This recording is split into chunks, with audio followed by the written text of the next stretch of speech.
These finals showcased a new generation of stars in the NBA and two great cities that could not be prouder of their teams. To the Indiana Pacers, throughout these playoffs, they never, ever gave up.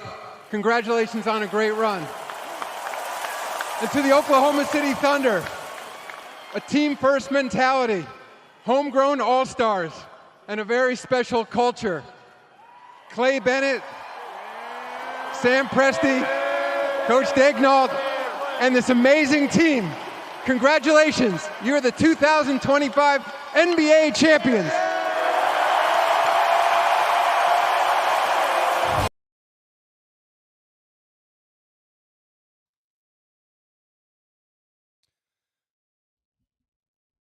Adam Silver doesn't have a voice that carries. That's what I've realized from that clip. You need to have some oomph behind your voice. You're going to announce somebody as a champion. That's about as bad. Again, I'm not trying to make the game that was previous played where there is now a champion and a loser about the loser instead of the champion. But that's about as bad as you can lose, right? I mean, imagine this for a second. Let's all put ourselves in this position. You make it to Game 7. Your team doesn't have a championship to its name. Your star player, who has become this force of nature this postseason, when you need the guy to step up in the biggest moment he has. The game starts. You're playing on the road in a Game 7. He knocks down 3 threes immediately out of the gates. Boom, boom, boom. And he drops in a heap on the court with a pretty obvious Achilles problem, and you lose. Think about this for a second. Think about the Nuggets are in the finals a couple years ago. It's Game 7 against the Heat. And in the middle of that game, Jokic goes down with an Achilles tear. It doesn't get much worse. Because now it's not just this Game 7 in this season that you lost. It's next season. I mean, we all kind of saw the Thunder winning that championship. Credit to Indiana. Even after Halliburton goes down, they put up a hell of a fight. Tried to hang in there until it just became too much. There was just a level that they could not overcome that was pretty obvious when about the third, I would say midway through the third quarter. Thunder went on a run, and it was just kind of ball game after that. But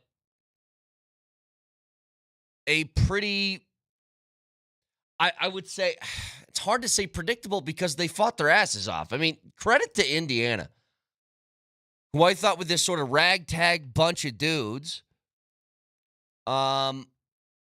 just kind of kept a way to keep pushing, to keep hanging around. And even without their star player, attempted to do it. But I heard a national broadcast talking about this. The idea that Oklahoma City won. And for us, we hate it because they beat the Nuggets. For a lot of others, they're like indifferent to OKC. Like, don't like them, maybe don't hate them, but there just wasn't there wasn't this appeal. I don't know what it is about them. Because you can glom onto teams who are new on the scene without much issue. We do it all the time in sports. But OKC, for whatever reason, feels like it's a really difficult team to try and get a read on. And I think a lot of it stems from their star player plays a brand of basketball that a lot of people find distasteful. I mean, Shea last night finishes that game with 29 points. But he's 8 of 27 from the floor. That's not a fun watch. You know, Jalen Williams puts up 20 points, but he was 7 of 20 from the floor. It's especially for us around here, we're used to such a high level of efficient basketball that when it doesn't look that way, and it really doesn't for the Thunder, it's like just a unpalatable brand. Now, there are guys on that team, and I think I would say most of them, that you would take on yours in a heartbeat. Like, out of the guys who get real minutes. So, obviously, they're starting 5, but you throw in a Caruso and an Aaron Wiggins and a Cason Wallace and a handful of other guys. I think you would take all of those names on the Nuggets in some form or fashion right now. But there's a lot of different people that I was sort of tuning in over the weekend just to kind of get a read. Like, I'm biased. They beat the Nuggets, so I hate the Thunder. What do other people think? And a lot of people kind of felt the same way. You know, Halliburton was a fun player for Indiana because Halliburton was the kind of guy that he would give you the highlight at the end of the game. He's playing the hero role, like all that different stuff. I mean, Shea was basically the same dude every single night for the Thunder. He was going to put up about 30 points, and he was going to do it on like 10 of 23 from the field. Get to the line about 10 times. I mean, it's the same thing over and over again. Texture says their brand of basketball is unpalatable because they get away with fouls and get really good whistles on the other end. I mean, yeah. Even with that, like, let's say that that's true, where a lot of that is just forcing the issue on the ref. Like, it's a smart way to play when you have the bodies to do it. You know, Indiana, by the way, they have the same amount of guys they can throw out there. Like, think about this for a second. I don't know how many people have backcourt depth like Indiana does, where Halliburton goes down, and you can still throw out T.J. McConnell and Benedict Mathurin as sort of guys who can jump in and make something happen. Like, Mathurin he's an enigma to me. How does this guy only get like 14 minutes in some games? I mean, it's another example. This dude played 33 minutes and put up 24 points. Earlier in the series, he played 22 minutes. He put up 27 points. I mean, he's either really on or he's really off. He had one game where he was 2 of 11 during this series, but they are able, like Oklahoma City, to throw wave after wave at you, but Oklahoma City just, the unquote unpalatable style is something that's really hard to stop. Draw fouls and then commit them and dare a ref to make a call. Right. And James Harden made $1 million playing that way for a lot of years. I know you guys have talked about that, where the James Harden take 7 steps back to travel behind the 3-point line, then jump into a defender as you're shooting, get 3 free throws. Like, he made his life doing that because it works. But a couple things on that. First of all, you said Adam Silver does not have a voice that carries. He's not really the voice that you can use to announce a championship. Yeah, I mean, put something behind it. Here's someone who can. Are you winning a championship? Yeah, thank you. Much better. That's what it should sound like. And I think kind of the ambivalence towards OKC is, or maybe apathy is, they're not really villains. They're not really hateable. They're just dislikable, and I think it's for 2 reasons. It is the style of basketball that everybody's saying, the alleged free throw merchant, SGA, and all his fouls. And I think the second thing for us in Denver is it's not just that second round series where OKC won. It was also the whole MVP race, where we had to spend like 6 months hearing all these dumb talking heads go, oh yeah, Jokic is having the best season that an NBA player's ever had statistically, but he's not the MVP. He's the best player in the world, but he's not the MVP because SGA and the Thunder. Like, okay, well then what's an MVP? So we had that shoved down our throats for 6 months, and we watched SGA fall on the deck and flop like a fish, and we watched Alex Caruso's bald head in the second round of the playoffs. Yeah, it all kind of combined together. But still, OKC isn't hateable. They're just like a mosquito. They're pesky. They're in this weird middle ground. I hate mosquitoes and I hate OKC. For everybody else, again, there's a definite bias to this. Two things, like the MVP stuff, I was just kind of resigned to it. It never made sense, but I was just kind of resigned to it. The idea of, okay, so they just aren't going to allow Jokic to win again. I mean, that was just something that most people decided because it wasn't based on fact. It was just based on, I'm not doing this again. But another texter says, another way of looking at it is we got beat by the world champs. That does nothing for me. Like, nothing. I don't care. Oh, my wife left me, but she left me for Brad Pitt. Well, screw Brad Pitt. Like, no. I don't care where or how or who or whatever beat you. I don't care if you lost to OKC or if you lost to the Wizards snuck into the playoffs and swept you. It doesn't matter. Doesn't make me feel better. Like we've done this over and over again. You're not that guy who roots for the team that knocked you out of the playoffs, so then you lost to the champs?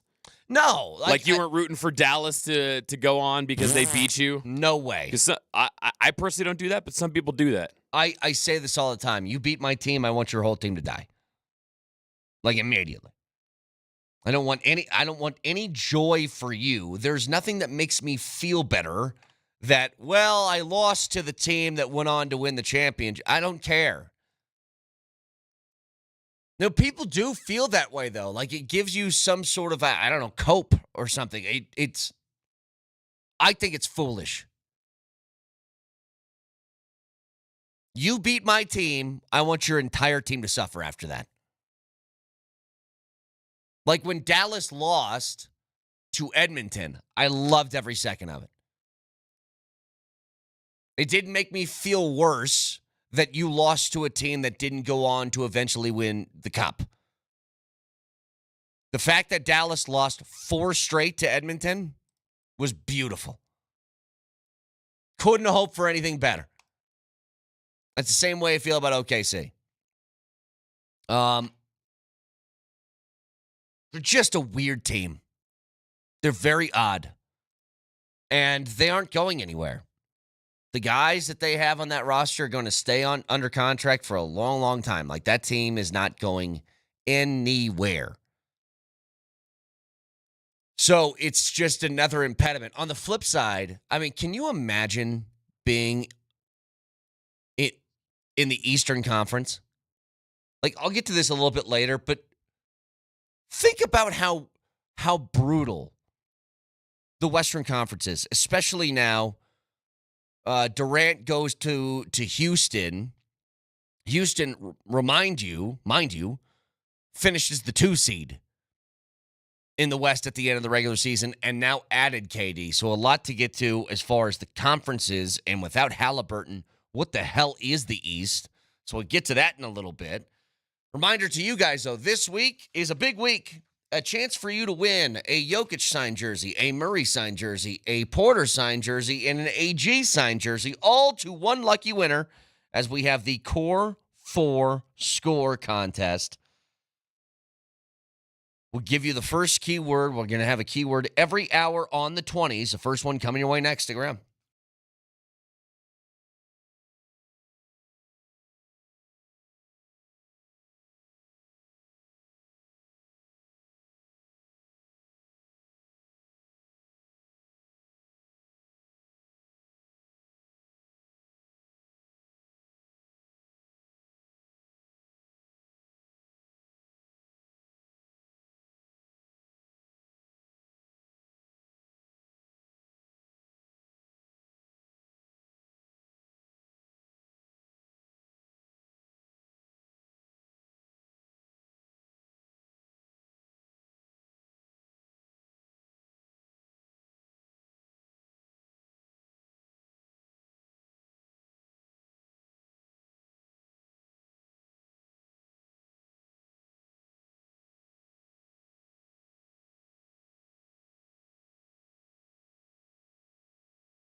That is not what my wife would say.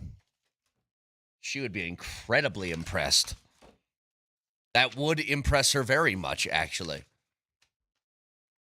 If you don't like Shania, I mean, there's something wrong. I love Shania Twain. That's still one of the greatest strays in music history.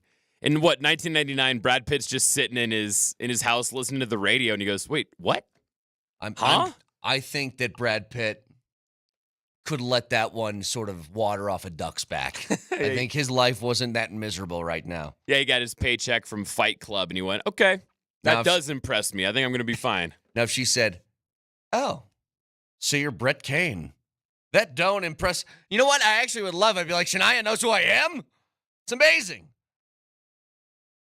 You know who I know, and a lot of people know, is Nikola Jokic and Jamal Murray and Michael Porter Jr. and AG. They're very well known around here, and we are very impressed by them. That's a great segue. Thank you. Thank you. It's the Core 4 Score Contest. So this is an alliteration. Is this what Shocky's changing now? He's not alliterating me. He's just rhyming me. Core 4 Score. And 7 years ago. A chance for one person to win the autographed jerseys of all of those names I have just mentioned. And all week, listeners will hear a new keyword every hour on the 20s to text. Sorry, is this the number? Is this a different number? No, I think that was a typo. It's just a normal number. Okay. So 303-504-0925. So you're going to text every hour on the 20s. It's 12 keywords per day for 5 days. Every hour, new keywords. So text that to 303-504-0925. The keyword for today in the 6 o'clock hour is grass. Don't know why? The word is grass. So text that and your first and last name to 303-504-0925. Get yourself in for this hour, as we'll have one every hour on the 20s for every single show. This is an amazing prize, by the way. Think about having all 4 of these like in your basement, side by side by side by side. It'd be incredible.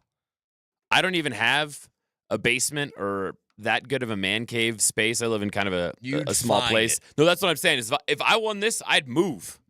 I'd go somewhere with a basement, and I would make sure that it was displayed behind me. Anytime I have a Zoom meeting, those 4 jerseys, I don't care if it's with the doctor, like a telehealth appointment. Yeah. Those 4 things are going to be behind me. That's crazy. So text grass in your first and last name to 303-504-0925, and you got a shot to win. The more of these keywords that you put in, the better shot you got. So a couple things here. As there was a lot of news from over the weekend, but I can't stop thinking about the difference between the conferences that you have right now. Like, this is all part of it. Indiana was this close to winning their first title. And in the middle of that, they lose in the most brutal way you can lose, because they didn't just lose the championship.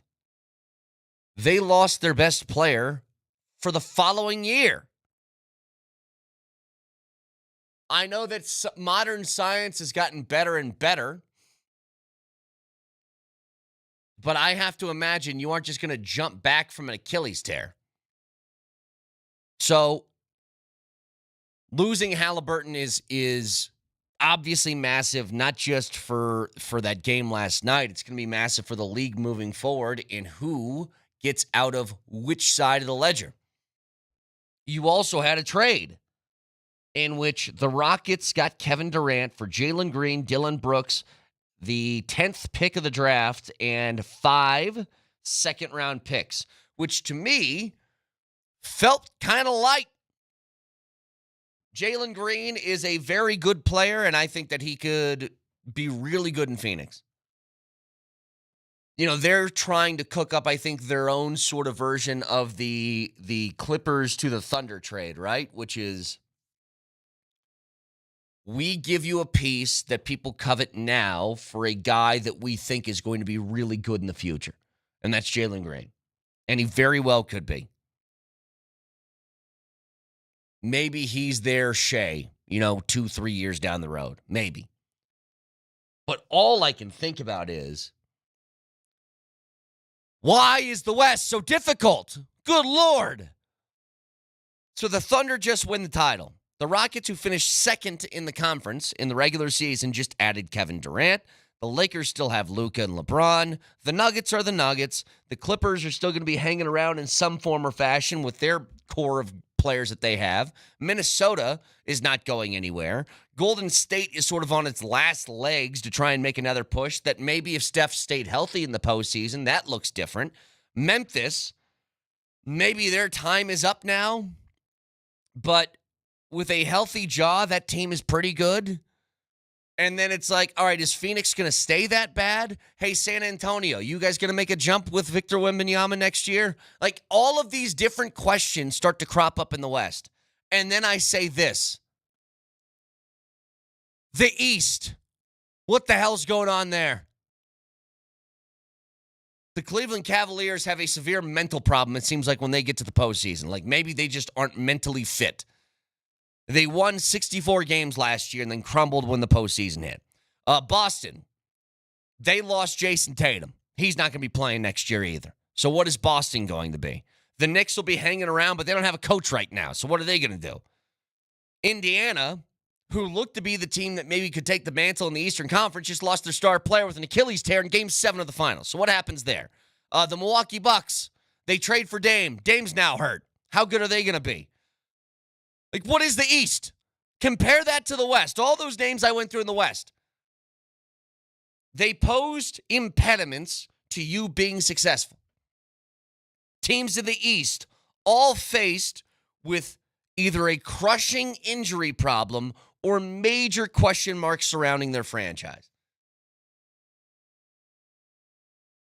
Like, LeBron went early in his career, if you remember, to 8 straight finals. 8.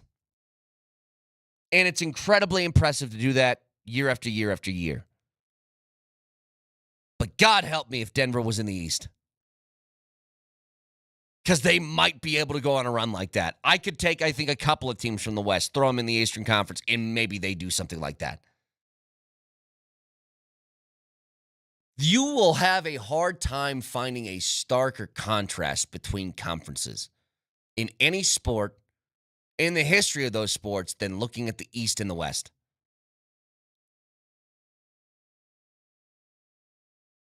Like, if you legitimately, I think you could be kind of any Eastern Conference team right now, with the exception of maybe Charlotte and Washington, and convince yourself that you got a shot to win the East next year.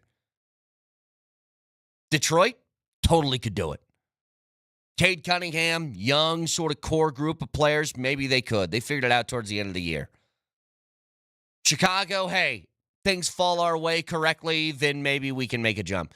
All these different teams have legitimate shots. And in the West, I think you could say that about a bunch of different teams, but for a completely different reason. Because it's going to cannibalize each other.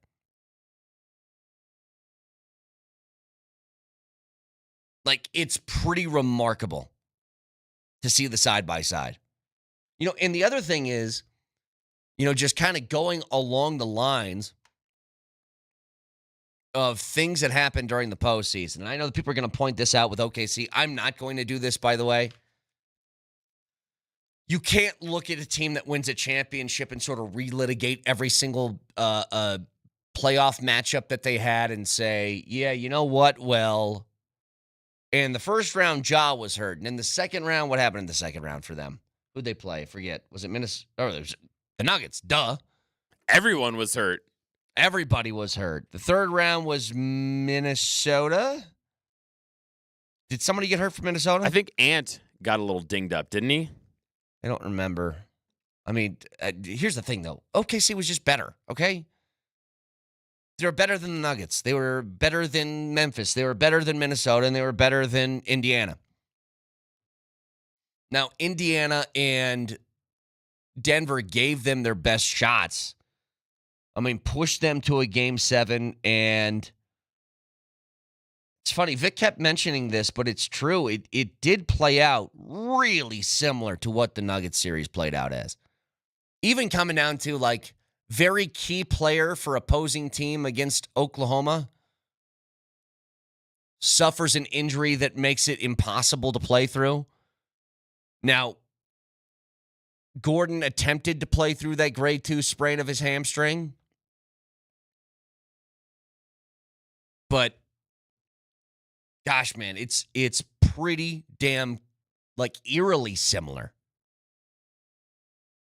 to how close both of these series were to each other, even coming down to guys being hurt in the middle of it.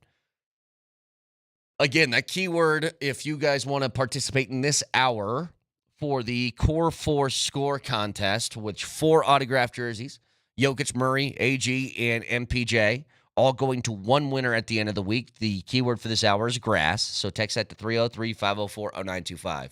And by the way, that number, because, there's 2 phone numbers in our copy here. One's the right number, one is a typo. Yeah. Our boss texted and said that first number was the text line for his old station, and it was just deep in the recesses of his brain, and it came out. How dare you? Did you ever do that when you first came over here? Did you ever just on autopilot give the number to your station in Nebraska, or maybe even your station in Michigan? I don't think that I ever have. I don't think so. I've been close, I guess, before. I can't remember the number to our old station, my old station now. But I've been close. Now, one thing I have done, when I moved houses, I have taken the exit to my old house multiple times. I have done that. Or I have started driving. I did this initially, Nelly, when we moved our radio station. I started driving a couple of mornings to the old place as opposed to this new one. I've done that as well. Gotcha. Yeah, that's rough to erase your old routine from your brain. I actually want to give out the number to his Seattle station and just pepper them with people texting grass. Yeah, and just have them confused as hell in Washington. Text them and say grass, and then follow it up by saying, congrats on your basketball team winning a championship. Yeah. I'm really happy for Seattle. They got a title this morning. Do they take any joy out of that, or is that like, do they feel about the Thunder like double middle finger sort of thing? Oh, no, they absolutely hate it. The entire city of Seattle has been rooting for the Pacers. I figured. When the Nuggets were playing them, our boss was getting all of his friends from his old station texting him and saying, beat the Thunder, just because, like, them moving to Oklahoma City and then winning a title, I don't know, 15 years later or however long it was, it validates the move in a way. So Seattle's pissed because they lost their team and then they won a title. Dude, it is pretty crazy to think about that this is the team that brought OKC the title, and it wasn't the Durant, Westbrook, Harden, Ibaka, Steven Adams, like that group from way back. Now, a little bit different meetup in the finals. If you remember, OKC did make it to a finals. Remember who they played? It was the Heat with Bron and Wade and Bosh. I think it was, right? Wasn't that the one that they just kind of rolled through, the Heat did? I think it was their second title that they had there. Yeah, they won in 5 games against them.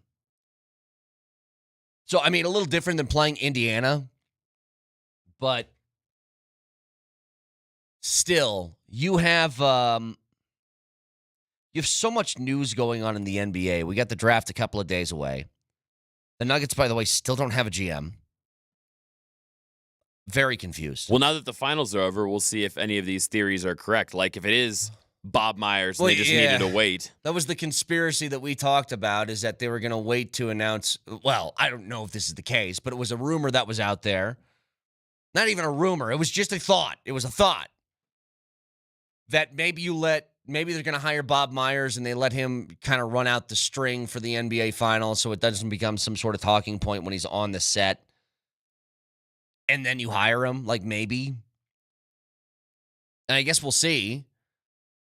I mean, Nelly, I got to imagine that in the next 2 days before the draft starts, there's got to be some sort of announcement. I can't There's no world in which I believe the Nuggets go into the draft without officially naming a GM. Because despite the fact, you might sit there and say, well, they don't have a pick. Okay. Well, their phone still works. And by the way, in the middle of the Durant trade, if you guys didn't see this, this was mentioned in an article from Shams on ESPN. Listen to this. The Suns engaged in serious talks to move Durant this week, primarily focused on the Heat, Rockets, and T-Wolves. Several other wildcard suitors emerged as well, including the Raptors, Cleveland Cavaliers, LA Clippers, and Denver Nuggets. And all I can think to myself is, who's on the other end of the phone? Who's the guy that's sitting there at Ball Arena or wherever that's picking up the phone and making a call to the Suns? Is it Tenzer? Is it Kroenke? Who is it? Because as of now, nobody has a permanent GM tag next to his name.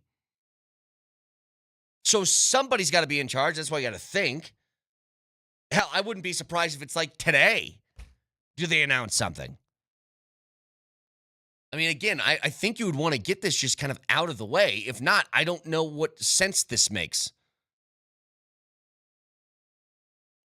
You know, I use this word, and I think Josh Kroenke did too in his, I don't know if it's the Adelman press conference that they announced him as the head coach or if it was a previous one, talking about organizational cohesion.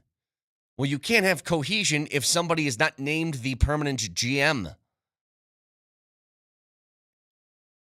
So all I want is that if it's during the draft and somebody's got the 15th overall pick and they want to make a phone call about somebody on your roster, I want to know who's picking up the phone. Who is it? And if that answer is like, if they're just going to make Tenzer the permanent GM, then announce it. But I got to imagine that it's not him now, because if it was, then he would already be named that, right? I mean, Tenzer is the interim GM at the moment. If he was the permanent, then it would have been out of the way for a while, I would think. I mean, maybe they're still waiting to talk to somebody from OKC or somebody from Indiana and get their thoughts. Maybe you didn't want to talk to them during the finals, but there's got to be at least back channel conversations. I mean, how many times do we see this in the NFL where somebody is doing interviews for jobs or named the head coach when that coach who's an assistant is still coaching in the Super Bowl? You know what I mean? Like an offensive coordinator or something. I mean, it happened to Patriots coordinators like every single year that they made the Super Bowl. It would be like Matt Patricia's getting a phone call, or Josh McDaniels is getting a phone call, or Romeo Crennel, or Bill O'Brien, or you name it. So anyway, I'm very confused by this. One more reminder, the keyword for this hour is grass. So text that in your first and last name to 303-504-0925. It's the first keyword in our Core 4 score contest to win all 4 of these autographed jerseys from Jokic, Murray, Gordon, and Michael Porter Jr. So grass, next keyword coming your way at 7:20. Stick around.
So coming off of a couple of different championships over the last few days, Florida obviously winning the Stanley Cup. I loved, by the way, the video that emerged. When you win a cup, I think this is exactly what I'd want to do. Barkov, at like 5 a.m, started walking around his neighborhood, hitting Ring doorbells with the Stanley Cup in his hand, which I thought is like the greatest thing ever. Now, it sounds to me like he had an agreement with his neighbors, at least from the video that I saw, that he said something along the lines of, "You told me to do this," which is, I'm going to ring the doorbell and then you guys come down and you guys can see the Stanley Cup sort of thing. I think it's like the greatest thing ever. Like, imagine your neighbors with, your neighbors with EJ or McCarr or something, right?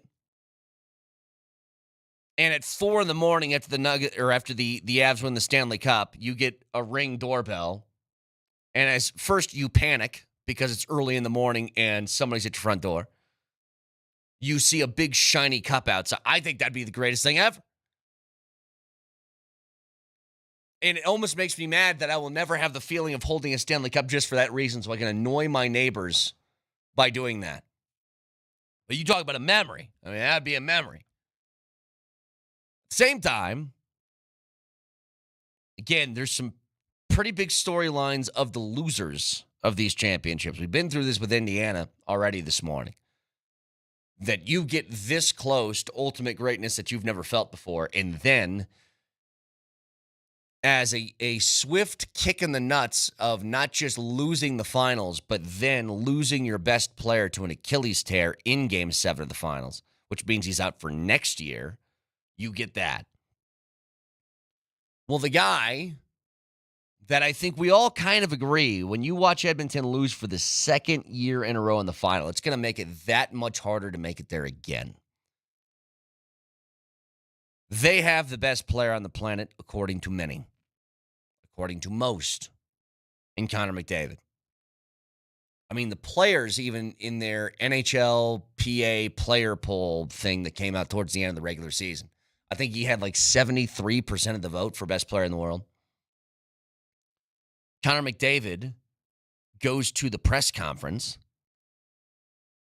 and I don't know how many people are expecting him to say this.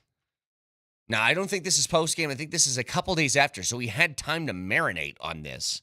And here's what he ended up saying about the future of the Edmonton Oilers. Days since the season ended, take some time to regroup, talk to my agent a little bit and family and all that, and make some decisions whenever that time comes, but there's no rush on anything like that. Huh? The decision that he's talking about is just staying with Edmonton or not? And I mean, the timing of this couldn't be worse. That this happens as he is about to enter the final year of his contract. He's due $12.5 million next year, and then he is a free agent. But he was asked to follow up on this. Now, I think the audio of this one's the quality is a little bit worse, but you can get what he's talking about here. Follows up on that. And let's just start this somewhere in the middle. We don't need the full clip here, Nelly, if you could. Just go somewhere sort of like a third of the way in. Go ahead. Here with this team and how close it is. Do you feel like there's unfinished business for you? Absolutely, yeah, absolutely. This core has been together for a long time, and we've been building to this moment, all along. The work that's gone on behind the scenes, the conversations, the endless, disappointments, and some good times along the way, obviously as well. We're all in this together, trying to get it over that finish line. With that being said, ultimately, still need to do what's best for me and my family, and that's who you have to take care of first. But of course, all right. So, business. I mean, that quote, with that being said, is pulling a lot of weight there. A lot. Yeah, we got unfinished business. We need to get back in it. Nose to the grindstone. Now, with that being said, if I had an opportunity to go somewhere that might make it a little bit easier, then maybe we go that route. With that being said, there has to be a mass panic. I mean, I think we all kind of felt this at least for a minute before the Nuggets accomplished the ultimate goal, which is winning the Stanley Cup a few years back. You start looking around at your Makars and your McKinnons and your, at the time, Mikos and Landeskog's and that group of guys saying, well, what do you do? And how long are these guys just going to try and stick it out if their head is being pressed up against a wall? But they broke through that, whatever, the glass ceiling, whatever you want to call it, and finally got the result that they've been dying for. But when you hear McDavid say something like that, that is setting off every alarm that Canada has. I'm pretty sure Edmonton would make him the Prime Minister of Canada if that meant keeping him there. They would have a special vote. That Carney guy would be gone. McDavid would be the PM and be like, whatever you want, you have. Can we start instituting that in the show now where we go, you know what? I think everybody who's on Moser, Lombardi, and Kane is very smart and intelligent. We have a good group of guys. With that being said, can we add that as one of our qualifiers? With that being said, here's the translation. All right, I said what I had to say. Now here's what I want to say. That's what with that being said means. Honey, I adore you. You're the love of my life. You're the greatest person in the world. This is my wife talking to me.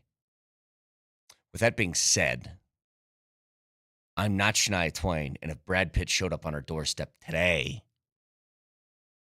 we're going to have some off-season discussions. I mean, that's what that means. Disregard everything that was said before that. With that being said, is now what I mean. Brett, this is the we've had 3 segments of the show so far, and this is the 3rd time that you've mentioned something about your wife potentially leaving you for. I know who I am for Brad Pitt. I mean, that's 3 consecutive segments. Do we need to? Baby Jamal Cale would have a new father if that's the case. That's all I'm saying. Do we need to investigate this deeper? Are you okay? Doesn't matter how many baseball games I take Baby Jamal Cale to. She would leave with my wife on their new foray with Brad Pitt or Ryan Reynolds, or you take the hunky Hollywood man. Because with that being said, I'm not that. By the way, it was fun. I did take Jamal Cale to her first baseball game yesterday. We went to Coors Field.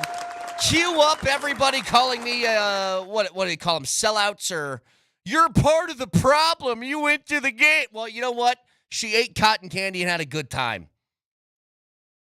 My life as a father will outdo your bogus, phony boycotts of a beautiful place to go watch a baseball game. And, by the way, the Rockies have won every game she has attended because she's gone to one and they won yesterday. That's baseball, right? About that? Rockies, by the way, winners of 5 of their last 8. Turning things around. True test coming tomorrow as the Dodgers come to town. And that could get ugly. But for the moment, 18 wins on the year. Baby Jamal Cale, 1 cotton candy down. 1 ice cream down. Ballpark peanuts all over them. Loved them. What else do we have? Pretzel with cheese. Crushed it. Plenty of other things. She was on a sugar high the rest of the day. But a success at Coors Field. And you know what? Don't blame me. I'm not the problem. Baby Jamal Cale is part of the problem at Coors Field. She loved it. I don't know what to tell you. Don't know what to tell you. She loved it. She'll probably be back. 303-504-0925. Shop Mazda text line. One price, one person, 1 hour. You can always watch, by the way, on Twitch. That is the Safeway Twitch feed. Download the Safeway Deals and Delivery app and get exclusive grocery offers. Safeway Fresh Foods, local flavors. Watch on YouTube as well.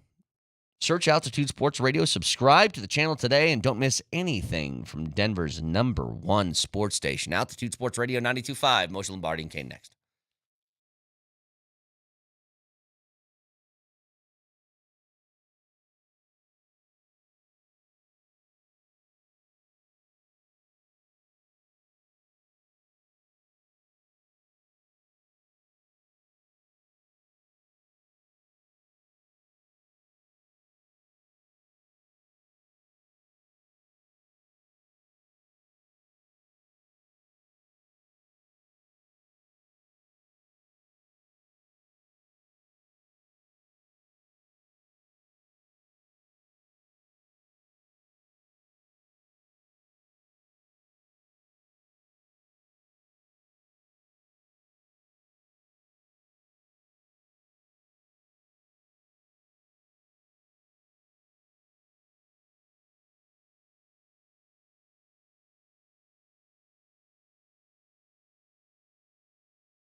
These finals showcased a new generation of stars in the NBA and two great cities that could not be prouder of their teams. To the Indiana Pacers, throughout these playoffs, they never, ever gave up. Congratulations on a great run. And to the Oklahoma City Thunder, a team-first mentality, homegrown all-stars, and a very special culture. Clay Bennett, Sam Presti, Coach Daignault, and this amazing team. Congratulations, you're the 2025 NBA champions.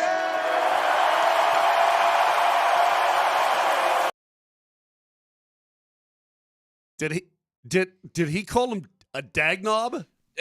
Yeah, I don't know. You friggin' dagnob. I said this earlier. Nelly, could you just get what he called him, whatever he said? It sounded like dagnob. Guys, if you're going to announce an NBA champion, he's got to do something about his voice. I mean, we need a voice that's got some boom to it. I don't know what's going on there. I don't like Adam Silver's voice. I'll say it. I don't like anything about the finals. I don't like anything about that game. I don't like anything about Oklahoma City. I was talking to my brothers last night. I mean, and we're huge hoops fans. I mean, we've watched every finals since, I don't know, I was born. Yeah, beginning of time. That was and I don't know if it's because that team eliminated my team. I don't know. So let me put that category, let me put that aside. Let me put that right there. And let me just make this comment. I was so not into it. As soon as Halliburton went down, I was like, oh, they got their buses painted already. They're such arrogant jerks. I can't stand the arrogance. Painting your buses. Everybody does that. You got to prepare for the parade. No, not everybody does that. Nobody paints their buses before you win Game 7. I've never seen that before, ever, in the history of bus painting. And around these parts, we don't ride buses, okay? We ride fire trucks. Yeah. What a bunch of condescending. I mean, I'm already sick of them as if they've been around for 20 years, a dynasty for 20 years. It's been one season, and I'm already tired of them. Coach Daignault. It sounds like Dagnob. Yeah, it sounds like Dagnob. Am I the only one who feels this way? No, I don't know. Or am I just a sore loser? You know what it is, Vic? Like, there's really two feelings that I have. And the first is, I suppose, with OKC, in which I don't even think it has to do with they took out the Nuggets. I don't even think I just don't like them. I don't like anybody on that team. Brand. I don't like their style. I don't like the way that they play. I don't like their fans. I don't like the OKC. I don't like anything about it. Like, here's the deal. And it was such a bummer. Halliburton, in 7 minutes, made 3 threes. He looked like he was very much on his way to, like, having a really big performance and a really good Game 7. And I can't imagine the pain that the entire state of Indiana is feeling when you don't just lose a Game 7, which is brutal enough. You lose a season next year. You lose Game 7 and the following year in a night.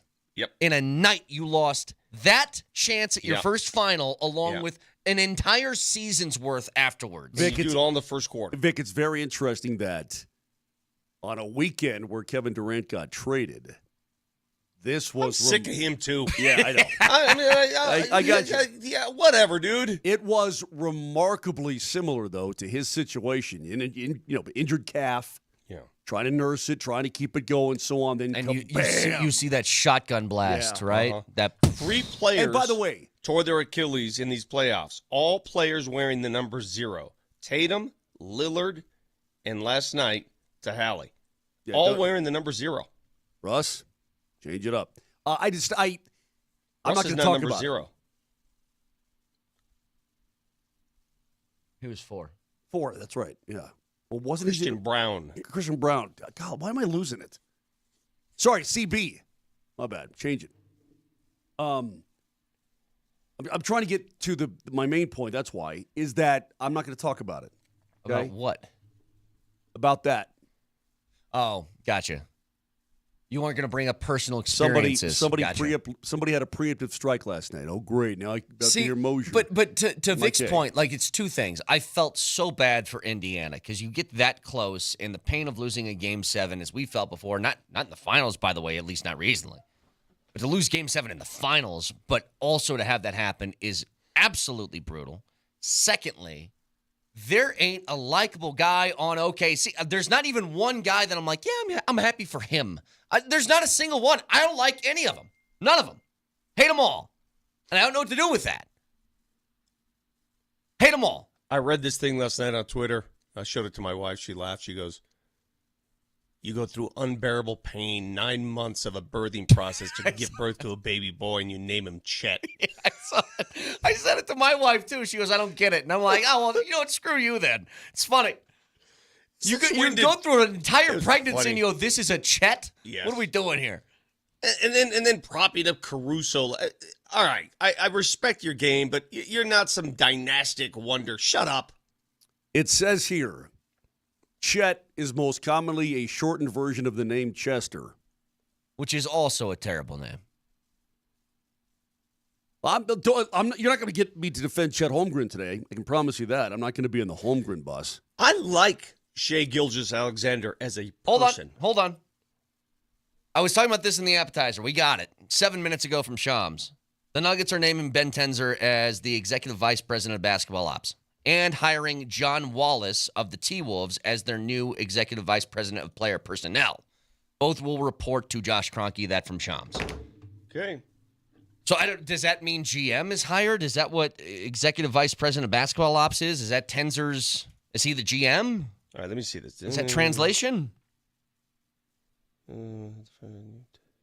Yep. We'll work your way through it. There you go.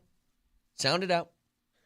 Yeah, it seems to me that John Wallace will handle the player decisions. Okay. And Ben Tenzer will handle the operations. I was going to say, like, we're 2 days away from the draft, and the phone calls, like, the phone's ringing. So,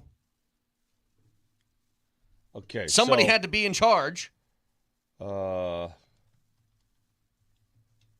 right, yeah. So he says after late season firings of Michael Malone and Calvin Booth, the Nuggets hired David Adelman and now will name Tenzer and Wallace as the heads of their newly restructured basketball leadership group. So I guess these guys are like in tandem, sort of taking things over, I suppose. So the operations, Tenzer's been doing a very good job at just handling the workload. Who's got to go where, right? That's the operations portion of it. Who's got what are you in charge of? Moser, you got to go here today.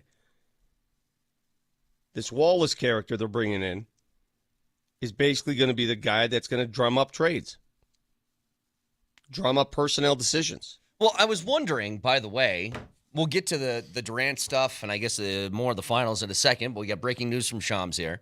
The Nuggets were involved, according to Shams, in Kevin Durant trade talks. Did you guys see that from over the weekend? I did see that, but he also had mentioned, excuse me. And I was just wondering, Moj, like, who's picking up the phone if that's the case? Who's the guy that's doing the talking on the other end of the line? I would assume until this move, it was Josh Kroenke. So just quickly, it says the Suns engaged in serious talks to move Durant this week, primarily focused on the Heat, Rockets, and T-Wolves. Several other wild card suitors emerged as well: the Raptors, Cavaliers, Clippers, and Denver Nuggets. So that's a total of 7 teams. In addition to the well, I guess that includes the one he went to. Okay, so 7 total teams.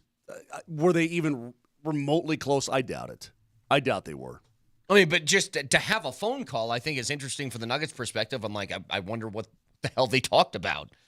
You know, they were obviously, Phoenix was looking to get draft picks. Like, I think they're trying to make their own sort of Shea trade here where they're banking that Jalen Green has a lot more to grow. And so they can use him as sort of a core piece along with getting, I think they got the 10th pick this year, along with 5 seconds. Jalen Green can score the basketball. Sure. If you want a guy to score the basketball, he can do it. Now, you throw in Dylan Brooks, whatever. Now, to go back to this, Vic, you looked like you were reading something. I'm reading a little bit about John Wallace. He worked under Tim Connolly, obviously. Now, there was another guy that worked in that organization that I thought that they were going to target Matt Lloyd. I thought he'd be the guy.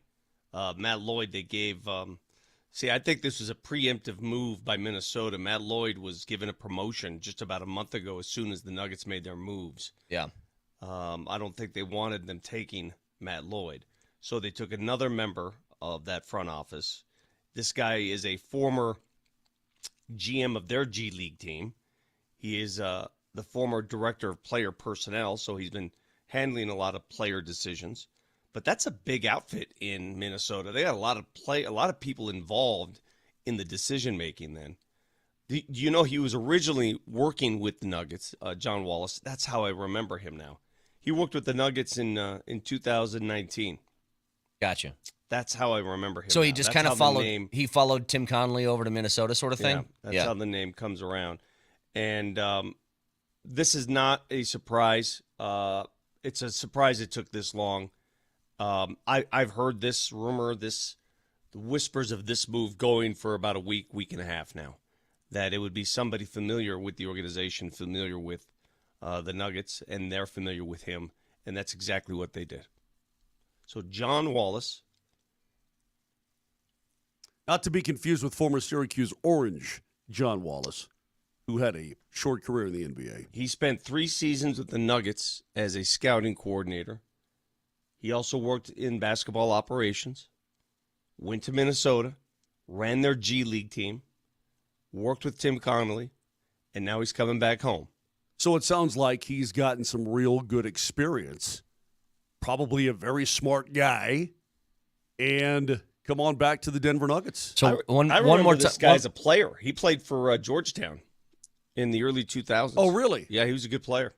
One more time, if you guys are just tuning in, this from Shams this morning. The Nuggets are naming Ben Tenzer as the Executive Vice President of Basketball Operations and hiring Minnesota Timberwolves executive John Wallace as the franchise's new Executive Vice President of Player Personnel. Both will report to Josh Kroenke. So I think the translation here is these guys are going to work in tandem as I don't know if anybody's going to have general manager next to their name or not, but this is effectively what your management team is. It does not sound like it. But they better work hand in hand well. I mean, this better be, because if one guy's making the dollars and cents decisions. And I don't know this for a fact, by the way. That's just my opinion and what's going to happen here. Of what? Of the order of business. Like, I don't know executive director of operations. I don't know what that is.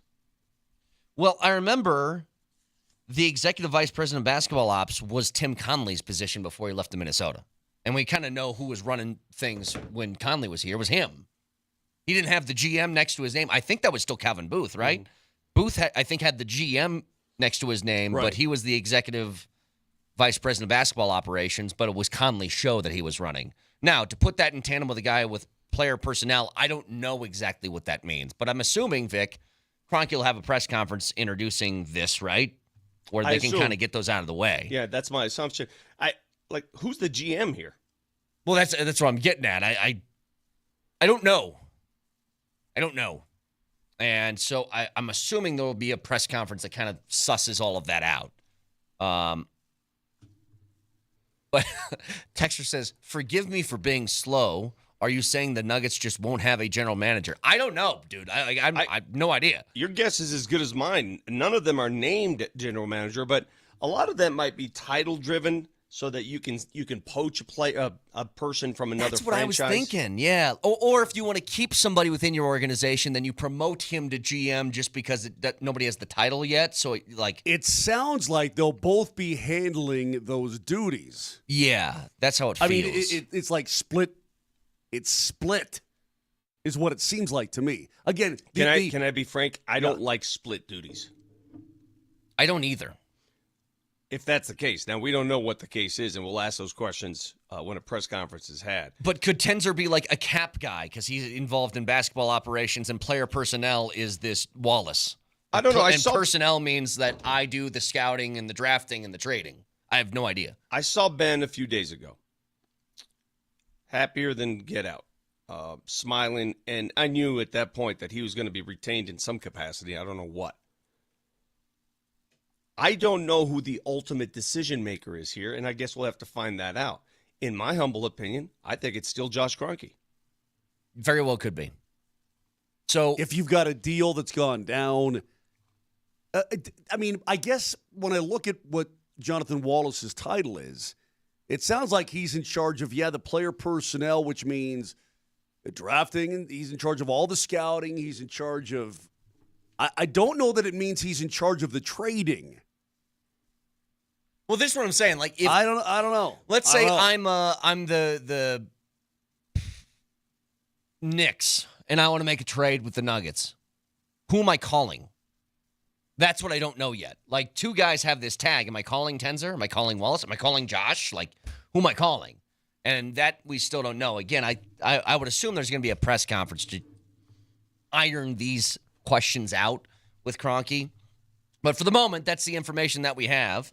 Speaking of the Nuggets, today starts our week-long Core 4 score contest, where one person is going to win the autographed jerseys of Jokic, Murray, Porter, and AG. And each hour on the 20s, we will have a keyword for you that is 12 keywords per day for 5 days. I was told our program director, Kevin Shockey, put these words into a random word generator. So the word for this hour. So he doesn't want the responsibility of us going, grass? The hell's that for? Well, grass was in the 6 o'clock hour. You guys missed that one. Bacon is this hour. Oh, so no, text now, bacon. Kevin. Oh, I'm sorry. Wait until 7:20. See, this is where I messed things up already. Wait. I'll give you the keyword next.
Now the keyword's bacon.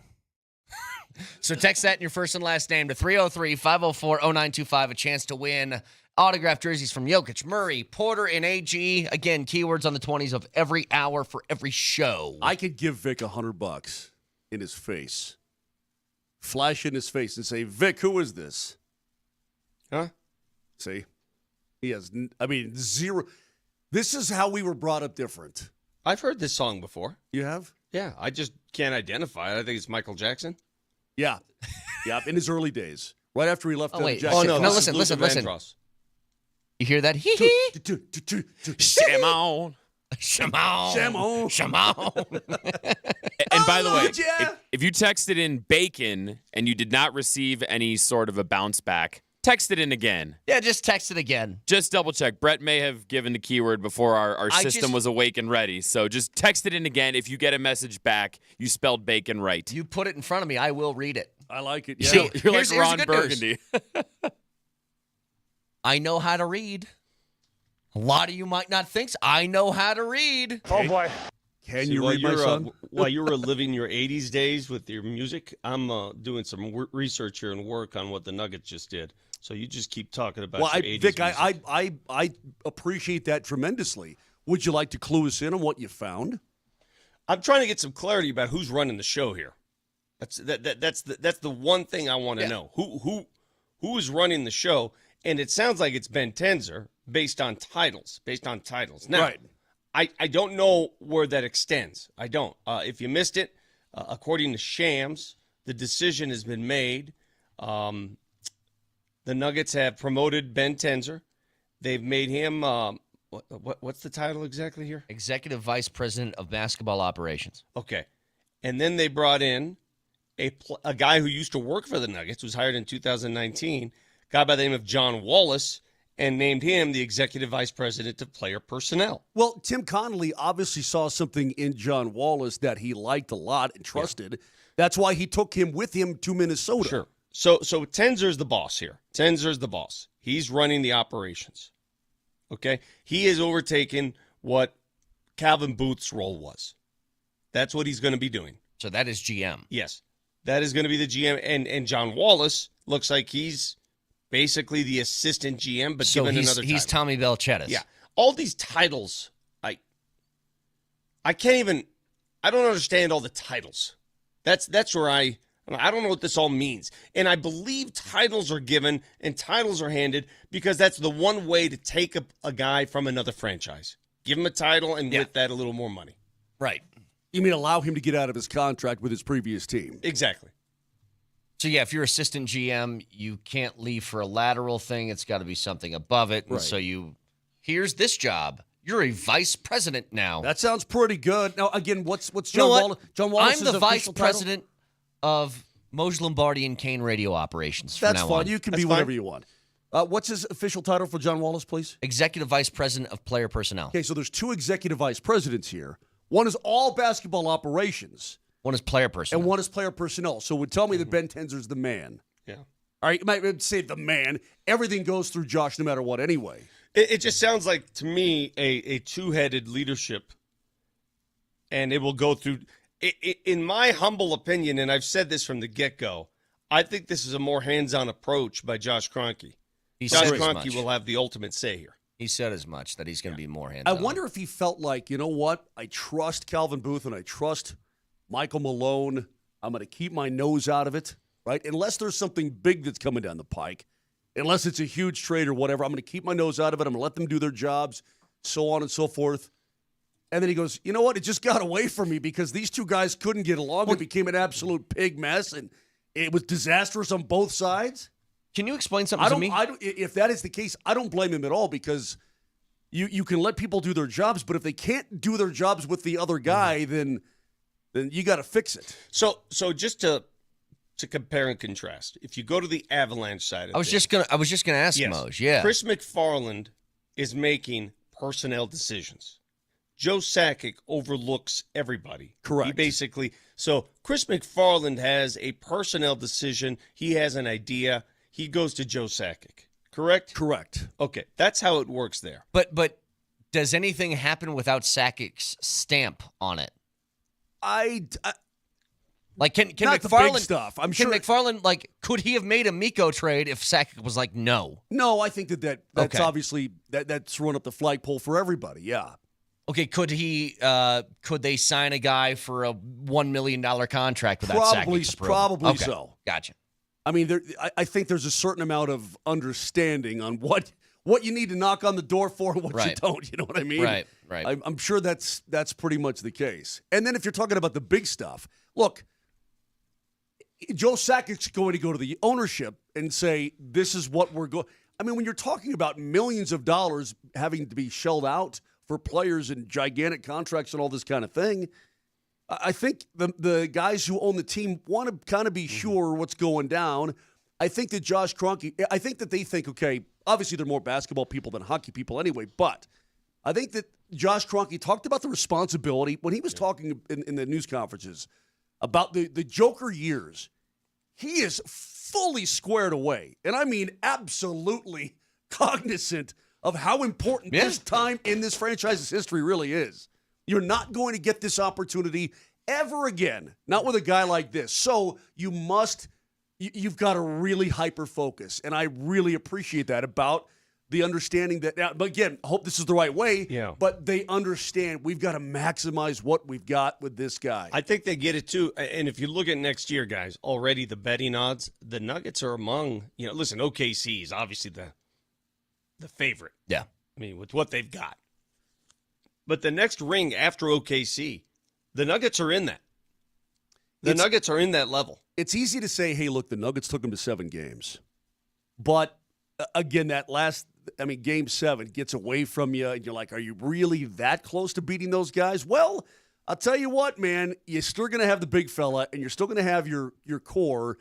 And if you can do a couple things, add a couple pieces, this is where, again, the spidey senses of Jonathan Wallace and Ben Tenzer and everybody have to be right on par with what this franchise needs. Yeah. You add a couple of little pieces of flavor, you can get over those guys, Vic. John Wallace must have been a really good interview. I know the interview process took a little longer than people had hoped or expected.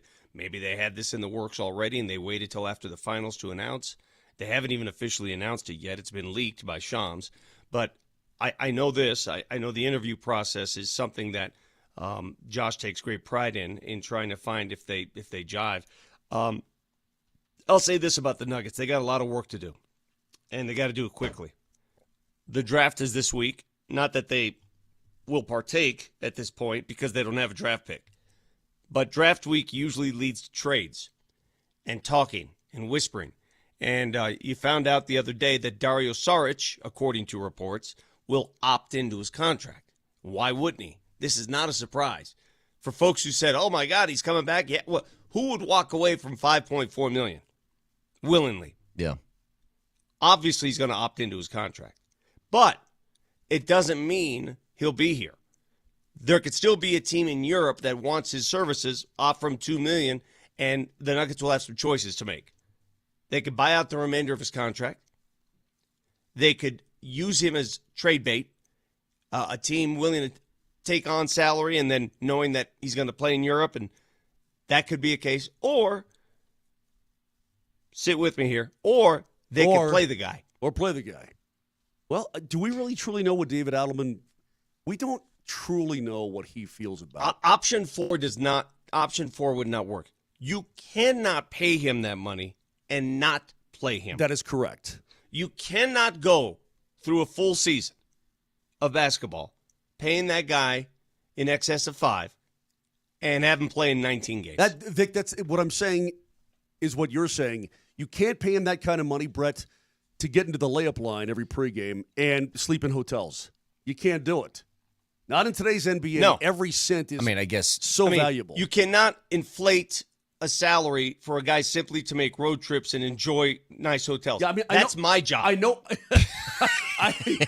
I know he just did it, but you can't continue that way, is hence the changes that were made with the organization. So a buyout is still, you're paying the money. It's just he doesn't exist anymore.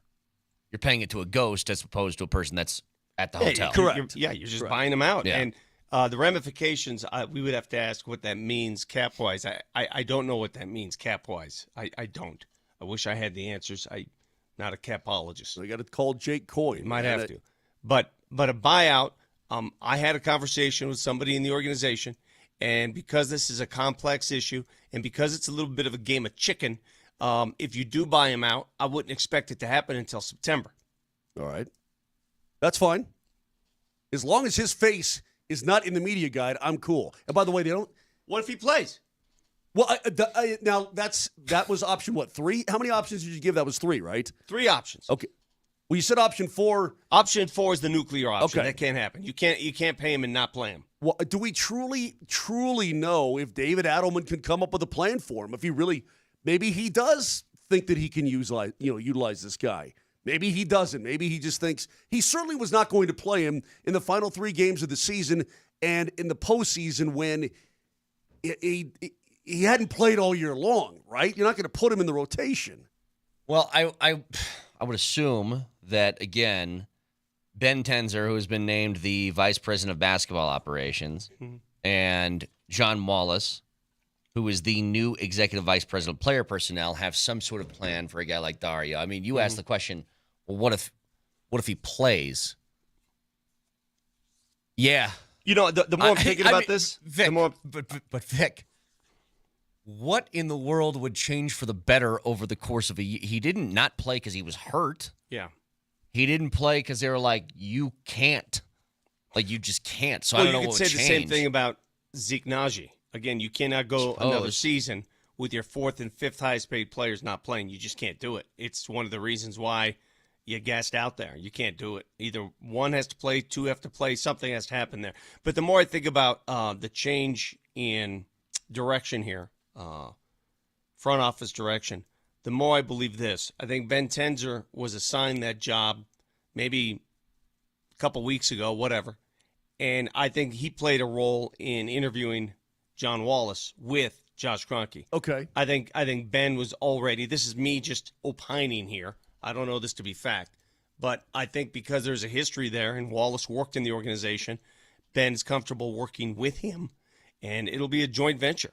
Ultimately, Ben will have most of the say. One thing I'm sure of, I can be absolutely 1,000% positive of, if I'm Josh Kroenke, I sit down and I go, you guys have to work together, and you have to get along, and you have to respect one another, and you have to trust one another. You're talking about these two that are now in charge? Yeah. Yes. Oh, I think that's a prerequisite. Because, and I'll make it clear, I'll be like, look, enjoy a glass of wine. Because if you don't, I will shoot you both into the moon on the biggest rocket ship I can find. I've got this on pretty good authority. All right. That here's how it's going to work. They're going to basically work in collaboration here. All right. They're going to essentially share the GM duties. Okay. All right. Different titles. One is operations. One is personnel.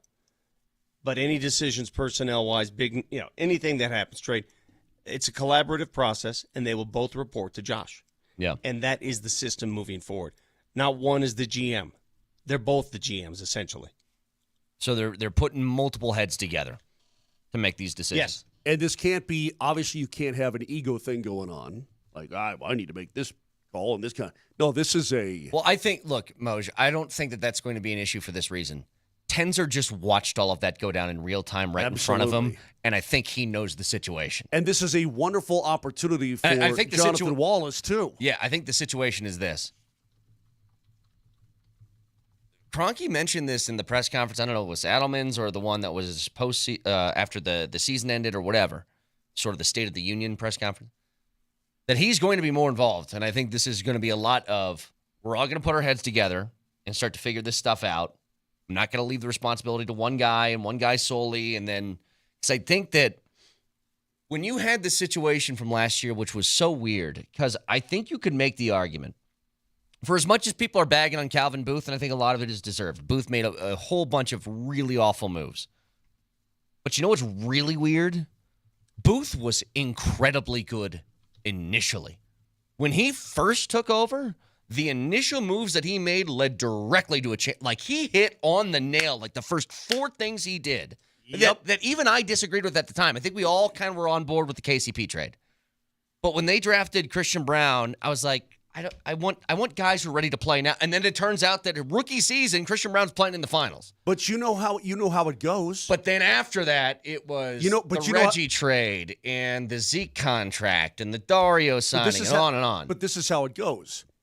Well, we won because of me. And the other guy says, well, we're winning because of me. Right. Right? And ego got in the way. That's exactly right. Well, I think what they don't want to happen is this. One of the reasons why it fell apart here is because you had two different factions. You had the Malone faction and his people, and then you had the Calvin Booth faction and his people. And rather than working in collaboration, they worked against each other. And it got to the point where they were both let go. I'm a little bit surprised here at some of the reaction on the text line. I'm a little bit surprised at some of the reaction from Nuggets fans. In what way? People, I think, because people, if people don't like the collaborative process, is because I think most people are. I think they're understanding it's hard to work in collaboration. What if you disagree? Vic, what happened to your camera? Touch something. No, but well, stop touching. To that things. point, like Moser, I don't blame people for this. It is, look, this is a very unorthodox approach, and I think it's admitted from the Nuggets side. Like this, if this is accurate, and we have it on pretty good authority that it is, having a multiple-fronted leadership group for the GM spot is a little weird. Yeah. It is weird. And so if people have reservations about it, I don't blame them at all. I don't either, but let me follow that up, and maybe I can soothe some of the issues that these people have. I know, and unless you think that the Nuggets are just going to fritter away all the Joker years and that's it and so on, and they're unserious about winning ever again, unless you truly feel that way, I know that they absolutely take this is a number one. Yeah. The responsibility involved in the next 7 years of this franchise, dude, it's immense, and it is fully known up and down the organization in every single crevice and cavity. So unless you think that the people who are in charge, the ownership group, does not want to win, I would say they have won, and they've inspected every avenue going forward.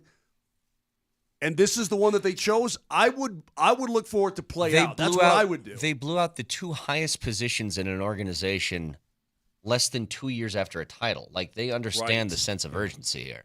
I have a couple things I want to add to this regarding the guy they just hired and an idea of how decisions will be made. But let's do it after the break. A big day for the Denver Nuggets. A big day, obviously, because they've got work to do and they got to hit the ground running. And if I see one more week, if I see one more person comparing them to the Colorado Rockies, I'm going to freak on your face. I'm going to freak on your face. And you don't want me freaking on your face. One last reminder, our Core 4 score contest, the keyword for this hour, a chance for you to win autographed jerseys from Jokic, Murray, AG, and MPJ, all to one winner. Keyword for this hour is bacon. So text that in your first and last name to 303-504-0925. That's a special thanks to our friends at Revitalized Health, custom health solutions to revitalize your health today. Revitalize-health.com.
Hey, I'm not asking for the world here.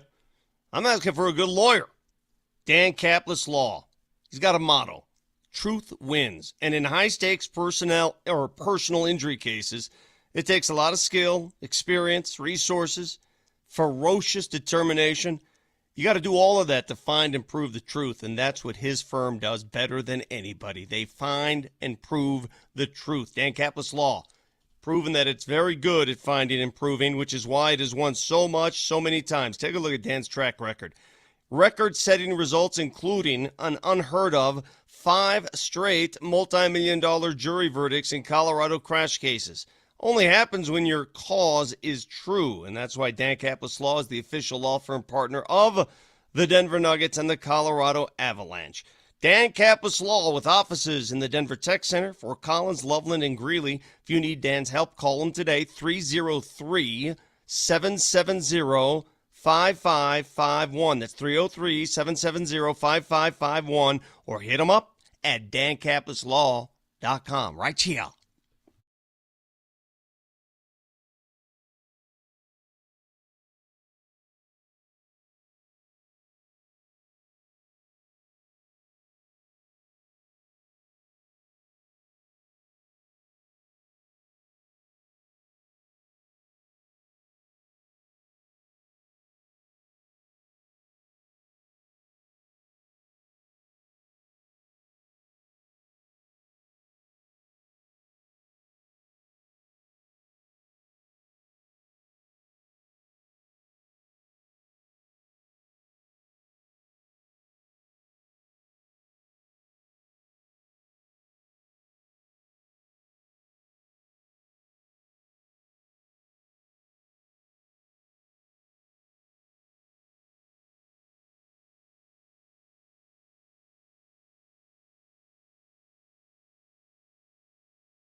All right. So again, if you're just tuning in this morning, news from Shams. The Nuggets have made a decision on what their front office looks like. It is not your, I guess, typical way to look at it. They have hired, or I guess made permanent, Ben Tenzer's position within the front office, making him the executive vice president of basketball operations, which I believe was Tim Conley's title before he left to Minnesota. They have also hired from the T-Wolves John Wallace as the franchise's new executive vice president of player personnel. So the way that we kind of understand this is that this is going to be a tandem approach at essentially what a GM job would be between these two, and both report to Josh Kroenke. That's the way that this works. A couple things you need to understand, and again, I'm sorting through this in real time like many of you are. Won't be long before the Nuggets make this official. Shams had it about an hour ago, and then it'll work its way, and I'm sure the press release will be sent, and we'll get to meet John Wallace. I remember John when he was here. working in scouting, ran a lot of scouting measures for the Nuggets, hired by Tim Connolly in Minnesota. Tim Connolly knew him. I think Tim's the guy who hired him here and then took him with him to Minnesota. He ran the Iowa Wolves, their G League team. He was the GM there. He's familiar, obviously, with Ben Tenzer. They work together here. So this will be a collaborative process. So before we go down the road of, well, who is this guy and why didn't they go big with Bob Myers? I just want this as a memory bank. The Nuggets have gone with names you've never heard of before, and those names have turned out to be great personnel makers, personnel decision makers in this business. Nobody knew who the hell Masai Ujiri was. Nobody. And you're lying to yourself if you think you did. Nobody knew who the hell Tim Connolly was. And you're lying to yourself if you think you did. I knew he was a pretty damn good ping pong player. Yeah, but you didn't know a damn thing about Tim Connolly or Masai Ujiri until they were placed in those positions here in Denver. That is correct. And they both proved to be very good at their jobs. Let me say this, Vic. I think there are risks. There are certain risks involved in it because, again, the collaborative process has to work. And these guys have to be on the same page. And you're not always going to be. And I think this is why they're doing it, because they're not always going to be on the same page. Sure. But when you have a couple of voices that you trust and maybe they disagree, you hash things out rather than just, okay, we're doing this. Well, right? They have a tiebreaker, and that tiebreaker is named Josh Kroenke. That is correct. So there are risks involved. But let me get back to my main point. And people freaking out and so on. Rockies comparisons, which is just god-awful ridiculous. What has this franchise done to not earn your trust?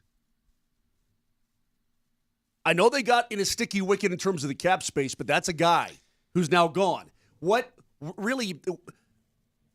they done for you to not think that they've thought everything out as much as possible and realizing that they want to win desperately and are going to try to maximize the Joker years as much as humanly possible? Why are people suddenly on the defensive and the angst and the anger side of things? It's probably just because it's unconventional and they're not comfortable with it, I guess. I think it's born out of frustration because they're watching other teams make moves, and right now the Nuggets' hands are handcuffed and unable to make moves. Well, yeah, it sucks. And you lost in Game 7 of the second round the year previously, and it felt like not a lot changed. Well, not a lot could change, bro, other than bringing in a guy for over $5 million. But I mean, he just answered your question. Yeah. I think that's where the frustration is born, is that there's no ability to get creative here. Again, we could diagnose why the Nuggets are in this position, and that is a position where they have zero arsenal of draft picks to work with and not much financially to work with. We can argue that point, and we understand that point. And maybe it takes some fresh voices. Maybe it takes something like this. Maybe it takes a new system, a new organizational chart to get out of it. But they better get to work quickly. I'll tie this into something else, by the way, because the other thing from Shams over the weekend was that the Nuggets were in some sort of talks and phone calls with Phoenix about Durant. Now, maybe they weren't as involved as some other teams. I think we counted, what was there, 7 teams that were making calls, right, Moj, according to Shams? Well, I would imagine if anybody knew that Kevin Durant was truly on the market, I would imagine that there were a lot of phone calls from a lot of different teams that probably weren't even mentioned in the story over the weekend. Houston gets the deal done. So right. They trade Jalen Green, their first-round pick, Dylan Brooks, and 5 second-rounders. I think that Phoenix is trying to do their own little Clippers Shea trade where they acquire a whole bunch of draft capital and they hope that this young player can take steps forward in Jalen Green. He might. He's a scorer, dude. All he's done is score since he's been in the league. But here's what's crazy to me. Like, just to put it in full perspective. Think about the West versus the East right now. And I'm going to go through something real quick. So OKC obviously won the title last night. The Rockets, if you remember, finished second in the West. And they just acquired KD. Mm-hmm. The Lakers still have LeBron and Luka. And they're going to get a center of some sort. The Nuggets are the Nuggets, obviously. Minnesota is a team to contend with, always is. Minnesota Clippers are always going to be there. I mean, I don't know what kind of threat you see them as, but they're going to be there. Golden State, if Steph stays healthy in the postseason, who knows? You have even teams like Memphis that don't seem that good on the surface. There were 14 games over 500. Any of those teams would contend in the East. Oh, and by the way, those teams you mentioned would San Antonio, yes, with a healthy Wembanyama next year, who knows what kind of jump they can make. Now, I go to the Eastern side. Boston's going to be without Tatum next year. Indiana's now going to be without Halliburton. Not only is Boston going to be without Tatum, but they're looking to deal. Yes. They understand that that's a gap year for them. They're not going to do anything next year. They're going to deal. Indiana's going to be without Halliburton. Cleveland seemed to just mentally break down in the postseason the second that started. Never trusted Cleveland. Milwaukee is going to be without Dame next year. And then you have the Knicks. And then what? Detroit? You know what? That's your Orlando's next up. Orlando's better. Orlando's gotten better. Okay, fine. I mean, they were a 500 club, but they could be. They could be. Dude, Orlando in the Western Conference right now, are they a playing team? They'd be 7th, 8th, 9th. Yeah. That's what they'd be. The West is loaded. It's an imbalanced. They might not even be a play-in team, Vic. The East is a mess. You put the Nuggets in the East, they win it by 15 games. Well, I mentioned this earlier. It's like LeBron, his greatest tag, and look, this is a huge accomplishment. I'm not taking anything away from it. Making 8 straight finals is crazy. Doing that in the East is way easier than the West, though. Way easier. I think what happened yesterday, the trade for Durant, and very rarely do I see it this way, I think it's a lose-lose trade. I do. I don't think Durant makes Houston that much better. I don't. I really don't. And I think, what the hell, what is Phoenix doing? They've got 7 shooting guards right now. Do you know how many shooting guards they have on their roster? Seems like a lot. They can't move one of them. They've got Bradley Beal. They've got Devin Booker. They've got Jalen Green. They've got Grayson Allen.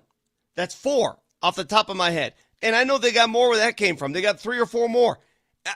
What are you doing? If you're the Phoenix Suns, what is going on? Clearly, they got to move a couple of those guys. And by the way, you got Colin Gillespie.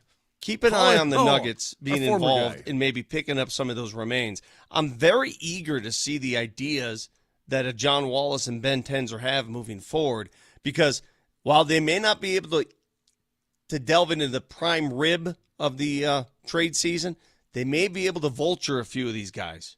A Grayson Allen would look good in Denver. If the Suns figure we can't use them, we can't use them here, we got too many shooting guards, he'd look good in Denver. Can I make a confession? I'm gonna get just absolutely hammered for this, but let me do it anyway. I'm not a big prime rib guy.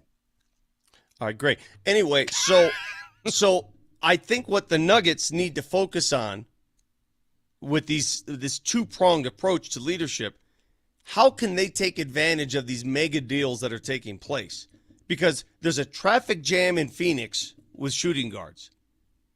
And they may not keep Jalen Green. Vic, this is where... I think Phoenix. This is you where are you have to be. You have to be creative. You are trading Durant not to keep Jalen, though. Yeah, I would keep the kid. He's a terrific shooter. You have to be incredibly creative. Jalen Green went invisible in the playoffs. He's one of the reasons and plus they don't want to pay him. They don't trust him. Okay, well, he's a 20-plus point per game guy. So maybe you're right, but he's also a team that finished. I mean, he helped that team finish second in the West. Anyway, you have to be creative. You have to put your nose in there. If you're the third option getting some scraps, that's fine too.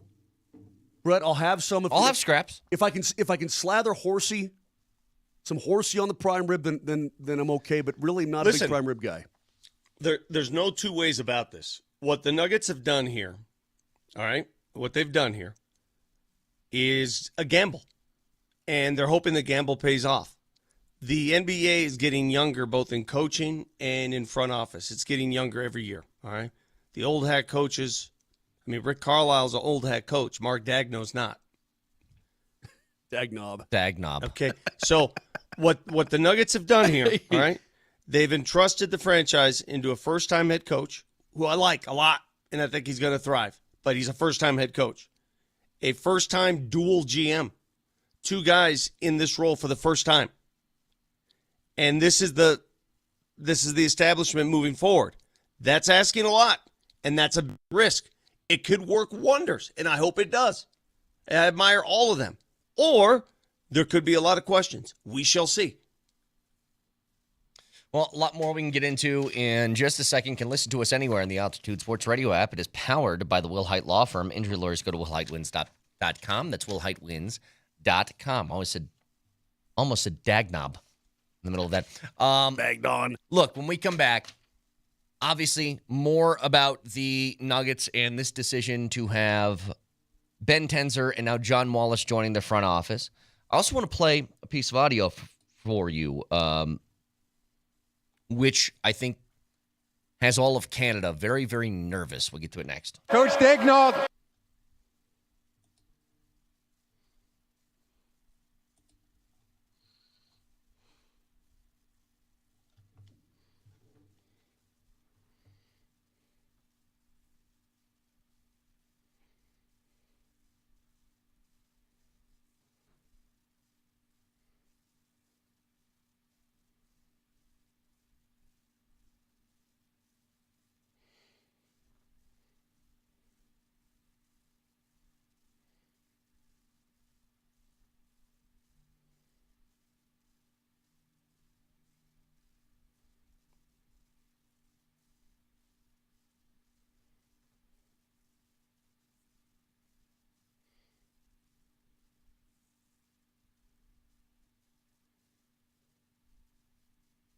Dudes, think about what summer should be. Relaxed. How about romantic? Maybe some beach nights, vacations, spontaneous weekend getaways. But if you're dealing with erectile dysfunction, man, that can really bother you. It can be problems for you and your partner.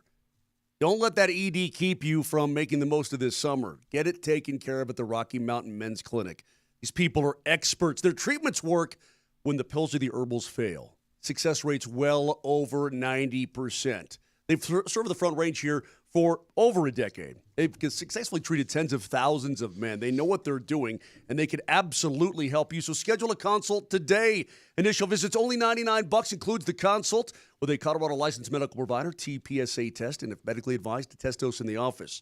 If it doesn't work, your appointment's free, but it's going to be working, and you're going to be happy. 5 locations in Colorado, from Fort Collins down to Colorado Springs. So call them today, 720-440-7900, 720-440-7900, or go to RockyMountainMen'sClinic.com.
So losing in the finals is brutal, especially the way Indiana did it. I feel for him. Like, you didn't just get kicked in the nuts because you lost Game 7 with your first championship on the line.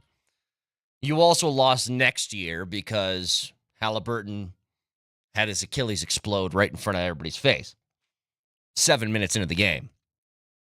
What are you saying there, Vic? Hey, turn his mic on, Nelly. I was sad. Yeah. It was sad to watch. It was because you almost saw it coming. Again, this has happened too many times. The rash of Achilles tears in the NBA has been striking over the last few years. You know, we saw it with Kevin Durant. We saw it with Damian Lillard, Jason Tatum, and now Halliburton, who tried to grit his teeth and play for his team. And when you saw that calf explode the way it did, everyone knew right away what happened. Well, and then you take on top of that, on the hockey side of things, like we all remember when Nathan McKinnon was sitting there at the press conference after they lost in the second round again, the year before that they won the championship, the cup, and how devastated he was. Now, Connor McDavid's had to do that 2 years in a row after the final, where you've made it back-to-back years, you've lost back-to-back years. Keep in mind, he's got 1 year left on his contract where he makes, is it $12.5 million, I think? Correct. Before he is a free agent. If he goes free, what would he get? $1 billion. 16 per. Yeah. 18 per. Well, here's what he said, though, and this is the interesting thing. When you're that close, and this guy is Edmonton hockey, like he is the Oilers franchise. We all know it. He said this was, keep in mind, 2 days after. He said 2 days to kind of marinate on the loss. As you said, yeah, it's only been a couple days since the season ended. Take some time to regroup. Talk to my agent a little bit and family and all that, and make some decisions whenever that time comes. But there's no rush on anything like that. Make some decisions, okay? Well, there's a follow-up here. Do you feel like there's unfinished business, Connor McDavid? Yeah, we're all in this together, trying to get it over that finish line. With that being said, ultimately, still need to do what's best for me and my family, and that's who we have to take care of first. But of course, there's unfinished business here yet. There's an interesting thing with that phrase there, that with that being said, because that's doing a lot of heavy lifting. Well, whatever I hear somebody say. Well, here's what it means to me, Moj. Yeah. This is the translation. With that being said is sort of a semicolon where you can draw a line in the middle that said, everything that I mentioned up until this point was what I had to say. Everything after this is what I really want to say. Okay, yeah. When I hear I've got to do what's best for me and my family, I always default to the side of ego. Yeah, I mean, that's kind of what it means. It's kind of what it feels like. If this guy, again, the only reason he would be traded is if he went to the Oilers and said, hey, look, I'm just not going to re-sign here, period. Do I want to stay on this radio show and do this show with Mark Moser? I mean, Mark Moser is one of my best friends. He's an awesome guy. I love him to death. With that being said, I mean, you could cancel out anything I said previous to that, right? I've got to do what's best for me and my family. Yeah. Hey, so is the NHL going full NBA now, where players are sort of picking and choosing where they want to play? Well, I don't know. Dude's been there for over a decade. I know, but I'm just so saying, right? That's what made the NHL special. The NHL didn't have that. Now it seems like the NHL's doing more of it. Well, I mean, if he becomes a free agent, he can go wherever he wants. I get it, but I think he's not forcing a trade to a certain team. I think he's sending messages. Well, sure he is, because that's the thing, like Connor McDavid. I don't think that's like a hey, Edmonton front office, get your ass in gear thing. What can they do? They're broke. They got no money. They've got to try to get deeper, faster. They have some work in front of them. Hey, Vic, I know you saw it all weekend. Brett, I know you saw it as well. I'll say that I'm never stupefied by a hockey player's ability to party after they win the cup. Oh, yeah. I guess I. Let me ask you this. I don't even know how to describe it. I guess I'm like, it's admirable. The fact that these guys can go and go and go and always finding that extra gear. And Marchand's back at the elbow room with a stogie at 8 a.m. That 2 days later. I mean, my God, these guys. And Sasha Barkov is ringing on his neighbor's ring bell to show them the cup. I think that's so cool. Somebody said to me on Twitter, "Well, I mean, it seems a little silly. Couldn't they just wait until daylight?" No. And I said, think about that memory you would get. I said, well, number one, he's hammered drunk, okay, because they just won the cup that previous night. I mean, 7 hours, 8 hours earlier. Second of all, it's the friggin' Stanley Cup at your door. And it sounded like somebody in that group, I don't know if it was him or not. Yeah, it's a Stanley Cup. What's up? Let me in. Somebody said, you told me to do this. I think that somebody said you told, which means they were like, hey, if you win the cup, you bring it whenever it's here, you bring it straight over to the house. I think that's amazing. Now, Mose, you're so impressed with Marchand. You've never seen me at an all-inclusive resort in Mexico before. True. I can hang with the best of them. I'm sure you can. I act like I win the cup every time I travel to Mexico. Except the time that the Riptide pulled you out to sea and you almost died. But you know what I did afterwards? There's a mojito waiting for me right there on the beach. Right there. Hey, tell me if you're, my breath. And the wife who goes, what's wrong with you? Yeah, you're fine. I was like, no, I was died. Tell me if you jive with this. Tell me if I'm alone or if you guys are with me on this. Like, Stanley Cup Game 7, I watched everything. I watched the whole proceeding, or Game 6, I'm sorry. I watched everything. I watched the handshake line. I watched the guys run around with the cup. I watched the post-game proceedings. I stuck around. I just think it's the coolest thing. Last night, soon as the final bucket went in, click. Yep. I wanted zero part. Why it? Can somebody explain why to me? I'll do you one better. Yeah. When OKC went on the run in the third, they went up 20. I was done. Change the channel. I didn't even watch the end of the game. No part of any of that. I don't want to see their faces. Is it just a bitter loss? Is it because they beat my team, or is it because I just don't? No. What is I it? just don't like them. Well, you may not like the team. Them. What is it? I can promise you, I did the same thing with the Stanley Cup. I'm also a hockey guy. But if it was a Dallas Stars celebrating, I can guarantee you I'm not watching jack squat. Not a second of that crap. No, I'm bitter. So it's the team. I think it's the team. It's the team. I think it's the team, number one. That's an unlikable. It's an that's a unlikable good basketball point. team. But number two, they also beat your team. Because if Indiana had won last night, I would have hung around. Yeah. Yep. Yeah. Well, it is that thing. It is me being less. I feel shame.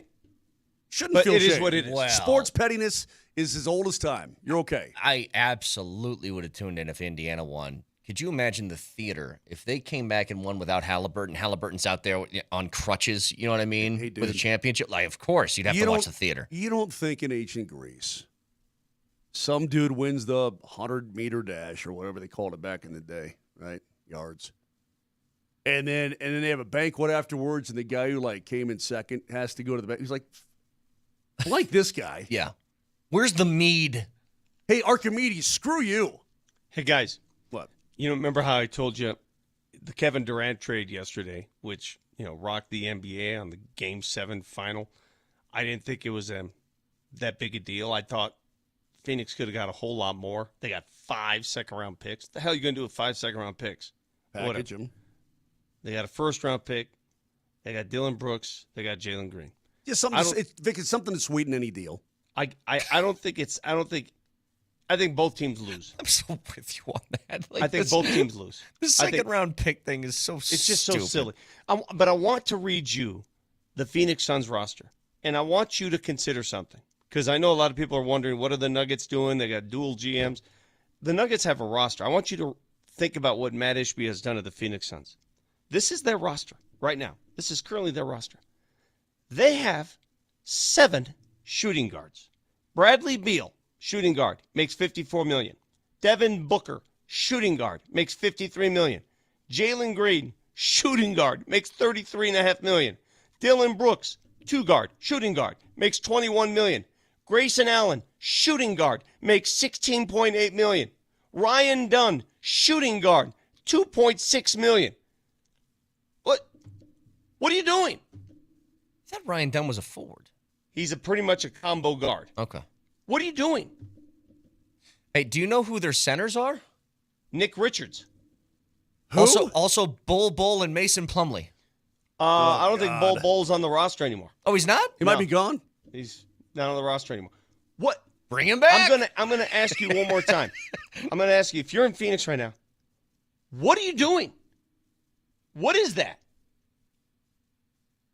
Hey, if you need some bigs, Nuggets have a couple bigs they could part with. Oh, you want a little Zeke action for Grayson? What is this? What is this roster I'm looking at? It's a team. It's a player. It's dudes. Who is Peter Cornley? It's a player. Who the hell is Jay Huff? I don't know. Here's let me try to add that up. That's 100. That's like 110 plus 33. It's 143 plus 21. Let's call it 164. And then, so you're almost. I mean, you're in the upper hundreds of millions of dollars just in two guards. Hey, how much does it suck insane. also to wake up as an Indiana Pacer fan, and we were all Pacers fans in this run, to wake up knowing that whole, hey, there's always next year, that theme, that doesn't apply to you because your best player is out next year. Think about that. They lose in devastating fashion in Game 7. Oh, well, we'll get them next year. No, you won't. You're screwed next year. How long should it take to recover from a torn Achilles? Well, he's not playing next season. He's done. Come on.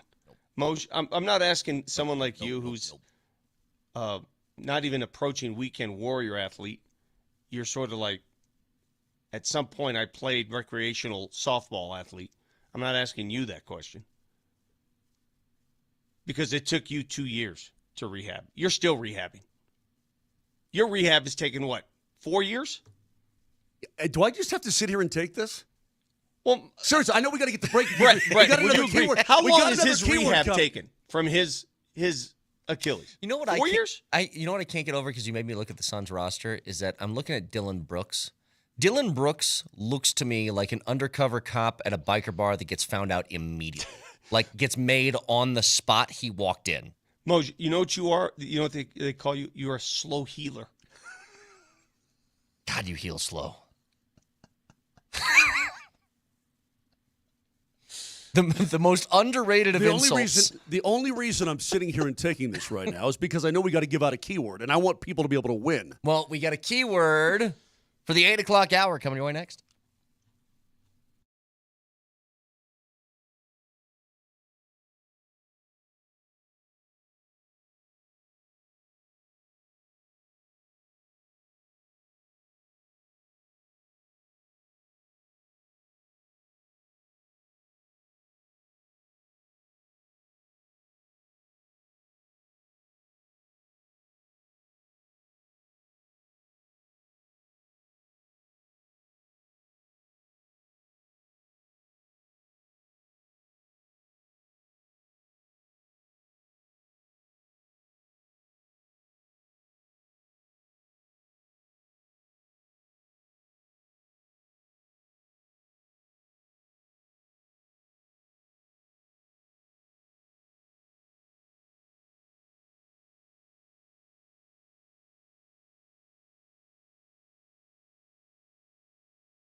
Our Core 4 score contest. Again, all week.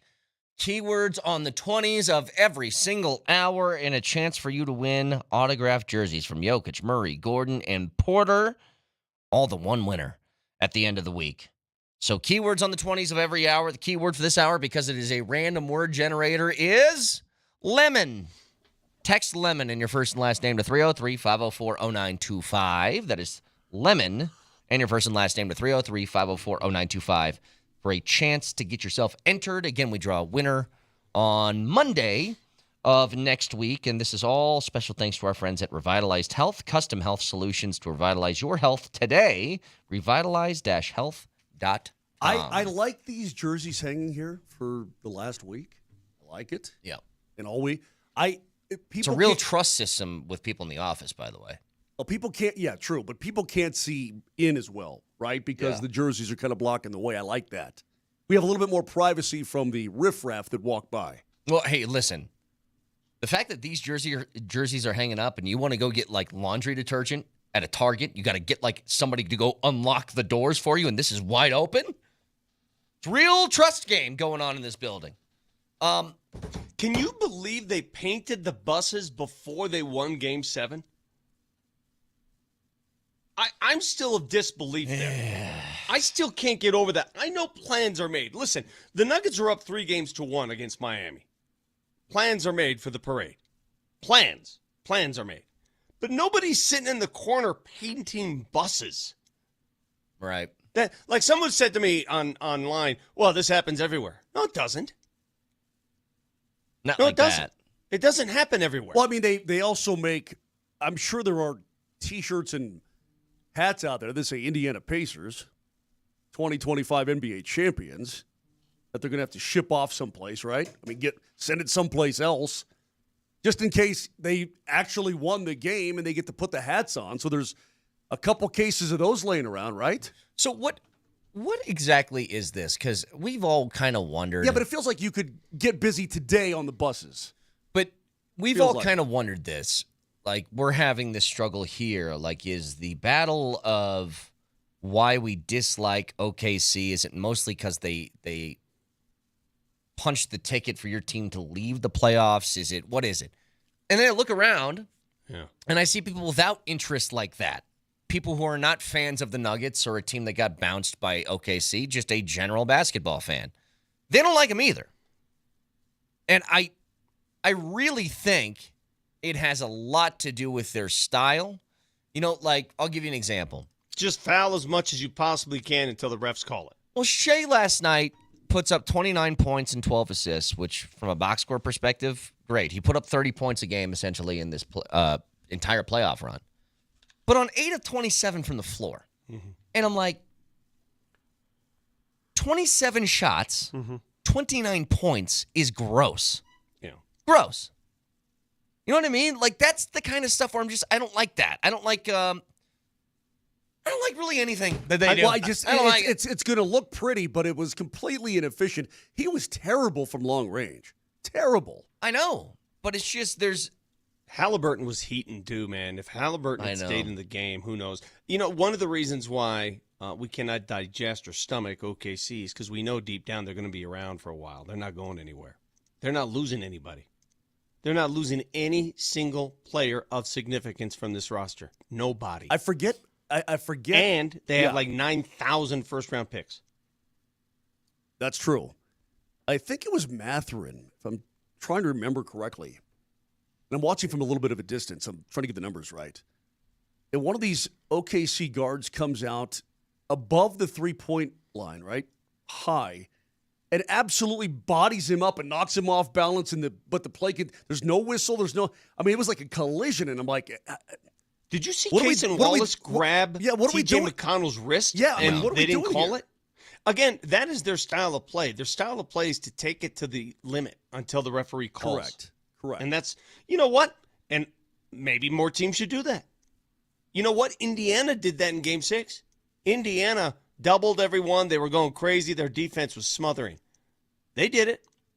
So I guess lesson learned here. Do it. Do the same thing. You need depth to pull that off, though. Yeah, you can't do that, and then Aaron Gordon's in foul trouble, and here comes Hunter Tyson. You know what I mean? Like, that makes it a little bit more difficult. That's what's so weird about Indiana. Halliburton goes down, and obviously he's the best player on their team. He's really good. But having Mathurin and McConnell come off the bench to at least alleviate that is not the worst sort of combo to have as a backup. It's just crazy. Well, the reaction we're getting from the Nuggets news today has not been kind. A lot of people are suspicious with the move. And, I'm one to believe that I need to hear from these guys. I need to hear from John Wallace. I know Ben Tenzer. I know he's a bright young mind. John Wallace is an up-and-coming guy in this league, up-and-coming star. And I'll leave you with this because I don't know if this works. I don't. They're first-timers, just like their coach, first-timer, and you got 3 first-timers running the ship now. So I'm not going to lie to you and say, oh, this is the best-case scenario. I don't know. We'll find out. We're fixing to find out. I will say this, though. No one knew who the hell Masai Ujiri was when he was hired, or Tim Conley when he was hired. Because you don't know somebody, just because they don't come from recognition, doesn't make them a bad hire. It makes them anonymous. But the track record's proven. Vic, I'm not even sure it's necessarily the lack of name or recognition as much as it is, okay, are multiple mouths to feed in terms of making decisions going to work the way they envision that it will work. So the structure, you're talking about the correct, structure. That is correct. Will a dual GM situation work? We're about to find out. Yeah, and if you want to be sideways or upset about it or whatever, fine. Maybe go ahead and be that way. I like the fact that they want to be more collaborative because they realize how important these next several decisions are to the future of this franchise and whether or not you're going to win another title, multiple more titles, that sort of thing. See, I'm not going to give you an opinion of what I believe. I have no idea what this is going to be. I really don't either. But what I do know, it could work or it could blow up. I don't know. What I do know is the powers that be know how important this moment in time for this franchise is.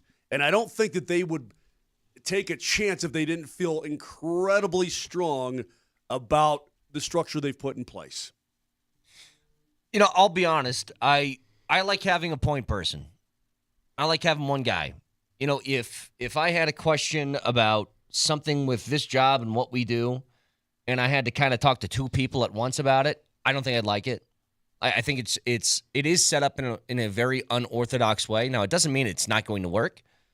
And you said something, Moj, that I kind of lean back on, which is, do you trust this team or not? And I think they've given you every reason to trust them.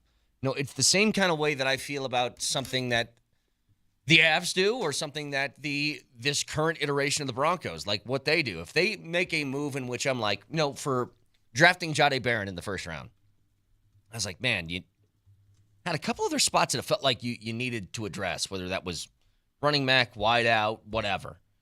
And you take something that is a strength, which is your secondary. I said it the day afterwards, that Friday after the first round of the draft. They have earned my trust to do what they think is right. And until they start making really bad decisions, then I'm going to trust them. It's the same thing kind of with Calvin Booth.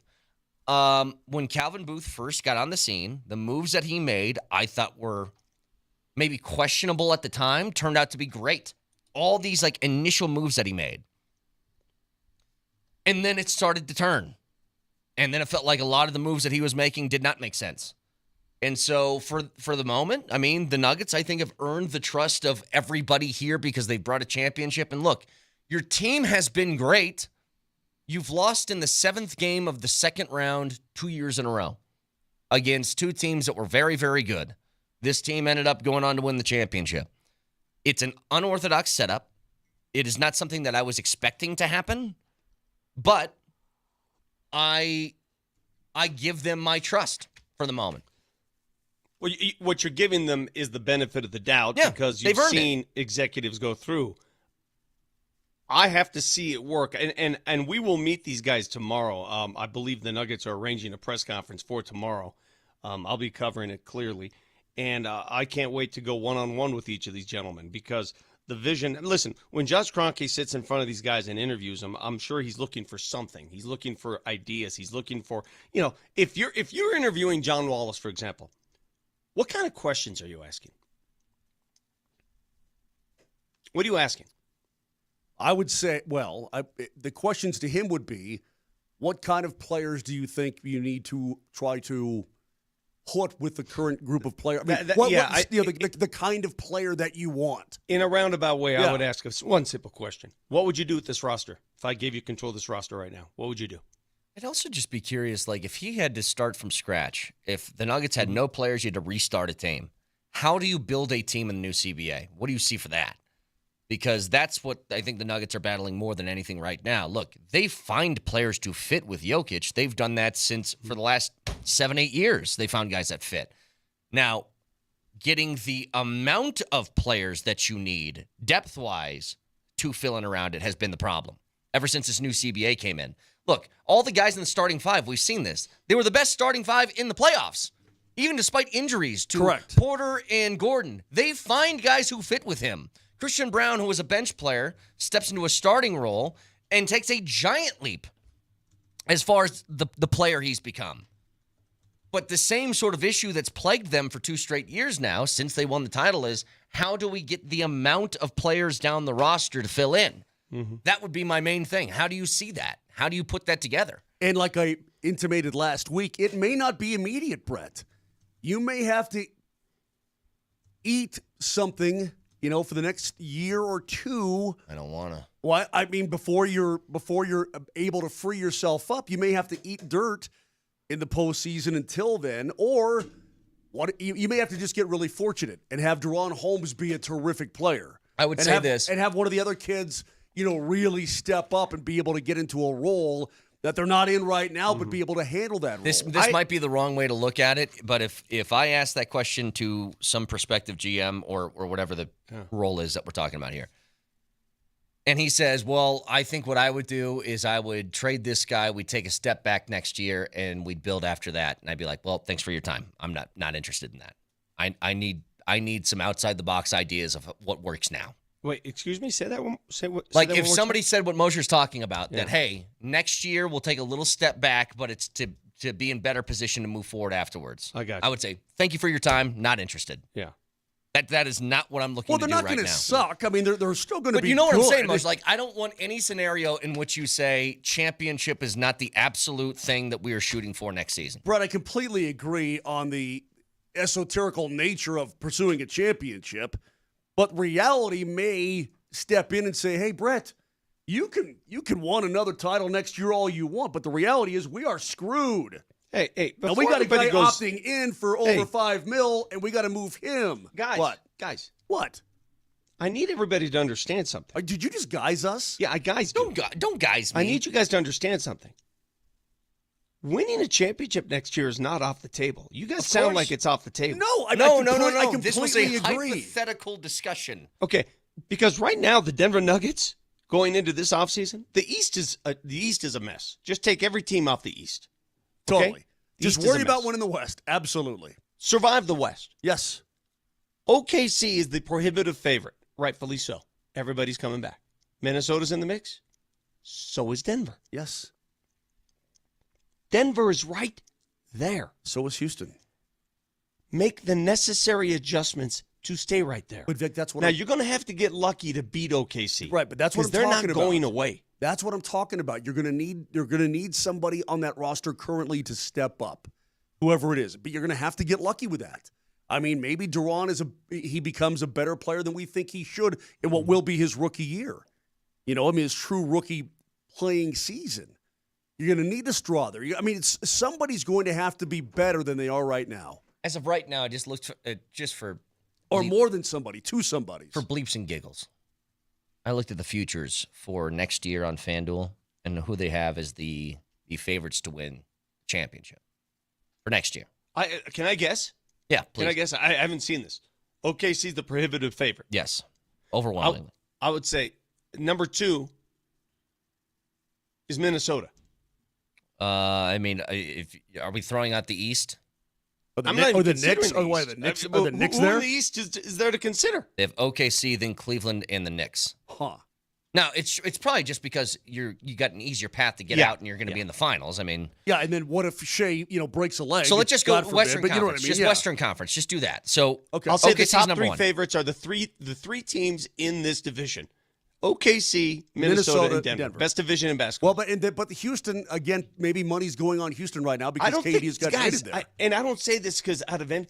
I don't think Houston is that much. Yeah, but this is the betting public, Vic. They're emotional. I don't buy that trade.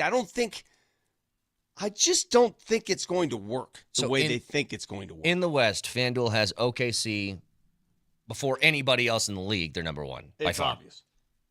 Second in the West, they have the Rockets. That's people. Buying the hype. Yes. Third in the West, they have Minnesota. Mm-hmm. Tied for third in the West, they have Denver. the Lakers. Oh, for God's sake. And then after that is the That's Nuggets.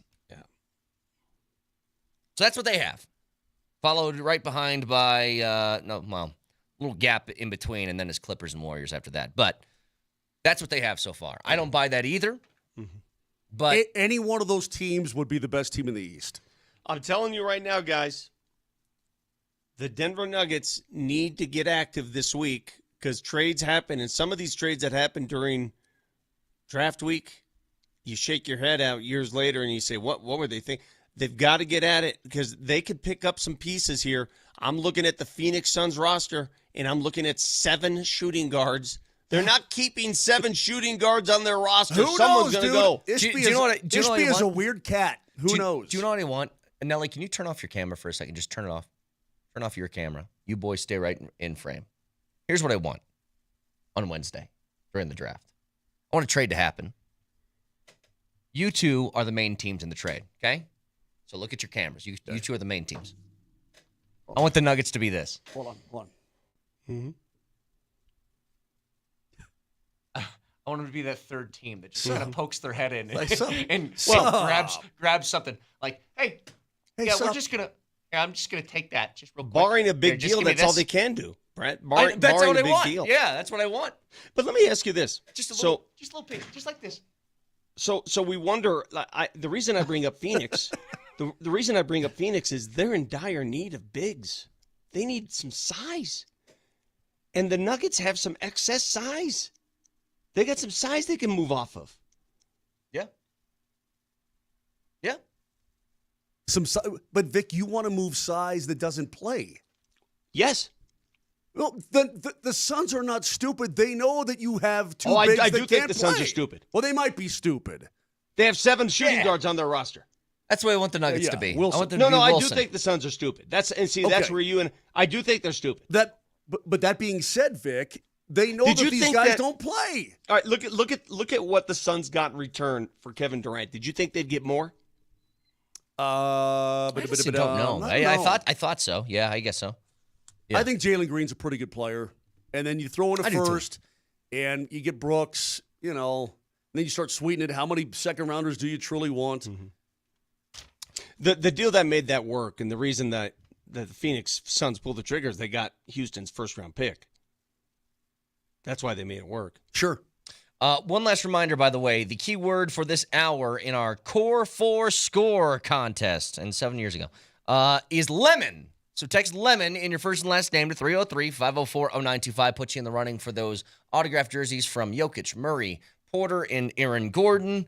We're going to have keywords on the 20s every hour for 5 straight days. That's 12 keywords a day, so stay tuned on the 20s. Real quick, when we come back, I briefly want to mention a couple things, including the Jacksonville Jaguars. Jaguar. Not Jaguar. Jaguar. Just say Jaguar. Jaguar. Yeah, oh my God. Now you're getting crazy. They just did something that no NFL team has ever done before. Get to it next.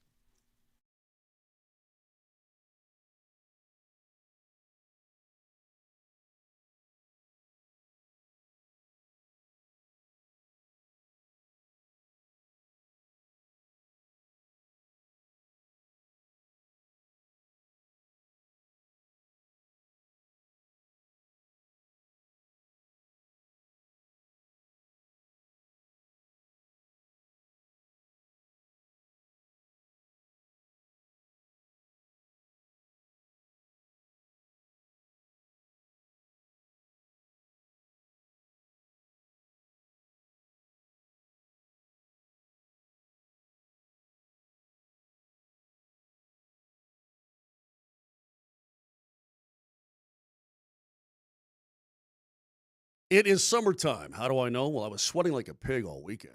Maybe you were too, but you know what that also means? It means road trip time, right? You're going to get out there with the family, go visit grandma, go someplace, and do it in a brand new ride from Silterhar Motors in Broomfield. That employee pricing still around until July 7th. You got to take advantage of it right now, and they're going to give you the most for your trade this very moment. They've got over 1,100 new and pre-owned cars, trucks, SUVs right there on the lot waiting for you. Get to where you're going this summer in style. Ice cold AC. Total reliability. It's Silterhar Motors in Broomfield. Highway 36 in Wadsworth, or go online at sthmotors.com. That's sthmotors.com.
Me too, bro. Me too.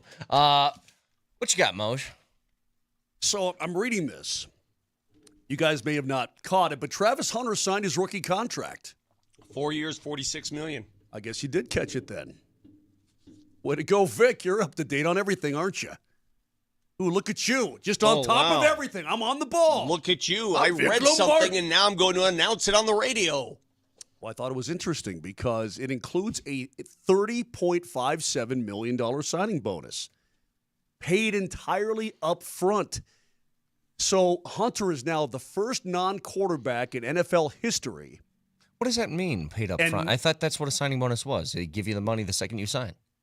Well, no, this is all up front. They space it out. He's the first non-quarterback and the first non-number one overall pick to get the entirety of the signing bonus right up front.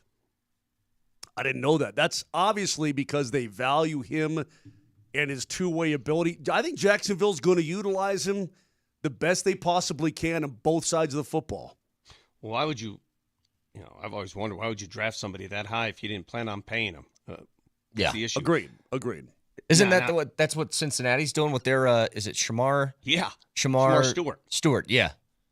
Where they're like, sitting there going, I want to practice, but they won't give me the contract. I don't get that either. I mean, you're pretty much slotted into the money. It's how you delve out the money now, right? Well, that's what it is. Speaking of, is Johnny Bear not signed yet? You know what? I don't think he has he? Pay him. Yeah, I Pay think that man his money. I think he's still unsigned. The Broncos are kind of doing the same thing here. If I So have it's this how you correct, beat your money. somebody correct me if I'm wrong, but I don't believe he signed his contract either. I don't either. recall him signing. Well, just look it up. Well, I am. I haven't seen anything. This is what I'm so confused by. Like, what is the negotiations that are happening right now? You're kind of slotted into money. It's okay. So how do you get it? When I that's the stuff I don't understand. I saw him at rookie minicamp. I saw him at OTAs. He didn't walk off camp like Shamar Stewart did he? No, he was practicing. He was practicing, but as of the 13th of June, he still hadn't signed his contract. Okay, hang on. I'm reading a Yahoo Sports article right now that says, what is this all like on the down low? It says, now after signing an $18 million contract, Barron will take care of his mother. They changed my mother's life. Okay. The signing of rookie contracts, it's not what it used to be. It used to be always a source of contention. It used to be an issue where guys would hold out, and that went away once they started slotting these guys into numbers. Yeah, once the league said, hey, enough of this crap. Was Sam Bradford the last one that was like, I'm holding out for $70 million? He was the last guy. Yeah. It was always an issue. It was, 20 years ago, rookies held out, rookies had this and that, and teams always, they wouldn't draft certain rookies knowing that they'd be holding. That's all gone. Also, over the weekend, when we were gone. That was, if you, take yourself back to that for a second. Guy who hasn't played a snap for any football team became like the third highest paid player. That was wild. I think once Jamarcus Russell. Yeah, they're like, got like $25 million. We need to do something about this. Oh, God. Well, that's the Raiders' fault. They turned their franchise south for quite a while. Also, over the weekend, Vic, did you see this? Guess who took less money to stay with his team? In what sport? Hockey. Say it again, Moser. What'd you say? He took less money to stay with his current team. Oh, Matt Duchene did. That is correct. Dutchie? Yeah. I saw that. He's making 4.5 per. If he goes free, dude, he can make more. I'm convinced he could. Well, we all assumed that Dallas would lose Dutchie. They lost their coach. Well, here's the thing, though. This is what's big for Dallas. Dallas now has no, Brett. They didn't lose their coach. They got him lost. Yeah. Well, here's what Dallas can do now. After signing Duchene, they have $2 more they can spend. Question is, where are they going to spend their $2? $2. They have no money. Well, they signed Maverick Bork to a contract. They made the trade. No, they sent. Well, they lost Marchment. They sent Marchment out. Yeah. Yeah. Seattle. Correct. So they sent Marchment out for nothing. They just want to get rid of that salary. But they got to sign Cody Cece. Their captain remains unsigned, and Jamie Benn. The Donoff is unsigned. Granlund is unsigned. Hey, speaking of money. Money. Oh, I wish I was Jeannie Buss. I mean, it's my dream. Give me $10 billion. Dude. but I still get to run the team. What a great thing to have in your back pocket. I get the money. All of this, because the money's like kind of fake, right? You're worth an X amount of dollars, but you don't have X amount of dollars. It's not fake when you sell it. No, that's what I'm saying, though. Like, the entirety of her owning the Lakers, she's worth, I guess, it's $10 billion. But she didn't have $10 billion. Well, guess what? Now she has $10 billion, and she gets to run the Lakers. You know who's smiling ear to ear? Jay Moore. Our Jay Moore, our boy who's in studio with us a couple times. Yeah. Jay Moore's like, I don't need to go on tour anymore.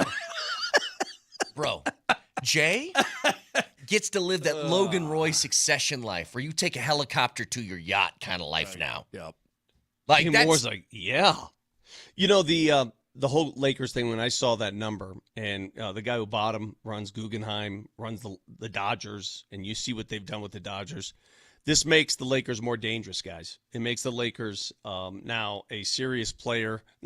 It's not like they weren't before. Yeah. But they have to deal with the restrictions of the NBA CBA. I'll say this. I wonder how long this deal has been in the works, and I wonder if it was expedited by the Luka Doncic trade.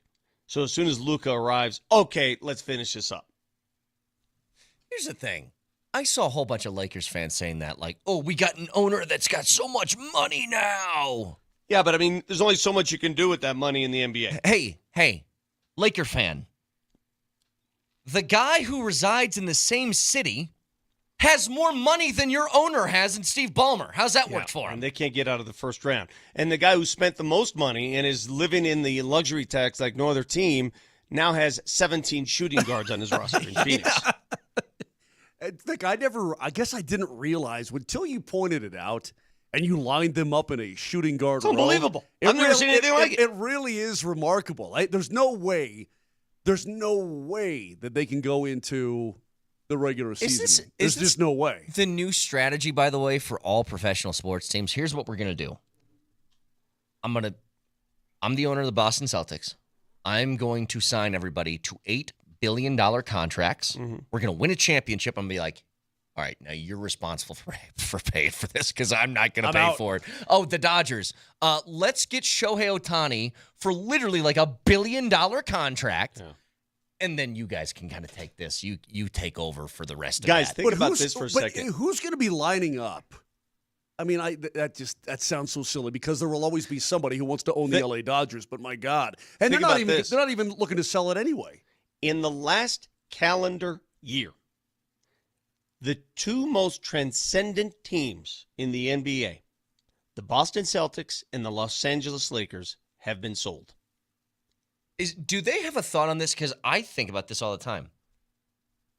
The Lakers just sold for $10 billion.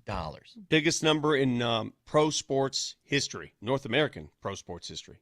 It can't get much higher than that, what is Dallas Cowboys sold they would because they own the stadium. But I'm saying you buy these teams as like investments, right? So when Jerry Buss buys it for $67.5 million in 1979, that's an investment. I'm going to tell you right now, if the Rams... How much more can you get invested from $10 billion? Like, what are you expecting to sell 20 years from now? If the LA Rams sold today, because they own SoFi, if you compared SoFi and the Rams, I guarantee they'd hit that $10 billion number. I don't think there's any doubt about it. Do you understand what I'm asking? Like, you buy the team now for $10 billion. Right, but in the future. In 2050, you want to go sell off the team. $25 billion? Yeah, is it 25? Can it really get to $25 billion? We always say... No, it can't. How could we even? And it always does. It always does. It's amazing. I mean, it's just bizarre. It really is. When we come back, major moves for the Nuggets. They've given us some clarity moving forward on who's going to run the operation. How it's going to be run remains to be seen. We'll ask those questions tomorrow. But I have some thoughts on why they waited to make the announcement. Because I think this has already been in the works. Remember how last week Tommy Balcetis bowed out? Remember how he left? Yep. So this was a week ago, probably more than a week ago. It's no coincidence why that happened a week ago. I think this has been done. Yeah. It's been done. We'll get to that in just a second. Stick around.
All right, so the news from this morning, if you're just tuning in, well, then two things to keep in mind. We'll have our final keyword of the day for you to win these autographed Jokic, Murray, AG, and MPJ jerseys. Final keyword for our show. For our show, yes. Every other show that is on this station has the keywords on the 20s of every hour, and it will be like that all week. So stay tuned for that. That's at 9:20. But from Shams this morning, I just want to say Shams. Shams. The Denver Nuggets are naming Ben Tenzer as the Executive Vice President of Basketball Operations and hiring Minnesota Timberwolves executive John Wallace as their new franchise Executive Vice President of Player Personnel. Both will report to Josh Kroenke. So, go ahead, Vic. Well, first of all, I think this decision has been made. They just have waited to announce it. It hasn't been officially announced by the team yet, by the way. So the official announcement probably comes later today, or check your email, whatever. But they're going young. They're going with say check your email. Check your email. They're going with a young collaborative process. Ben Tenzer, I've known him for a long time since he's been in this organization. He's been with the Nuggets organization for a pair of decades. 40 years old, up and comer. John Wallace, from what I'm told, I knew him a little bit in his first stint with the Nuggets when he worked in the scouting department with the Nuggets. In 2019. He was then lifted by Tim Connolly when Connolly went to Minnesota. He was named the GM of their G League team in Minnesota, another young up-and-comer. No one has been given the title of GM because they're basically both serving that role as GM. Both executive vice presidents, one of operations, one of personnel. They'll both report to, in my opinion here, the way it's set up, they'll both report to Josh Kroenke. So if personnel decisions are necessary, they're going to be collaborative about it. And I hope it works. I don't know if it'll work. I don't know. I hope it does. I just, one thing I can't get out of my mind is this. And I don't know how to describe this as 2 years ago, this week, 2 years ago, we were just coming off an NBA title, an NBA championship parade. If I had told you 2 years ago that the entire Nuggets front office would be completely reshaped and their coaching staff would change from head coach on to several assistants, how would you feel about that? I think you were probably a little crazy. That's crazy to me to think that. Now, it's happening in real time, so we absorb the information because we've seen it come along. But if I had told you 2 years ago, coming off a championship, as the third youngest team to win a championship, by the way, that's crazy. Well, that's what happens when expectations get high.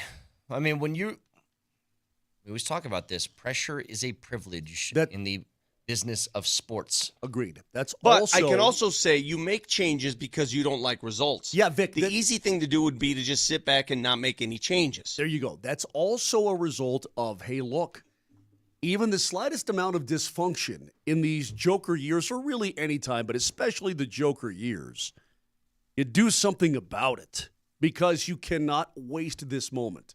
You can't. And they know that.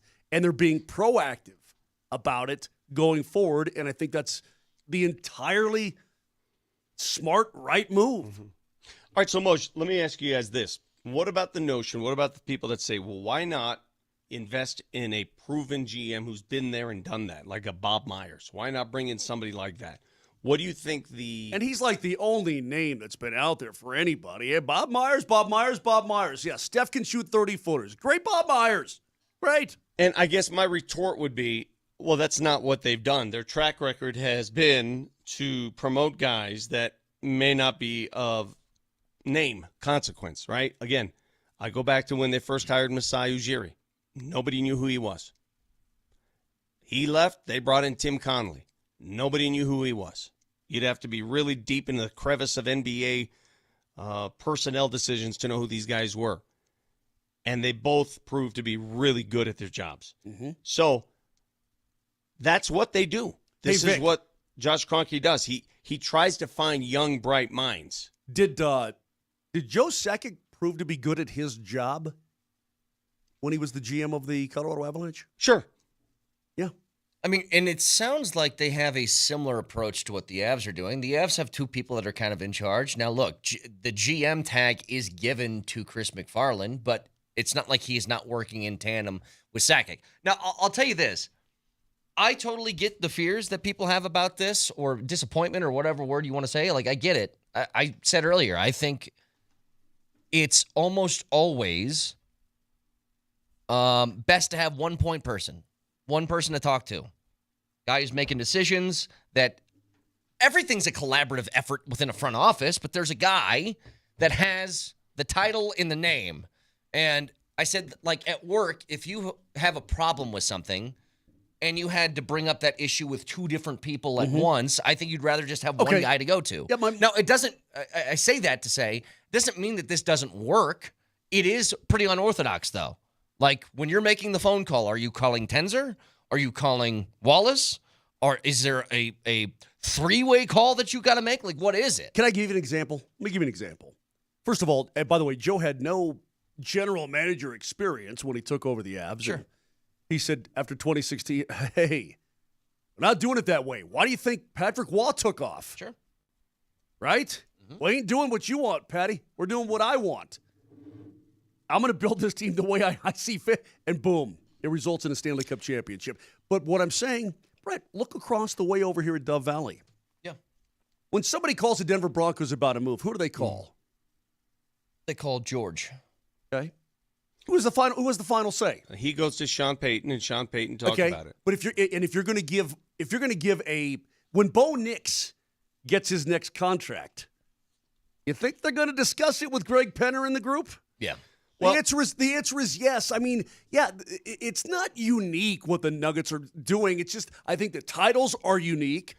But I mean, listen, phone calls are made, I'm sure, to Sean Payton as well from people. Hey, do you want the people that he knows in the league? I think this decision to go with work well dual together. GMs here, dual GMs is what I think this is going to look like, is very reactionary in this. The way it worked the last 2 years, Calvin Booth made the personnel decisions, and there was really nobody in the organization, here on outside of Josh Kroenke. He made the calls, and that was it. Yeah. They're going with this collaborative process because they think this will work better. We shall see. Like, if John Wallace comes to town, and we'll have a press conference here soon, and he has an idea to improve this roster, that idea obviously gets collaborated upon with Ben Tenzer. Did you say collaborated? Collaborated upon. And then it goes up the flagpole. And it's a different process than what they did before. Before, the idea was one person's idea, and that was it. When you said that, you sounded like a real dagnob. Let me tell you something. Me and my wife, we were sitting around. We collaborated the other day on this idea to fix something in the house. Everybody likes to collaborate from time to time. I like collaborate. I'm a big collaborator. I think it's easier to say collaborate than collaborated. Here's the thing, though. Mose, you make a good point. Everything within good organizations are collaborative. They're collaborative about.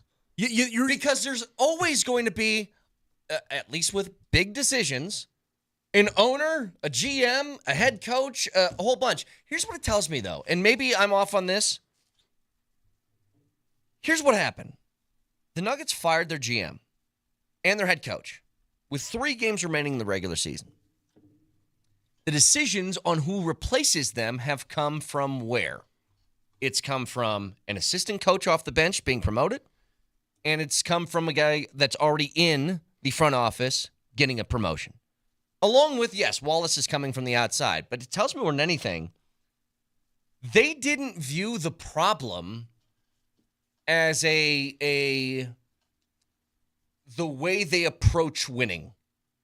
They didn't see that as the major issue. If they did, they would have gone way outside for new eyeballs, right?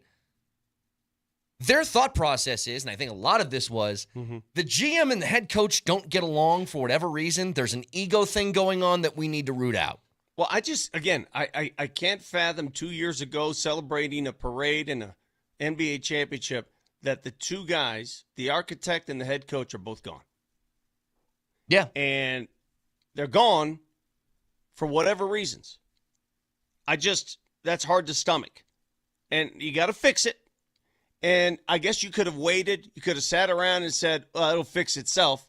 They decided not to wait. Well, Vic, it's not very hard to stomach when you really look at what the issue was and the complete lack of cohesion amongst those two men. The complete lack of communication between those two men. Then it's very easy to understand why the decision was made. And yeah, let's get back to what Brett said. That's a good point, Kaner. I don't think that there's any, golly, we don't have any vision in this organization. We don't know where we're going or what we're doing or blah, blah, blah. They know exactly what the hell they're doing. They got the best starting five in the league. They got screwed on the new CBA. You have two guys who couldn't get along. You're both out of here, and you got some young guys. Yeah, but hopefully okay, I want to talk about that. Some great talent and some creativity to keep that vision going forward. I understand. All right, listen, this is where you and I are going to disagree. I understand that the Nuggets got screwed on the new CBA. You could sit back and say, oh, we got screwed, or you can do something about it. Yeah. Right. So, yeah, they got screwed. Yeah. You're supposed to be able to build your own team and develop your own players. Then they did that exactly to a T. And they got rewarded with an NBA title. And then the NBA decided to change things. Those are the owners who vote on that. And the players who vote on that. That wasn't some arbitrary person that came in and threw that. They voted on that. So if you're going to change the CBA, then you got to change your roster. By the way, we'll address. Does that make sense? Yes. Yeah. I mean, are you going to sit here for years and say, "Oh, well, the CBA screwed us"? No, it screwed a lot of teams. Change. That's what I envision they're going to do. Also, the CBA might have screwed you from the standpoint of 3 max contracts is a hard thing to deal with in this era of the NBA. The CBA screwed you out of guys like Bruce Brown. You had no chance to resign. No. I'll tell you what happened. You screwed yourself by signing a 4-year contract extension to a guy you don't play. You screwed yourself by signing a guy to a mid-level exception last year who did not play. That's where you're screwing yourself. You can be and moan all you want to about, well, we can't afford Bruce Brown. Okay, but you can get players. You spent the money on guys who you deemed unplayable. And ultimately, the guy who made that decision is gone. Yeah. Yeah. I mean, you can almost narrow it down to that. Why is he gone? Those two decisions. Sure. Because it really tied your hands on being able to do things outside of the core. And I wonder, because we've seen Zeke Naji on the floor, you know what he looked like to me? And I told you guys this during the regular season. It looks like he can play in some fashion, maybe not to the tune of $8+ million per, but the guy can help somebody. I guess at what price is what we're arguing over. And did he not play because he can't help the Denver Nuggets? Yeah. Or did he not play because Michael Malone's like, I don't want this guy, and I'm not. You may have signed him, but I ain't going to play him. What I don't want to hear anymore, and I don't know the answer to that, but he looks like he can play. What I don't want to hear is this.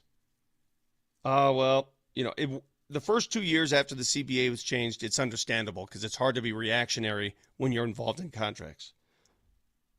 But that's gone. The new CBA is what it is. It is what it is. You have to adapt. You have to change. Depth means more today than it ever has in the NBA. It means more. Depth. It's more important. Gone are the days where if you have the two best players on the floor, you automatically win a playoff series. That doesn't work anymore. Depth is more important. You've got to get depth. You have the best player in the world. That's achieved. More depth is necessary. And that will be the responsibility of now Ben Tenzer and John Wallace moving forward. What do you do to get a surplus of depth in here?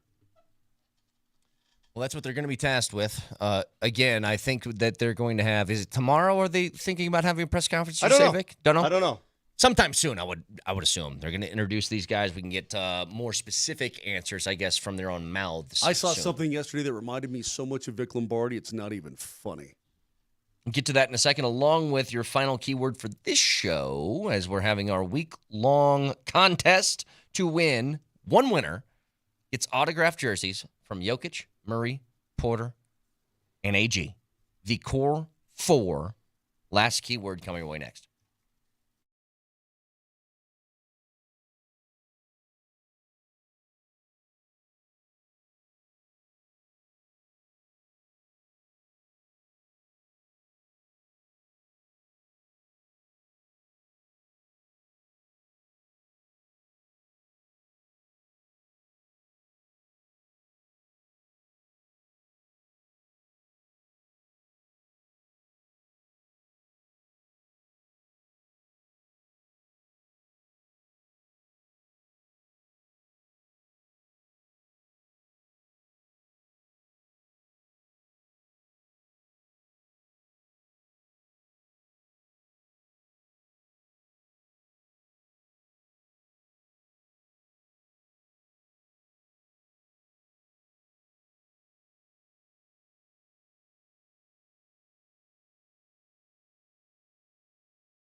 Got a keyword.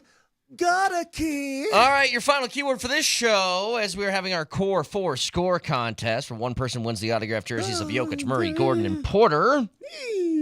All week, listen for those keywords on the 20s of every hour. The final keyword for today is water.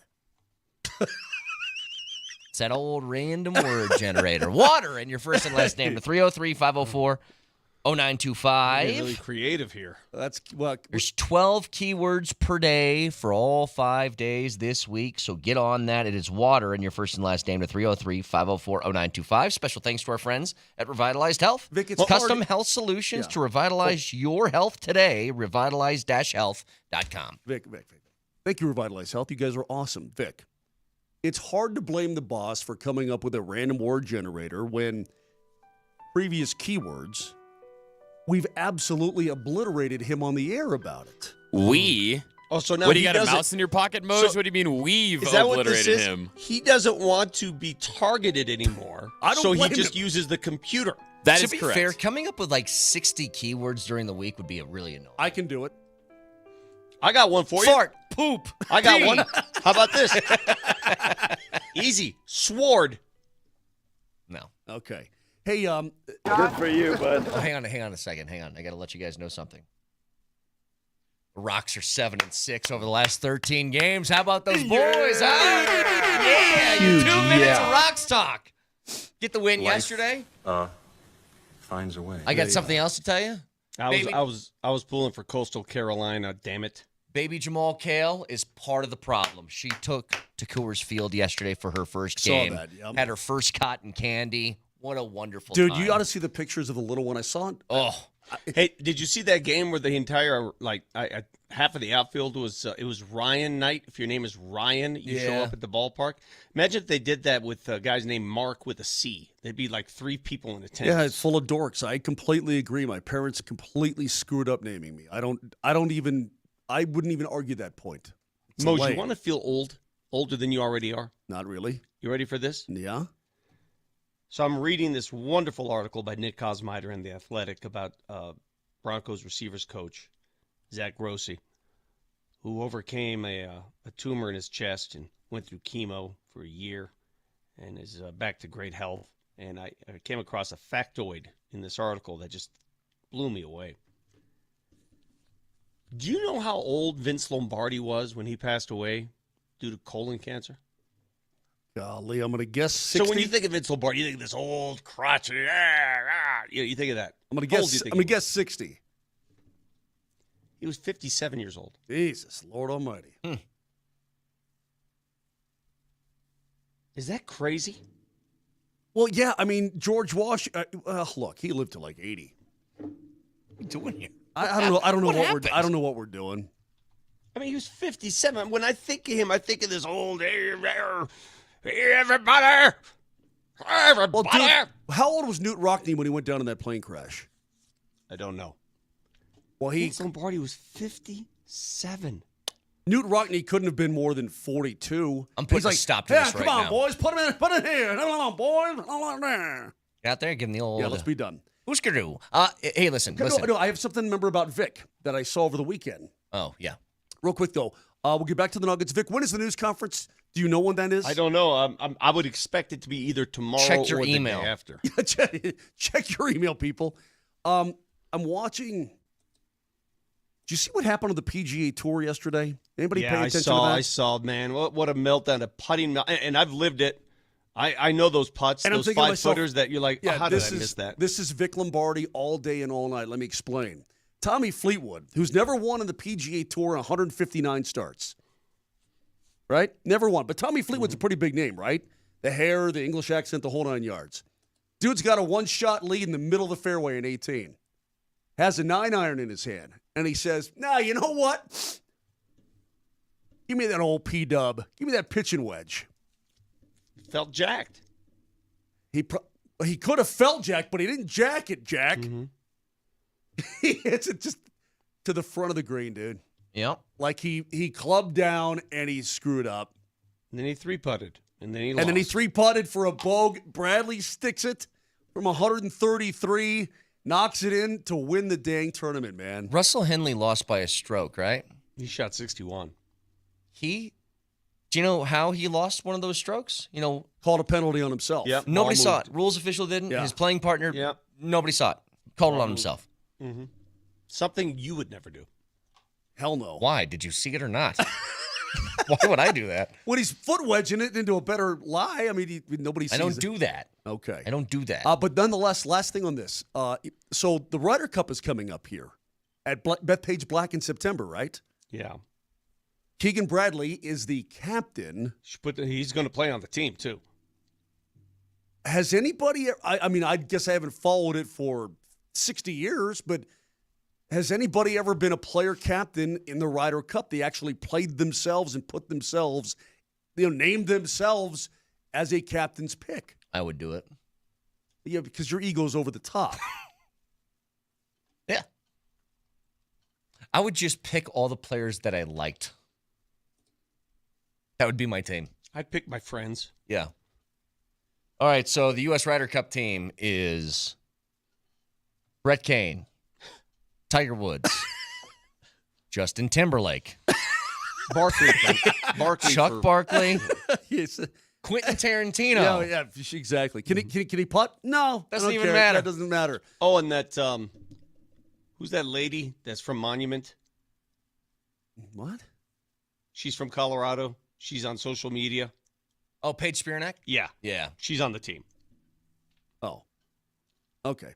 Whatevs. She's on the team. But yeah. Keegan Bradley is currently ninth. Baby Jamal Cale is riding in the right. cart with me. Keegan Bradley is currently ninth in Ryder Cup points. I mean, well, he put himself on the team. What's okay. the issue I here? just wanted to get to There's that no because issue. Vic, we've all done it, and I've seen you do it. I'm not going to hit the 5. I'm going to hit the 6. Seriously though. And bam, and it's a total. I should have hit the 5. Dang it. Well, the twosome of Brett Kane and Dave Chappelle are done after 9. They're dormy. Hey, the back of the. Well, I mean, you're not going to be in a cart, right? But you'll have beer cans pouring out of your golf bag, right? I gotta bring this up. It can just be a couple of minutes. But Aaron Rodgers is married. And I don't delve into the personal lives of these athletes. I don't think it's any of our business. But Actually, we do it every morning. his family said they don't think he's actually married. And there's pictures of him walking by himself on the beach. And here's the headline from the New York Post. Aaron Rodgers enjoys solo beach walk as mystery wife remains out of sight. And I gotta ask a question. That sounds like the Inquirer. Aaron, is your wife in the room right now? It's really hard for somebody that famous to keep that under wraps. I'm genuinely, and if it came out that Rodgers was like, yeah, I was just joking around, I'm not actually married, would you be surprised at all? Wait a minute. Like, do we got Manti Te'o going on right now? Wait a minute. Stop everything. Stop what you're doing. Everybody driving around Denver, stop. Everybody nationwide, worldwide, listening to the show. Stop what you're doing. Stop your computer programming, your plumbing, whatever the hell you're doing, just stop and listen. You're asking this question on a show in which one of our co-hosts randomly walked in one day with a ring on and said, I'm married. Yeah, but we knew. And we had no knowledge. But hang on. If he did that and we never met Bear previously, but who that walks would be in? weird. But we met her. Brett, that is true. Do you agree it was quite striking? He just had a ring on one day. We're like, wait, what is that? What are you doing? And what I'm married. And what did I say? I'm married. What did I say? I would just love to poke the bear a little bit. Yeah, that's what you said. That's why you not got what married. I said, I had to got make married. an honest woman out of her is what you had to do. Look, man, it's no big deal. I mean, well, you know what I mean? He got married, yeah. It's cool. So here and you then, are. And then you were like, hey, time out. And then you're like, I'm having a party at a bar like in a week if you want to go. Hey, a timeout, pork rind. No, I said it was a couple of months. I guarantee Mark's family was asking the same questions. Did you have fun?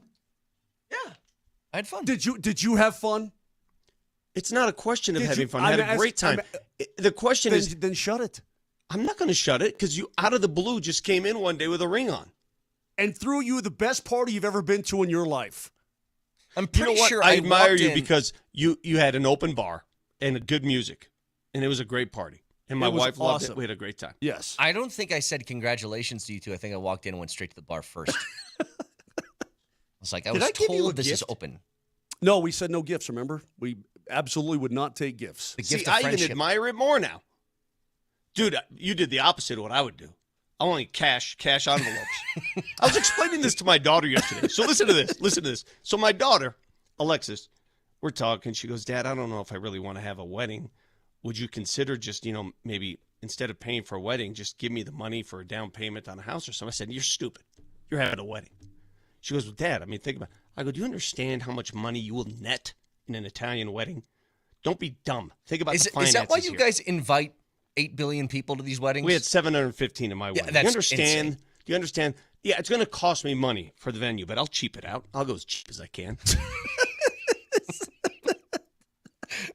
It's got those flowers that come at the gas station, those plastic ones. We're getting married under the overpass on I will cheap it out the best I can. And I said, you get married for the money. They're exchanging their vows. You just hear. Amazing. All right, one other thing. Vic, you mentioned this earlier. The College World Series finished with LSU winning. They went against Coastal Carolina in the final. I hated that. Here's what can't happen. They ejected Coastal Carolina's head coach, and was it first base coach? Yes. 20 pitches into the game. Yeah. In the first inning.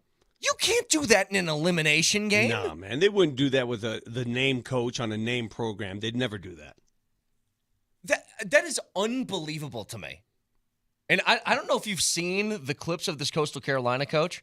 He's intimidating. I will say, he's a pretty scary-looking dude. Everything that he says got a little bit of an attitude to it. So I'm sure he said something foul, but you can't eject somebody in the first inning. It's ridiculous. All he said was, you've missed 3 pitches. I think that's all he said. Well, he said he used some colorful language afterwards, but it's just the umpire said, I gave him a warning, and then he kept going. And it's like, well, you know what, dude? How about you grow some and take a little bit of that? It's an elimination game for the championship. Unreal. Just unnecessary, unreal, and just a blight on the game. Would it be like Dan Hurley getting thrown out of the national title game in the first quarter? If Rick first Carlisle half, I should say. was complaining about a foul call on Shea, and they bounced him 2 minutes into the game of Game 7 of the final. They bounced Joker in an elimination game, for God's sake, and he didn't do anything. That was 3-0. The game was already over at that point anyway. I mean, Mosh. You don't bounce the best player on the planet because Cam Payne fakes like he got hit with a howitzer. Yeah. I mean, come on, man. It's ridiculous. Anyway, just thought that was ridiculous. I can't get over the fact that Tyrese Halliburton tore his Achilles. I mean, just they lose Game 7, and now he's out all of next year. So it's bad enough to lose the game. It's bad enough to go down with the injury. It's bad. But their season is shot next season. They're done. They're in a gap year like the Celtics. They're in a gap year. So if I'm Indiana, if I'm Boston, this is an opportunity now to, clean out the closet, essentially, right? Clean out the closet and prepare for 2 years down the road and rid yourselves of contracts, perhaps, players you don't want. I see that as an opportunity for the Nuggets. Is there anybody on that Indiana roster that you could get at not necessarily a bargain basement price, but something for someone? Maybe they're looking for an expiring contract that they can get rid of in 2 years. These are the teams they should be calling. Because Indiana's not what do you hope to achieve next year if you're Indiana? What do you hope to achieve if you're Boston? When can he come back? Again, he's missing all of next year. I remember, Mark. I mean, it's There's gone. a guy on he's got 1 year left on his deal. That I want. Obi Toppin. No. Well, I want Obi Toppin. I want Benedict Mathurin to come in and in 15 minutes score 22 points. You won't be able to afford Benedict Mathurin. $9 million next year. Yeah, but he's making that money's going to be. I said 1 year deal. More money. 1 year deal. Come on in. Yeah. Come on in for a year, please. Join us. If they decide they don't want to pay him the year after, yeah. I mean, but again, they've got guys moving forward. They got some decisions to make, and that's why I love the NBA offseason. It's the most active. It's crazy. This week with the draft approaching, the first week of July. Remember, it's the first week of July where craziness ensues in free agency. I just want the Nuggets somehow to play an active role in that. Kevin Durant. And again, I'm not going to talk about my injury, but Kevin Durant missed 18 months, 552 days after his Achilles injury. She heals slow. Well, I was in a walking boot a month after mine, and I walked a hole in that boot. It's the exact same thing. No, it's not. It's not the same thing. But I'm saying that once you go through all the rehab and all the strengthening. So what are you suggesting? 18 months. How he's done next year? He's done. He's done. There is no I tore my Achilles at the last possible moment of the season, and I play next year. Remember, the Nuggets have a player who had the same injury, and he was done this year. Who's that player? De'Ron Holmes. Exactly. Actually, he was later in the summer, Vic. Yeah. By the way, Nuggets Summer League starts July 10th in Las Vegas. I'm curious to see who goes down there. I expect De'Ron Holmes to be on that team again. I can't wait to watch him play. Should I be? I can't wait. Why do I want to hold my breath about him? Because you're always because I want him to be. I want him to be a player. I not even want him to be a player, Vic. I need De'Ron Holmes to be a contributor. What a devastating situation that unfolded last year in that game when he hurt himself, and I don't think we grieved enough when it happened. We were like, man, we're 11 sucks. months. We're about 11 months from when he injured himself, right? So, I mean, will he play or will they just hold him out? Where is he in his rehab process? Again, Durant was out 18 months. It's a long time to miss. I think he'll play. I think he'll play. I think he's already working out pretty fiercely. I think he'll play. I think you have to test it. I mean, if you can't just wait till training camp. You have to test that sucker. I mean, I agree. So we didn't grieve enough? Well, at the time, we didn't think we thought it was a big deal, but we didn't, right? We were like, oh, it's okay. There's plenty of other guys. Well, it turns out there weren't plenty of other guys. You know, what if this guy's a rotational player? Remember, when they drafted De'Ron Holmes, I said he has to be a rotational player. Well, injury took care of that. Well, if he doesn't get injured, do they use that mid-level exception someplace else besides Saric? Hey. What? There's also an assumption that De'Ron Holmes was going to play if he didn't get hurt. Yeah. And I don't know with Michael Malone if that's the case either. Yeah, but Moser makes a great point. Now they're looking maybe at a different position for that money. That's a great point, Moj. Mark that down. Moser made a great point. What's the date? Well, happy birthday to my beautiful baby brother, Adalio. Beautiful baby boy, my brother, Adalio. How old am I? He's 52 today because I'm 4 years older. Beautiful baby brother boy. He is. If you guys are wondering, he is the one that found the golf ball with no nipples on it. Did he really say that? Because I didn't hear dude, that. He said, I swear to you. He's new to golf. He didn't understand. He meant to say dimples, right? He meant to say dimples. He held it up and he goes, "This one doesn't have any nipples." Like he was excited about it. I'm like, first of all, it's a a ping pong ball? It's a piece of crap ball. I don't know why you're excited. Anyway, one final time. The last keyword for us is water. So text that in your first and last name to 303-504-0925. Got a chance to win Jokic, Murray, Gordon, MPJ, autographed jerseys. All for you.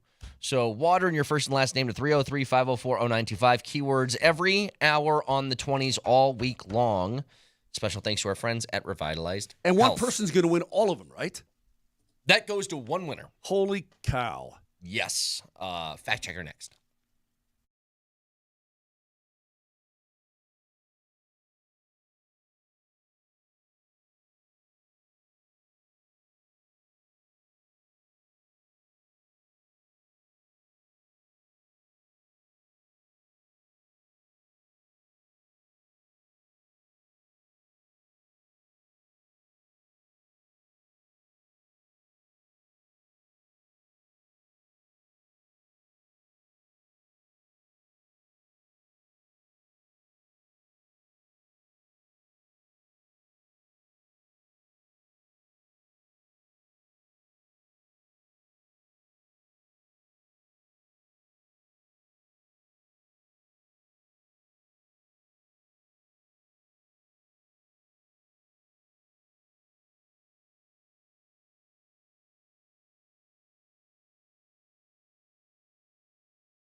Vic, have you noticed?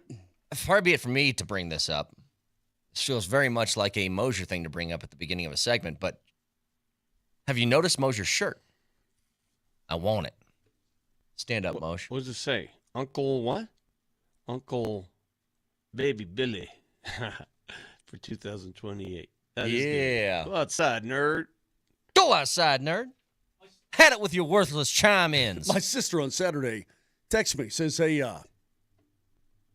she says, was it Saturday, Friday? Friday, maybe. Go outside, nerd. Just let me know when Get you're out. home. Go. She was I ain't got time to be distracted by your worthless chime-ins. Go on.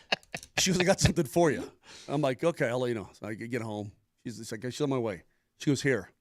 She goes, I saw it. I had to give it to you. I'm like, well, thank you. Yeah. The only problem is she gave me the Jeff Spicoli shirt too. Spicoli 2024. I can fix it, right? The problem is this one's one size too big. So I think it's pretty snug on you. That means it's mine. I think Pork Rind over here is going to get it. So we'll leave it at that. Nonetheless, if you go back and you watch some of the Uncle Baby Billy stuff, like that show's pretty foul mouth. He's pretty foul mouth. Are you kidding? I ain't asking for the world here. I'm just asking for an 8-ball and $2 million. It's dangerous. Hey, did you guys happen to catch, by the way, I know this is a few days old. I'm going to play dangerous. But LeBron was on a podcast. When he fires the child actor and installed himself to play the role. LeBron was on a podcast with Steve Nash, and he was lamenting the idea of rings culture. Now, it didn't sound like something that LeBron would say, Moj. It sounds like something that I would say. But LeBron, here's the thing. That's neat. The ball's in this guy.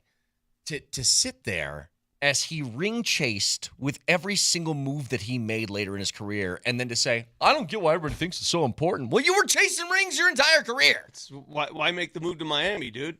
What? Why make the move to L.A., dude?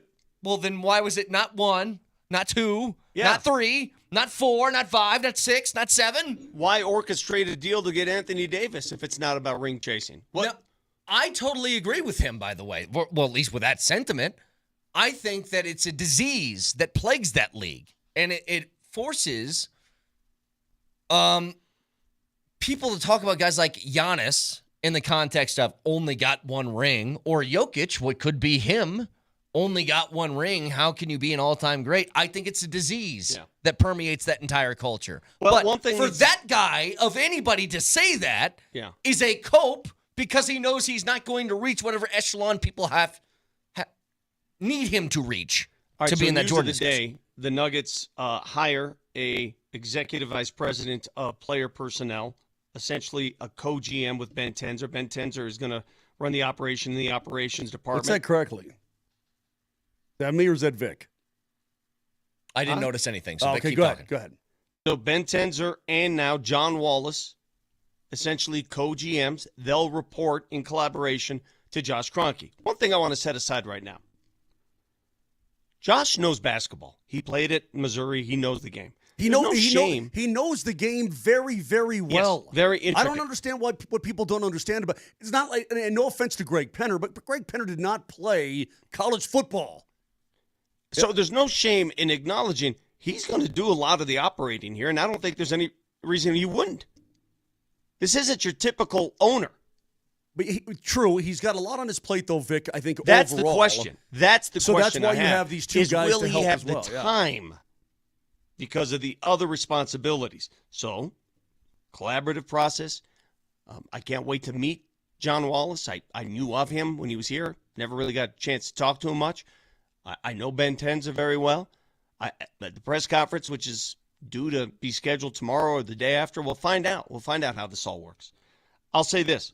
One thing that needs to change, and I hope and I understand that they see it, Nikola Jokic cannot retire as a Nugget. And I do believe he's going to retire as a Nugget. Don't just ignore all this blah, blah crap about, he may not sign his extension. Trust me, Nikola Jokic is going nowhere. He's going to retire as a Denver Nugget. What cannot happen is what's happened so far. He cannot retire as a Denver Nugget without a teammate having been all defense, all-star game, something along the lines of an annual honor. He can't do that.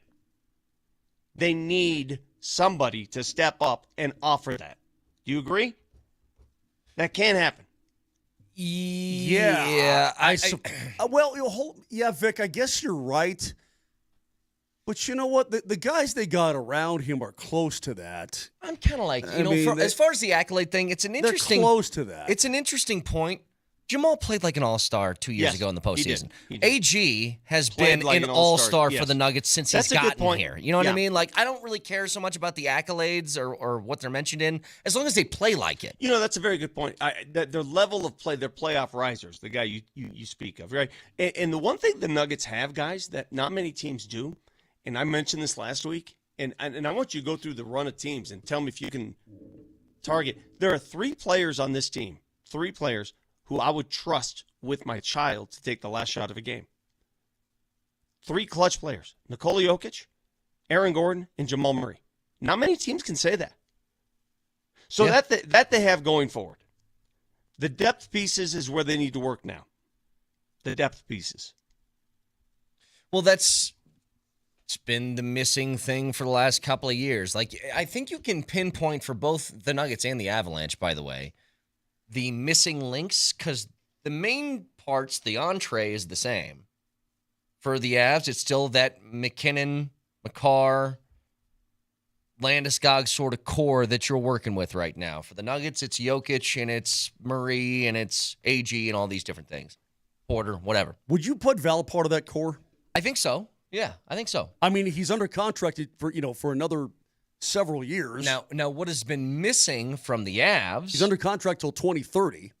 Is a second-line center that you trust, that hopefully Brock Nelson can be. And they've missed consistent goaltending since Darcy Kemper left, which hopefully Mackenzie Blackwood fixes. Absolutely. For the Nuggets, they're missing the depth. Maybe two guys off the bench that can really step up for you. And Bruce Brown is obviously the name that is top of mind in all of this. But I will throw in, who else was part of that bench? People are going to say Jeff Green. I kind of shoulder shrug. I'm like, yeah, I think you can find a Jeff Green somewhere. It's CB. Like, Christian Brown left the bench to be a starter, and now that piece is gone. It's one of the things when, if you go all the way back to the beginning of the offseason last year, when they made the decision to let KCP walk, and I understand why they did. If KCP was still on that roster and you had CB off the bench, that's a different dynamic now that you have. Absolutely. Like that, maybe that's enough. You know what I mean? Well, the intent here in this offseason was to bring in a fresh set of eyes, change it up a little bit. And Ben Tenzer, he's been within the department. He's been with the Nuggets for a long time. He first started as an intern when he was in college. He was an intern and then left, went to law school, came back, got a job under Tim Connolly's group, and he's worked there. When Tim Connolly left, he took John Wallace, who was working with the organization, with him. So he clearly saw something in John Wallace to say, hey, listen, you're coming with me to Minnie, and I'm going to make it worth your while. Yes. So back comes John Wallace in the organization. So is it really a new set of eyes? That's the question I have. What will they handle things differently? Will players on the staff, players in the rotation, how will they react to a new set of eyes, to a new organization? I don't know. These are a lot of questions that are up there. I'll bring something up real quick, okay? People act like promoting from within means that you're just doing the same thing over and over again. And I'll say this. The most key move that was made that led to the Nuggets winning a championship, in my humble opinion, was trading for KCP. That doesn't happen if Tim Connolly's still here.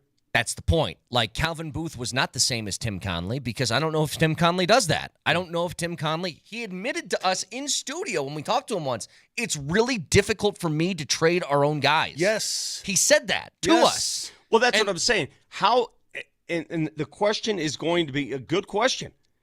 John Wallace has been gone for 3 years now. He comes back to a roster that he doesn't have his fingerprints on this roster. He's familiar with it, but he doesn't have his fingerprints on it. How loyal are you to some of these guys? Yeah. Finally, I got Brock Nelson on this program. Good job, dude. Yeah, that's all I wanted. Thanks. Never heard a peep about it. I thanked you. I never heard a down. LaPeep We said about. good Never, job. never heard a LaPeep about it. You didn't hear LaPeep? Oh, good for you. I'm about to hear some LaPeep, but Yeah, Vic, you're missing it. We got LaPeep breakfast burritos catered just for us. Nelly, fact checker, please. Nelly monitors the mistakes in today's Fact Checker.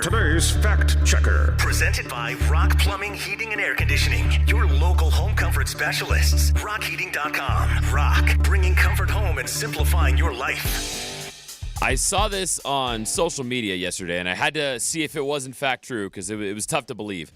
In Game 7 yesterday, do you know who led both teams in three-pointers? Tyrese Halliburton, he had 3 in the first quarter. Exactly. His 3 three-pointers in his 2 minutes of game time were enough to lead both teams. SGA only got 2 three-pointers. He was 2 for 12 from beyond the arc. Yeah, Moj, did you hit 3 three-pointers before you popped your Achilles like Tyrese did? You mean before I rolled out of bed? Yes. I told you. Actually, I could have. I was playing with my dogs. I jumped pretty high. When it finally blew, I jumped pretty high, bud. Had some pretty good elevation. You know what's really funny is that you think if you had a 40-inch vertical, that changes the fact that we would still laugh about you tearing your Achilles when you jumped. I don't care if it was a 2-inch vert or 15. It's still funny. Yeah. All right. Dude, it was, I'll tell you what, of all the injuries, I don't know, man, tearing your Achilles is pretty friggin' devastating. It really is.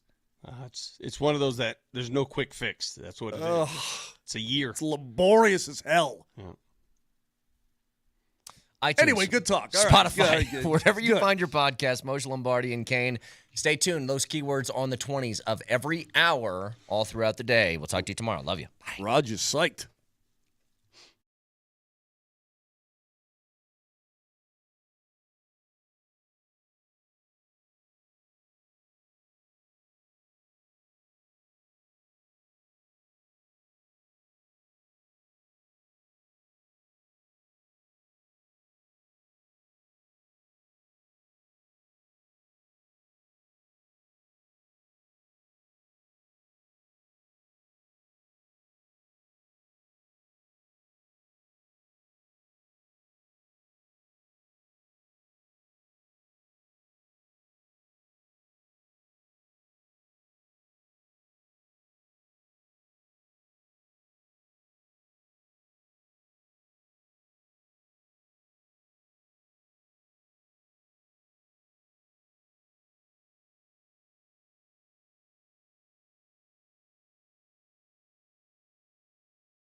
The Thunder have taken the NBA by storm. For the first time, the NBA champion resides in Oklahoma City.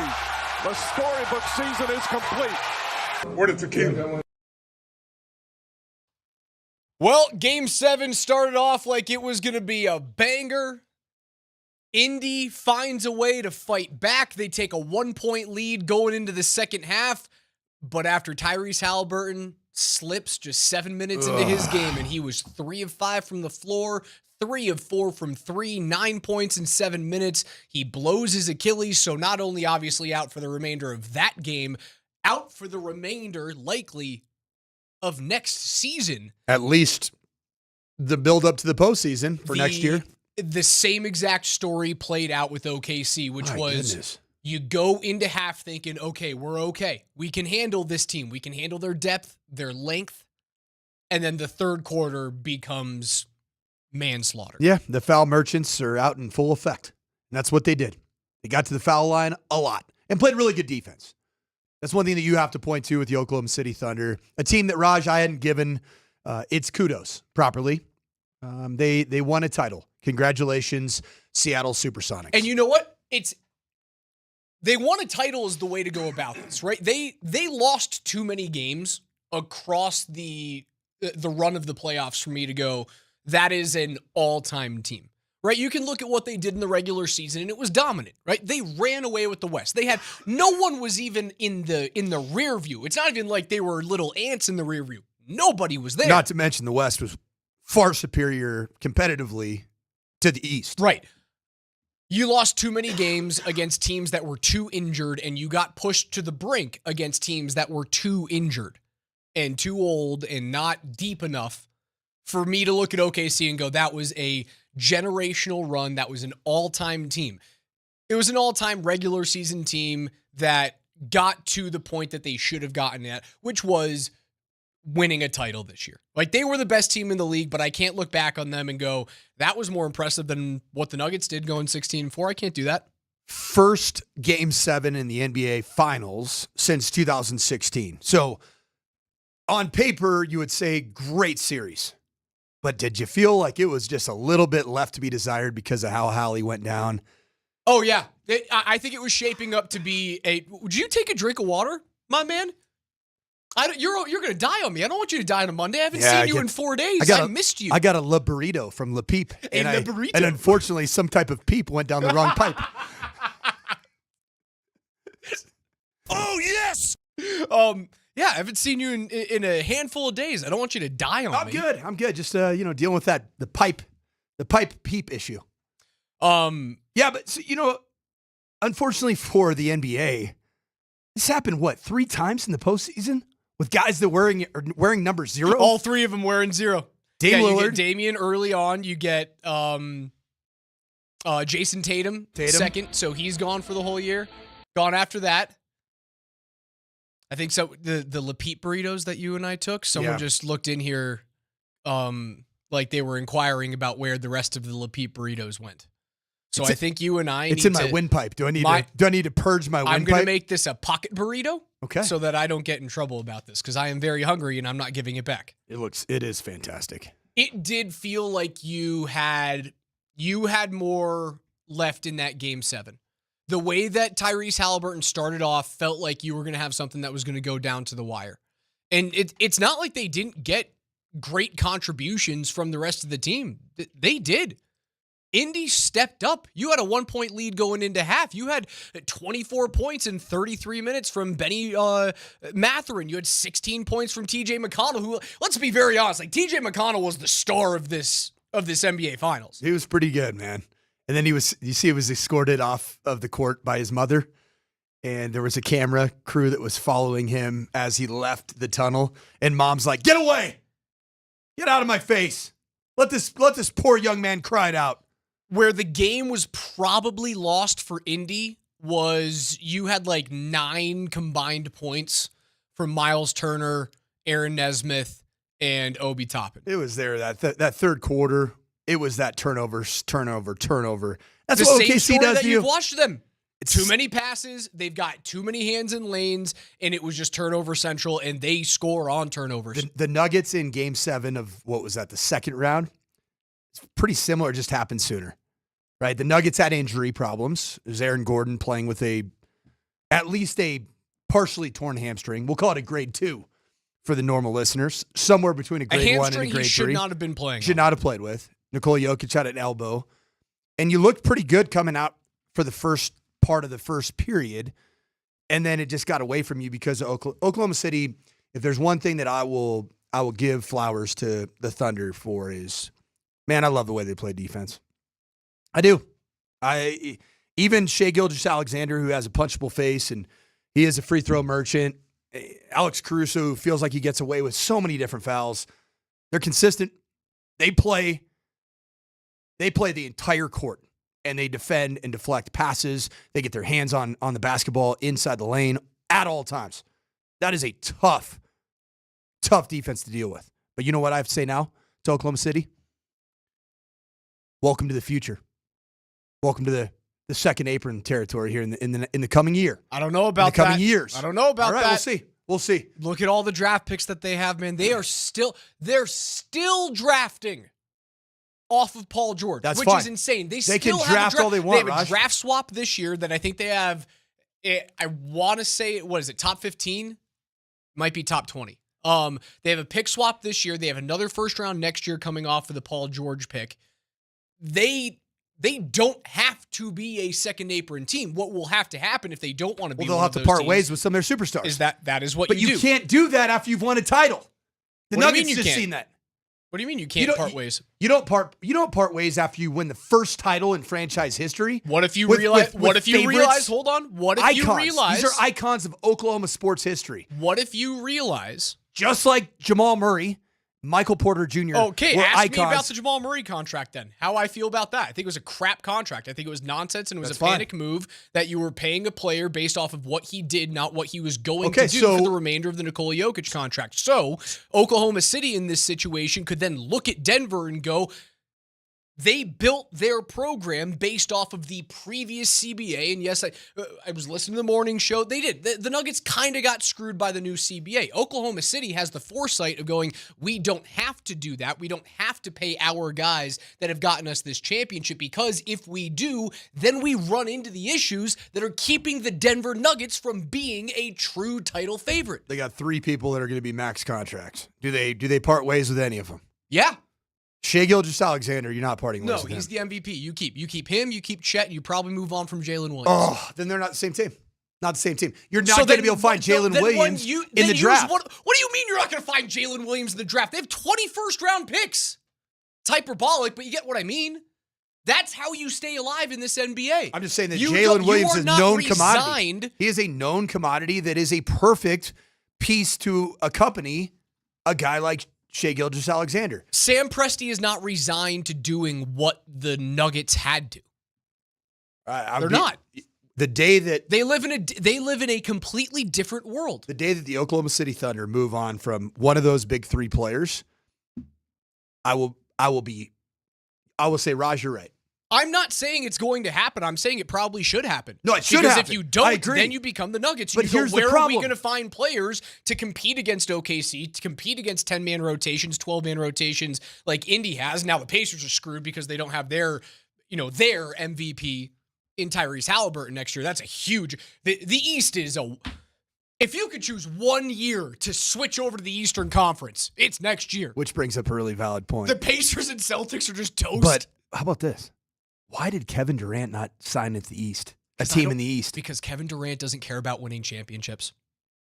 What does he care about at this stage of his career? Making a bunch of money, hanging out with girls, and continuing his assault on scoring record books. So Kevin Durant... He's already got his rings. He doesn't care, dude. Okay, so Kevin Durant's going to go down. Houston got Let me ask you this. This is a really interesting conversation to have. Kevin Durant, during the Fanatics Fest, he's there physically with... He gets interviewed by Kay Adams just a mere, minutes after the contract comes out. It was happening actively as soon as that. Yeah, in that conversation. And Kevin Durant now signs with the Houston Rockets. It doesn't move the needle for me. Kevin Durant signing with the San Antonio Spurs, had they stayed, if they're going to be able to stay healthy moving forward, that's a bit more of a concerning piece for me as it relates to the Nuggets and having another wildebeest out of the Western Conference. Kevin Durant, is he going to go down as one of the top 10 basketball players in the history of the NBA? Yes. Why does he appear to be one of the only players in the history of not just the NBA, but of all sports that is going to go down as an all-time great, but he's really journeyman? His career has been a journeyman career. Drafted by the Seattle Supersonics. Do you realize that? Yep. Plays for the Oklahoma City Thunder. Obviously, that's a bit of an asterisk by that because it happened concurrently. Golden State Warriors, Brooklyn, Phoenix, and now the Houston Rockets. How can you be an all-time great if you are a bounce-around guy like Kevin Durant is? I mean, like Charles Barkley bounced around. Yeah, but he was a Phoenix Sun, man. I think there's a lot of people in Philadelphia that would say he's a Philly guy. Was he? I think there's a lot of people in Houston that would say, hey, he's a Houston guy. Yeah. Like, I don't he bounced around. He I'd love played to for hear Philly for 7 years. He played for Houston at the end of his career for 4 years. How many years did he play for Phoenix? Was it 8 or 9? He played for Phoenix for 4 seasons. That's it. He huh? played almost twice as long in Philly as he did in Houston. You don't think about it that way, but then again, like, or as he did in Phoenix. Like Charles Barkley also never won a title. Right. Like, he bounced around, but KD's he didn't won a bounce title. around in the area where he could go chase rings. Kevin Durant chased rings early on in his career. And that's the reason why I think there's a lot of people here, certainly in Denver, that soured on KD just as much as they soured on LeBron for leaving from Cleveland to Miami in the first place, right? They both chased rings. We know that. It just hurt the Nuggets a lot more that KD did it in the Western Conference and joined a team that you were right there. And then Andre Iguodala left you, and then they took off, and you didn't. You were kind of left on failure to launch until Nikola Jokic got here. But you think differently because of Kevin Durant's 2 titles. Even though they were ring-chasing titles, you think of him differently than Charles Barkley. He's a greater player, a greater impact to the game than Chuck. On the court. I guess the same could be made about LeBron James, right? I mean, he's 2 stints in Cleveland. LeBron James. Miami, Lakers, relatively speaking for a superstar, a bit more of a journeyman, as opposed to the Kobe Bryants, Michael Jordans, the Larry Birds, the Dr. J's, Hakeem Olajuwon. Those types of players, they are iconic players that were the franchise. And they represented that franchise. Okay, you look back and throw Shaq in there. So Shaq isn't an all-time great just because he played for 6 different organizations? He was a 2-team guy, though, to me. What do you mean he was a 2-team guy? He was, in terms of relevance, his career he was still relevance. relevant on Miami. Didn't he win a title in Miami? Didn't you? I'm almost positive he won a title in Miami. Yeah. Yeah. 06. So you're gonna. I know he started his career in Orlando. He won a title with Miami. All right, let's think about this right here. Can you name a player in the National Football League that was similar to what Kevin Durant is doing right now? I'll think about that. On the other side, we will get into it. Again, we have so much news to talk about, to unpack with the Denver Nuggets. We now have like a 2-headed GM here in Denver. Chris Dempsey will join us at 11 to unpack the rest of the NBA Finals in this momentous day for the Denver Nuggets as they look to get ready for an NBA draft that they don't have any picks in. And speaking of the Nuggets, it's time for your Core 4 score. Don't go anywhere. On the other side, I will have your first keyword of the morning sprint that you guys can text in. Don't go anywhere. That's next.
Altitude Sports Radio brings you the Core 4 Score Contest. It's a chance for one person to win autographed jerseys from Nikola Jokic, Jamal Murray, Aaron Gordon, and Michael Porter Jr.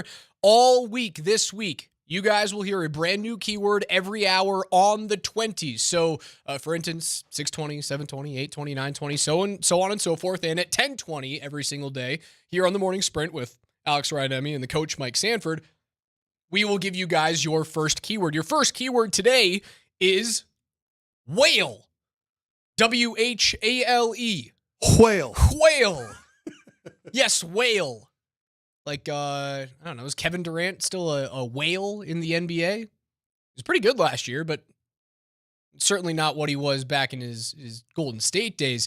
Again, 12 keywords per day. All 5 days this week, every hour, a brand new keyword to text into 303-504-0925. Your first keyword today is whale, W-H-A-L-E, whale. Special thanks to our friends at Revitalized Health, custom health solutions to revitalize your health today. Visit them at revitalized-health.com.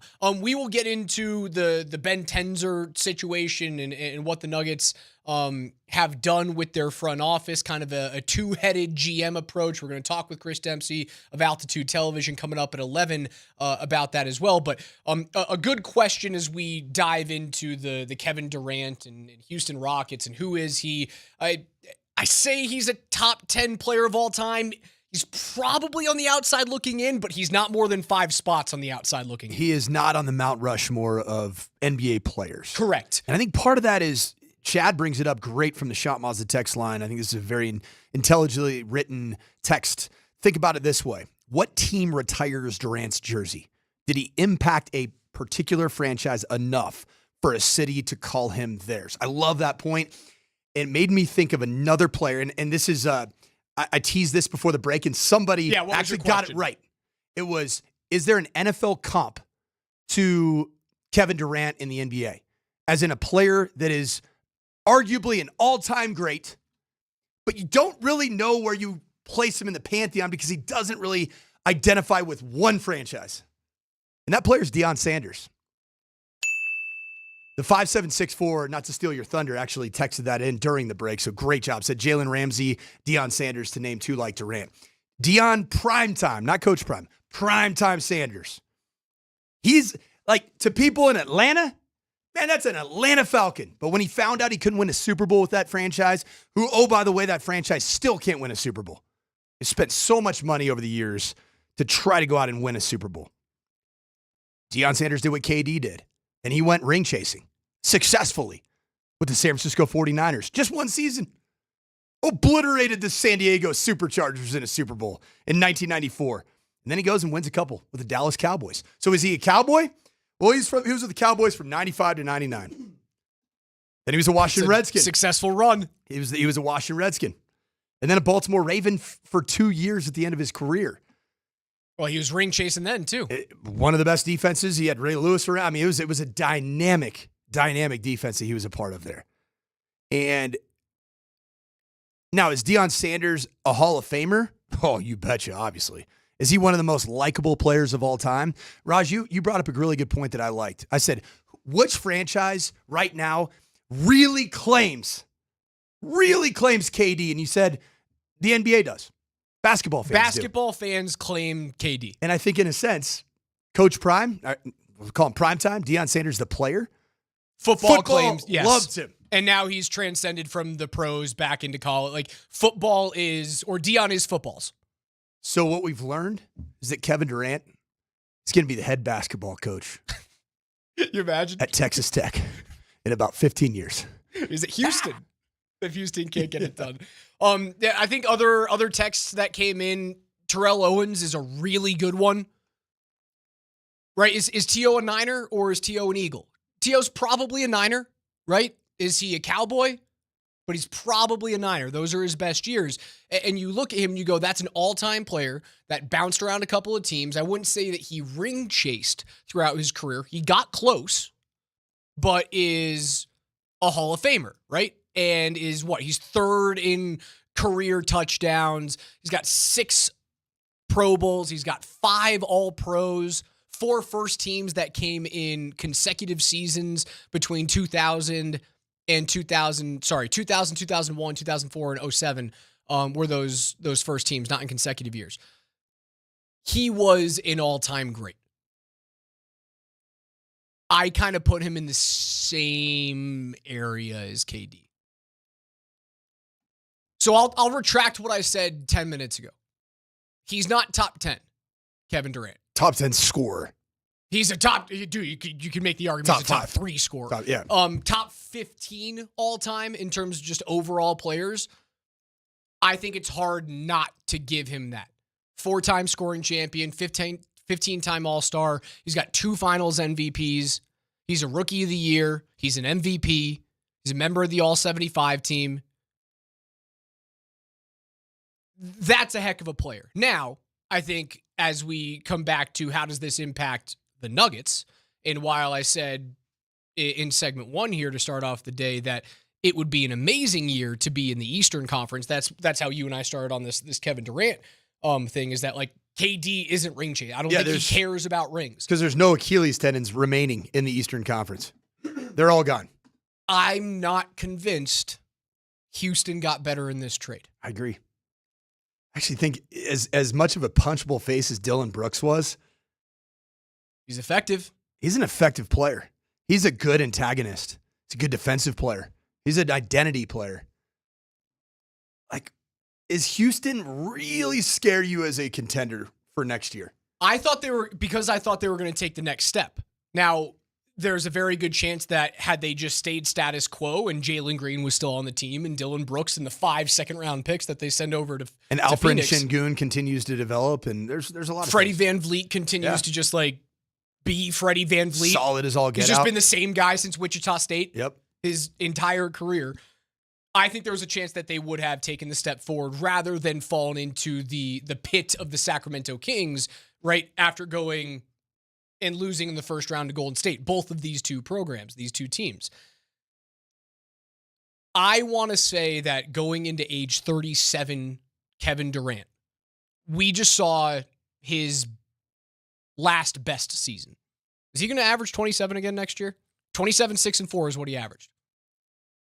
Where I have concerns if I was a Houston Rocket fan, which I'm not, thank goodness. It's a weird franchise. Is that at any time in Kevin Durant's career, he can physically fall apart? Because he has been going, and he has already physically fallen apart one time in his career. He was an Achilles tendon guy, if I'm not mistaken. Was it 3 years ago? Who is this? Kevin Durant. Yeah, 2019. Yeah. So it's been a while. Literally the same exact thing that happened to Tyrese Halliburton was KD played with the right calf strain, or I can't remember what side it was, but he played with the calf strain, blew out his Achilles. That's exactly what was going on with Tyrese Halliburton. Yeah. Halliburton had a right calf strain, played through it, and blew the Achilles. Because at any point in time, KD is a 37-year-old player. He also, didn't he have like a nasty compound fracture too at one point in his career? It's like broke a leg. He just always looked like a player that just looked. I think you're thinking of Paul George. Yeah, you're confusing him with PG.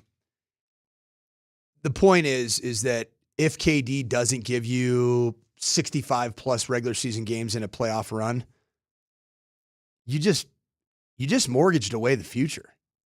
I think, because Jalen Green just recently a first overall pick. I think you're a little premature in doing that. Now, it's funny. For a 37-year-old. If he had come to Denver, I think I'd be singing a different tune. Because it feels different, right? Because he's going to be the guy. He's going to be the guy in Houston. He would have been, like he was in Golden State, the number 2 option. Which is a awesome number 2. An elite number 2. An unbeatable number 2 option. An unguardable number 2 option. And OKC would have had a really tough time defending him. So had he come to Denver, and Denver wasn't going to be able to give the package. I still think this was a premature trade between Houston and Phoenix. Like, I think this should have drawn out like a handful of days, had gone into the around draft day where you could have gotten something more than just 5 second-round picks. Like, you're not going to draft 5 Nikola Jokic's. That'd be awesome, but it's just simply not going to happen if you're Phoenix. I don't know what the Suns are doing. That's really nice, at least for the Nuggets. How does this help the Nuggets? The Suns, while they weren't a threat last year, are certainly not a threat this year with 19 shooting guards on the roster. And the word is that the Suns are going to be moving on. Jalen Green was the second overall. The Suns are going to be moving on from Jalen Green to be able to use him to acquire something else. So it's like they have acquired Jalen Green as a trade piece, a very high-end trade piece.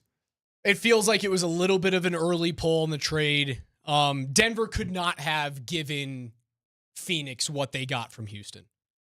Just simply wasn't going to happen. You didn't have those types of current pieces. You certainly didn't have the draft picks to move on from. You can only weaponize a 2031 and a 2032 first-round pick, and who really wants those right now? Although, you and I have had this conversation about the Denver picks and being like, they don't have anything to trade. If I'm a GM, I know the life of a GM should only be looked at over the course of like a 3-year stretch, right? Like if you're somewhere within 3 years, you're likely going to get fired in year 4, year 5. That's just where the numbers kind of come out to. But if I'm comfortable and I know that I have commitment from ownership for the long run of rehauling my roster, don't the Nuggets picks in 2032 sound really good to you? When Nikola Jokic is back in Serbia and Jamal Murray is a shell of himself and Aaron Gordon likely isn't even here and Michael Porter Jr. probably isn't either. Like the core four is here. They're here right now, and that's the reason why you have to push, and push. You have to go win now, but 2032, there's a really good chance the Nuggets are going to be horrible in 2032. I'd take those picks. Yeah.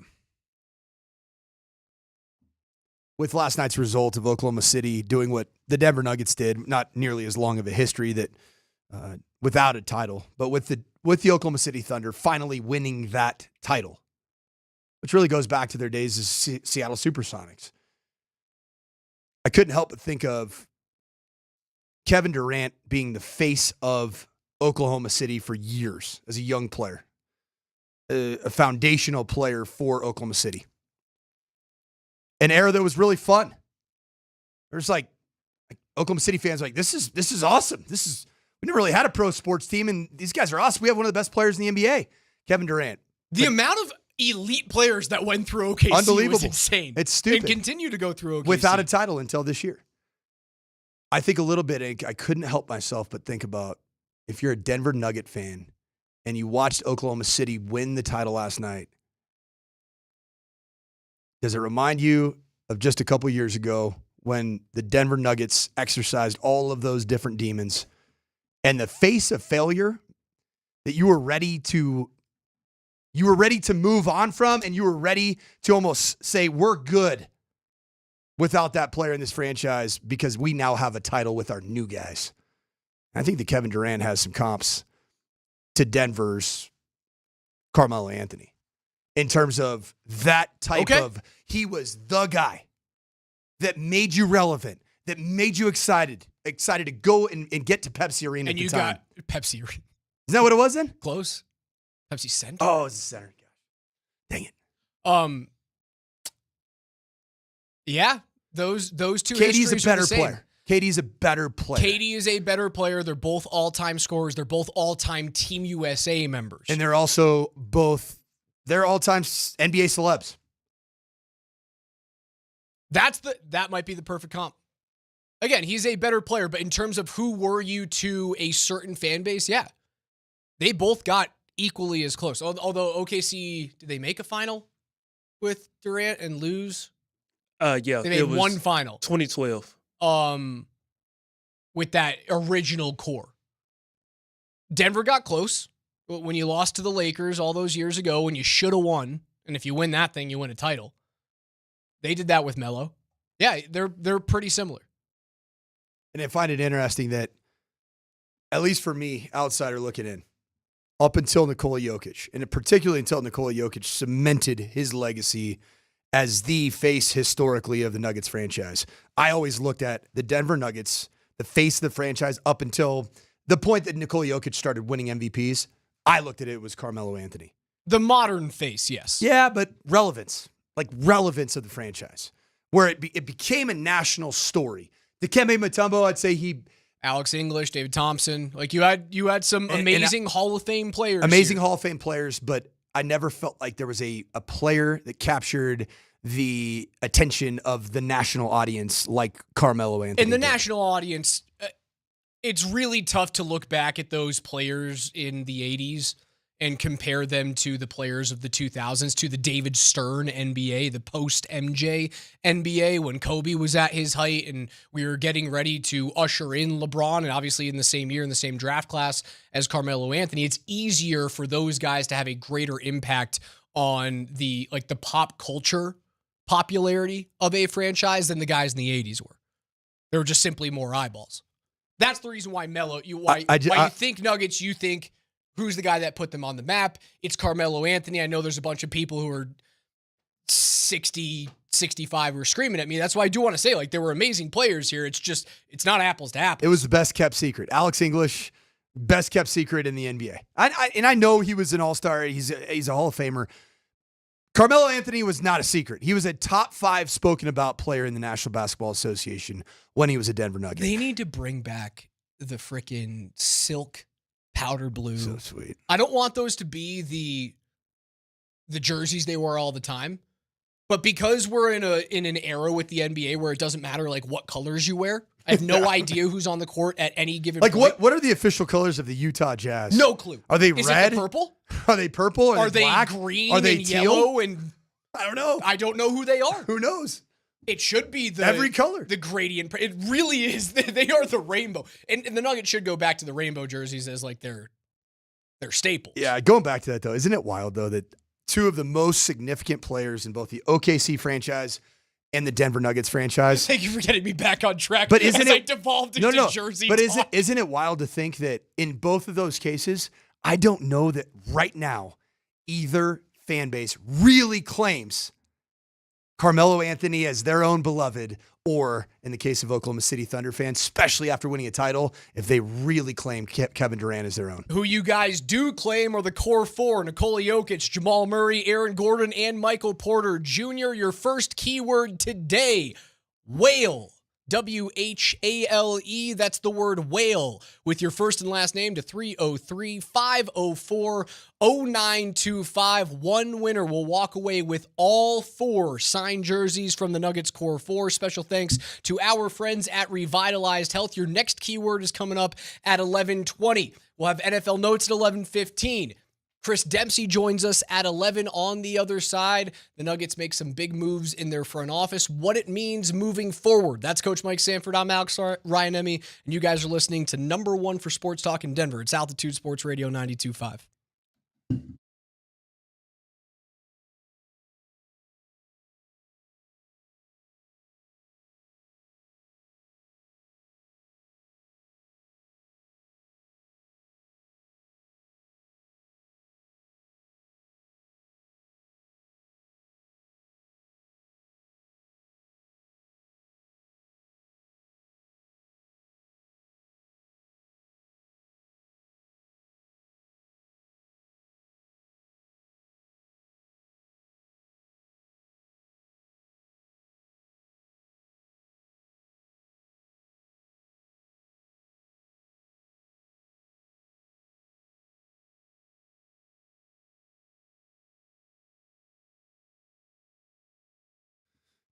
Hey, Colorado, Coach Sanford here, and I'm fired up to tell you about my favorite real estate agent and family in the great state of Colorado. That is Barry Remington with 1M and the Remington team at WK Real Estate. Barry is a proud native of the state of Colorado. He grew up in Arvada, attended Fairview High School in Boulder, and played inside backer for Coach Bill McCartney at CU, where he still holds the all-time tackle record.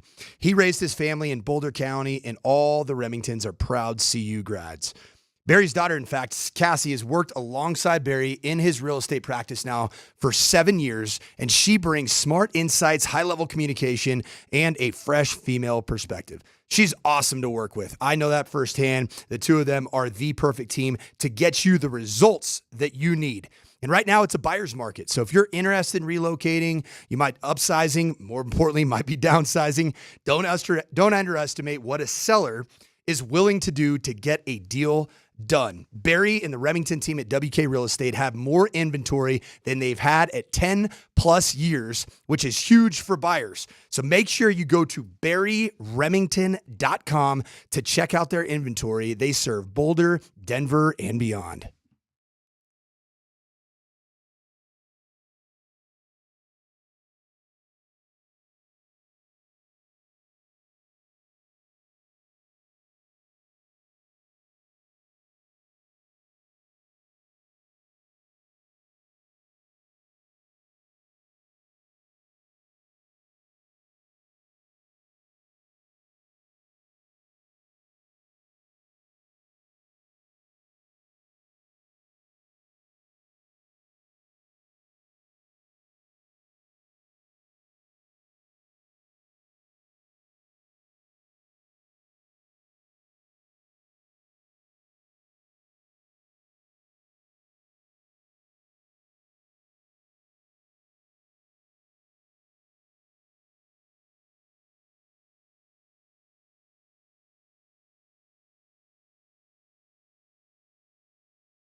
Take us wherever you guys go on the Altitude Sports Radio mobile app that's powered by the Wilhite Law Firm. They're injury lawyers. Go to WilhiteWins.com. That is WilhiteWins.com. That's the coach, Mike Sanford. KJ Granderson is behind the glass today. I'm Alex Ryan. You guys can join us in the Shop Mazda text line. One price, one person, and 1 hour. 303-504-0925 on the day that the Denver Nuggets make their official off-season front office changes. Ben Tenzer is elevated to VP of basketball operations, and then John Wallace is hired over from Minnesota to be the VP of player personnel. Wallace was a Nugget staffer under Tim Connolly, so they get him back, and both men essentially act as like co-GMs, and they will directly report to Josh Kroenke, who seems to be taking a much more active hand in actually making decisions for this team rather than just like guiding the ship. So titles can mean something at times. Let's break down some titles here, Raj. I used to love his college football staffs got bigger and bigger. I used to just love making stuff up. Oh, and breaking down the titles. What does that guy actually do? What's the title that you would like for this show? That's a good question. Senior Associate Director of Hype and Energy. Hold on. So are you an associate or a senior member of the group? Yes. That's the thing about it that makes it so awesome. Is because I can be as big time as I want, or I can just hide in the back and be like, I'm just an associate. Just a baby. I don't need to be. What are you talking? That wasn't my fault. Okay, so Denver Nuggets are naming Ben Tenzer Executive Vice President of Basketball Operations. Okay. Minnesota Timberwolves now is a Nugget again. Executive John Wallace, his new title, Executive Vice President of Player Personnel. So essentially, either co-GMs or Tenzer is the GM because he is overseeing all basketball operations, and then Wallace is just player personnel They're kind of co-GMs. The reason why you have to do this is because I bet you there's a clause in Wallace's contract that goes, you can't leave here to be another assistant GM somewhere else. Right. So you make up a new elevated position, which is, I'm not saying they make up the VP of player personnel, but that's the way that you get a guy to be an assistant GM here in Denver rather than there in Minnesota. You give him a little bit of a pay bump. So this tells me a couple things from Josh Kroenke's decision-making in this process. Number one. Title for Sanford. Actually, I want you guys to make up titles for Sanford and Please. for me. Let's play the title game, the title creation game. The 838 title for Sanford, senior knower of balls. I love that. So keep them coming in. What are our executive titles of this show? Senior knower of ball, and then in parentheses, S. 100%. Balls. I'm a big fan of that. Sorry, I interrupted you, senior knower of balls. What were you getting into? Jeez, pause there. I know him. I don't like him. I like my own. That's about it. So looking at this title situation, it's clear to me that Josh Kroenke really liked Ben Tenzer. Liked him all along. Liked what he did in the G League, Grand Rapids, and likes what he's done since his call up to the big city. Second, what this tells me, John Wallace comes from the Connolly, the camp, that tree. The camp that started all of this. Kroenke's like, yeah, I like that camp too. And so he essentially took two people that he thinks are really, really competent, intelligent, but also most likely because of the issues that existed between at least Michael Malone and Calvin Booth interpersonally and getting along and coming to some form of consensus. He believes that Ben Tenzer and John Wallace are the perfect guys to be able to work together. You also, I think having more voices in the room, if you are Josh Kroenke and you're making more active decisions, right? This is what this feels like. Josh Kroenke will make more active decisions in terms of how this team operates. Big ticket items. Yes. But actually saying, hey, I think this would work, or not just being the guy who writes the checks. Is he going to be Jerry Jones? No. But it's certainly more active than I think this is more active than the Broncos ownership is in terms of player personnel. Does that feel correct? Yes. After everything that we've heard in the presser after both Booth and Malone were fired, after the season, this is a more front-facing ownership group of we are going to be actively involved with what happens day to day with this team. It's a weird slogan here, but it's something that it's stuck with me since I was a young coach, where I got my first coordinating job at Boise State. And I start kind of divvying out responsibilities and, delegating some things here and there, like, hey, red zone, Eli Drinkwitz, you'll be in charge of the red zone. He's now the head coach of Missouri. Junior Adams, who's now the receiver coach at the Dallas Cowboys, you're in charge of third down. I'll never forget Brian Harsin, the head coach, the guy who was he was Bo Nix's quarterback coach. This is Bo Nix's last year at Auburn. He looked at me one day and said, hey, you got to be careful about how many things that you give out. Because ultimately, when your name's on the line and your name is on that offense, the quote he said, my ass, my hands. My ass is on the line, my hands better do the work. And I think to a certain degree that goes into what Josh Kroenke is doing here, where ultimately he did put himself out there and say, I'm going to be more intimately involved with this. Therefore, my hands are going to be more actively involved in all the different areas of decision-making. I just want to get really competent, good people to be around to be able to have the conversations that we need to be able to get the information, the data that I need to make decisions. See, now, if that's the case, I think it's a smarter idea to have hired essentially two GMs. And yes, I see the text line coming and be like, oh, this is very confusing. Am I understanding this correctly? Essentially, the Nuggets have two GMs. The short of it is, yeah, they kind of do. Two guys that share the duties of a general manager. You have a VP of player personnel and a VP of basketball operations. They're going to be working in tandem, both directly reporting to Josh Kroenke. Now, if you're going to be more actively involved, your hand is certainly in the cookie jar now as an owner. I think it is smarter from an organizational standpoint, from a quality control standpoint, that you have a couple of voices in that room rather than just one yes man. That's where I think like Jerry Jones goes wrong with the Cowboys. Is that like, I'm not saying Jerry has to answer to anyone, but Jerry does what Jerry wants. Jerry loves going through hiring a head coach that will be the perfect yes head coach. Well, isn't his son like the head of player personnel there? Like you can smack around your kid as long as you want. Like McCarthy, you're going to talk back to me? I'll write you out of the will. McCarthy wasn't the yes man head coach, and he got fired. And then now all of a sudden, I believe wholeheartedly, because I know the guy, that Brian Schottenheimer is the perfect yes man for Jerry Jones because he's a great dude. What's your point? My point, Jerry, is that at times you need to have a good balance. Where if you are intimately involved as an owner, as a president or governor of whatever, you need to have really competent people that can bring forth the proper data sets and argue with you at times. Right. And I think that's what is going to be the case here with Josh Kroenke, Ben Tenzer, and now John Wallace. See, there's a lot of this that I feel uneasy about. It's essentially two dudes that have never done this full time, that have never been the guy. And you're giving them but you hate when I say that about NBA champions. The Oklahoma City Thunder can't win a title because they've never done it before. So you're saying that, like, Raj, you never had your own show to drive in a Denver market until you had this show. Somebody gave you that chance. Oh, you had one? No, I didn't. Just say number one show. Humble. We're humble. Humble and hungry. I'm not saying they can't do it. Does it give me trepidation? Does it scare me a little bit that you're giving the keys to the car to two guys that have never... Two keys to the Nikola Jokic car. Well, let's talk about you and me, right? First of all, I've never done radio. About you and me. Yeah, but it's the comp right here.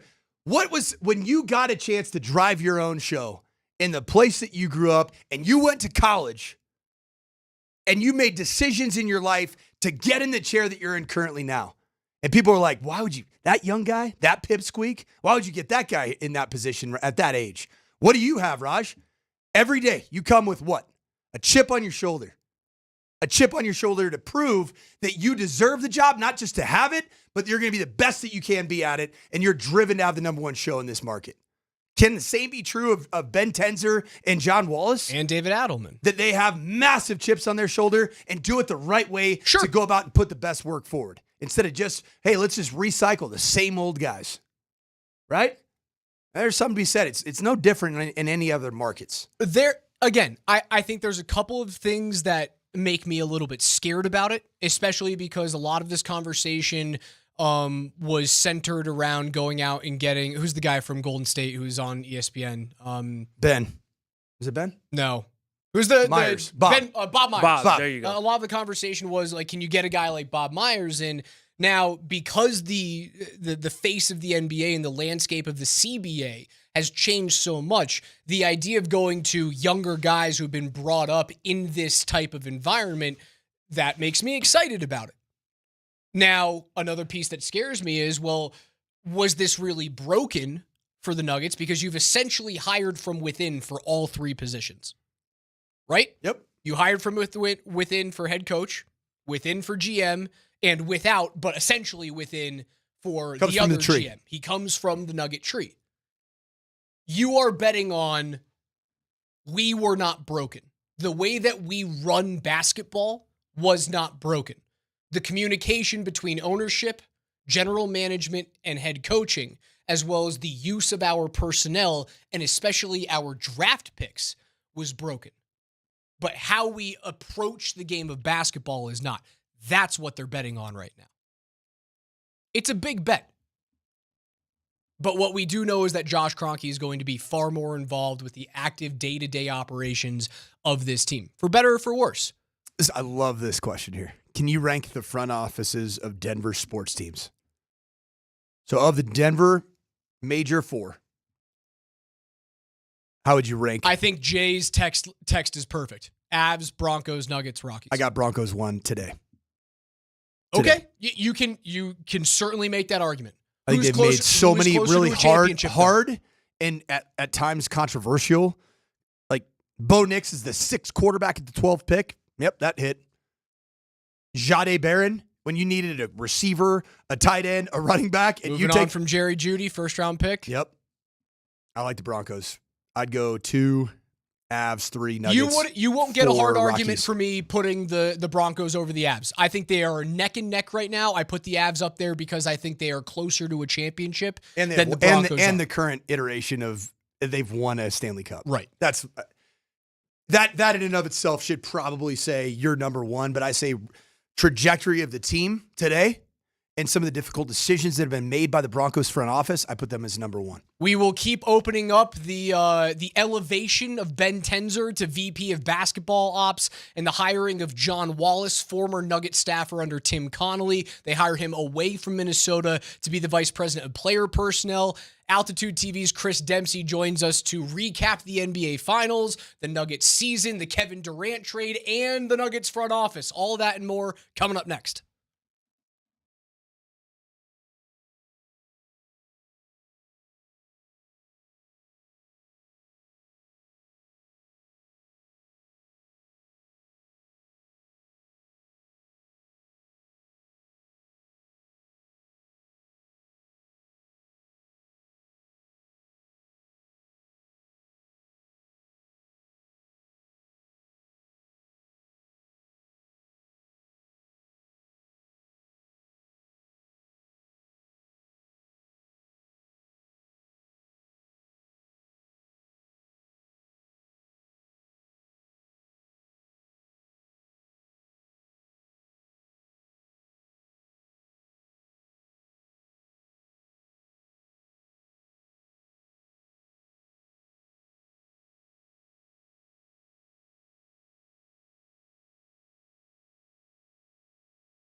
if I'm critiquing myself kind of as I was recently, I needed to be much more hands-on in periods of transition, especially a couple years ago.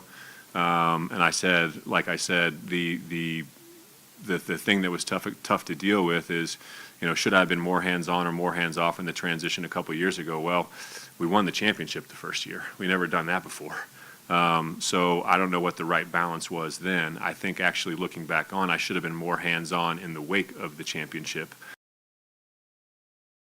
Back in the Backus and Shanker studios, serious lawyers for the seriously injured. It is time for an NBA baseline report with our friend Christopher A. Dempsey as we head on out to the Ramos Law Hotline. Car accident, you need Ramos Law, medical doctor and attorney. Find them at ramoslaw.com. Demps, first off, hey, how are you? How was your weekend? It's been really good. It's been really good. The off-season's been good. That was a fun game, a fun series to end the NBA season. Yeah, so we're going to get into Game 7 of the Finals. We're going to certainly get into Kevin Durant and how that affects the power brokers of the Western Conference. But we do have to start with the Nuggets news of the day as they have promoted Ben Tenzer to VP of basketball operations. They have hired John Wallace, kind of rehired John Wallace away from the Minnesota Timberwolves, and he acts as the VP of player personnel. How do you see this affecting the day-to-day operations of the Nuggets and the man who we came into this segment with, Josh Kroenke? Yeah, I think it's a new configuration. There's no doubt about that. And I think it's a good one given this relative the strengths of each of those two individuals, right? So John Wallace, who I got to know a little bit when he was here. So he was first with the Nuggets under Tim Connelly. He had really played overseas professional basketball, then wanted to get into the front office, and Tim Connelly basically brought him in so that he could kind of learn the ropes of what it looks like to be an executive. And this has not been a very long time. I believe that was 2019 when he got here. Now we're at 2025, and now he is where he is now. So that's a really fast rise for a super smart individual in John Wallace. But I think if you're Josh Kroenke, you're looking at Ben Tenzer and his ability to really be effective at running the day-to-day and then like the bigger picture, as a GM-ish executive, you have to obviously be looking at both, and those are where his strengths definitely lie. And then John Wallace is, director of player personnel, which he was for the Minnesota Timberwolves, as well as the GM for their G League team. He is very well versed in that area as well. So I'm very interested to see how this goes down. And but I think if you are going to you promote one young executive and hire back another young executive, it's maybe it's best not to heap the entirety of a GM job onto one individual, but you can split those duties with two very, very smart individuals.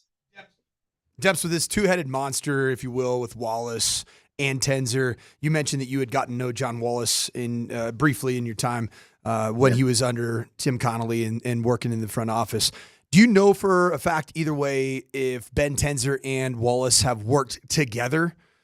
Did they cross paths at all, or is this going to be a brand new working relationship for the two of them? So they will have crossed paths for sure. I don't know how closely they would have worked together. So at the time, Ben was kind of transitioning. Ben's been with the Nuggets for a very long time. I've known Ben. He's been with the organization. He was really young, and now he's kind of really grown up into his obviously now current job. But yeah, so they will have worked together a little bit for sure. They were both in the same front office when John was brought on to kind of learn some things. I don't know if Ben really worked with him specifically, but they certainly were in some of the same meetings, all those kinds of things as John was kind of trying to get up to speed. So this is a relationship that they don't have to get to know each other. They already do. And so now, they can kind of hit the ground running from the standpoint of, this is not a get to know you situation. It's like, all right, what do the Nuggets need?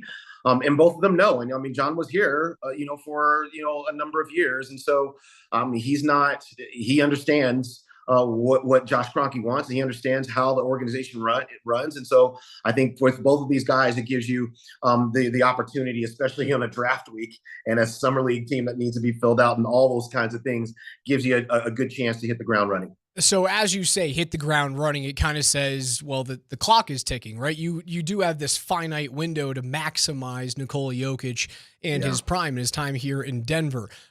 Outside of the draft where they have no picks and a summer league roster, what are what's the order of operations for these two guys? Like, what is the most important thing that they have to get done immediately?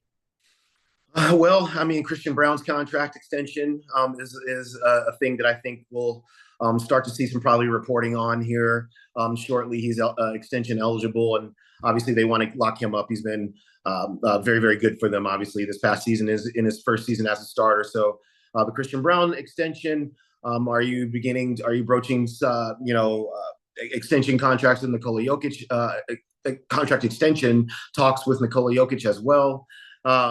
You have a taxpayer mid-level exception that you can use to, so who is that free agent out there that you can bring in to add, significantly add to the depth of your basketball team?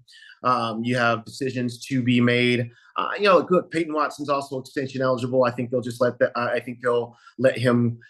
go into next summer before they act on that as well. So, there's, do you want to bring back Russell Westbrook? I mean, there's just a lot that, that has nothing to even do with the draft, as you just well pointed out, Raj. They don't have a draft pick, but can you trade into the draft? I mean, is that something they even want to do? I don't know, but there's a lot on the plate, and those are just some of those things. Demps, my favorite news of the Nuggets offseason has been that Russell Westbrook he declined his player option. Yeah. And I think did the Nuggets a big-time solid. However, over the weekend, Dario Saric did not do that, and he accepted the player option from the Denver Nuggets. What do you make of Dario Saric, I guess, just running it back again for the Nuggets? Is there any relief that you can get? Is there any hope for Dario Saric as a player under an Adelman-led team? It's a good question. I tend to lean toward probably not. Look, the issue with those two players was, in the case of Russell Westbrook, he can reasonably expect to make maybe that he can, either re-sign here or anywhere else for maybe a little bit more than what he was making last season. Whereas Dario Saric understood that he was not making more than what he picked up his option for. Although I heard the Adriatic League is a whole lot of fun. That's what I've heard. Just rumors. Yeah, I mean, and look, and maybe he ends up there anyway. And if it's a buyout situation, I don't think the Nuggets can do that until the fall. So that's the Dario Saric situation is going to stretch many months before it has its resolution, whether it means he's on the team and he's on the bench, or maybe he is bought out and now he's playing overseas. So, but what he was not going to do was not take his $5-6 million payday. The TBD, on both of those situations, but that's why each of them did what they did. It would be interesting to see. John Wallace is going to have his views on Russell Westbrook. I mean, that's going to be a really big decision, right? I mean, Russell Westbrook was, on one hand, obviously gave you a lot of energy and gave you a number of good games. I mean, we can point at them. Also gave you, a minus 90 something in the conference semifinals against Oklahoma City Thunder overall, and obviously the turnover issues and whatnot. So it'll be interesting to see how those two individuals get together in terms of, and I'm talking Tinzer and John Wallace on the Russell Westbrook decision. But those two situations, that's why they went in those directions. Before we get into Game 7 of the finals and the Tyrese Haliburton Achilles injury and OKC getting to the mountaintop, the other big news over the weekend is Kevin Durant has now moved not out of the Western Conference into what seems to be a wide open East, with three big-time players now having to recover from Achilles ruptures in Damian Lillard and Jason Tatum and now Tyrese Haliburton. He stays in the West, and he goes from Phoenix to Houston in exchange for Jalen Green, Dillon Brooks, and 5 second-round draft picks. How does this change what Houston was from this year, which was let's be very honest, a huge thorn in the side of the Denver Nuggets. How does it change the overall power structure? Yeah, I mean, you got to put them on the short list to get to the finals. Okay. Wow. I mean, that's that basketball team finished second in the Western Conference this year, and they did so really being offensively challenged. Just overall. I mean, it's not like a very creative offensive system. It's not going to be that way under Ime Udoka. So what you need in that case is a player like Kevin Durant that can just go get a shot and just is a bucket all over the place. And so because now they have that, and you couple that with the defense that they play, it was just one of the best defensive teams in the NBA. I mean, it was a big time get for the Houston Rockets. And I mean, look, Jalen Green, who was a player that I really do like.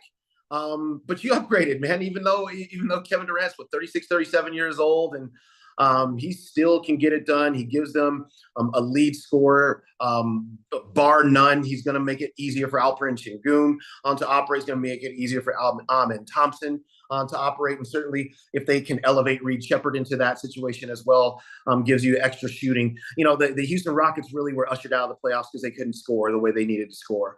And now it appears as if that should be remedied with just one move of getting a guy like Kevin Durant. So yeah, I would put them on the short list to get to the finals next year for sure. Demps, Jalen Green, the former second overall pick in the 2021 NBA draft, a player that the Suns, I'm hearing, are acquiring him to potentially deal him in exchange for a rebuild. Is there an alternate universe that exists where somehow, some way, the Denver Nuggets get involved in Jalen Green as a player that could be a scorer here? I would love that. I actually would love that, but that would be, boy, future picks. You don't have many. Yeah. I mean, it would be it would be a trade situation, and we know the individuals that would be on the table to be traded. So I mean, that would, and look, I wouldn't trade for Jalen Green. I wouldn't trade any of my starters for Jalen. You wouldn't trade, not Michael Porter Jr. No, I wouldn't do it. I just wouldn't. He's a better player right now than Jalen Green is. He's a young player still who continues to ascend. Like Michael Porter Jr. continues to improve on his previous seasons. And so I would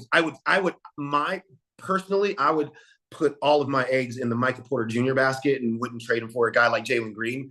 But if you could do a transaction that's a lesser transaction that got him here, I would most certainly welcome him with open arms to the basketball team. But a player like that, you would have to trade a player like Michael Porter Jr. to get a player like Jalen Green, and I wouldn't do that in a million years. Now that the 2025 season is come and gone, we had a Game 7. It looked like it was going to be an all-timer. It was shaping up for that. Tyrese was 3 of 5. He had 9 points in 7 minutes. He slips having that right calf strain, and now it is official from Shams that it is a torn Achilles tendon. He's likely to be out for the entirety of next year. We were expecting to have just a rock'em sock'em fight, and then it turned into the same exact story that we've seen with OKC seemingly all year. Is you come out of the locker room for the third quarter, and they just run straight through you. Are they going anywhere next year? Nope, they are not. So Coach and I started yelling at each other about it. Coach went, well, now you get to see what it's like to be at the mountaintop, and now here comes the second apron, and I go, I don't know if that's true. Still have three big timers they got to pay max contracts to. Yeah, eventually that's going to catch up with them. There's no doubt about that. Now they have set themselves up to be able to handle that blow with the sheer number of first round. I mean, like in 2026 alone, they have 4 first round draft picks. And so like the issue isn't going to be, they're going to pay Shea. Obviously you're going to pay Jalen Williams. Obviously you're going to pay Chet Holmgren. Obviously they're already paying Hartenstein and Alex Caruso. The question then becomes, can you retain guys like Cason Wallace and these are the kind of guys who are going to be able to get to free agency and really make a whole lot of money. You're going to lose those kind of guys. Now, the reason why OKC is set up so well is because they can just replace them with young players that are first round draft picks that are cost controlled. And so they are going to be able to do the daily double here, which is pay their biggest names the money that those players deserve, but it's not going to necessarily impact the overall depth of the basketball team because they have so many draft picks. They can just replenish the coffers just as long as they're making the right decisions, obviously on the right players, which they have. Sam Presti's basically the best at this. You can just look across the NBA, and he has done this multiple times now, right? Where whether it was the Kevin Durant, Russell Westbrook, Serge Ibaka, James Harden iteration of the Oklahoma City Thunder, and then you usher that on out. You have some lean years, of course. You got Paul George and Russell Westbrook here for a little while. That era is over. And then you trade for Shai Gilgeous-Alexander, who played. If you're an LA Clippers fan right now, you're like, what? He literally played his rookie season for the LA Clippers. They trade him for Paul George because they wanted to win now. That obviously didn't work out. You traded away an MVP, but Sam Presti puts together another team, and now it's this young team that's the second youngest to ever win an NBA title. So, yeah, look, finances are going to catch up with everybody at some point, especially when you have at your top heavy, your top talent is so good that you're going to have to get into the max for at least a couple of them. But they're so very well set up with draft picks. They can replenish that just exactly whenever they need to. And Raj, it was interesting. When we talked at the beginning of this series, I thought this might go 7 games. And I was so wrong. I couldn't have been more wrong about this series, man. Yeah, it's just that the Indiana Pacers are really, really good. And, to your point, it's too bad that for the Pacers, they couldn't have their best closer when they were actually starting to come back a little bit, right? You chop a 22-point lead down to 10 in the fourth quarter, and that would have been Tyrese Halliburton time, right? Like that's when he makes all the shots, and he was not able to be able to do it. It's just too bad. I think one of the biggest stories, unfortunately for the NBA, so many injuries in these playoffs, and they got to get that sorted out, man. In these early rounds where the games are so stacked on top of each other, can't be that way. It just can't be that way. Your product is going to ultimately suffer.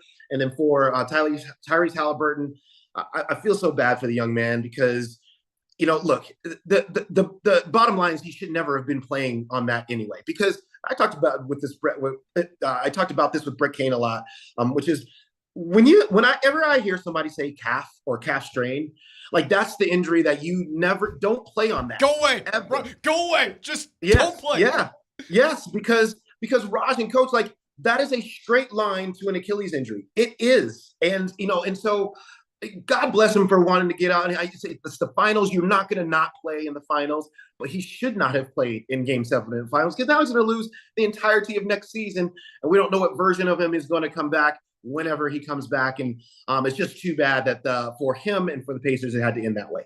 Now, with the Oklahoma City Thunder exercising the demon of having not won a title, and their previous biggest superstar was Kevin Durant, like the Nuggets, whose previous superstar, in my opinion, was Carmelo Anthony. Do you see a comp between those two players relative to those two organizations? I'm sorry, Kevin Durant and who? Carmelo Anthony. From what they were. Yeah, the Nuggets exercising the demon in the Jokic era versus OKC exercising the demon in the SGA era. Yeah. Yes.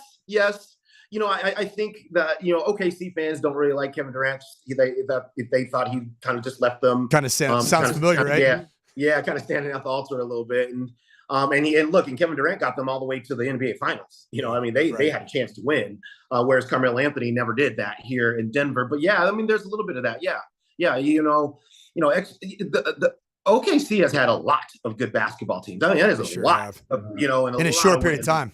Correct. Yeah. And so, they probably felt like, man, it's our turn now. Like how many iterations of this of this team do we need to see until we can get one that gets us to the finish line? And so, yeah, from that standpoint, this does exercise some of those demons. But I think that for OKC fans, they generally look back on those teams fondly, whereas I think there's a lot of Nuggets fans that probably don't look back on the Melo teams as fondly as what the OKC fans look back at those other Thunder teams. But yeah, but it's very simple. As a matter of fact, it's exactly the same. You tried, you had a superstar, you tried, he failed, and then you had to rebuild the whole thing. You did so with a bunch of new players, and those young players did the thing. And just like in Denver, these young players did that thing. And so, Yeah, I mean, I think those two situations are remarkably similar.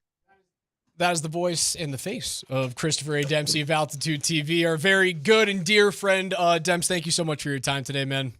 All right, guys. Thank you for having him on. We'll talk to you soon. Follow him on Instagram at Chris A. Dempsey on his Instagram page. Your next keyword for the Altitude Sports Radio Core 4 Score Contest is happy. Like what Chris Dempsey makes us every time he comes on. He makes us happy. Happy. With your first and last name to 303-504-0925. Text the word happy to 303-504-0925, and you will have a chance to win autographed jerseys from Nikola Jokic, Jamal Murray, Aaron Gordon, and Michael Porter Jr., with a special thanks to our friends at Revitalized Health, custom health solutions. To revitalize your health today, visit them at revitalized-health.com. One more time, text the word happy with your first and last name to 303-504-0925.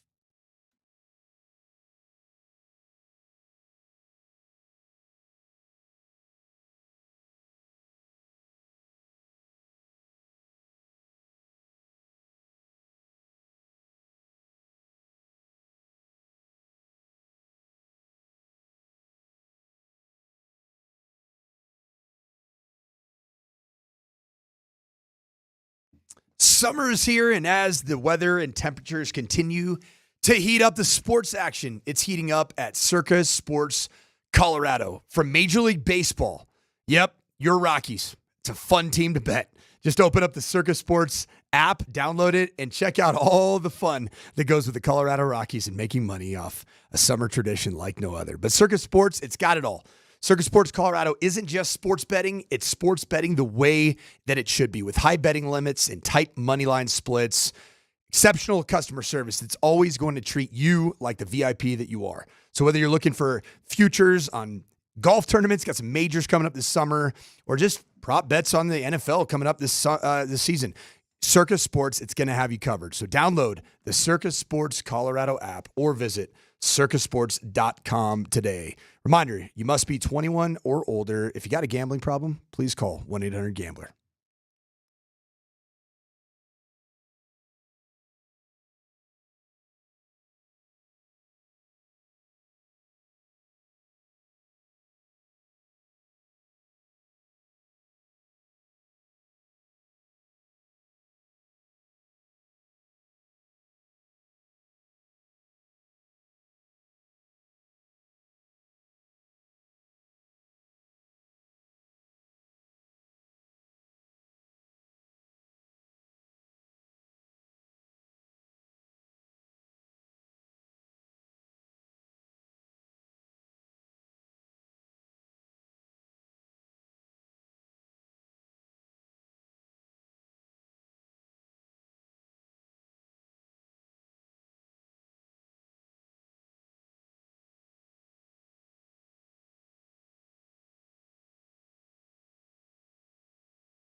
Once again, if you missed your newest keyword for Altitude Sports Radio's Core 4 score contest. Would it have something to do with this song, potentially? The word is happy. No way! Happy.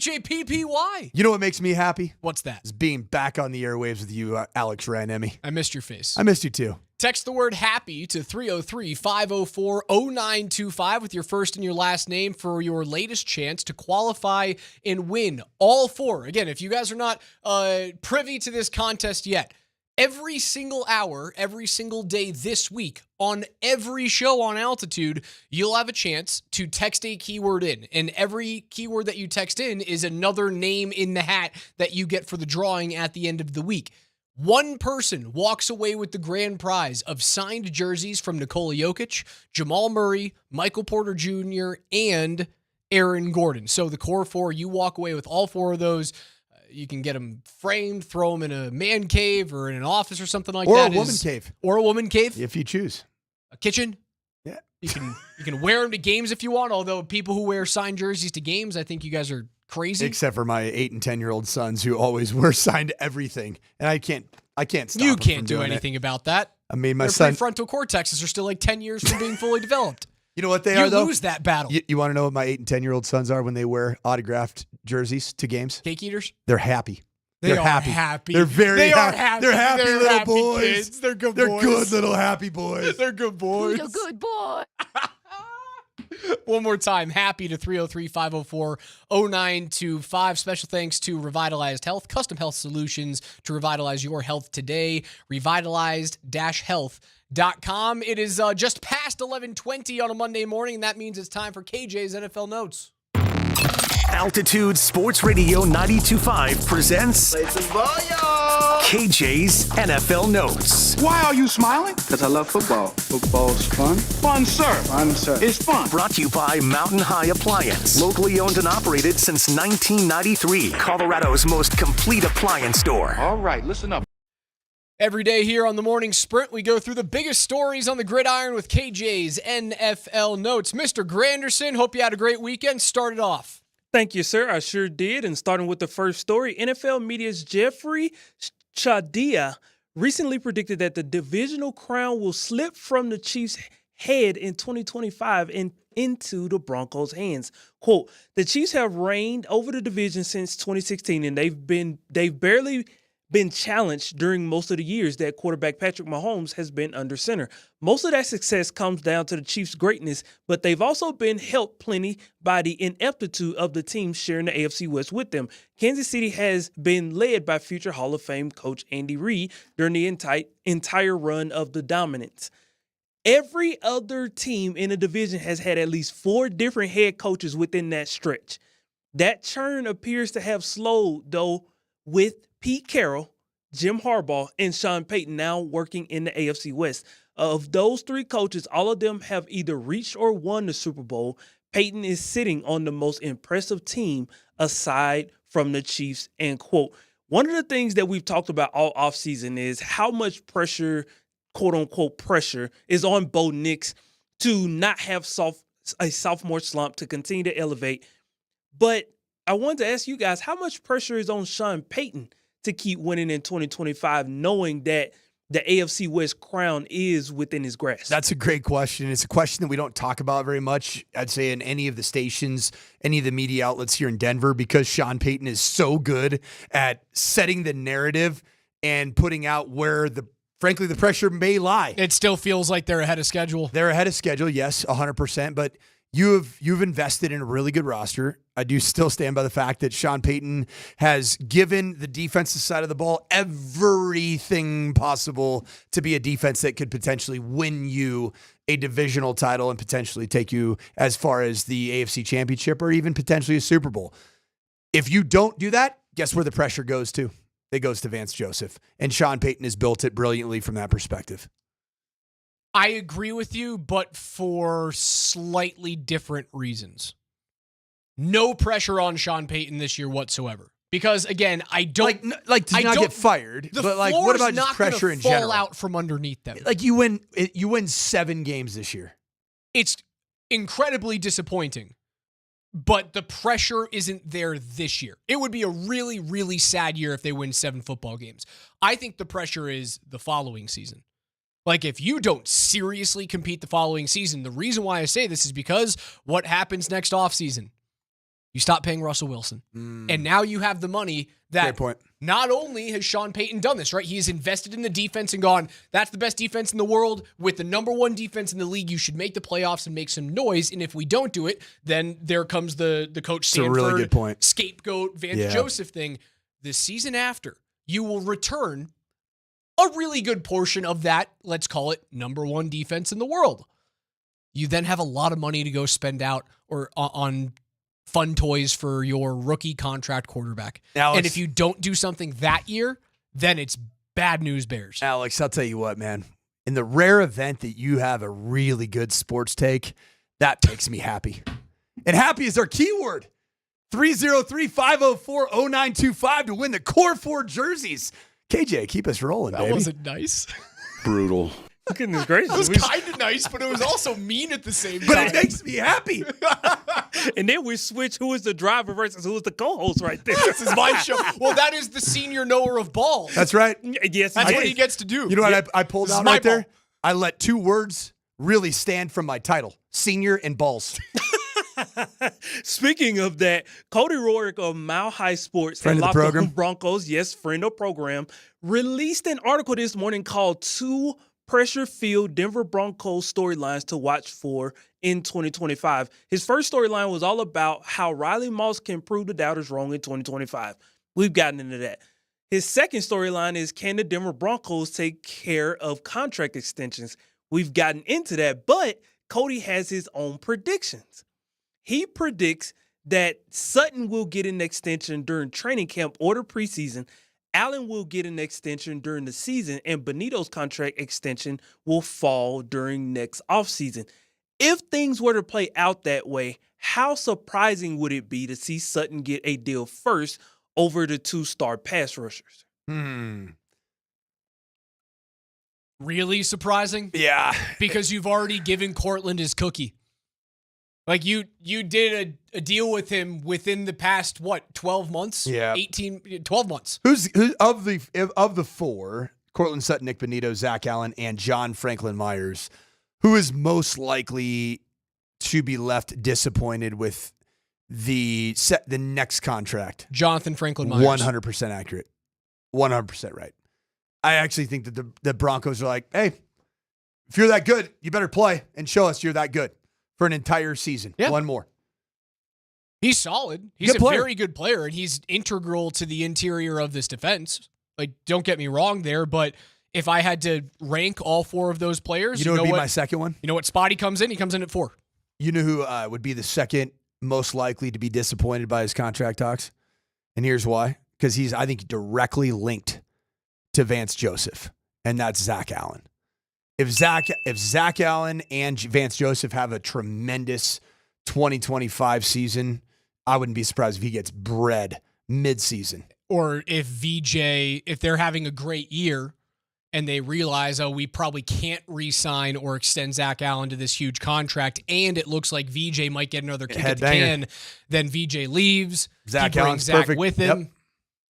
Those are all possibilities. That's VJ's guy, and for good reason. He is the defensive front joker. And you know what you don't do to, I'm not calling Bo a 2-year-old, but like, he is very young in his NFL career. You don't rip away a toy from a 2-year-old and expect to have, a happy baby on your hands. You want to rip away Cortland Sutton from Bo Nix? I don't want to do that. No, you won't have a good boy. You will not be happy. He's not going to throw fits, but it won't be good for his game. No, won't be good. Hey, can I ask you guys a quick question? You sure can. How much pressure does Savion Jones potentially put on JFM? Ooh. I mean, he was drafted to be his replacement. Yeah, I like that one. You drafted both replacements this year. Savion Jones is an interesting one because he was a drafted edge player, but really has the body type of an interior pass rusher. And so he's got that twitch experience at LSU as an edge, but yet he really does fit as a 3 technique playing over guards. Isn't Q Robinson in that same situation too? Q Robinson's a pure edge. So okay. To me, Q Robinson immediately gives you awesome depth in the event that, say, Jonah Ellis doesn't come back completely healthy from some of the things that plagued him last year. They get a stress fracture at one point throughout the year. KJ, keep it going. One more. Brutal. On Sunday, the news that stole the sports world was Kevin Durant heading to Houston as he was traded to the Houston Rockets. Not only that, but Kevin and some of the fans in attendance all found out together during a Fanatics event in Dallas. Kevin took his 2 seconds of fame before the NBA Finals and said this about Cowboys star defensive end Micah Parsons. Do you want to recruit him to the Commanders? Yeah. Micah, get on in here. I think Micah He's not signed to the Cowboys. Let's do this. I think he will be a Commander at some point in his career. When? I would say 2 years from now. Yo, I only rock with Dan Quinn, you know what I mean? Anybody else? Exactly. That's all he need to rock with. My neck hurts. You guys are too tall. I can't handle it. Micah Parsons, he's missing his old defensive coordinator. And also Kay Adams just continues to get right in the center of all massive sports stories. Minutes after both Kevin Durant gets signed in a trade, or at least not officially yet, but is on his way to the Houston Rockets, and now already starting to drum up interest for Micah Parsons to the Washington Commanders for his old defensive coordinator from the Dallas Cowboys, Dan Quinn. Wild. There's no way they let him walk. And also a division rival as well. Like, Micah Parsons is re-signing long-term with the Cowboys. Did he also just say, I only rock with Dan Quinn? Huh. Doesn't sound like a guy that wants to be in Dallas. Just one man's opinion. KJ's NFL notes are brought to you by Mountain High Appliance, Colorado's most complete local appliance store. They have locations in Denver, Louisville, Littleton, Colorado Springs, and Glenwood Springs. They offer every major appliance line and brand, and you can find them at mountainhighappliance.com. Again, text the word HAPPY with your first and your last name to 303-504-0925. That's HAPPY, H-A-P-P-Y, to 303-504-0925 for your latest chance to enter the Core 4 Score giveaway, where one lucky winner at the end of the week will walk away with signed jerseys from Joker, AG, MPJ, and Jamal Murray. Chances every single hour, every single show on the 20s this week. I'll get somebody else to ask these questions, man.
You give Mike Sanford a new job title of senior knower of balls, and he just takes over the show.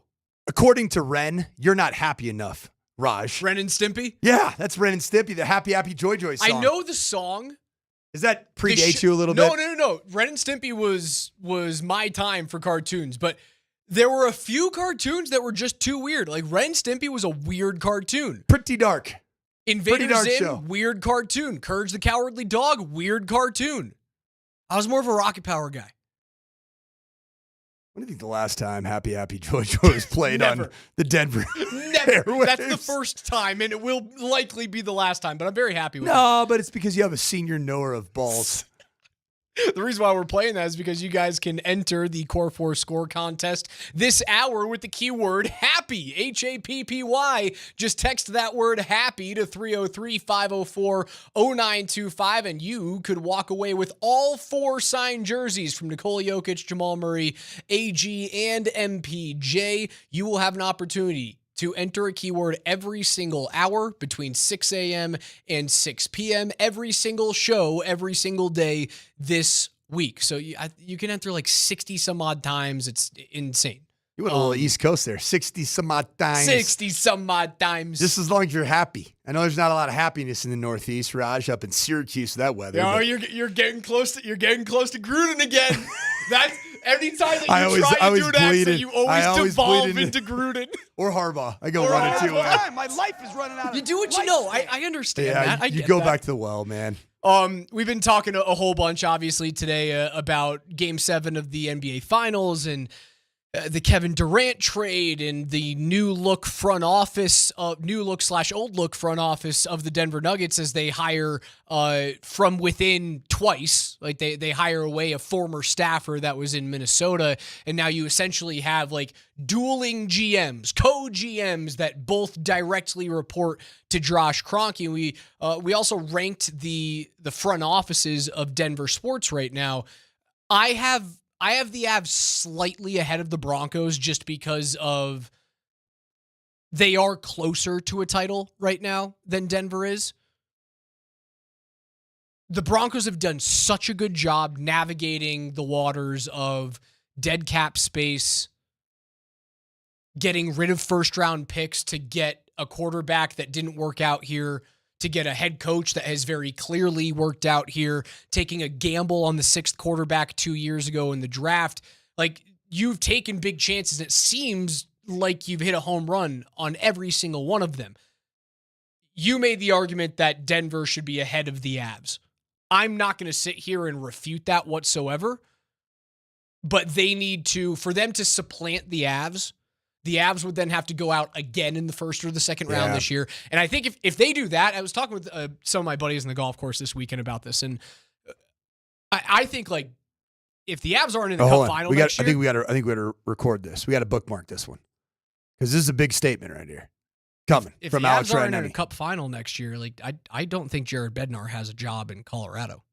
Do you also potentially blow it all up? What does blow it all up mean? You have to define that. Well, blow it all up. Yeah, blow it all up. It'd be means make a like decision. Trading Nate or Kale. Correct. And that's it. One or the other. No, that's one dumb. or the other. What if Kale McCarr has another horrific postseason? No. Numerically. No. Yeah, I agree. That'd be dumb. Blow it all up with you the have Avs generational is not, players. like you've already you never already get rid made of a big generational change. No, players. you can't get rid of those two guys. Now you could trade everything else around it. If you want to call that blow it all up, sure, be my guest. But like, that wouldn't be blowing it that's up. essentially blowing up. Like if you're First talking round about exit, blowing Raj. up the Nuggets, fully healthy, first round exit again. In no, 2026. the head coach goes and any piece not named McKinnon or McCarr goes. Because they will not be the reason why you got knocked It's just so hard to get that quality of player. Yeah, it's nearly impossible. Yeah, you're right. You can't do that. But that's the conclusion I got to is like you have to be in a Cup final this year for his job to be okay. So when we're talking about the front offices right now, and especially you go with the conversation of, I like to call them the 4 Ps in the Broncos front office. It's the 2 Penners, Kerry Walton Penner, Greg Penner, and then George Payton, Sean Payton. The 4 Ps are cooking right now. And they're whipping up something that looks really exciting. In fact, it's starting to get the national narrative is starting to kind of come around. Like, hey, when you really look at this roster and you see power rankings, you're like, wait a minute. They're right there. Can this be the team that unseats the Chiefs as the AFC West champion regular season? Maybe. Now, I don't know about postseason yet because you haven't seen Bo Nix do that, even in college. Did Bo Nix do anything of major consequence in his career in college? No, he never won anything big. Never. Like he won an Iron Bowl, and that was kind of it. Never won a Pac-12 championship outright. Never won a college football playoff game. I don't even know if did he compete in one? This year, right? No. Oh, that was so dumb. I was just thinking Oregon. I was like, Oregon was in the college football playoff this year, like, right? That would be mini-me Dylan Gabriel, yes. who was drafted before Shedeur Sanders. Like, I was pretty sure the Ducks were in it this year, but yeah, well, Bo was playing professional football. So the 4 Ps, right, cooking up. Penner, Peyton. They're cooking up something special, but for them to unseat the Avs, they've got to go out and win a title. Or from NFL terms, AFC West, either an AFC West title, regular season title, or get to the AFC Championship. Yes, that's where I think you're at. Because the NFL, man, it is all leagues are a cutthroat dog-eat-dog world, but it's the penultimate. And especially in an era where you have generational quarterback play, particularly with Mahomes, Josh Allen, and Lamar Jackson, as it relates to just talent. Those 3 guys are awesome. We're going to be talking about them for decades. But there were some other questions about what the Nuggets did by promoting from within. Ben Tenzer promoted from within. Adelman promoted from within. One of our texters here brought Wallace essentially promoted from within. Yeah, he used to be a Nugget staffer, left with Connolly to go to Minnesota. You can make the argument that was an internal hire as well, although technically it was not. The 472 from the Shant Mazda text line, 303-504-0925. Text happy while you're there for the core 4. Said, is no one else seeing the similarities between the, quote, promote from within Nuggets and the Colorado Rockies, who have promoted from within a lot? Does it give you some fear, particularly in the era of Nikola Jokic, greatest player on planet Earth, and how many more years do you have? We don't know. No, it doesn't, because those names that were promoted from within the organization recently are names that around the league have great cachet, great power.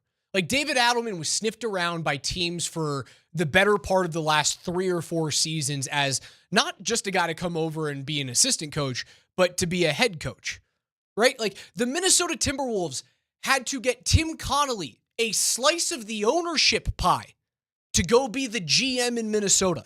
That's how highly valued he was. So promoting from within this organization, this championship organization that made arguably the greatest draft pick of all time, right? We can make that conversation. 2nd round draft pick going down as already the best player in the history of the organization. If he wins another MVP and another title, then we start to have like real GOAT conversations about Nikola Jokic. Right. Hiring from within that organization is drastically different from hiring within the Rockies organization where no one was trying to poach your guys. Nobody. They were just friends of ownership. They were just comfortable there. Now, this was the cheapest option, right? Do we know? This was the cheapest option. There's no way getting around that. Solely to play devil's advocate, do we know beyond a shadow of a doubt that Ben Tenzer, John Wallace, and David Adelman were in high demand? Do we know that beyond a shadow of a doubt? We know Tenzer is well respected, and we know Adelman was in high demand and had been in high demand over the past 3 seasons. Wallace, I don't know as much about. But anything that Tim Connolly touches turns to gold. So I want anything that Tim likes. Except for it doesn't turn to titles while he's there. That is true. I like Tim Connolly's basketball mind, and I want people that he thinks are smart. Now, like they also interviewed Eric Amsler from Miami, Chuck Hayes, the director of basketball operations from Golden State. This was a long interview process. Yeah, there's a little bit of afraid that creeps in, a little bit of scaredy cat that creeps in for me. Sure, I talked to you about that. I don't love handing the keys to the Nikola Jokic supercar to someone who hasn't done this job full time. But this team has a history of promoting guys that have not been GMs in their past. Masai Ujiri was not a GM and was good here, and then Toronto poached him. Tim Connolly was not a full-time, I'm the head honcho GM before the Nuggets elevated him into that role. And then he got swiped by Minnesota for an ownership stake. Like, they do have a history of turning these types of guys, these types of basketball minds, into successful general managers. The Rockies do not. Correct. New times. You're blazing trails, man. It's got to happen at some point. Somebody's got to take over the keys to the Nikola Jokic supercar. And it is a soft landing. You don't have to worry about, like, drafting a first-round pick this year. You just have to be the team that walks in. Like, when there's a bunch of trades on draft day, you just have to be the one team that goes, you guys need a facilitator? Can we offload Zeke Naji here for a couple of second-round picks? What do you think? What do you like about Dario Saric? Hey, you want him?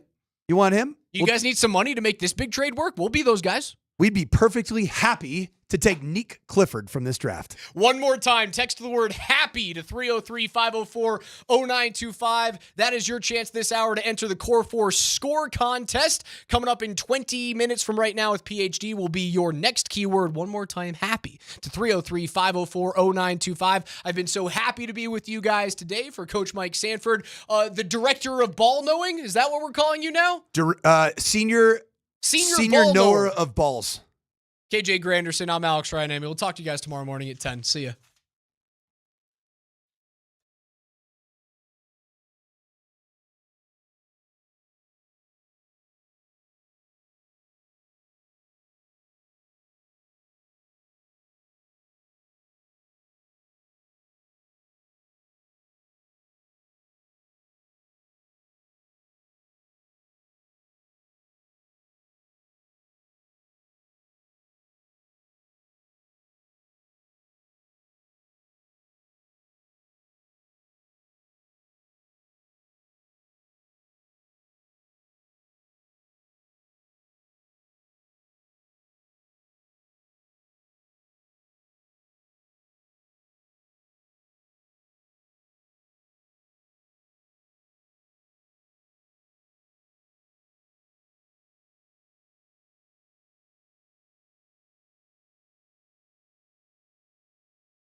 All right, welcome to Monday.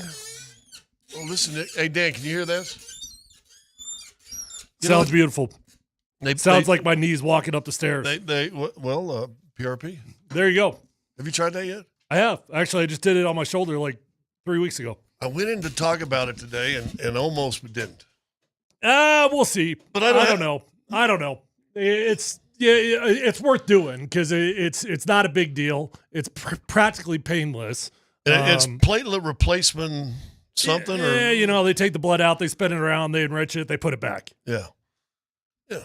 Well, they put it back in the vein or they just shoot it around the area that's hurt? No, they put it just all over the shoulder. Well, I did it in my shoulder. They just do it all over the shoulder. Does your shoulder feel better? Not yet. Hey, if you checked in, excuse me, this is where usually PhD sits, the show, but today it'll be just called Two Broken Down Athletes. Yeah. And we'll sit there like we're sitting on a couch. We'll see if Dan can get us some sweet tea, and we'll sit there and talk about. Hey, a lot of stuff going on today. A lot of stuff to talk about. News with the Nuggets.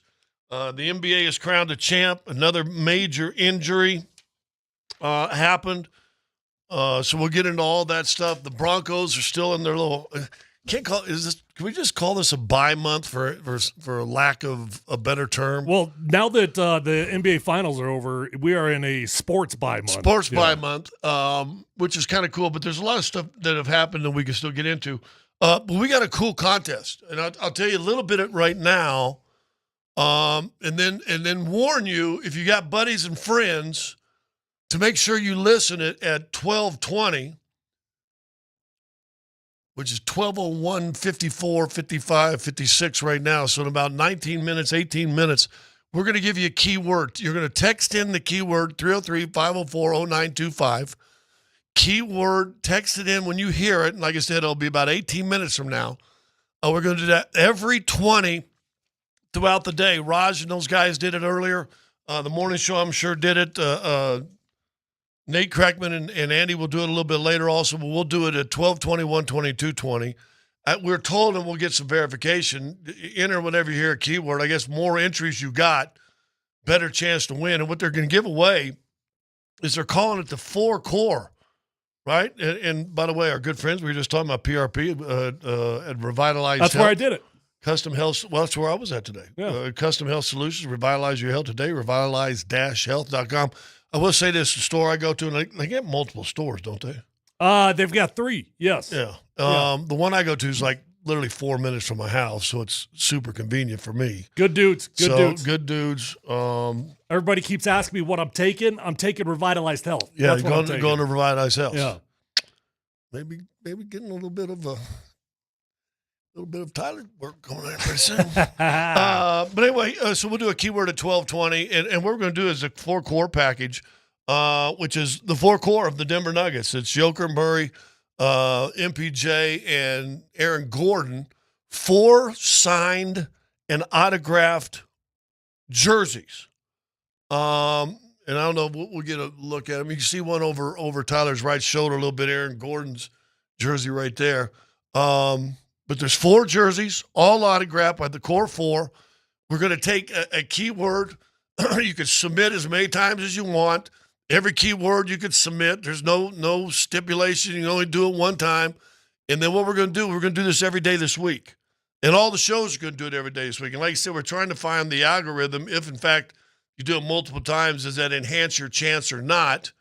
We will find out. Maybe one of the Mucky Mucks can tell us exactly if that happens, but I would take the chance that it does. But we'll take the keyword to get registered to have your name pulled. And then come Monday, and I guess they'll probably do it in the morning show because, let's be honest, do everything for the morning show. So in the morning show, they'll pull the winner, and you don't get just one of them. You don't get just 2 of them or 3 of them. You get all 4 of them, something that even LeBron James couldn't do in Miami. Oh, we'll give you 4 of them to win the jerseys, and there you go. Collectible Christmas presents. You don't want to keep it, even if you're not a Nuggets fan. You probably know somebody who is, and they probably got a birthday or Christmas. You can break them up. You can put them down in the man cave. You can do whatever you want to do. Anyway, our good friends at Revitalized Health have made this possible, so we will do that As I say, at 12:20, we'll give our first keyword, so make sure you listen for that. Nuggets make an announcement. No surprise. Any surprise for you? A little bit. The structure, I guess, is a little bit of a surprise to me. So, if you missed it, the Nuggets did name Ben Tenzer the executive vice president of basketball operations. They also brought back Jonathan Wallace, who, what was his role out in Minnesota? Some sort of assistant to Tim. He was kind of assistant with Tim. I mean, he did some scouting, some different stuff here a long time ago, and I think went with Tim and worked in Minnesota. Is a rising star in the NBA. Played basketball, I think, at Georgetown, if I'm not mistaken, if that's the same. So they bring him back as the executive vice president of player personnel. What they did not do is name a traditional GM. So what the understanding is, the way that this is going to operate, this is a cohesive deal. It's a little bit unusual. There is no traditional GM named. I would assume that Ben is the man that's in charge. I think there's got to be a dude that's in charge. But listening to Vic this morning, Scott, my only surprise / concern would be Vic really made it sound like this is going to be like a two-headed monster. You basically got two GMs that are going to be working together. And I don't know, man. I mean, that's just that at times can be a lot of cooks in the kitchen. Yeah, I would disagree with Vic. I don't think it's going to be like that at all. Both guys, there's nothing going to be done. I think, Josh Kroenke's going to be more involved than he's been probably in the last 3 or 4 years. So, meaning Ben Tenzer is your acting GM? That's what you're saying? I think Ben Tenzer is in charge of making sure all the I's are dotted and the T's are crossed on all contracts that are probably going to be a sounding board of what they can do and what you can't do. Can you trade for this? What's the rules on our salary cap? Where are we at? He's going to be that X and O of finances, if you will. And I think John Wallace is, and I've yet to talk to anybody. I call somebody tonight and see if we know, because is it Tuesday or Wednesday we may get both those guys on. That they think the presser will be either tomorrow or Wednesday, and then they'll come on the show afterwards. And we can ask them exactly how the two-headed monster might work. But my thought is John Wallace, because they specifically vice president of player personnel. That usually is in development. And we'll get into the Oklahoma City Thunder, where I just read a great article on them, how it was done, where they made the trades, how they did the things they had to do to get to where they are. By the way, win an NBA championship this year. And not yet, as of yet, having to flirt with salary cap stuff. I think he'll be more of the basketball guy, and Tenzer will be more the business guy. So I think other than just titles. God, it feels the opposite to me. I could very well be wrong here, and I've got zero information. Just reading the titles, it feels to me like Ben Tenzer is the boss, like he is the acting GM more or less.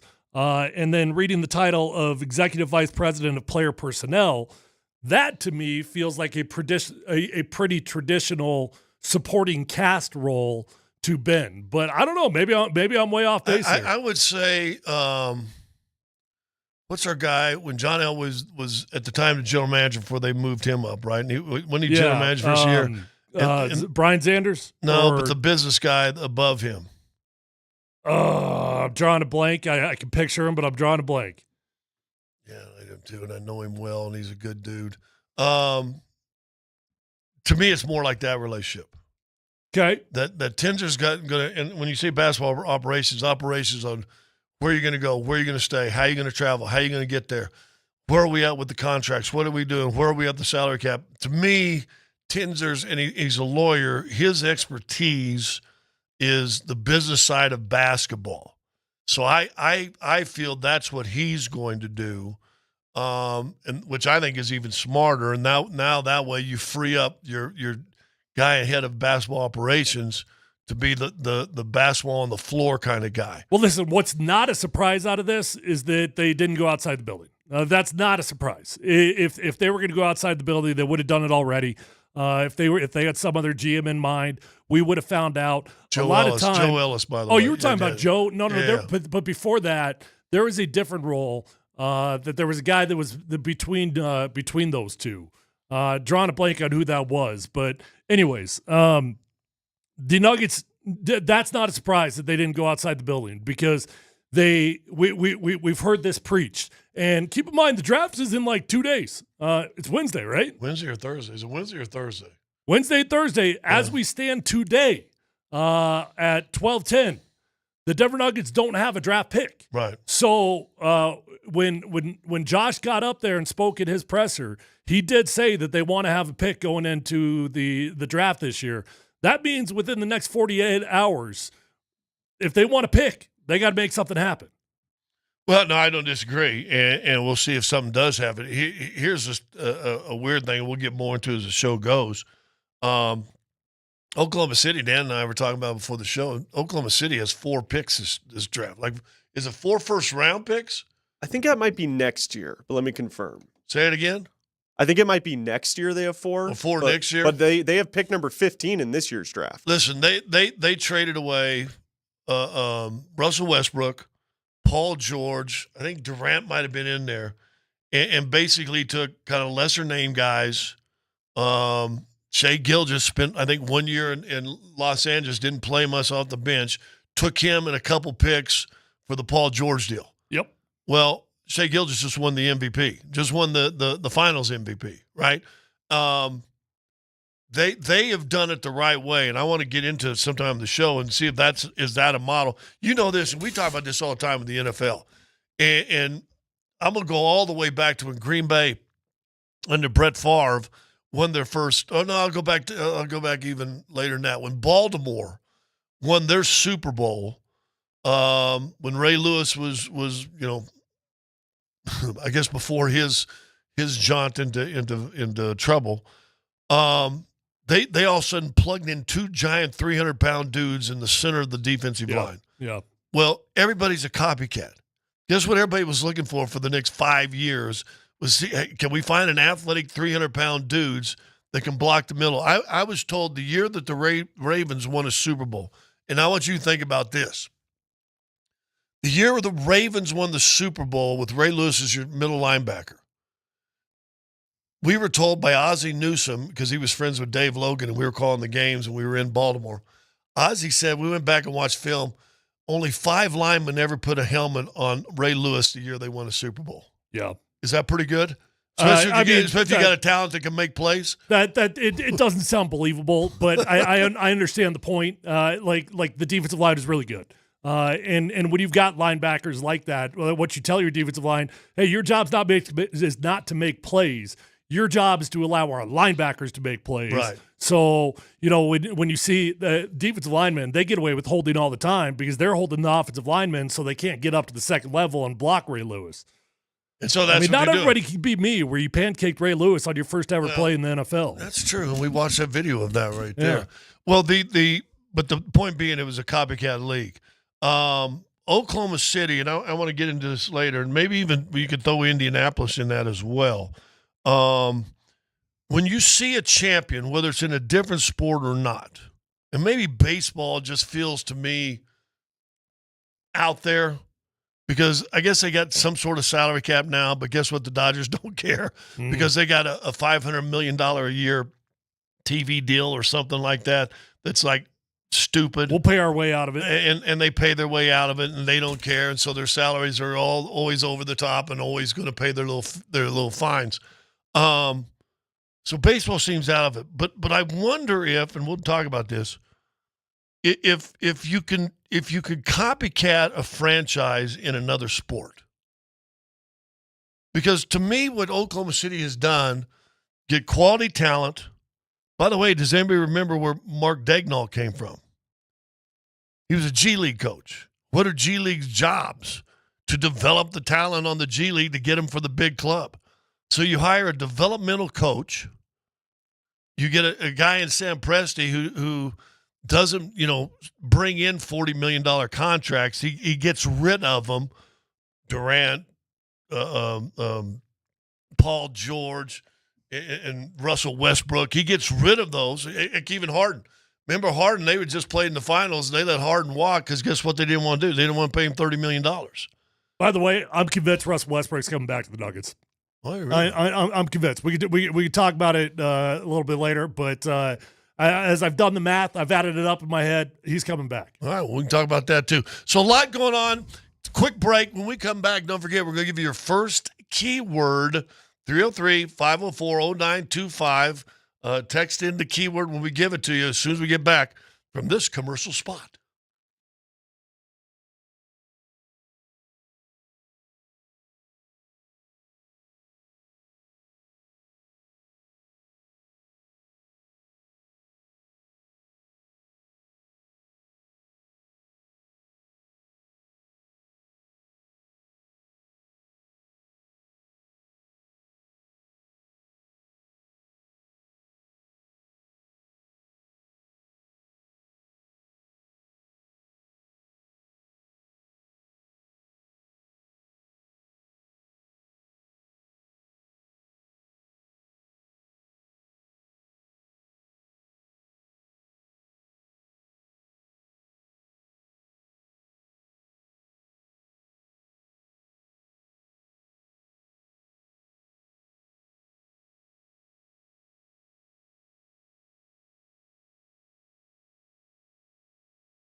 Scott Tyler with you on a Monday afternoon. 12:20 is the time. As you said, we got our 4-core. Is that what we're calling it? 4-core? Core 4. Core 4 jersey. Poor Christian. Autographed jersey. Yeah. Poor guy. Core 4 autographed jersey giveaways. Nothing like being excluded from the core. Oh, here we go. Hold on. Core 4 score contest. Core 4 score. Nailed it. You know what they pay millions of dollars for think tanks to come up with that right there. Yep. 4-core score. What about scored 4? Yeah. How about you 4 score core? I don't know. But a chance for just one of them to win. 303-504-0925. It's brought to you by our good friends at Revitalized Health. And Dan, you have the first key word. The key word is night, as in not day, but night. So not like night, like not like Game of Sirs, Thrones, but nighttime. Night is your keyword. Can I get a country of orientation there? Origin? Yeah. Origin might be the word I was looking for. I think every country has nighttime. Hey, do you know what the funny thing is? So every time we do these contests with keywords, we always try to feel if there's a pattern. So our first keyword is night. Make sure you text it in 303-504-0925, night. Not with a K, which, by the way, why isn't that pronounced knight? Well, hold on. Are we carrying over from the previous show? Because their word was happy. So if we go happy night, we all know what that meant. But that's the key. But I think a lot of these contests we have, like, there's semblance between the words. Right. I think they just picked up, they got a dictionary. Yeah, I'm trying to figure out what night could be. I don't know what that's going to be in relation to. I'm having a feeling it has no relations to anything. Just night. And then next one, whatever. Anyway, 303-504-0925. We did find out you can enter as many times as you want. Better chance to win the more times you're in. They get some algorithms. They do struts and conduits, and they get the 320 plugged into the 151, and then boom, boom, boom. Next thing you know, you come up with a name on Monday. On the morning show, they'll call who gets to win all 4 of those jerseys. Oklahoma City wins last night, 7-game series. I got so much to ask you about the game itself, but I want to start with controversy first. Okay. And I have heard, now listen, I know the circles I run in and around, and when I'm around Denver especially, we're still talking, more importantly, Nuggets fans, Joker fans. I had somebody yesterday, and I can't remember who I was talking to. Might have been just a dad I dropped off. I dropped off my daughter to her first sleepaway camp. Oh, yeah. How'd she do? Was she excited or was she nervous? She was absolutely fine. Mom was a wreck, and she played it cool. We hung around for 3 or 4 hours, then they had meetings, and then we got to chug along. I could tell she was a little scared. Finally, when we left, there was a little emotion, you know. Could she call you guys or anything? No. Oh, okay. No, this isn't.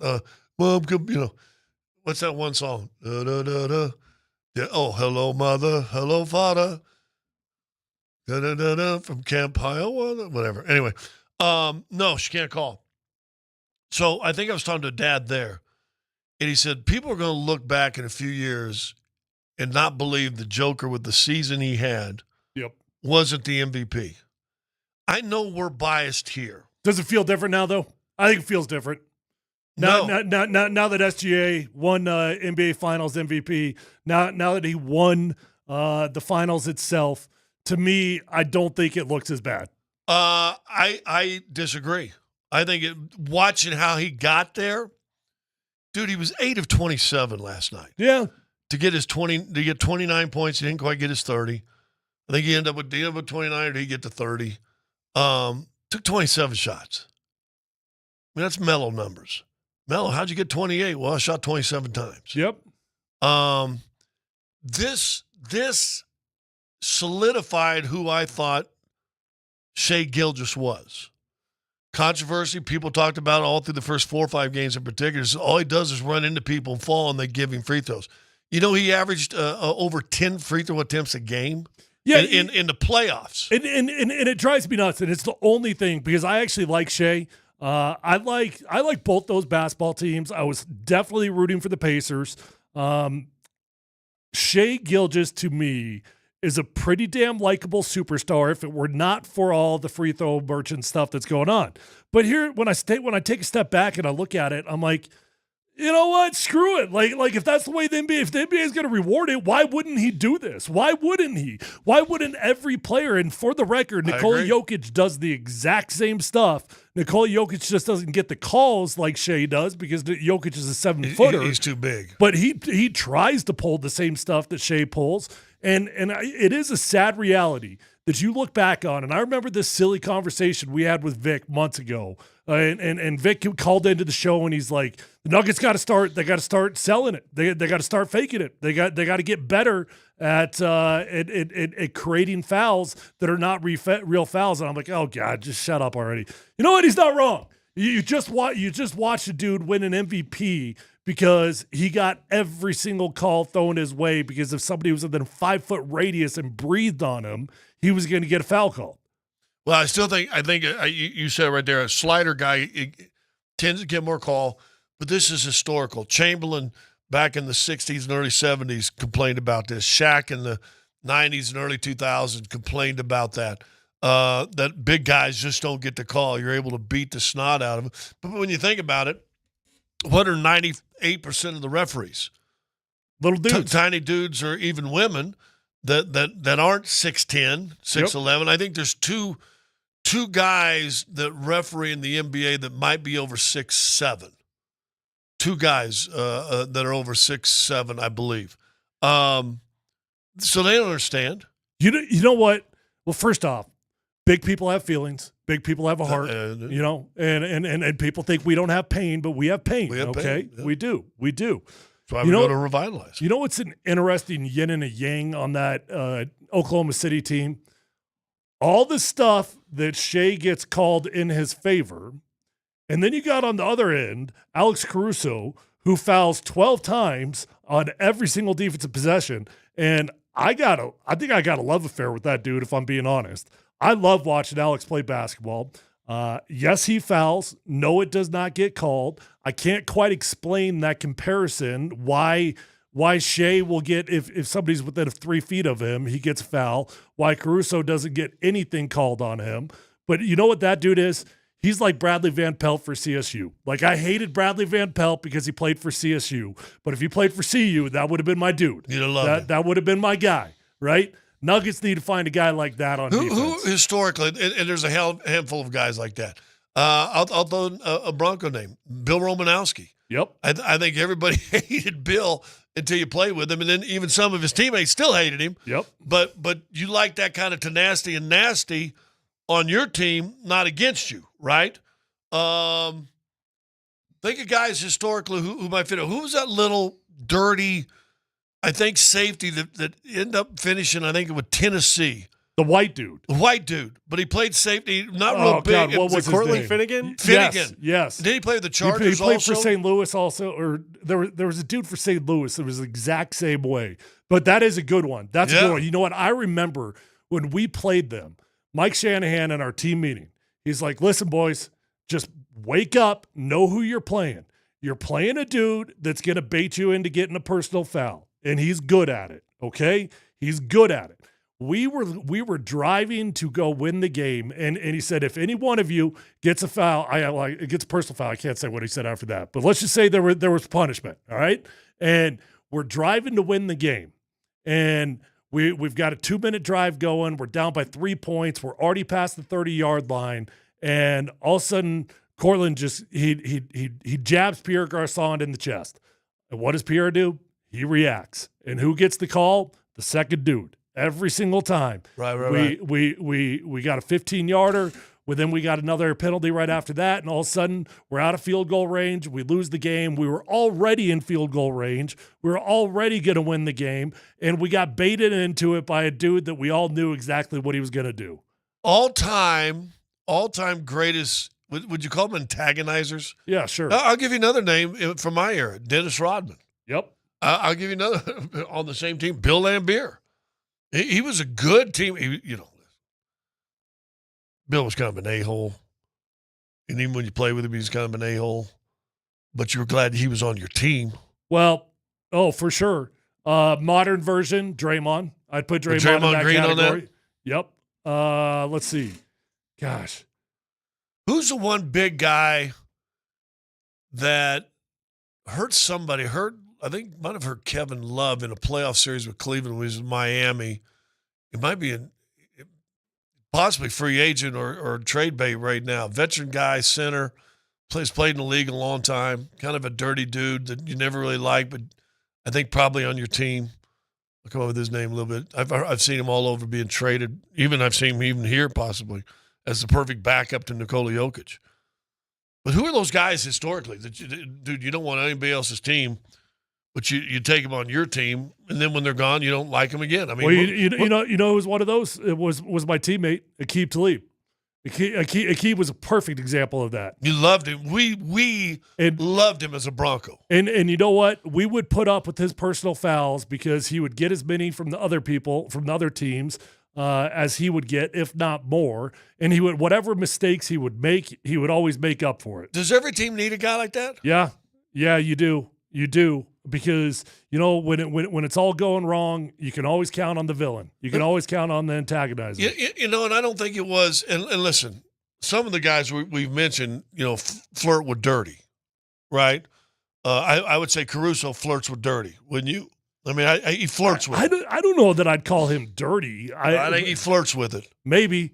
You know what he is to me? He's like a 10 times better Facu Campazzo. That's what Caruso is. He's just a little gnat. He's a dude that will not get off your chest, but he's actually got talent. Hey, Dan, when I want to talk to you, what button do I push? You're Mine not marked. Is there a button over marked? Because you keep saying there should be. No, it says FM pre-delay and AM pre-delay. I'll come in there. All right, what'd you tell me to do? Oh, just mention the keyword is night. Oh, the keyword again Keyword for is our night. Core 4 score. And we will give you another one in about 50 minutes. We'll do 3 of them throughout the show. Register as much as you want. 303-504-0925. Chance to win the 4 autographed signed jerseys. Anyway, back to Shea. For me in this series, and listen, we got to see it when you played Denver. I thought they let them play as the series went on a little more, and you could be a little more physical with him than you saw in the regular season. But I'm going to go back and say this. I think there are people nowadays, and if you remember when the Nuggets won the championship that year, Joker had a better year than the year before, but you could see the mission was by the league and the league's media, ESPN, that they wanted Joel Embiid to win the MVP. I think there's people now that go back and look and go, how did Joel beat the Joker out that year? I think it's going to come back, and you know what? Both these guys may be either late in their careers or done in their careers. I think people start looking this season and go, there's no way that he had a better year. I think you're wrong.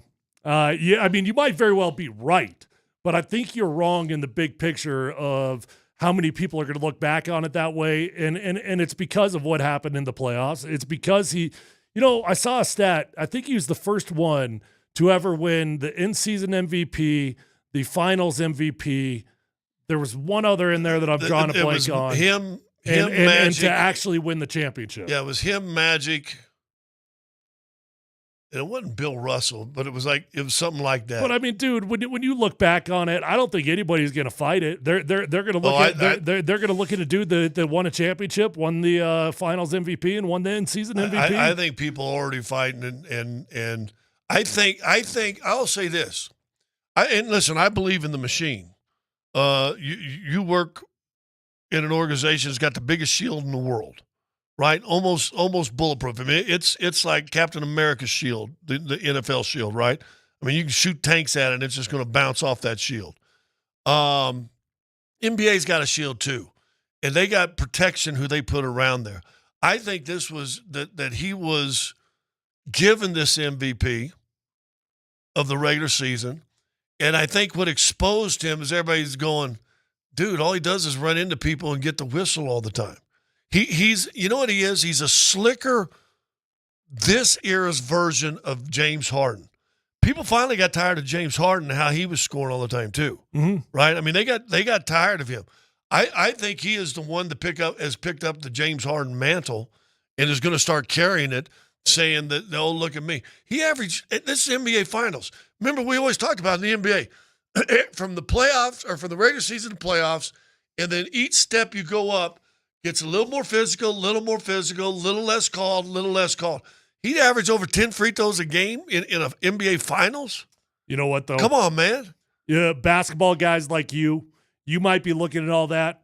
I don't think the average fan is. I think the average fan is just looking at the stat line. I think they're looking at the points. I think they're looking at trophies. I think they're looking at awards, and they're looking at a dude that pulled the trifecta. Well, I think I'm going to look it up real fast, and I'll help you out here, right here. You know where those people live? Hold on. In America? No. Outside of Colorado. They're living in the 405. They're living in the 405 area codes where they're living. I'm going to assume that's Oklahoma. Oklahoma City. Yeah, that's Oklahoma City. They're living in the 405 area code. Dude, I've read more and more as this series have gone on. And listen, I'm sure there's a few Pacer fans that are upset and everything else.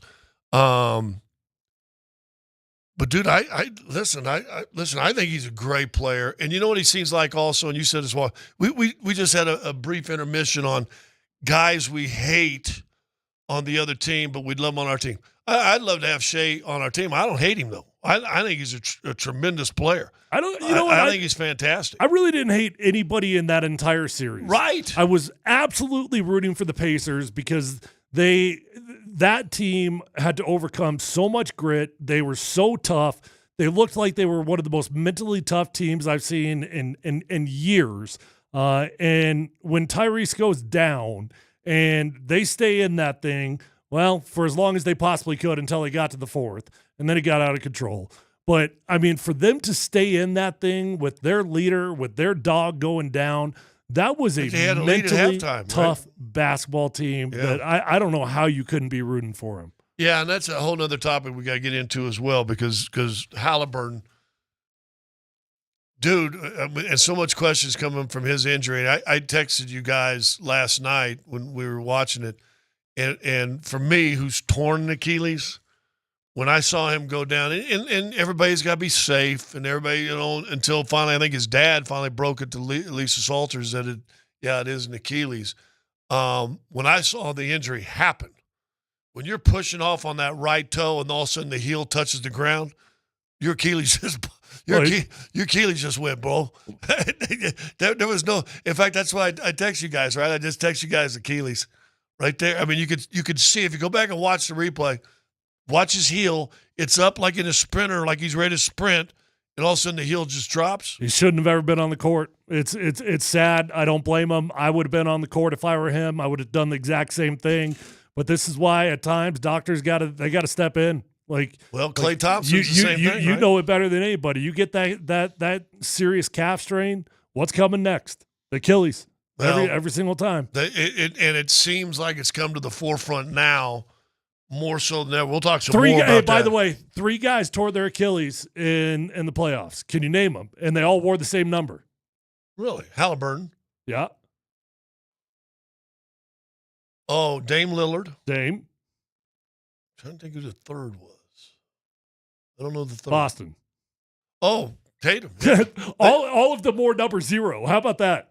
All 3 of those guys wore the number 0. It's the number of tendons they have connected in their Achilles right now. So it's 0. Feel free to hit that rim shot. Real fast, here's what we're doing on all the 20s throughout the day. We've got this little contest going called the Core 4 Score. Get a chance to win. We'll give you a new a keyword at 120. The keyword for the 12 o'clock hour is night. Not like knight, but night. Text that in. You can text it in as many times as you want to do. When you text it in, you automatically get into the drawing. We'll do this all week long, all the shows, and then Monday morning we'll pull one name, and you won't win one, not 2, not 3. Give me 4 of them things. You'll get 4 signed jerseys, autographed jerseys, and if you're lucky, one of them will get traded, and they'll be worth even more. So keep that in mind. Anyway, so the this hour's keyword, Knight. 303-504-0925. You can text it in to us, and then we'll change it up and give you a new number at 120 as well. Take a quick break. When we come back, talk about the rash of injuries. Achilles, is that the new, what's the word, boutique of injuries in sports? Because there was a couple Achilles in football this year too. Is the Achilles now become the most vulnerable injury to pro athletes? We'll talk about that when we return. Sports Radio Altitude 92.5.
All right, guys. Hey, if you're in the market for a new vehicle, go check out my friends over at Phil Long Ford. It's the best car dealership with the best prices, with the best inventory, with the best customer service. It's as simple as that. You're going to have a fantastic experience. You'll probably become a customer for life.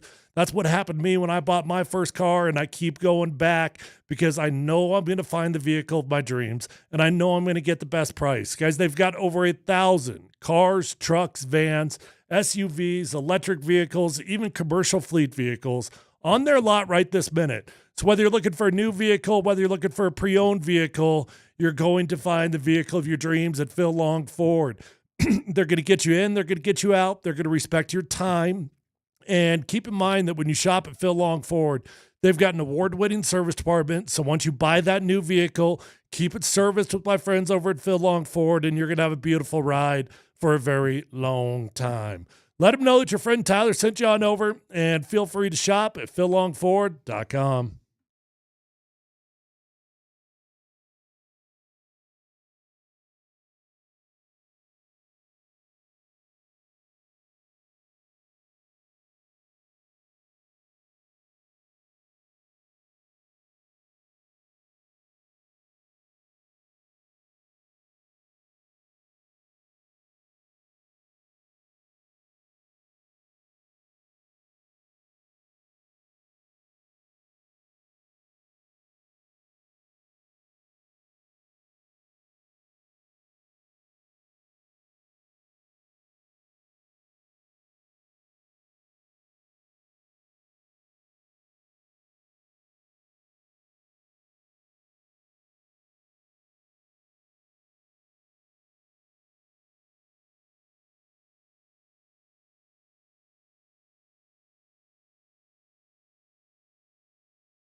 12:45 here on PH.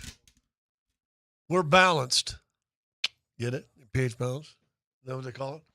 303-504-0925. We saw last night Halliburton, who's kind of the big dog for Indianapolis, go down in that. Was that early second quarter, mid-second quarter? Was that first quarter? That was first quarter. It wasn't deep in. I don't even think he made it the second, did he? No, I think you're right. I think it was first quarter.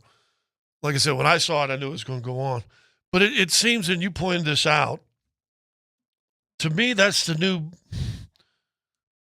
boutique injury in pro sports. We've seen it creep up more and more. In fact, it's kind of funny. I was thinking about that when I tore my Achilles. Now, listen, I was an old dude when I tore mine. So I'm like, okay. You were playing or no? No, I'm trying to think I could lift a wooden shed, weighed about 900 pounds. And I hadn't been revitalized. Who, by the way, is a sponsor of our core, 4Score. But I was an old dude. And that, to me, Achilles tendons, tears were old dude injuries, right? Mm-hmm. And it used to be, listen, Chauncey Billups had one, I think, when he was playing with the Clippers, pretty much kind of ended his career. Kobe Bryant had one, but it was, again, late in his career. Chauncey wasn't young either when he tore his, as far as young and athletic like. Halliburton's 26, right? Something like that. Why do you think, and I was, like I said, I was going to call the guy that did my surgery, Steve Traina, and say, Doc, would you come on and tell me why Achilles now are we seeing these injuries more and more in pro sports, it seems, over the last 9 years than the previous 30? I don't know. I really have no scientific answer to it. It's not just unique to basketball. Doesn't it feel that way, though? If you think back to the Broncos, so the Broncos have had Drew Sanders tore his Achilles. Drake Greenlaw tore his Achilles was that last year? Yeah, I think he tore his Achilles last year. Tim Patrick tore his Achilles.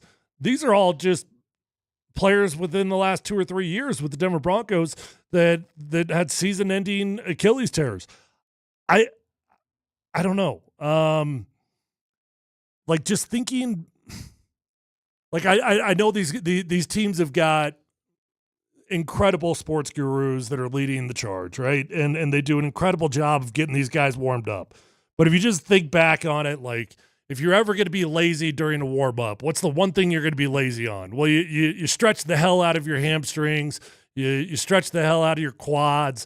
You might do a little calf here and there, do 2 or 3 exercises on it. But how many ways are there to really warm up the Achilles?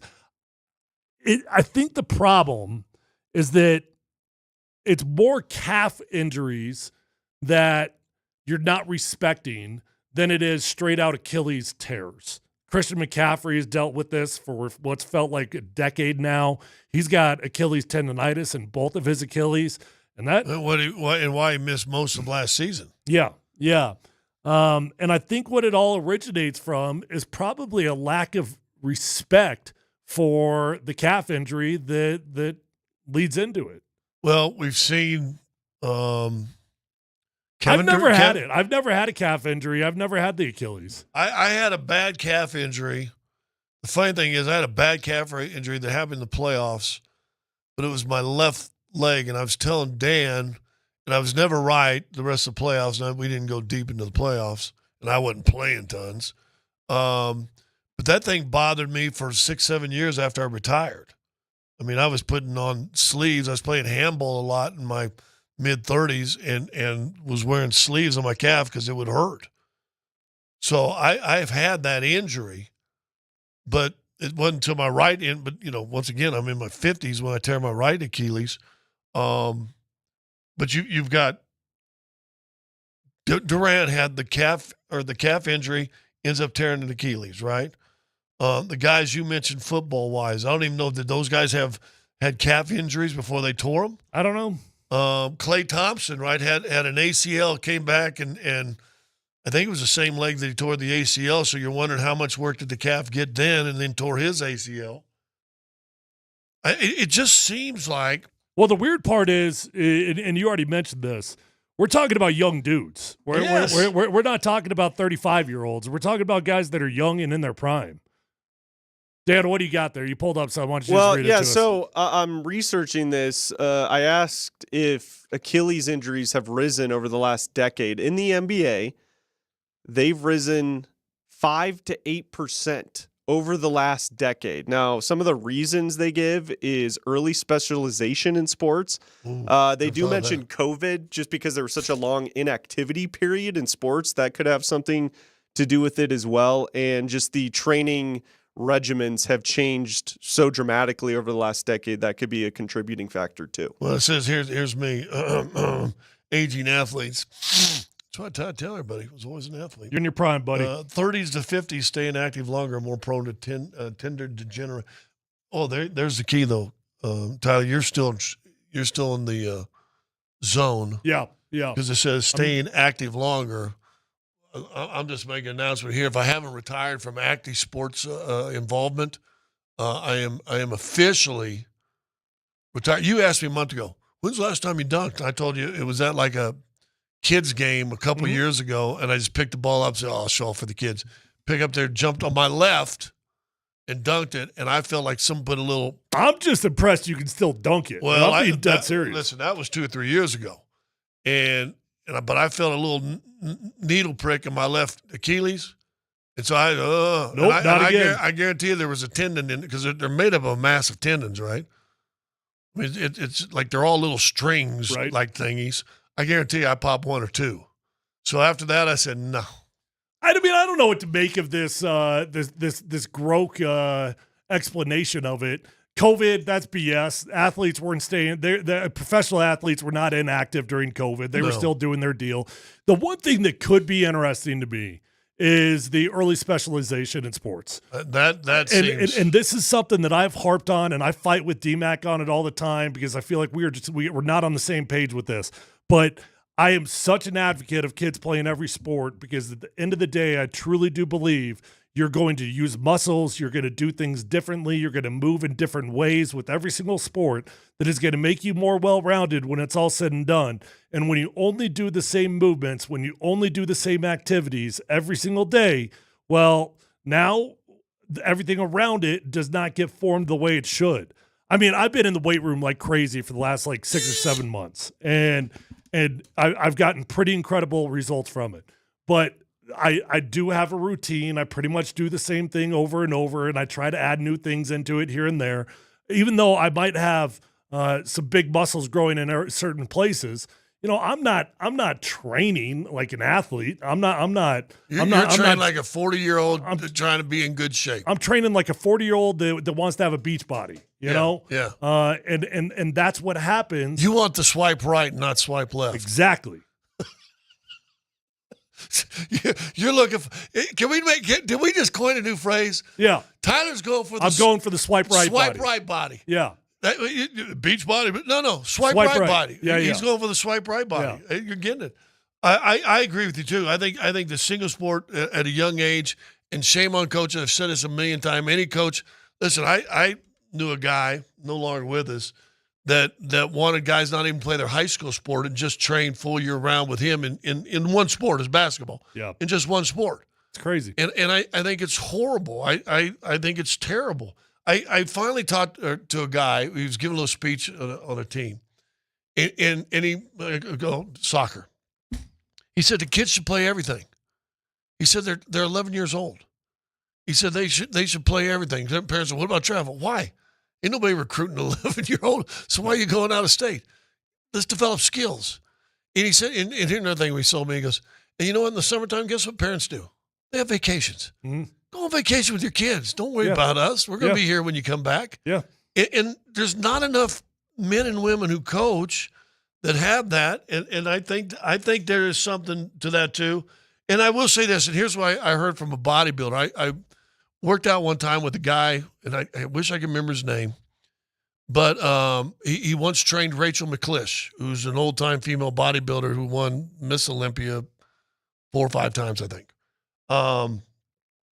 And he tore his pec, and he said what has happened with a lot of muscle people, because technology at the time in the bodybuilder world, steroids, that you're building these muscles that are too strong for the tendons and the ligaments. And so you were starting to see in bodybuilding more bicep tendon tears, tricep or pec tears, and different stuff like that, because you're pumping up so much weight that the tendons in there weren't built for that. Correct. He said, and the steroids ain't making that bigger. They're just making the muscles around it bigger. Yep. So I would say the same thing. Even the pro football players or pro basketball players or whoever else in whatever sport tears, it doesn't seem like we see a lot of Achilles tears in hockey. Maybe it's because of the high boots they wear and the stabilization. I don't know.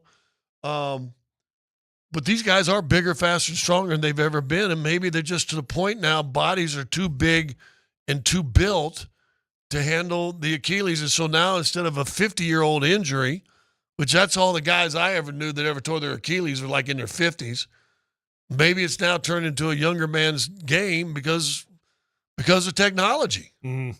I mean, is it any real different than what Tiger did to golf courses across America? After Tiger started dominating for 2 or 3 years, what did every golf course in America start wanting to do? Tiger-proof their golf course. Make it longer. Make it less fun for, the majority of play is going to be guys like me and you. So they start Tiger-proofing all the golf courses all over the place because Tiger got too good for the old courses. So maybe it's the same type of thing. You got all these athletes now that are too big and too strong, and they're just wearing themselves out. When we come back, the Broncos are off on their sojourn. What did we call that a while ago?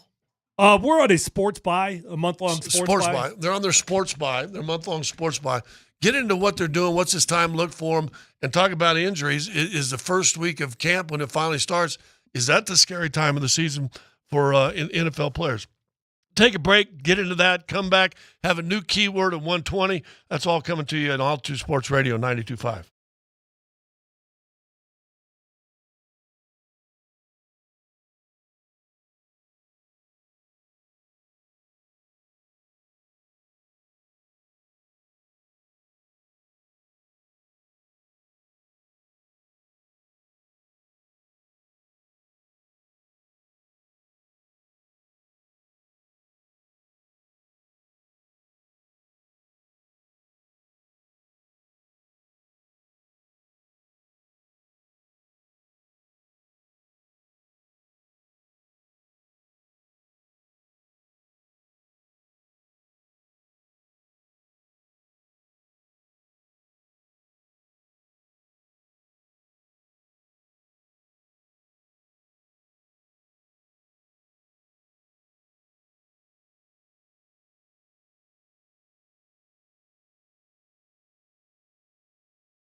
103 the time here on Altitude Sports Radio, 92.5. Scott and Tyler with us. Our first keyword, is that what it is? Keyword is what we're saying? A keyword in our Core 4 score, which is 4 assigned jerseys of Joker, Murray, MPJ, and Aaron Gordon. That does not mean you get to score Scott, myself, DMac, and Dan. That's not what that means. Although we're working on swipe right bodies. Yep. Hey, we ought to start a swipe right body challenge. That's a pretty, I've been making up my own little hashtags like abs and 60. I've been doing that on my Instagram and stuff. Right. Maybe I need to start a swipe right body. Swipe right body. That's actually like we could sell that. I know. That's a program right there. What was that? What was that one group? That dude, right? He started the one challenge thing, and he ended up selling videotapes, and there's like 10 different Tony something. One of Tony Robbins? No, Tony Robbins. He's there's not. some athlete. His Beach something was the name of the company. But they did all these workout videos, and even to this day, the dude's like 50 something. He's ripped. He still looks good. But he had this whole set of videos that had yoga in it and weight lifts and da-da-da. P90X? P90X. Yeah. Did you? No, I've never done P90X, but I know what it is. I had the tapes for a while and actually would go through and went through them for 2 or 3 weeks. Okay. And because listen, see, here's the problem though, Scott. 2 or 3 weeks is not going to change that body. Yeah, well, like in reality, you need 2 to 3 years. No, I agree. Well, thank you very much. You're absolutely right. The thing is, and you probably discovered it. How old when you were retired? I was 31. 31. So it basically 9 years it took you to kind of find something to kind of get back into it and go for the swipe right. I legitimately did not touch a weight for a solid 8 years. Yeah, did not touch a weight for 8 years. Yoga and cycling. I lost like 65 pounds doing hot yoga. Now, if you've never done hot yoga. I love hot yoga. I've got a love-hate relationship with hot yoga. I hate hot yoga, but I love it. It is a beast. I used to love it. Here's the funny thing: when I did it, these 2 ladies own this yoga. What do you call a yoga gym? Yoga gym? Is it a yoga gym or studio? Yoga studio. And I would do hot yoga. They had it on every day, like at 11 o'clock or something like that. And I was doing the shows at 3. So I would go in there at 10 or 11, whatever time it was. And it's like 103 degrees or whatever it is in those things. It sucks. And my 2 things on this was, one, I'd always sit in the back row, and 99 out of 100 times I was the only dude in there. And I could tell people, and all the mirrors were out in front of us, and I could always tell when women were watching me, like we'd do the one leg stand, and I'm like falling over. Why'd you stand in the back row, Scott? Well, because I wasn't going to be out in front because I couldn't do anything. I was a newbie. What were you looking at in front of you, Scott? And 2, there was a benefit for staying back there. Yeah, okay. But I could tell with all the mirrors, people were seeing me because I'm sitting there trying to stand up on one leg, bounce and falling over. Next thing I know, I'm watching who's seeing me because there's one falls, that one falls. I'm like, quit staring at me. But the thing I loved it because then you do, what is it, Yasashan? What is the thing at the end? You do a little stretching. No. You're talking about the nap. Gosh dang it, what's it called? What is wrong with me? I've done this 1,000 times. I'm having a brain fart right now. Yashi sleeping something or something like that. In Texas, if you want to. 303-504-0925. And also the keyword night, so you've got a few more minutes before we get up at your second one. So we would do that thing, and I'm talking sweaty. I since I played have never sweat like you sweat in hot yoga. And so and I will say this, my knees probably haven't felt better since I was doing hot yoga because I really did get a lot more flexible. But I would do this hot yoga, and then you lay down and relax and stay here as long as you want. And they talk.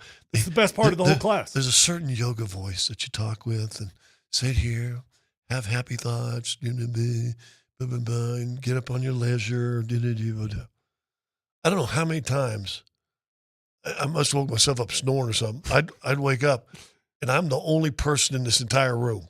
I had missed everybody, and there, probably 15, 20 people taking the yoga class. Yeah. And I am literally sound asleep, knocked out in a pool of sweat. And I look around, roll up my mat. I am the only person left in that room. I don't know how many times that happened. I fell asleep after doing hot yoga. Yeah. It's that's the best part.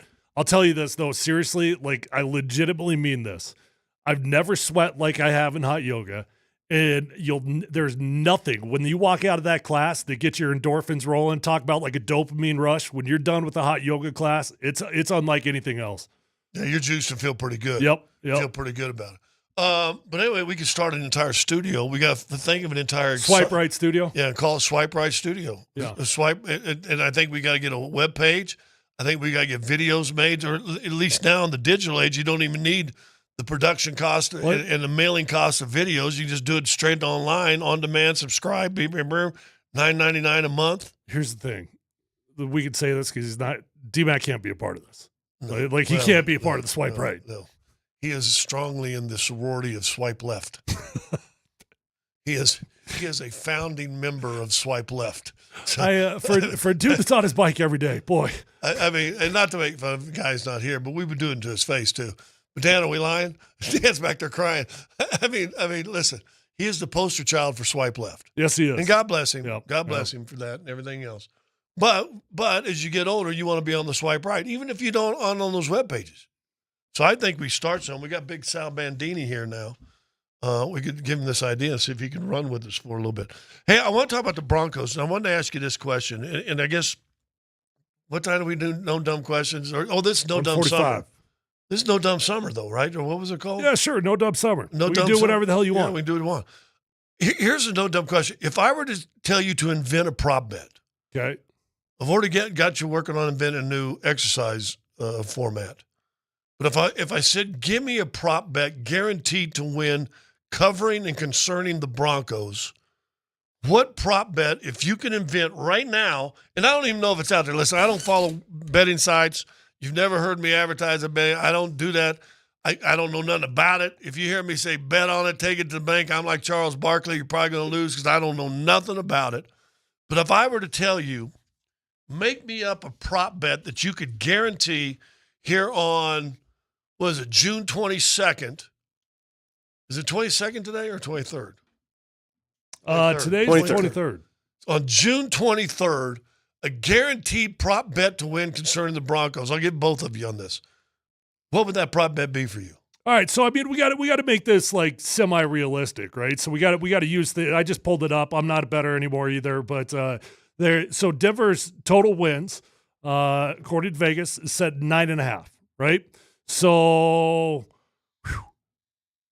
God, would I guarantee they're going to win 10 games? No, but I think they will. I'll take it. I'll take the over. No, but I want you to invent one. No, there's got to be guaranteed. I mean, you're Frankenstein's monster if you get this right, and the village is coming with pitchforks to get you if you're wrong on this prop bet. Okay. So you got to get one that guarantee you can win this prop bet. Okay. And the closer instead of writing "run the ball" on his play sheet, he's gonna write "don't throw the ball." That ain't a prop bet. Let me ask this. So like this, well, I guarantee you they're gonna run the ball 22 times a game on average this year. Would you make that prop bet? Give me a guarantee. All right, I guarantee you, J.K. Dobbins is the day one starting running back. That's my prop. So, and I think you can bet on starters, right? Sure. So your prop bet that you 100% guaranteeing that J.K. Dobbins is your starting. He takes running the back. first snap of the first game, and probably the first 4 or 5 games. At some point, R.J. Harvey takes over. I'm gonna guarantee you that Marvin Mims does not have a 1,000-yard season, and nor will he ever. So prop bet would be Marvin Mims 1,000. Not only for this year, but career will never have 1,000. Will never be a 1,000-yard receiver. Never. He's never going to be a 1,000-yard wide receiver. If you get 600-700 yards out of Marvin Mims, it's a pretty good year. If Marvin Mims gets 1,000 yards this year, what's their record? Ooh, I don't know, because that could be misleading. I mean, a lot of times when you've got wide receivers that've got big numbers, are you trailing the whole game, or are you playing from behind the entire fourth quarter? Or are you getting all your numbers in the first half like McCaffrey and Rod Smith used to do? You could. All right. So I'm going to combine a J.K. Dobbins as your day one starter with a Marvin Mims under 1,000-yard season And what do we want to do defensively? Those are pretty good. But Dan, what is the Dan thing? Dan, you got a couple. I got a defensive one. You got a defensive one? I guarantee you, Nick Bonito will lead the NFL in sacks this upcoming season. He was third in the NFL last year. That's a dangerous. I am definitely not taking that. That's a dangerous prop bet right there. That's a dangerous. I don't have much to lose, Scott. Matter of fact, I mean, you want to put a coffee on that or something there, Dan? Yeah, let's put a coffee on it. Okay. Actually, no. We're doing breakfast burrito. Okay, breakfast burrito from where? Santiago's. Oh, Yeah. Okay. There you go. Okay. I had one of those this weekend. Oh, I love Santiago's. You know Qdoba does breakfast burritos? I do now. I guess I've been living in a hole, but I went to Qdoba like super early the other day at like 10:15, and I was wondering if it was open. Great breakfast burrito. Really? Yeah. I always go to the tamale kitchen. Dude, Nick Bonito's not leading the NFL in sacks. He was third last year. Give me a break. It's not that big of a stretch, is it? Yeah, but now everybody knows How many his did he name. have? He had 13 and a half last year. 13 and a half was third in the NFL. That's not that much to be third. I mean, that's a great season. Don't get me wrong. I'm not discounting the season. How many interceptions did the Broncos as a team have last year? Look that number up, because I'm about my prop bet is they will beat their mark from last year by 4. Here's what how about Pat Surtain? Because the ball doesn't get thrown his way very often. Does the ball get thrown his way more often this year now that you've got Jahdae Barron and Riley Moss on the field? Yeah, so Pat Surtain had 4 interceptions last year, which that was tied for the most he's ever had. Right. He's had 4, 1, 2, and 4, which does not look that impressive, which is why you don't look at stats when you look at corners But numbers. didn't Chris Harris have like 4 seasons of 4 interceptions but never could get 5? Maybe.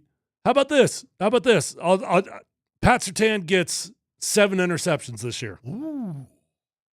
They had 15 as a team. 15 as a team. Yeah. I'm saying that the Denver Broncos will have at least 18 picks on the season. Is that a good prop bet? 3 more than last year. 17 and a half, 17.5. over and under my prop bet for the Broncos. 7's a lot. 7. That was a bad bet by me. Yeah, we can change it. I'm just checking out Aqib Talib numbers because I think of him as like a dude that gets a lot of interceptions. The most he ever had in one season was 6. Talib? Yeah. Is that surprising? The most I remember as a Bronco was Braxton, I think, had 9. That's a lot. Yeah. Hey, we're going to come back. When we come back, we've got a new keyword for the Core 4 score brought to you by Revitalized Health, custom health solutions to revitalize your health today. Revitalized-health.com. There You got this. Health. Well, I didn't see the dash. I was trying to say it was .health, but no. Revitalized-health.com. We'll give you a brand new keyword. The first keyword, obviously, was night, but we got a brand new one coming up. Will they sink? We'll find out when we return. Altitude Sports Radio 92.5.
Here we go, right around 1:20.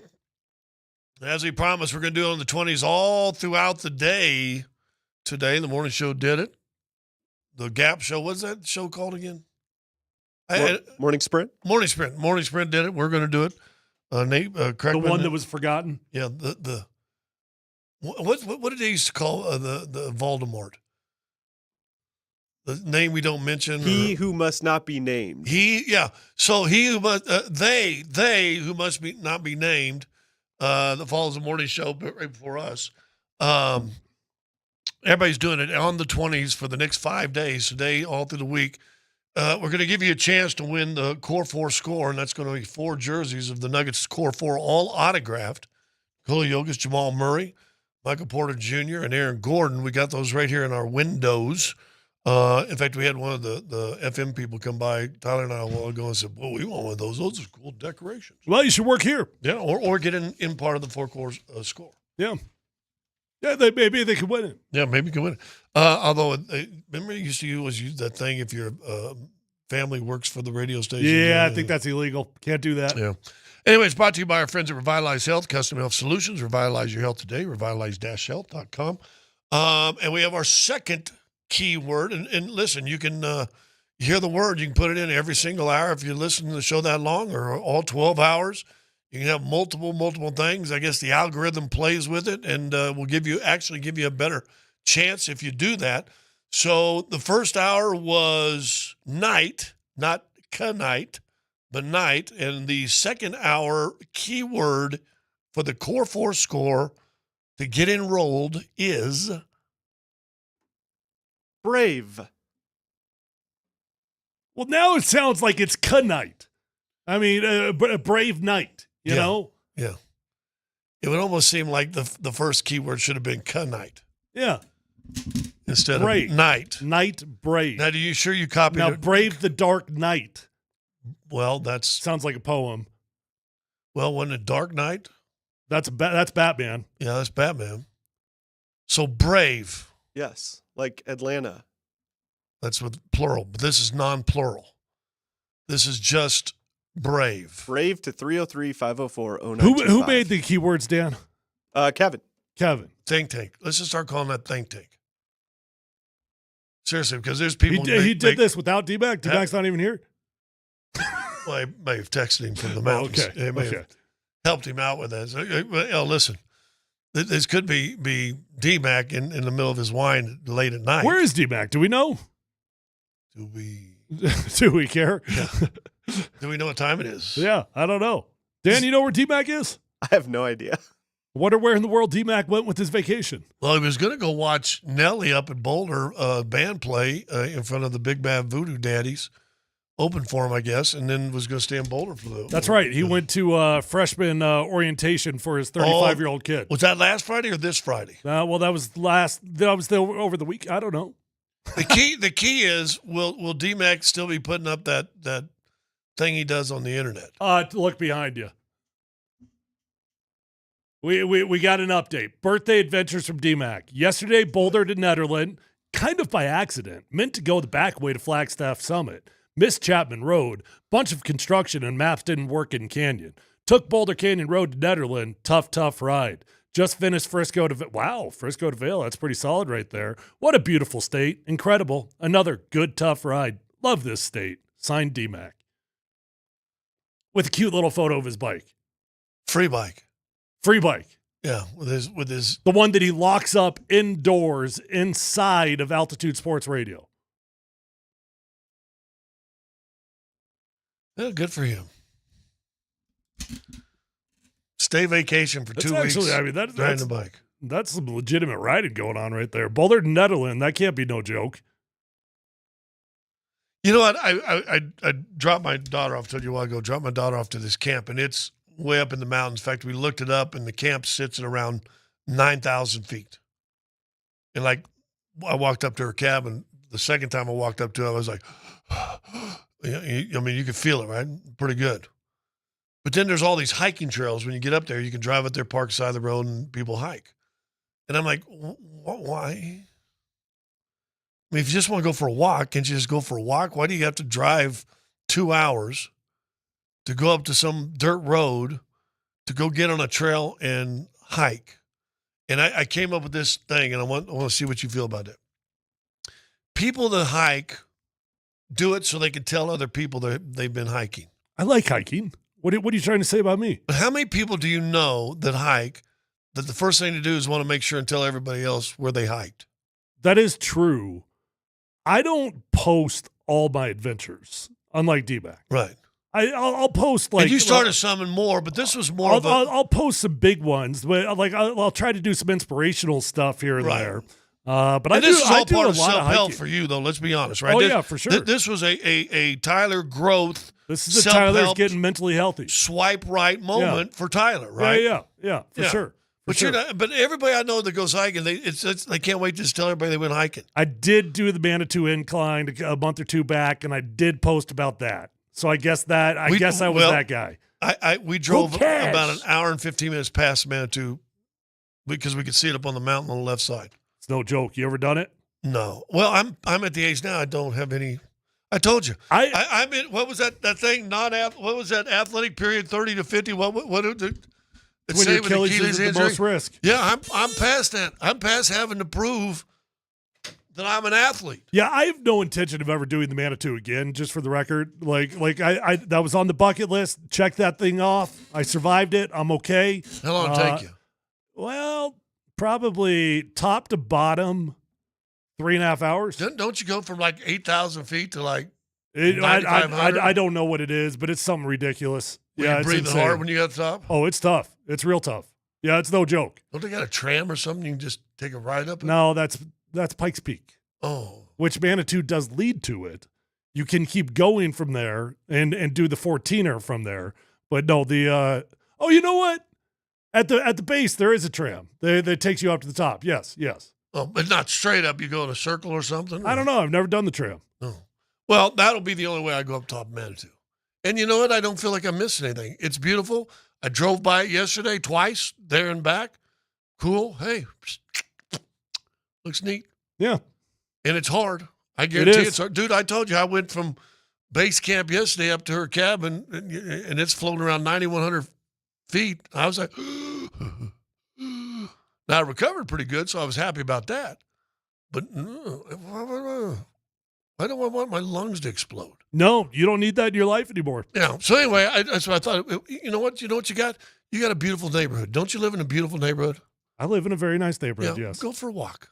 Yep. Every day, right? It's been pretty hot. It's been really hot. Well, I've been so good about that. I'd taken a walk every single day, no joke, for probably 3 months. And it has been so hot the last few weeks that I was like, oh, God, my dog's going to die out Let there. me just tell you what I learned.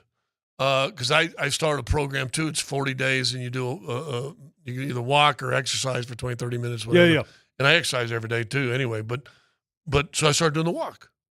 But you know the cool thing is, for me, like today, I got up at 4:55. Why'd you do that? Because I went to bed at 9:45. Okay. And so, like, I woke up, and I said, and then I took about a 20-minute nap at like 9, and then I'm good. You know what time Dan got up? Oh, I'm going to assume whenever we started getting those text messages, you can tell Dan had been out of town because he starts sending all the texts that we've been sending for like the last week. Yeah. About 3 or 4 that we'd already sent. Yeah. I saw that.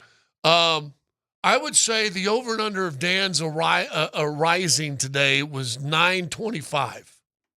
8:25. Ooh. Pretty early. Yeah. Why'd you get up that early? I told you I'm getting up early and working out.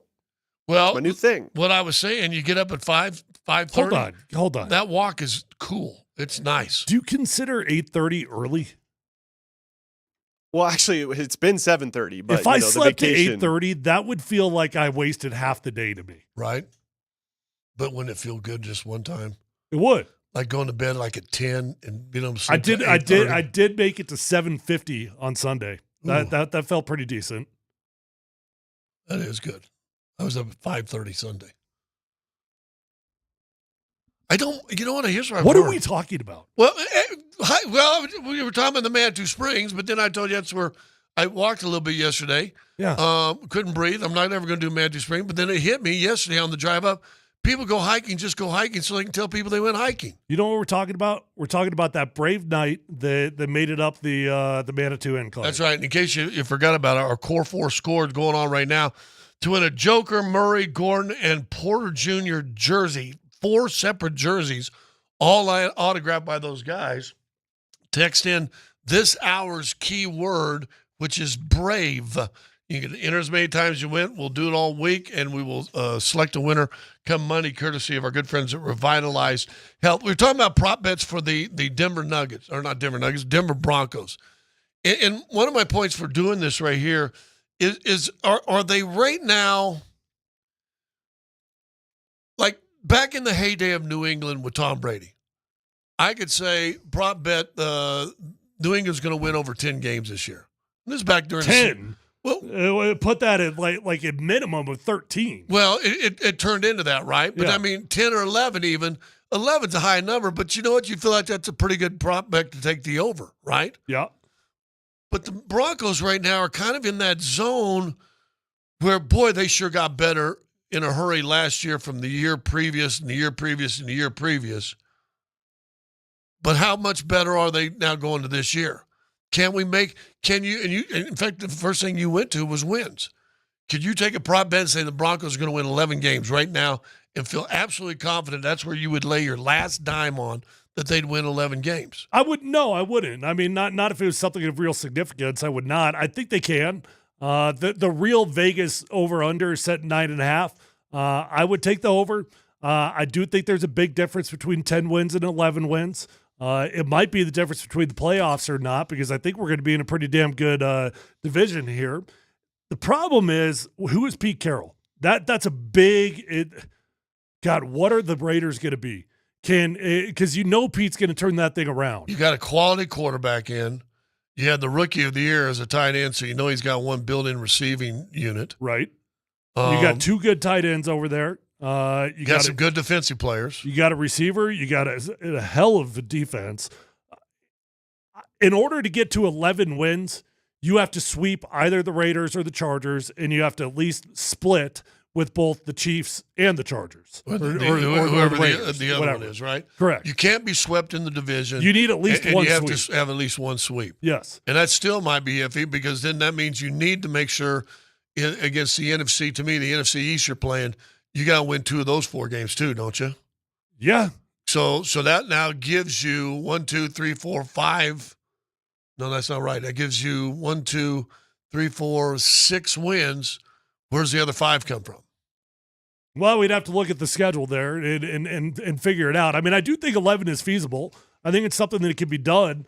But that's a pretty legitimate season. 11 wins to me, that's a standard that you would look at like that was a hell of a year. So say you split with the NFC East. That's 2.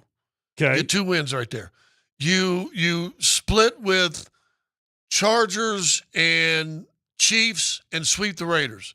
That's 4 wins. You now have 6 wins in a 17-game season.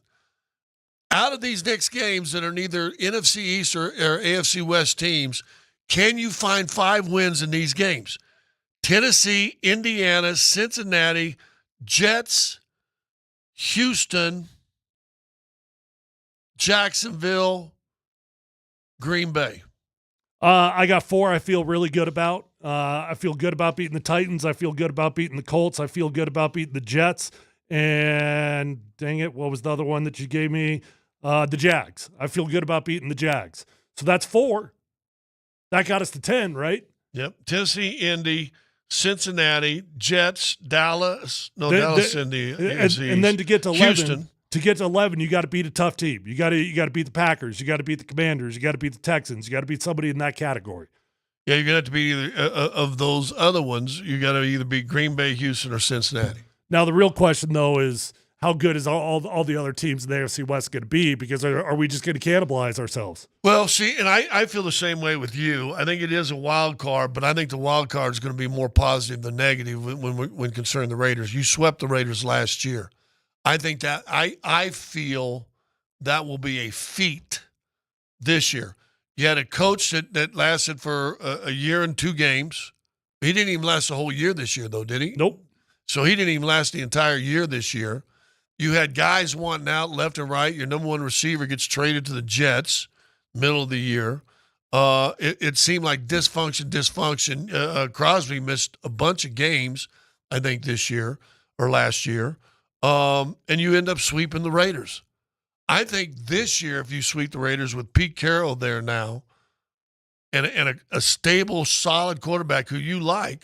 I like Geno Smith a lot. I think Geno Smith is like a Derek Carr, like just one of those mid-tier quarterbacks that's never going to get a lot of respect except from their coaches. Their coaches are going to all like him. All the fans are going to always want to replace him, and they're never going to be replaceable. So to sweep them this year, you think that would be a feat? I do. Yeah. See, and I DMac doesn't think so. I mean, you and I kind of feel that way both ways. That I do absolutely think your offense the Raiders are going to be better. So the Raiders' offense, here's how it looks. You got Geno Smith at QB. You got Ashton Genty at running back. You got Jacoby Myers as your number one wide receiver. Brock Bowers, your tight end. You got Brock Bowers as your tight end. You got a pretty decent offensive line, and you got Trey Tucker and Jack Beck. You've got a legitimate weapon in Ashton Genty, a legitimate weapon in Jacoby, a legitimate weapon in Brock Myers, and your other tight end is Michael Mayer, whose stats don't look amazing, but I'm telling you, that dude could be a weapon also. So let me go back to the prop bets in. 9.5 fits in with the unknown of what the Raiders are, right? Because say you just split with all your AFC West teams. Now you got to find of those others. Say you split the NFC East and you split the AFC West. Now you're down, instead of 6 wins, you're at 5 wins. Now you got to find how many wins in. I think you'll beat Tennessee to start the season. I think you got a good shot of beating Indiana the second game of the season. Cincinnati at home, I think you got a shot because it's going to be at home. But it ain't going to be easy. And then you go, the Jets beat them last year. I don't know what the Jets are going to be. Do you? I mean, is that one of the big question marks of the year? I don't think they're going to be good. Yeah, so there you go. Although I like the head coach a lot, and I do think he's going to turn that thing around. You got to go to Houston, who still made the playoffs last year, and some feel that they had a down year last year, right? Yeah. And that's at Houston. And, the C.J. Stroud's sophomore year slump, it was a slump, but you could make a very good argument that it was simply because he had one of the worst offensive lines in the NFL, and every wide receiver he had kept getting injured. So you got them. Then you've got Green Bay and Jacksonville, both in December 17th, or excuse me, the 14th and the 21st. Both of them home. I think you got to win both those games, don't you? Yeah. If you're going to get to double-figure wins again this season, it may come down to, at the end of the year, you've got Green Bay at home, Jacksonville at home, at Kansas City, Chargers at home. You got to win 3 of the 4. I'll tell you this. I think 10 wins might be able to get you into the playoffs, but if you want to guarantee a playoff berth, you got to get to 11. And that's going to be the question. How are you going to do that? Yep. Right? And that's so we just did some math right there, and that's how we looked at it right there. All right, when we come back, is sports dead, or is it just that time of the year with the NFL shut down? Also, don't forget the keyword for this hour. It is brave. Text us 303-504-0925 for our Core 4 score. Get a chance to win 4 jerseys. Brought to you by Revitalize Health. Timeout. Is sports dead? We'll talk about that when we return. Altitude Sports Radio 925.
Polumbus, Hastings, and DMac present No Dumb Questions. This is your safe space. Send us your not dumb question now. You're a smart guy. Tweet it, text it, or Twitch it. It's No Dumb Questions. Hey, I know this segment is called No Dumb Questions, but sometimes there are. On Altitude Sports Radio 92.5.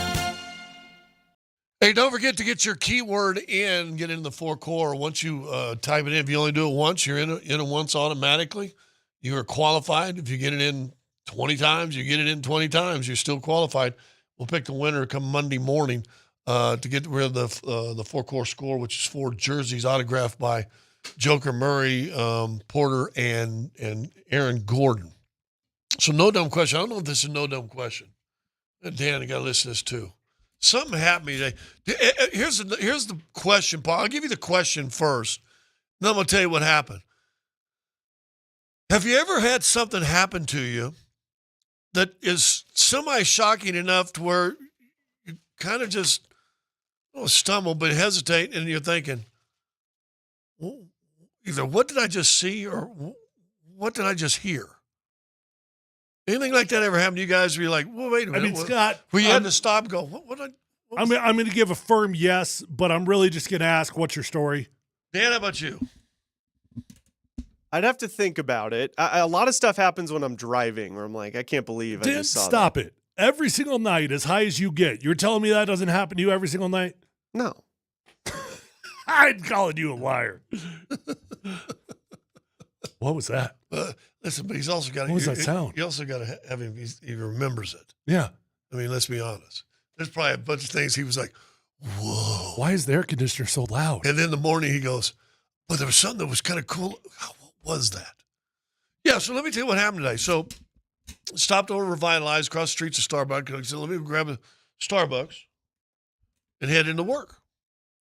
And so I a little app thing, boom, boom, boom, boom, boom, got across the street, little stoplight, boom, boom, take a right, go over there, pull in the parking lot, walk in to pick up my order. So I have to wait 2 or 3 seconds, not ready, boom, boom, grab it, it's ready, boom, get on the car. So I'm walking out.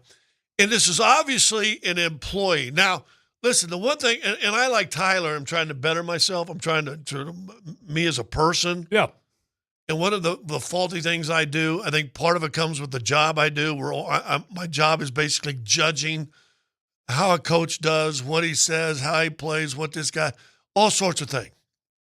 So I'm too judgmental. And I hate that about myself. I really, really do. Nobody's ever called you judgmental. Yeah. I wish that were true. I humbly mean that sincerely. I stop and say a prayer every time I get in when I get in judgment. I go, what are you doing? I've gotten to the point now where I can at least stop myself and go, catch yourself. So this guy walks in, and not judging, I'm like, well, he works at Starbucks. I mean, he had the hair plastic down, the earring in, boom, boom, boom. Kind of a hipster-looking dude. And to me, hipster-looking dudes work at Starbucks. And plus he had a little work shirt on that said Starbucks. So I think, okay. So I did judge, but I think I was pretty right. So I just got my coffee, walk out the door, I take a step off the sidewalk. He's come my direction. It's one of those things nowadays. First of all, if I'm, especially one-on-one, if I'm walking by, I'm going to acknowledge someone's existence who's walking near me or by me. Mm-hmm. And so I did something I never hardly ever do. I look at them guys, we kind of meet eyes because we're walking there, and I go, howdy. Howdy. And first of all, I don't think I really ever used that word, but after I used it, the first part I'm going, why did I say howdy? But I said howdy. And then the second thought, I'm like, I kind of like that greeting. Yeah. And I think that's a very friendly greeting, right? We're bringing it back. Yeah. So I said howdy. And he says something back to me that made me kind of slow my walk to the car because did he really say what I just think he said? And I'm like, well, if he didn't say what I think he just said, what else could have been? And I started thinking of words that might rhyme, that maybe I don't understand. So here's the interaction I see. Howdy. I can go with that. Oh, he said I can go with that? I swear to God, that's what I heard. He goes, I can go with that. Okay. Right. I mean, so now for the next 15 yards as I walk to my truck, I'm thinking, A, I've never heard that response. B, if that's exactly what he said, I don't totally hate that response. I'm not sure what to make of the response, I guess. I don't know. I don't know what to make of the response. Yeah. I don't know, but it got you thinking. Exactly. We should all have a tagline that we just say like that it's just kind of random, when somebody says, how you doing? Yeah. Just something totally random. Well, if people ask me, I usually go with an old Midwestern thing, which is fair to Midland. Yeah. Which means right in the middle. I usually go with not as good as I want to be, better than I deserve to be. Well, that's a good one too. See, so you got a catchphrase. Yeah. You have a catchphrase greeting. Yeah. Not as good as I want to be. Return greeting. Not as good as I want to be. So your instigative. Better than I deserve to be. Your instigative greeting is. Sup. I don't know. Well, listen. You know what I did learn today though at the gym? I learned I've got to. You're talking about like being intentional about saying hello to people. Yeah. I've got a nemesis at the gym that I didn't realize today that was my nemesis, and we've never talked to each other. We see each other at least 4 to 5 times a week. Do you stand up taller when you see each other? We're the two biggest dudes in the gym. Right. I'm a little bit taller. He's a little bit more muscular, and I've just realized that like without even intending it, we are absolutely competing. We are competing for the alpha of the gym, and I'm friendly to everybody else, but I haven't been friendly to this guy. Oh. And now I realize, you know what? I've got competitive nature that's still coming out in me. You want to catch the guy. This guy's pissing me off a little bit. I am the alpha. I will be the alpha at some point. I'm not quite there yet. He's probably the alpha as it stands today. But I'm going to be the alpha. And if I'm going to be the alpha, I can't out-friendly him. Right. I can only out-dominate him. Yeah. Peptides. Yeah. Is it peptides? I saw a story over the weekend that has got to be the most Colorado Rockies thing I've ever seen in my life. Like, it's so Colorado Rockies that I want to think that it's fake news. That I want to think that I got. Like, I had to double check. Is this a real account? This can't be real. You threw that out there and said, is this real? Like somebody double check this thing on me because this thing cannot be real. This is coming from DNVR. Well, when have they ever been wrong? Well, who knows? Here's the report. Former Rockies manager, Bud Black, not like Clint Hurdle, not like Trey. We're not going way back. We're talking about Bud Black, okay? Yeah. The dude that just got fired. This season, recently fired. This year, former Rockies manager Bud Black is reportedly a strong candidate to return to the Colorado Rockies organization as director of pitching. Black is said to be in the running to replace Steve Foster, who's leaving. Black's not ready to get out of the game. If the Colorado Rockies, and I don't dislike Bud Black. No, I am not like DMac. I don't think it's Bud Black's fault. I don't. I think Bud Black more or less is actually a fall guy in this situation. I don't blame Bud Black. But if the Colorado Rockies rehire the dude they just fired like less than 3 months ago to come back to the organization, that would be the most Colorado Rockies move of all time and would be the final straw that this team will never, ever, ever think outside the box for the rest of the history of this ownership group. You cannot freaking tell me. I've seen head coaches come back to the organization 2 or 3 stints later. I've seen that happen. Clint Hurdle. We tried to bring Vic Fangio back recently to the Denver Broncos. We've seen these sort of things happen. 3 months later, in a different role, just come back. Hey, Bud, you used to be the manager, and now you're going to be the director of pitching? I agree 1,000% with you, and let me give you the reasons why. You're already paying him. You say, well, wait a minute, we're already paying him $3 million. What if we just give him a title and now he can just go over and check off our pitching down in the minor leagues? Oh, my God, you're so right. That's so true. They are already paying him. They have to pay him no matter what. Yeah, the rest might as well get some work out of the guy, right? The rest of this year and next year, I believe. So why don't we keep on paying him? It's the dumbest thing I've ever heard of in my life. You can't do this, Rockies. And I'm not a Bud Black hater. It's not his fault. I don't hate you, Bud Black. It would seem like a Rockies thing, but that being said, if you're paying a guy $3 million and he still wants to work, and you had a good relationship, obviously he had to have a good relationship because they never want to fire him in the first place. Hey, don't forget our keyword for the four-core score this hour is brave. In about 25 minutes, we'll give you another one. Last opportunity on our show. Then you have 3 more opportunities coming up on Kreckman and Lindahl. And next Monday, we'll give away this prize, which is 4 signed autographed jerseys that we got hanging up in here in the studio. So we'll do that here in just a little bit. Take a quick break. Come back. I teased a second ago. Is sports dead? We'll talk about it when we return. Altitude Sports Radio 92.5.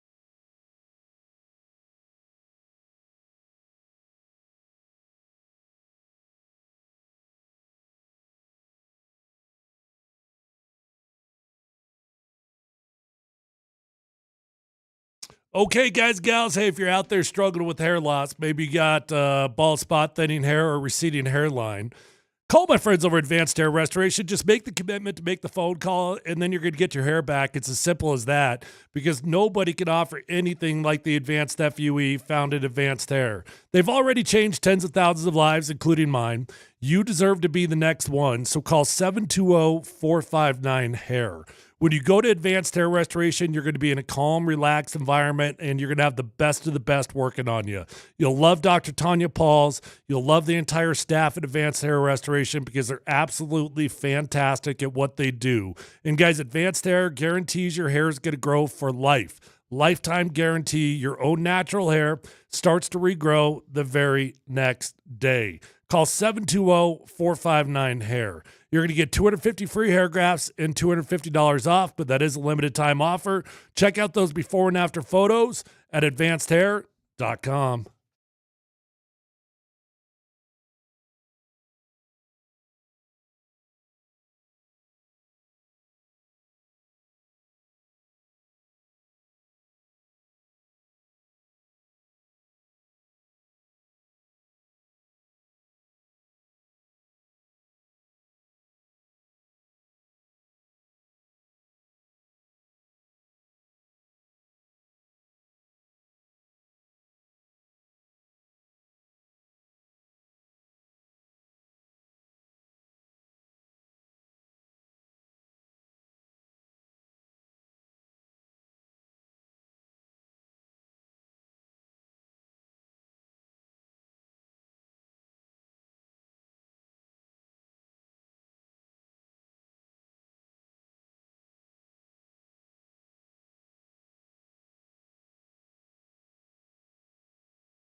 Straight up 2 o'clock here on Altitude Sports Radio 92.5, the PH Show.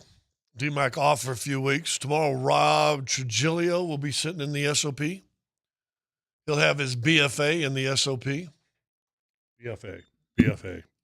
Big fat rear end. Yeah. SOP, seat of power. Got that one. Got that one. NBA just crowned the newest champion. I'm going to rapid fire some questions at you, Tyler. Also, by the way, you got 15 minutes, 20 minutes maybe to get into the keyword. And I don't know how this thing, there you go. You got 20 minutes to get the keyword for the second hour of the program, which is brave. We'll do a third one at 1:20. And then I guess, will they let you go for the first 10 minutes in their show, I guess, or whatever.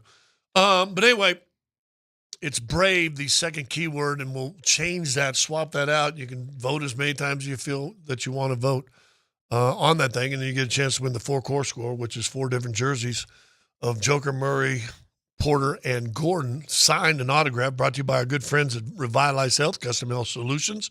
To revitalize your health today, revitalize-health.com. I want to rapid fire some questions about you. Okay. Or to you about the series we just watched. Pretty good series. I said it was going to be a pretty good series. I thought it was a pretty good series. What was the game in doubt until Halliburton got hurt? In your mind, would the game have gone different had Halliburton stayed in? Call me delusional. I thought the game was in doubt even after he went down. I really did. I thought that Pacers team might have the most unique blend of talent and grit that I'd seen in a long time. They might have been the only team that was capable of losing a dude like Tyrese early in that game. And they stayed in that sucker for a long time. They held the lead at one point. They had it at halftime, 48-47. I don't really know what the hell happened, although I do know this. Oklahoma City, doesn't that feel like what they do? They let you hang in there, then you get to the second half, they just take over. Yeah, they did that to Denver, right? Denver, how many games did they lose after having a lead at half or in the third quarter and couldn't pull that out either way? I'm not sure, and I know that, and I go big conspiracy theory here. I'm not sure the league was going to let Indiana win this thing on the road in Oklahoma City. Why? What's the difference? Just they don't have a star? Because I think it makes them look better because they push the SGA as MVP. Okay. I think that gets him. And plus, I think Sam Presti is a well-respected general manager who has done unbelievable stuff. They got like 50 picks in the next 2 or 3 years. They don't have a high salary yet, although they're going to end up having to pay somebody They've got soon. Another year, though, right? It's like one more year or so, yeah. And then you're going to have decisions made. Holmgren's going to eventually get paid. Williams is going to need to get paid. But with all the picks you get, and if you were really good at developing, you can do that. So it wasn't in doubt. It did become in doubt once Halliburton got hurt. Oh, yeah, for sure. I thought Oklahoma City was going to take over right away because it felt like that would just be like you just popped the balloon, right? For Then they hold them to 20 points. I think Indiana only scored 20 points in the third quarter. So yes. That's kind of when they start making their self-side. Is it good for the NBA to have a small market, doing it the right way? You can have a lot of complaints. People in New York can say, why do we care about Indiana and Oklahoma? Why do, in L.A. we can say the same thing. But it was a good enough series. Was that series good for the NBA? I don't know. I think new faces of the league is a good thing. And you've definitely got a new face of the league in SGA. And it's a dude that isn't like Anthony Edwards. It's a dude that like we might be frustrated by his style of play, but there's nothing to really dislike about the human Seems being like a good himself. dude, doesn't it? Yeah. He does. God, I guess why have teams in small markets at all if you don't want them to win? Right. What do you think? Does it? Well, I think I said it before. I thought it was good. What were the numbers, Dan? Do you have any idea what the TV ratings were like in comparison? But the key you got to do anymore, no one cares about the ratings. At least the NBA, they want interactions, whatever it's called, with the clicks, impressions. They want impressions, and I think that was in the hundreds of millions. I'm sure it was. Yeah, so I think that's where their big thing is. In fact, by the way, speaking about impressions, and the NBA has kind of owned social media as far as the 4 other sports leagues. They've kind of Dominic, did you see the Broncos just hired a new guy?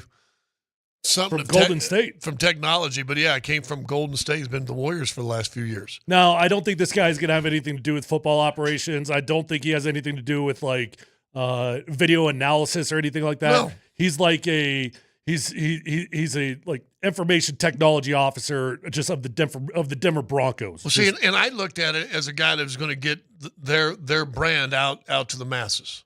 Maybe that's what I thought. Listen, we got so many terms and people in football and basketball, hockey probably, baseball that really aren't baseball, football, basketball guys or gals. But you know what they do know? They know the social media.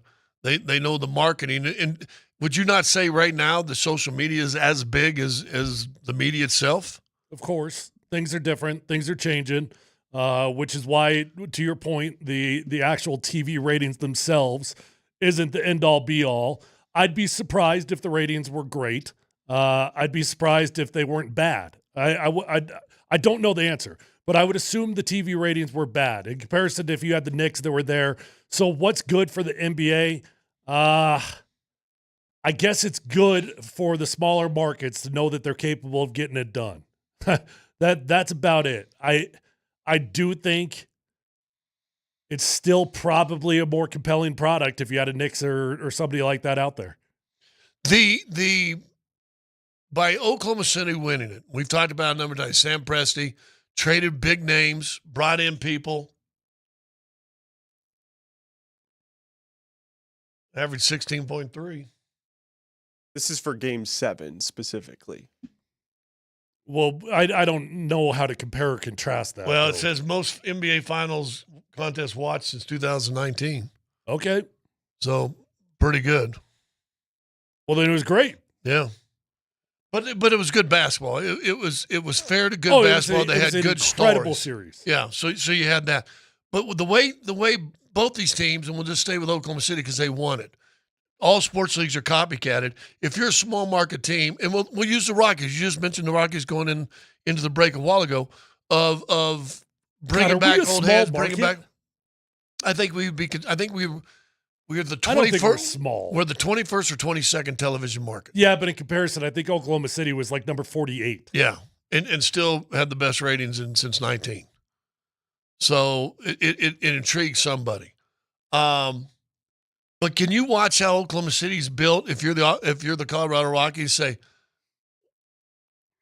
is there a crossover of how they do business that you cannot make some phone calls, get some sit downs with people and say, tell me what your plan was and how you did it? Would that not work in other sports? What's the model? We're going to put Oklahoma City now as a new model. I know, but what does that mean? What's their model? A lot of draft choices, develop young players, developmental coaches made on a big the staff. trade that changed the organization. But you didn't make a big trade coming in. I mean, you traded big names going out to bank on yourselves and trust in yourselves that you would develop players and that you would draft smartly. And how about this? And you know this from football. There's a whole big difference between a team if you got 7 picks going in the draft and you got 12. Well, what's that say for the Denver Nuggets? I mean, the Denver Nuggets have got one of the worst benches in the NBA. It feels like we've got a core 4 plus 1 in Christian that is capable of winning an NBA championship, but they've got no depth and we've got no picks. Literally 0 picks. When I say no picks, I mean no picks. Not this year, yeah. Absolutely. So what does that mean? And they've got the 15th pick this year and means then 4 next year. That means within the next 48 hours, Ben Tensor's got to get to work. He's got to find a way to get this team a pick or two. But how did Oklahoma City do it? So now we turn around. How did Oklahoma City do it?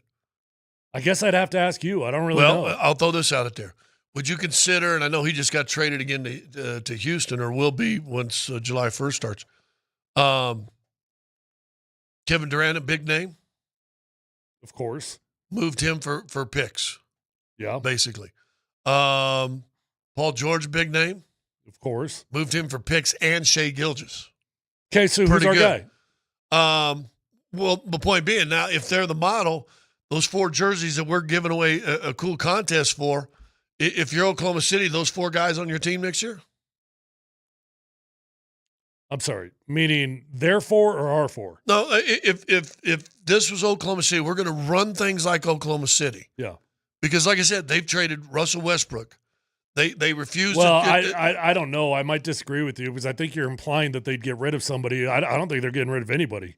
No, I understand that, but if you were doing the model of Oklahoma City to get to where they are, to get, wouldn't that say that? Listen, they've gotten rid of Durant. Yeah, they refused to sign Harden and moved him. I think they signed and traded him too, if I'm not mistaken. Yeah, but the problem was you're talking about guys that were much easier to trade. I just don't know how that applies to the Nuggets. Who is easy to trade? Jamal Murray is not easy to trade. Michael Porter Jr. is not easy to trade. Aaron Gordon might be easy to trade. I don't know, but I don't want to get rid of him. The only 2 guys that I would even consider getting rid of are Jamal Murray and Michael Porter Jr., and I don't think either one of those guys are an easy deal to get done. How did they get rid of Durant? But I think that was easy because he's Kevin Durant, and people want Kevin Durant. No, I understand. But listen, all 4 of those guys you can get rid of. I mean, if you needed to trade, if you really wanted to, you're going to find a way to do that. Sure. But the point being, they looked at it as an asset, and I guess here's my long way to look at it. And I had a GM tell me this a long time ago. As a general manager, player personnel director, whatever they call the positions now, chief basketball operations, whatever it is, boss man, governor, boss man, whatever it is, can't fall in love with your players. Like your players, respect your players, treat them well, but they're not your friends. Right. And I'm not so sure the last regime here wasn't too close. I think, and I'll be honest with you, I think Tim Connelly will have an issue in Oklahoma or in Minnesota because I think the guys he's got on this team right now, he's close to. Well, the interesting part about that is if that's true, if that was an issue, it would be much easier to create a separation of church and state if you would have gone outside the building for the GM, if you would have gone outside the building for the head coach. But you didn't do that. You promoted guys from within for both head coach and, well, whatever the GM role is. You promoted those guys. So technically, they might have been a part of the previous deal. John Wallace was in Minnesota. I mean, he started here as an underling years and years ago. But he is coming from Minnesota, spent the last 2 or 3 years in Minnesota from learning with Tim, who, listen, it also shows they have high respect for Tim Connelly and what he did here. He was here, though, also, right? He was here early in his career, yeah. But I think when Tim went over, John went with him then, if I'm not mistaken. But he's not been over here. I think he's been out of here since they won a championship. I don't think he was here in 23. In fact, I'm pretty sure he wasn't. So they did go without, but they did go with a guy that at least they're familiar with. And I guarantee you, Tim Connelly had a lot to do with it. Knew this kid was a rising star, a young exec that's eventually going to cost somebody a whole lot of money to keep hiring. But he's got, I think personally, he's your basketball guy.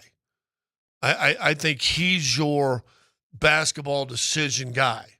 I think it's kind of like when you build a house. I learned this from a friend of mine who was a framer. And do you know there's a difference between a framer and a finisher? I do. Yes. Well, this guy was a framer. I said, well, why don't you do it? He goes, oh, no, that's a different skill. I think Ben Tenser's job will probably be like a framer, and John Wallace has got to be the finisher. Why not just name a traditional GM? I think they said they wanted to. I mean, that's what Josh said. He wanted to change it up, do what they do. I think. I hope that you're right. I hope that they do have 2 different roles that are very clear. Vic doesn't think that. Vic feels like it's a 2-headed monster. Like these 2 guys are going to be working together in cohesion. They're going to make all the decisions together. And that just sounds messy to me. Having 2 offensive coordinators doesn't really work out. No. It's somebody's got to be the dude. Like, okay, for the Broncos, George Payton is the GM, but Sean Payton makes the decisions. And so at the end of the day, I would really say Sean is more of our GM, and George Payton is more like a player personnel guy. But when you say that Sean in that situation has got to be more like the framer, yeah, and the finisher, the pieces. And yes, absolutely. Remember talking to Kevin Demoff talking about the Rams situation. As a general manager, Snead, I think, is the general manager of Rams. He knows what Sean wants. He ain't going to bring in some slow dummy that can't, because that don't fit Sean, his style of coaching. And so there is a synergy. And I think John, the big thing, John Wallace and your new full-time coach got to get together. What are we going to do? How are we going to do this? What's this about? How do we want this to look? And they've got to get on the same page. I still think the framer of deals will be Ben, but I think the guy that comes in and says, okay, we got to put this together. Ben, how could we do this? What are we going to have to move? So here's my question for you that you can answer after Let's Football Go. Does it concern you at all that we are relying on 3 first-timers, 3 of them, and Ben and John and David Adelman, 3 first-timers to figure out how to maximize the amount of championships of whatever remaining years we have in Nikola Jokic? As of today, June 23rd, no. I think John Wallace is your basketball mind. I think David Adams is going to be a fantastic coach in this league for a long time. And I think Ben knows the business and legal side of it as good as anybody. So, and I don't think it's a 2-headed monster, to be honest with you. I think John is going to have your basketball things in mind, and Tinder's going to tell you whether you're going to be able to do it. That's what I think is going to happen. Hey, we're going to come back. We got a keyword coming up on the other side. Also, hey, let football go. That's coming up with Dan Tanner here on Altitude Sports Radio 92.5.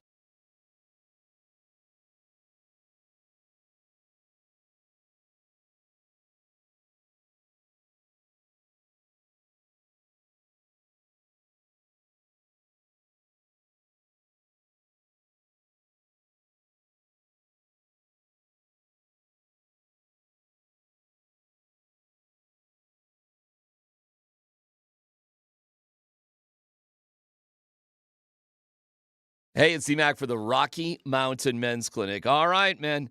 Summer is here, longer days, warm nights, vacations, date nights. But erectile dysfunction can ruin all of that. Look, if intimacy feels stressful because of performance issues, you're not alone. And more importantly, there's help. It's the Rocky Mountain Men's Clinic. Think about what summer should be. Relaxed, romantic, unforgettable. Don't let ED get in the way. The Rocky Mountain Men's Clinic treatments, they work when the pills or herbals fail, with success rates well over 90%, serving the Front Range of Colorado for nearly a decade. This is amazing. Your initial visit's only $99. You get a T and a PSA test. If advised, a test dose. If it doesn't work in the office, that visit is free. But I want you to call and get yourself set up for success. 720-440-7900 or visit RockyMountainMen'sClinic.com.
All right, if you've been playing along all day, this is our third and final keyword in our Core 4 score contest, which is given one person over the next 5 days out of all the entrants to win not 1, not 2, not 3, but 4 of the Core 4 for your Denver Nuggets autographed jerseys. Nikola Jokic, Jamal Murray, Michael Porter Jr., and Aaron Gordon are hanging up in our offices now. Brought to you by our good friends over there at Revitalized Health. We appreciate them. Check them out at revitalized-health.com. And our last keyword, the next one, don't forget, you can get it 320 with Kreckman and Lindahl. Our last keyword is early. As Dan almost rose today from bed, very early. Text it in 303-504-0925, and you will get yourself entered into the Core 4 score. Hey, Mountain High Appliances bring you, hey, let football go.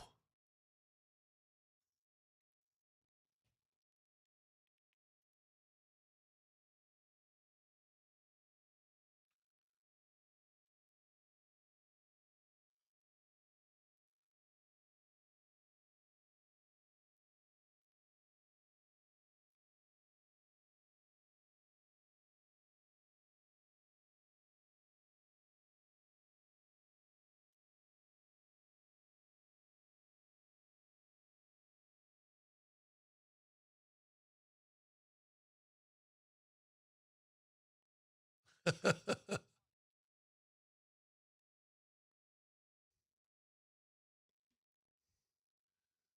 swear we got to get that going. We got to swipe right. We got to get a domain. We got to get you got to start taping all your exercise, and we call it the swipe right body. We're gonna start a movement. No, I honestly, someone will steal that because that's the greatest It's really idea good. Yeah, we've ever had. All right, Dan Tanner, let's football go. All right. Well, speaking of swiping right or swiping left, you guys swiping right or left on Marvin Mims, the wide receiver for the Denver Broncos? Now, the reason I asked that, he's going into year 3. Bill Barnwell, fellas, has an article out on ESPN.com. His 11 top luxury players for the upcoming 2025 NFL season. And under the gadget player section, he lists Marvin Mims. So basically, he's saying that he thinks Marvin Mims, of all of the quote-unquote gadget players in the NFL, has the best chance to have the best season of all the gadget players. So here's my question for you guys.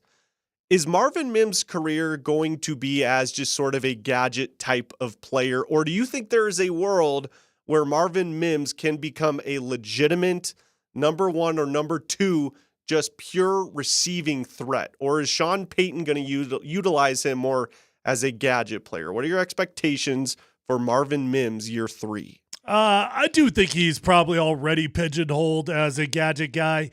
And that's unfortunate because, you know, the reason I brought up earlier, you can place a prop bet, Marvin Mims will never get 1,000 yards, because I do think of him as a gadget guy. If he wants to take the next evolution, he's got to become a part of the actual passing game itself, and not just for kind of, I'm not going to call them trick plays, but schemed up plays for him out of the backfield. Now, I'm not saying Marvin Mims is incapable, but I think he's already pigeonholed would be my biggest reason for that. I think they're going to have a deep ball threat this year, and I think they're going to have it for 17 games, and your only 2 candidates to me are Mims and Franklin. Agreed. So which one do you vote having a better chance of being that guy? Because I don't know if you can have both of them. Now, I'll ask you this. If both of them have like 480 yards and four touchdowns each, and they are both able to kind of do that and combined 80 catches between the two, that'd be pretty good years, but that's 2 guys doing one job, isn't it? Yeah, I'd almost rather have one of them just have a fantastic year because that means you don't have to scheme it up. But like, I'm not a big fan of gadget football players because I think a lot of times they get in the way and it doesn't always work out when you try to scheme it up the way that you want to scheme it up. For either one of those two to become a deep ball threat, what is the one area in their game they have to improve? Well, I guess what was weird to me about Bo Nix and Troy Franklin, those two just couldn't get on the same page. Whether it was Troy Franklin dropping a deep ball, whether it was Bo Nix overthrowing him by 5 or 6 yards, I was surprised by the lack of chemistry for a couple of players that were supposed to have all the chemistry in the world. So to answer your question, I guess I'd probably lean towards Marvin Mims. All right, Dan, page 2. All right, fellas, this is kind of a big deal or not a big deal. So Cleveland Browns quarterback Shedeur Sanders has been cited for speeding twice already in the month of June. His latest ticket comes from driving 101 miles an hour in a 60-mile-per-hour zone. I was listening to Colin Cowherd late last week, and he was all in on Shedeur until this happened. And he said, because of these 2 speeding violations in 1 month, he says he's out on Shedeur Sanders. He's done. Is it a big deal or not a big deal that Shedeur's gotten 2 speeding tickets this month? I think it's a big deal from this standpoint. It probably shows a little bit of his immaturity. Listen, I got a heavy foot, and I know that, and I've really tried to watch it over the last year or so. But I understand. But you know what? That's 70 and a 60, not 101. I mean, that's crazy. Go look what happened, and I know they were racing. Go look what happened to the lives with the Raiders organization speeding real late. Go look at the Charlotte Hornets 8-10 years ago. Was it Bobby Pitts, something like that, I believe, with the Charlotte Hornets. Yeah, but if you're being honest, at some point in your life, you had a car. It was cool. And you probably took it 100. You probably did. One time in my life. Yeah, I mean, whether it's one time, whether it's 10 times, I'm not excusing it. I'm just saying a lot of us have done it. I also think it's a big deal. But the only reason I think it's a big deal is because there's 2 of them. If it was just one, I'd be like, okay, whatever. Dude's got a TRX. He wants to test out the vehicle. But 2 within a month, like, dude, going 100 miles per hour is a big deal. That's a big deal. And if you don't learn your lesson the first time, like, come on, man. Wasn't there reports he had a speeding ticket like that similar in Boulder? I didn't see anything about that. I did see the 2 with Cleveland. LeBron James got ticketed going 101 miles per hour when he was Shedeur's age. There's been plenty of guys that have done it. Right. And if we're all being honest about it in our life, there's been a point that we've driven 95, we've driven 100, we shouldn't have done it, and we felt like idiots. We were lucky nobody got hurt. We were lucky we didn't get a ticket, or maybe you did. But I only think it's a big deal because there's 2 of them. Yeah, and almost in close proximity to each other, too. Yeah. Right? And if it's going to practice, get up earlier, dog. And if it's well, that's not what it was, though. I mean, they're in their break now. But the first one happened, I thought they were still in camp before the break. Maybe, but I know the second one was at like 2 a.m. or something. And lucky he doesn't drink. Yeah, he is lucky he doesn't drink. Imagine going that fast and you had alcohol with you. Yep. Come on now. Ooh. I listen. He's immature. I think that's probably. I think these 100-mile-an-hour speeding tickets are a little bit part of the symptom of why he was drafted in the 5th round instead of the 1st. Page 3. All right, lastly, fellas, with the Raiders in the market for a quarterback, one of the most intriguing names was going to be Sam Darnold, who was hitting free agency after the Vikings declined to franchise tag him. Now, the Raiders obviously decided to go with Geno Smith. He's reunited with Pete Carroll. But the interesting part of this story, fellas, is according to The Athletic, the reason the Raiders didn't go after Sam Darnold was because Tom Brady was not in favor of going after him, which might explain why they never made a serious effort to land the former first-round pick. You guys surprised that Tom Brady was not in favor of the Raiders going after Sam Darnold? No, he played against him for a couple years, didn't he?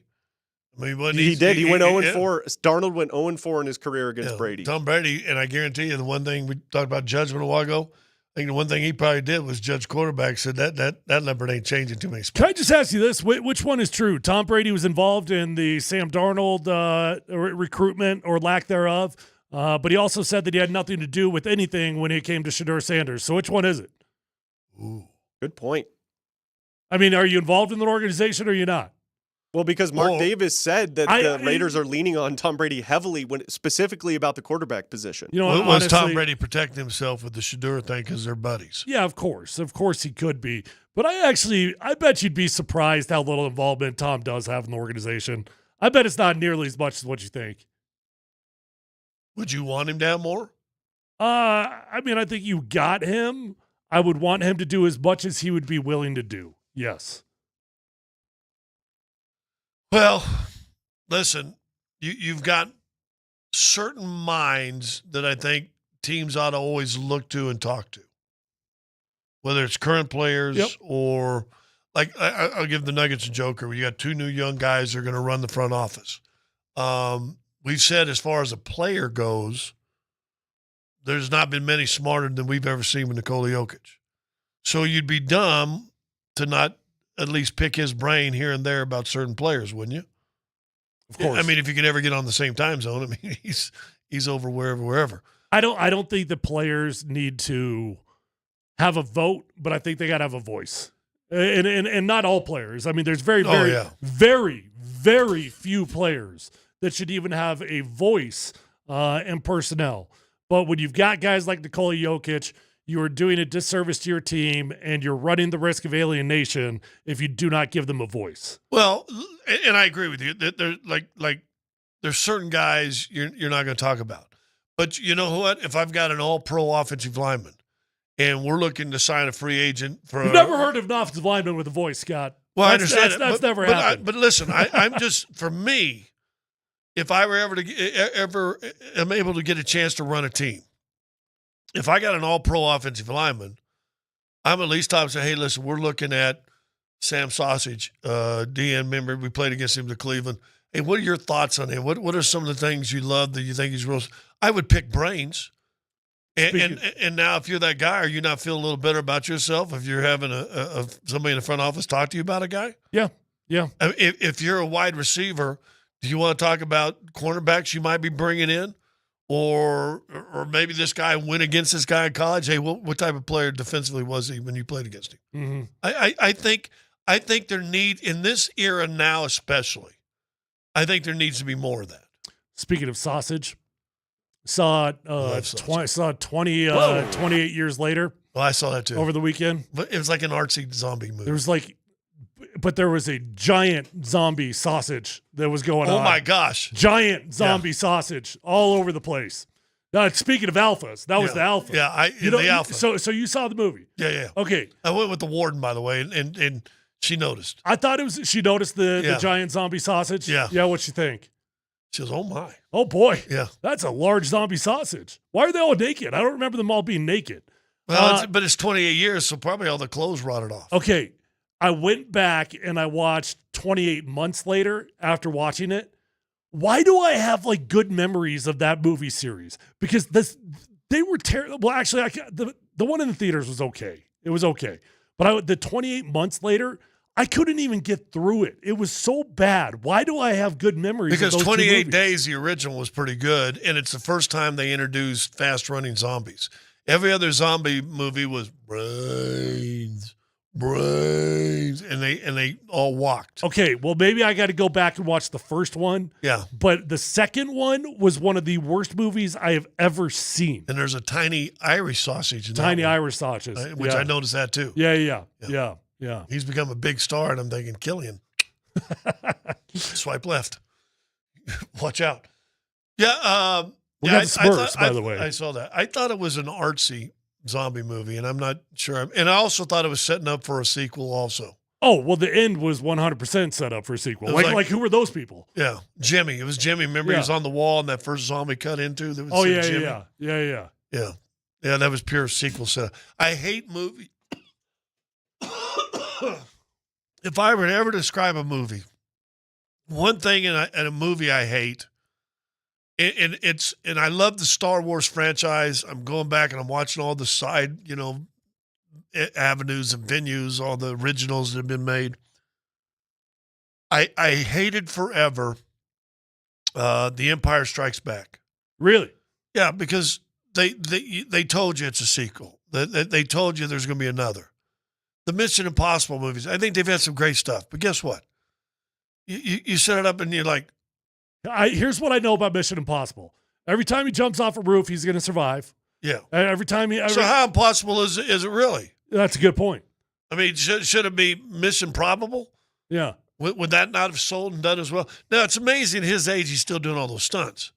But why Mission Impossible? You succeed every time. How about mission once in a while? Or mission probable? Mission probable. Mission definitely going to succeed. Yeah. Mission the world will not die. Mission definitely will happen. Yes. I mean, but then it takes the intrigue out. Did you see the new one of that? I haven't yet. Okay. I saw that one too. Is it I mean, good? it's Mission Impossible. It was good. Which are great stunts. Yeah. The movie now is about stunts. It was good. You know exactly what you're going to watch. You go into it and you see what you think you're going to see. And this is supposed to be the last one. Yes. Right? It's supposed to be the last, at least with Tom Cruise. It was very sentimental. They kept going back through all the different movies. Did he get to see his wife that ended up having that thing blow up in her eye that killed her? Remember that lady? Huh? It was like in the second. I don't remember that. Yeah, she got some drugs put in her, and all of a sudden, after a certain time, there's like a small explosion. The brain goes off. All of a sudden, this stuff comes in her eye, and she's dead. Okay. I think that was her wife. Okay. And they had to shock him and put his heart stop. Yes. To stop Yes. to deactivate the whatchamacallit, because he was implanted too. Mission Impossible. Mission sometimes. Mission, do you want it to happen? I don't know. It's all those things. Hey, don't forget our code word, our last one, and not the code word. What do we call it? Our keyword. Keyword. Our last keyword for our show today. We'll do this again tomorrow at 12:20, 1:20, and 2:20. Andy and Nate will come in here. They'll do it at 3:20, 4:20, 5:20. Every show's doing it on the 20s. All you got to do is, if you listen to the keyword, you hear it, type it in, text it to us at 303-504-0925. Do it one time if you want, or do it 60 times. There's some sort of algorithms that's way above my head. That's up in the struts and the conduits. I don't know. They are going to select one winner of all of our contestants to win the 4-pack of 4-core jerseys, which is Murray, Joker, Michael Porter, and Aaron Gordon, all autographed by those 4 gentlemen as well, and give that away to one lucky winner on Monday. But obviously you have to have listened to the show and have to have participated and got into it. Revitalized Health, Custom Health Solutions, revitalize your health today. Revitalized-health.com brought us that, so that's going to be cool to do. We're going to come back here in a second. We'll take our last break. You're listening to P&H here in the Backus and Schenker Studios. Their passion is justice.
Last few minutes of PhD on vacation for a little bit. Somebody else will be in the seat of Raj Trujillo tomorrow.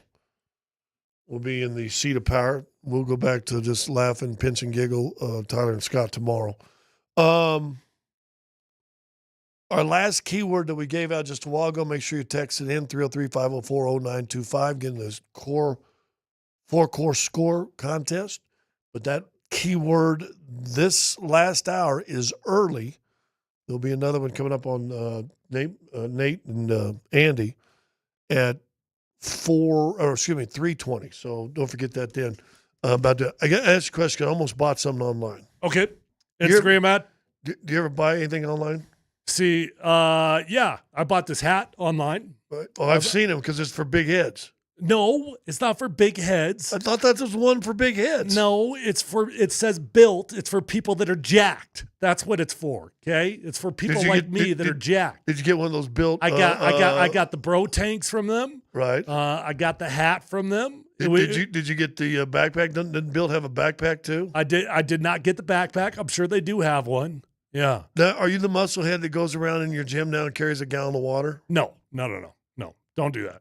You haven't done that yet? Haven't done that. What is that coming? I did the gallon of water when I was doing the Heart 75 thing. Right. You had to drink a gallon of water every single day. Of all the things you had to do, which was, wake up, start your day outside, get 2 workouts in a day. One was outdoors, one was indoors. You got to read. The hardest part was drinking that gallon of water every single day. And did you find the first week drinking the water, you peed all the time, and then after that it just became natural? No, I was peeing all the time every single day. I hated it because I'd go to bed at night, and I already have got a problem where I got to pee 5 times in the middle of the night, and I was getting up every 10 minutes. I do that with Diet Cokes. I can go a week or two not having Diet Coke, and all I got to do is drink one. Yeah. And I'm for the next 2 hours, I'm peeing every 20 minutes. You definitely have entered the phase of life. No offense, where you look like you're going to be a sucker for every infomercial. Really? Really? Well, like you see an Instagram ad, you're probably buying that. That's my infomercial. Wow, that vacuum does look pretty good. I haven't gone that far. I am the instant Instagram sucker. Okay. I am probably why, because in fact, I got a new pair of our 3 nail shorts the other day. Right. Because I come in in an orangey and a red. Oh. I didn't have that color. I got a pair on right now. Very comfortable shorts. Great right? shorts. Great shorts.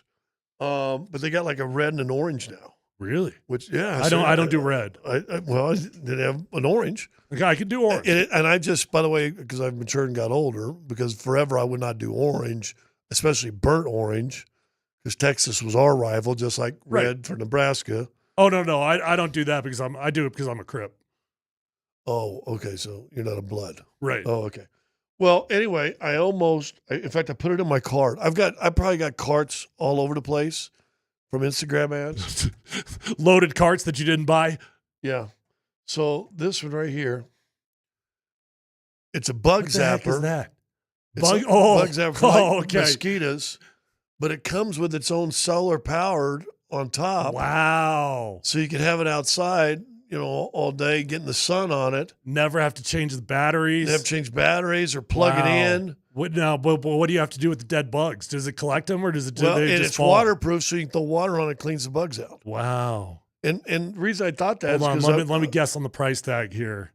$39.99. It was $39.99. Are you serious? I swear to you, I did not see that. For the 60-meter coverage. Okay. I went for the 100-meter coverage. Right, because 60 is not enough. No, I'm thinking enough.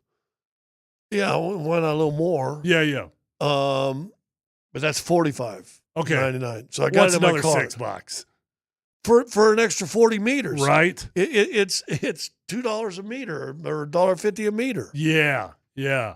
So I haven't bought it. Oh, but it's in the cart. No, you should buy it. Here's why I'm not going to. One, because you said I'm that guy now at this age. I mean, I said no offense. Two, I am going to Oklahoma, and you don't understand. We have bugs there. Oh yeah, Oklahoma has bugs, and it's nice and cool in the evenings. Got a little ceiling fan on the deck. So shouldn't you be buying it? it won't come before I leave. Oh. So I'm thinking I'll get it. See, here's my philosophy on internet purchases. If you can't buy it on Amazon, don't buy it. Because it's clearly not a good product. if it's not listed on Amazon, it's straight off of Alibaba, or it's straight off of some overseas. It's going to take 6 months to get here. Right. Off I've had Temu, that. right?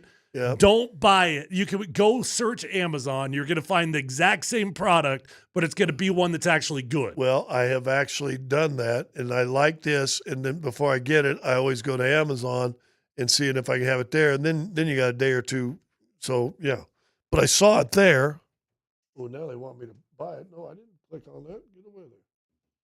So, yeah. Unless it's clothes. Clothes I'll buy off of Instagram. I will. I've become a sucker for like BYLT. Gym shorts, stuff like that. I bought a lot of those.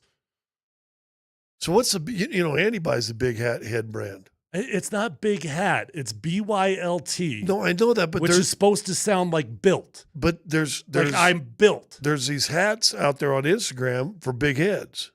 Did you know I almost got suspended in high school? Why? Because you had a big head? No. What? Because I brought these guns to school.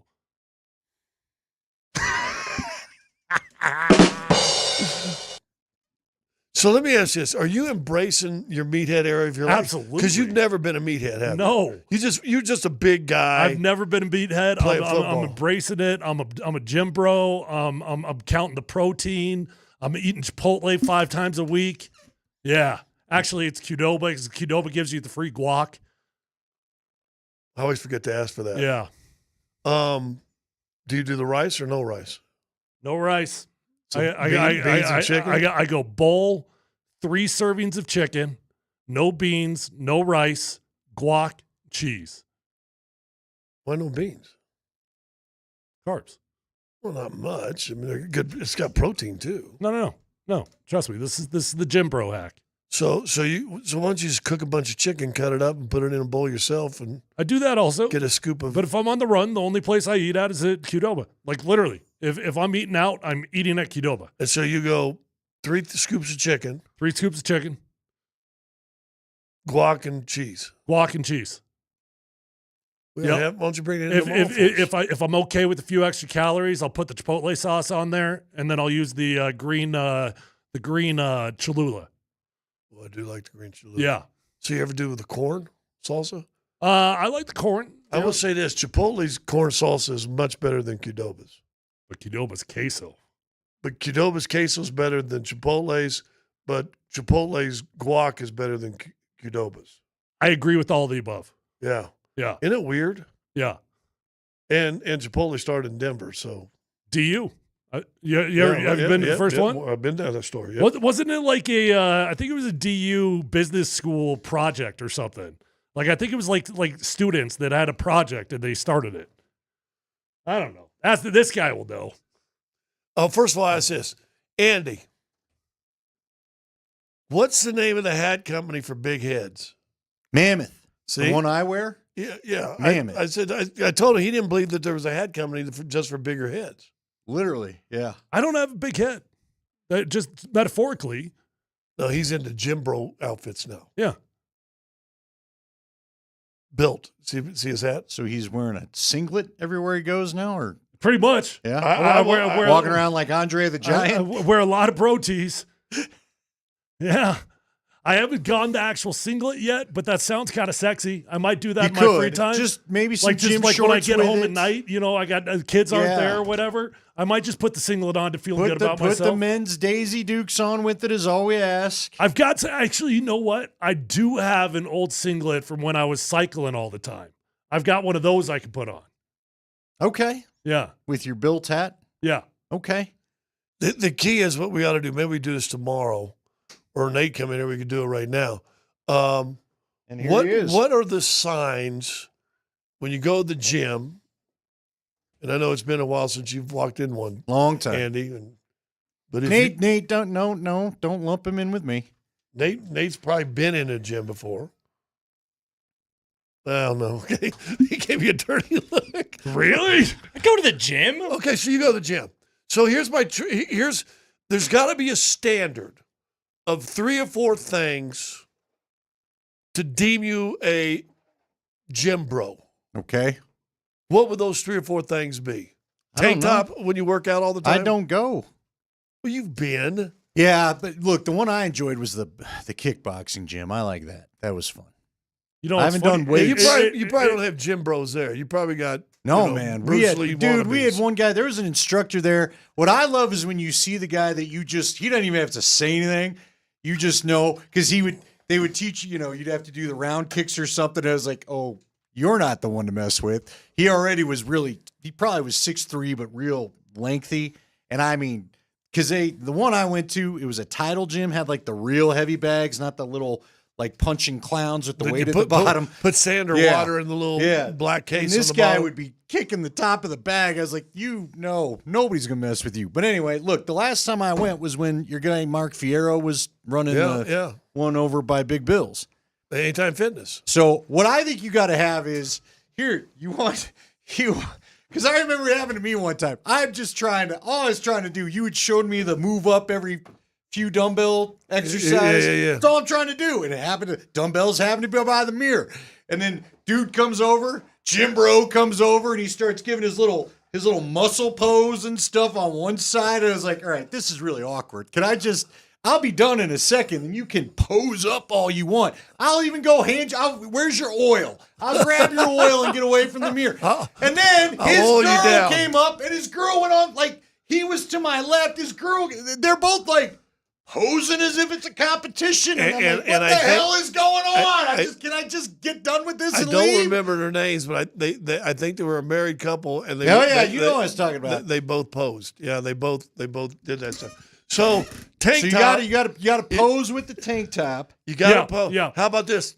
Have you got the stage where you film yourself lifting yet? Yeah, I've done that. Okay. Sure done that. Dude, you're a full muscle. Have you joined a tanning company? I've done that too. Okay, is that right? Yeah, I've done that too. Some gyms have the tanning bed with them, right? No, it's not there. I just go to 24 hours. So that's a separate membership. Are you oiling? No oil. No oil? Not yet. Yeah. Not but yet. Are you thinking about it? No, I'm not thinking about oiling. Not doing that. Are you considering? You have a singlet. I've got tank tops. I don't technically have the singlet. Do you have? I've got the protein though. If you were displeased with a singular muscle group, like say you were like, I don't like my calves. Those are my pecs. Okay, pecs. I've got incredible calves. Don't talk about my calves like that. My calves are strong. Tyrese Halliburton wishes he had your I don't calves. mean to impugn your calves, but I'm assuming. So here's my question, though. If you're worried about your pecs, would you consider implants? Yes. Oh, no. Are you real life? No, it's got to be real. Do you remember the MTV Real Life where the guy literally got the calf implants and they look like the soccer shin guard things? That he stuck in the back of his legs. That's cheating. Yeah. He basically had boobs in the back of his legs. Yeah. Like silicone boobs. Like but think how sticking protected out. he was if you played soccer. That's Nobody what I'm saying. Do could you trip have from the two back. kinds of protein bars available at all times? No, I actually don't do protein bars. Try to eat real food as much as I possibly can. Do you have the Lifting Bro version of the Stanley? Filled with water all the time. No, so Scott was asking me about that. Well, that's probably the weakest part about my gym bro routine. I'm not great on the water. Water I need to improve on. I felt it last night when my foot cramped. I've never had like a foot cramp before. I had a full-on foot cramp. I was like, got to drink some water, Tyler. Let's go. To me, the ultimate gym bro characteristic, do you loudly grunt while working out around other people? Okay, that's a good question. That's a fair question. All right. Now it's a very real one. Now it's socially acceptable, but only under the right circumstance. So I, generally speaking, hold in my grunt until the final rep. Then the final rep, I let out a oh God, yes. You let everybody know. Task is handled. Lightweight. Lightweight. He's gone full gym bro, hasn't he? Yeah, every time I hear that one, I'm just like, calm down, bro. KKSE-FM HD1, Broomfield, Denver, Boulder is where you're listening. I will say this: we did coin a phrase, that we think. And what was the P90 P90X? Mayor P90X, that guy, wasn't it Tony something? Yeah, sure. We got a new thing. Okay, it's called the swipe right workout. Because everybody wants to be swiped right. That's what I'm on. All right. I'm on the swipe right plan. His new workout routine, we're going to film it and start getting a website and subscribers and everything. It's called the Swipe Right. You're just getting hot. Yeah. He's getting options. Yeah. Okay. But he has to be. So I guess I don't know whether he's a Jim Bro or Jersey Shore guy. He's one of those two guys. No, he's more Jim Bro. Because he has worked on his hair some too. Gym tan laundry is a pretty solid way of life. I'm not going to hate on the GTL. I'm just not great on the laundry aspect of it. Have you contacted a guy? Do you have a guy in the alley behind the gym with a duffel bag full of steroids? It's not important to ask what's in there. No, but I've got peptides from Revitalize Health. But those are legal, right? Yeah. Dude. Yeah, come on, you got to pick it up, dude. Yeah. So Scotty and I went to lunch Friday next to your place. James. Yeah. The guy that owns that place. Pretty jacked. Yeah. I Yeah. was like, holy cow. No, but I was telling He had like Scott, muscles in. You could see the muscles like through his shirt. Dude, I'm telling you, it It's freaking ridiculous. works. It freaking works. It's unbelievable. Like it works. Are you trying to get to that level? Am I not already? I don't know, man. I mean, geez, that was a little offensive. Well, he had the slope in. Like, He had the You're slope at in. a different level than you were when Yes, you you're started. doing but I'm great. not there yet. But you're not James level yet. Okay. Hey, You're on your Okay. way somewhere. I haven't Yeah. even started the journey. So you got Okay. me on that. But I'm just saying that dude, he had the slope in. Like the pecs were out and then it sloped in. Yeah, I'm working on that, but my pecs are the worst part of my All right, body so right am now. I wrong? I'm that very you ain't to where very he is? self-conscious about my pecs. Yeah. Yeah. Do you watch Pumping Iron regularly? Maybe last night. Maybe It's so good. I swear, It's so good, I though. didn't watch it last night. Yeah. but within the last month, I watched It's it. so good, though. Dude, watching Arnold just talk Yeah. trash to Milk Lou is and- for babies. Oh I my drink God. beer. He treated him like dog. You know what? It's so good. Yeah. I was telling Scott today though, because we were talking about being friendly. You know, like what happened in the world? Like you walk past somebody, you stare at your phone, you don't say hello. Mhm. You know, so like I've got friends at the gym, but I realized today that I've got a dude that I hate, and I didn't know that I hated him yet, but I hate him because we're both competing to be the alpha, and he's definitely stronger than I am right now. Does this have to be your gym? This is such a Is this different gym Pokemon experience Go than all of a I sudden? have. You have to be the Pokemon of the gym? Yeah, I have to be the The biggest, strongest dude. Sorzord or whatever the hell. I like McCaffrey. Wouldn't quit talking about the Sorzord. I have to be the biggest, strongest dude at the gym. Charizard. And right now, I am the tallest dude at the gym and probably the second strongest dude at the gym. But there's a dude that's stronger than me. And I realized today that I hate him because I work out with them 5 times a week. I've never once said hello, and I know everybody else's name. Like all the other regulars, we're buddies. We talk to each other. What's the line if you go in the room and you think you're the You can't smartest guy find in the the- room? yeah. You're probably in the wrong room. Here's my question, though. What's the award you're going to win? When it's your gym. Swipe right. When you're... You clearly have never been the best at anything. I'm the best talk show host in this room. Well, the ratings say differently. Wow. Well, yeah. What do you get? do you have an award? I just Do you get a pride- T-shirt? No, like I just get this internal satisfaction. He goes at home and sees of- his trophy grow of every a night. swelling head. You don't even know the guy's name? I don't know. I realized, And you're today I like, hate I'm him. stronger than the guy. No, I'm who I not don't stronger know than him, his and that's the name. problem. I'm not stronger than him, and that's why if I was stronger, I would know his name. Is he talking trash to you? No.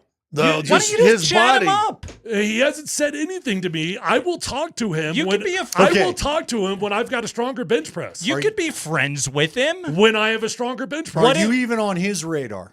What if he had? Oh yeah. What if he has a tip? sure? I'm on his radar. What if he's got like a good tip for you? Tip.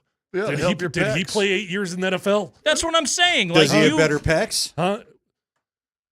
Well, then there's where your tip comes, yeah, pal. he can help you with the He actually pecs. he has incredible pecs. Yeah, all right. Incredible well, pecs. then maybe you need to make How a friend. they hang out of his tank top. How are Maybe his, you need to how make are a his friend. calves though? Oh, my calves got him. By the way, yeah. is he hairless? What are you going to do when you hit the hairless phase? Oh, I As a haven't gym tried bro? that yet. Maybe I should. You're going to be in trouble. Do Are you think I gonna should wax? Do you think I should Have do you that? seen the 40-year-old version where he goes to the? That's going to be you. I have. You're the hairiest dude I've ever met. I have. Yeah. Your beard has a beard. First off, I'm not that hairy. Yes, you are. Your No, beard I'm has a not. beard. Are you kidding me? I am not that hairy. Bro. What? These arms are not. These All are. right. This is normal hair.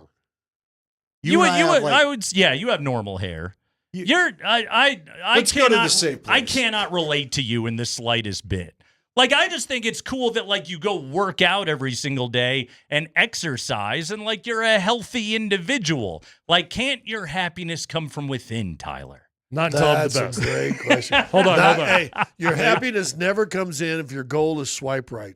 If you're not first, you're last. Okay, what happened with the Okay, swipe Ricky right thing? Bobby, come on. Give me a break. Do you collect stuff with the swipe right? How the hell does that work? I collect. Well, I'm just saying, is it all just kept somewhere? However many times you've swiped right, is there then a list? Yeah. Is there a master That means list? that's more people like you. Would you like to? than- Would you like to see the list? No, I just want to know: is there a limit on Here. who can be on the list? No, but I right now I got 50. I gotta wade through. Okay, you know what? At one point, we need to talk about, especially all three of us. We didn't exist in this era he's existing in. No. How scary! How much trouble would it have caused You your know what life can be humbling at times for this though? swipe right stuff? You know what can be humbling though? Seeing who swipes on you. Why? Because it's not up to standard? Oh, Is that it? Wow. That's the next Jim Bro Yeah. phase. There it is. Now we have prerequisites. I know, right? There's not enough that people Tyler, like me. what about a nice connection? What about somebody Can we knowing bring you and loving you for who you are on the inside? We're going to bring in Chuck Woolery, and you're going to play a game called Love Connection, where you try to get to know them. The superficiality You go of it on all. 3 dates. You're drowning, But man. but that's Jim Bro. Is a It superficiality. really is. Yeah, he Yeah, has but here's the thing. achieved it. But you'll look good doing it. But I'm actually embracing that part of it. Yeah. Which is enjoyable. You're Like- leaning like, into it. If you know what you're becoming, it's okay. Yeah, you don't As see a lot long- of fat guys. As long as you aren't in denial of it.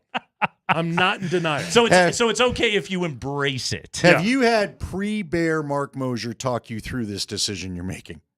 What decision? To be jacked? What decision? To enjoy the swipe right diet or whatever you're calling this I thing. don't swipe. I don't swipe. That's a lie. Wait, you don't swipe? Don't lie to the audience. They swipe. They swipe. Because that's just how it is that the app that you're on? I gotta go. I think we've only where are you merely going? scratched the surface Are you of going what back is to the going gym? on. He's going to the gym right now. Yeah. And I did packs this morning. I gotta go back. you know They're what? too small. You know what I'm worried about? He's gonna go find the guy in the alley now. That's next. All right, let me transition this for you to something happened to me today. I talked with Tyler about it. I mentioned this with Andy. I think I came up with a new greeting, and then I got a response today. Like, when I see somebody on the street that walks by me, Okay. I always try to engage, especially if it's just he and I, she and I. I'll always, hey, good morning, how are you, blah, blah, blah. Sure. Walking out of a Starbucks today, guy walking in, Starbucks shirt, think he works there, looks like it, greased hair, earrings, boom, boom, boom. Okay, he's going to be a barista someday. Andy's a barista. I know. Future barista. This is what a barista he's was. the So if swipe I need left. the job back, I got to get slick hair and He's earrings? the swipe left barista is what he is. So anyway, I walked out, and I don't know why I said this, but I walk out, and my greeting to him was, howdy. Now, first of all, by itself, I think that's kind of unique. I don't think I've ever greeted anybody with a howdy. With a howdy. Howdy. And It's, so it's a nice greeting. It's very Arkansas and Kansas of you. it sounds like it. Yeah. I get this response back, and it takes me back. In fact, I called Andy right after it because I was still trying to juggle it in my mind. Did I hear what I just heard in response? I was trying to think of other phrases he could have said. Maybe I misunderstood, but I don't think so. So I say howdy to this young gentleman. His response that I heard was, I can go with that. That's a 10 out of 10 response.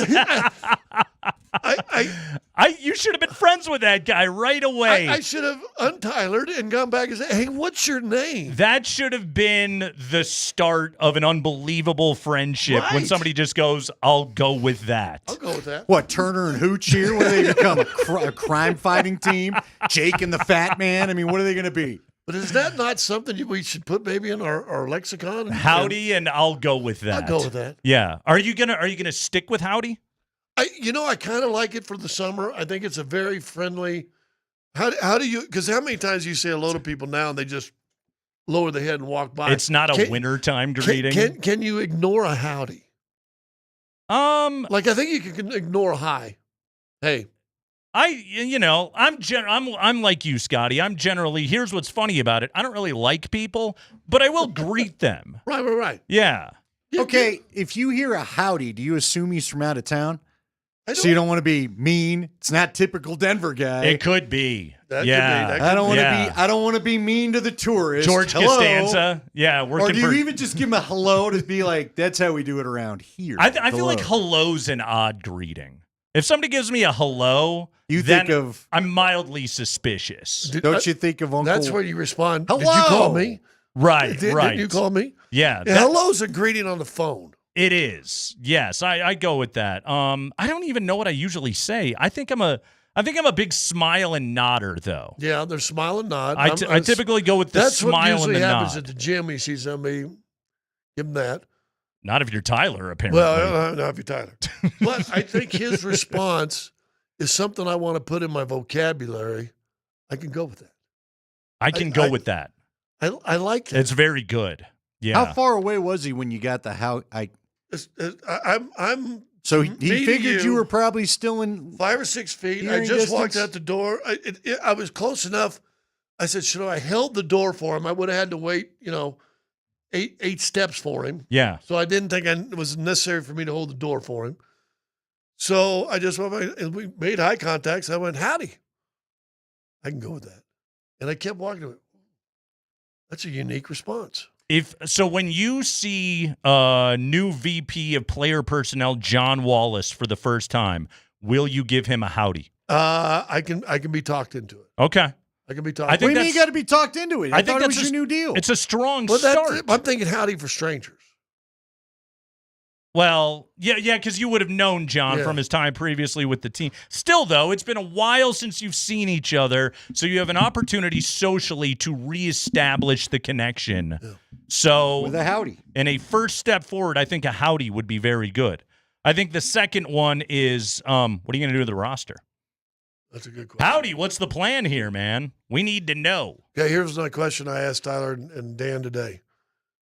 With the model of how Oklahoma City won a championship, trade high-priced superstars, acquire young talent, and Shea Gilgeous got him after a year in L.A., really didn't do anything, and tons of draft capital, and build from there. Now, they only won 26 games, 4 years ago, 4 years ago. Hire a coach whose coaching experience was G League, which is a developmental league. Is that the new model? And especially if you're a smaller market, which Denver's still considered a smaller market. Sure. And why wouldn't teams like the Rockies be able to do something like that? Well, the Nuggets, I mean, I guess in a way, didn't the Nuggets sort of do some of that? Well, and Oklahoma City did that, got to a finals, right, but then say, no, we're not going to pay Harden $30 million. Sure. Durant, it's time we moved you. A couple more years of Durant and Westbrook, and then Westbrook, eventually, And we got Paul George. Well, no, now we're going to get rid of Paul George. Sure. Which I believe got you Shea in 2 picks. It did get you Shea. Got rid of Harden. You talked about that, right? Yeah. And I'm not. They did that the year after they made the finals. Yeah, and I don't know if they did a sign and trade for him because I think he would have been a restricted free agent. Sure. So I wonder if when he went to Houston, that was a sign and trade and pulled picks from Houston.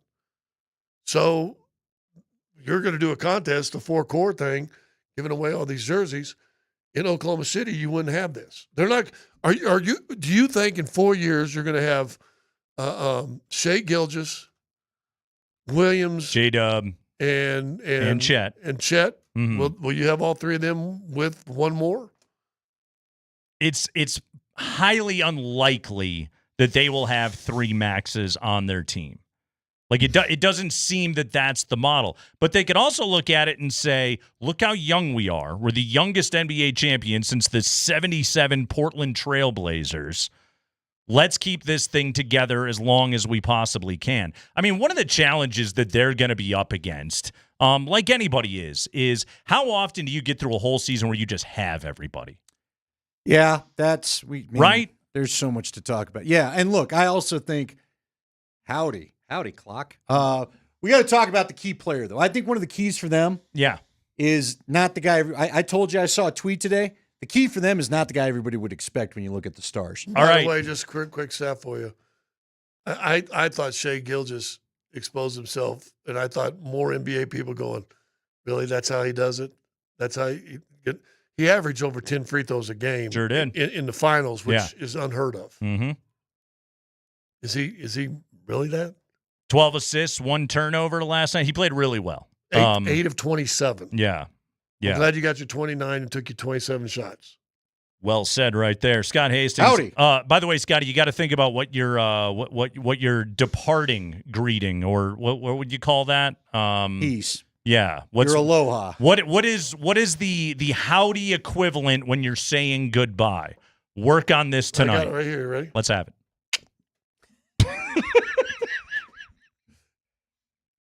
That was very strong. There you go. It's Kreckman and Lindahl. Ben Tenzer, John Wallace. I am Nate Kreckman, VP of Afternoon Drive Operations. Andy Lindahl, VP of Afternoon Drive Personnel. We're diving into it next.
All right, Andy, we got to talk about this new front office structure. But first, we've got a keyword for you. Altitude Sports Radio brings you the Core 4 Score Contest. It's a chance for one person to win autographed jerseys from Nikola Jokic, Jamal Murray, Aaron Gordon, and Michael Porter Jr. The Core 4 Score. Get it? They're the Core 4. You would score their 4 autographed jerseys. Get it? Score! Score! All week, listeners will hear a new keyword on the 20s.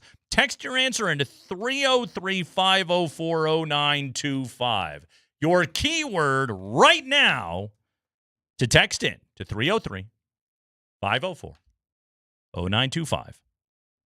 Grill. Grill. Grill. What hopefully you did this weekend. Yes. You grill. Grill. Like on the front of a car. Yeah. Or you really could expensive teeth. Yeah.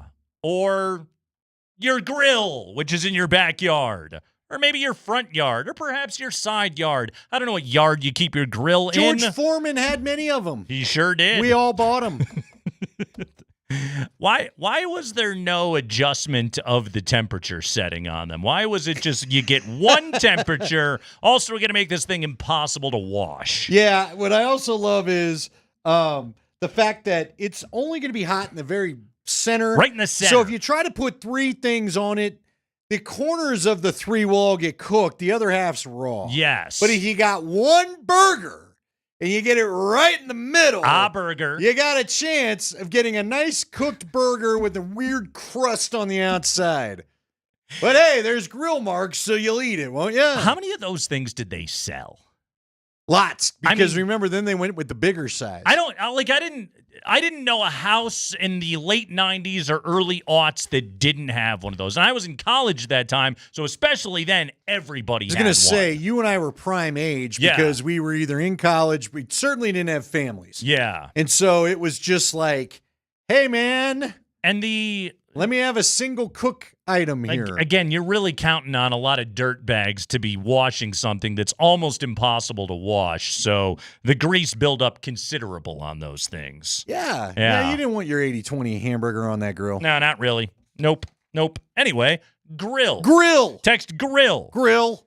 To 303-504-0925. Again, it's the Core 4 Score a chance for you to win an autographed jersey from Jokic, Jamal, Aaron Gordon, and Michael Porter Jr. So get yourself hooked up with all of that. All right, Andy, I hold in my hand a news release.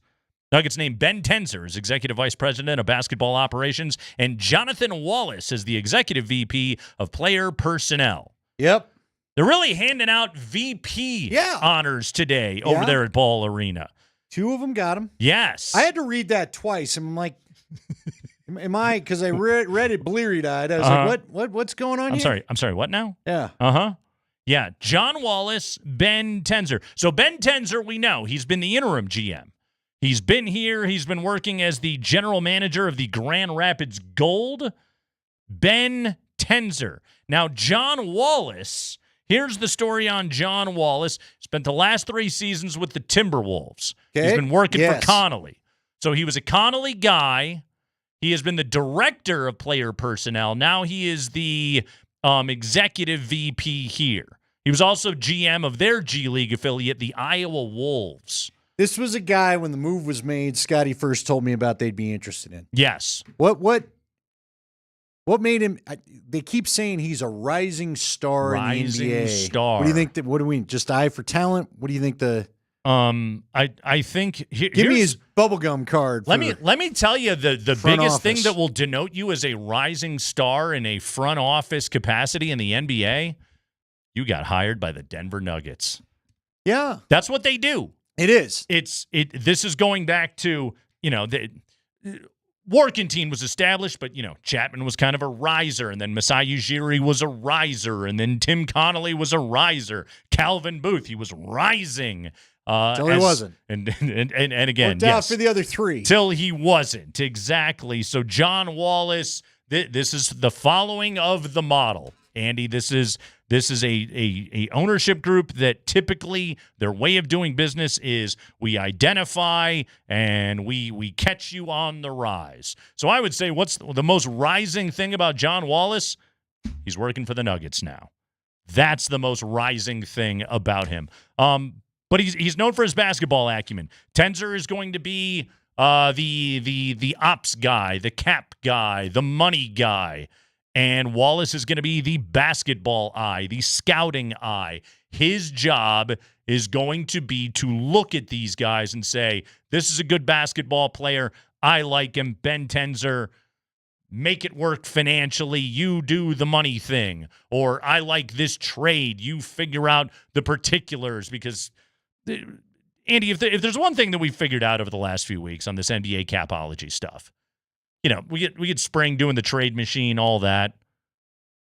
I don't know how this stuff works. No, every time I think I've got something I like, right, I find out it's not allowed. Exactly. There's some clause that means they can't do it. Exactly. What's an example? Last year when we said, hey, a couple of interesting buyout guys, they're not allowed to sign a buyout guy. There is nothing easy about NBA capology, okay?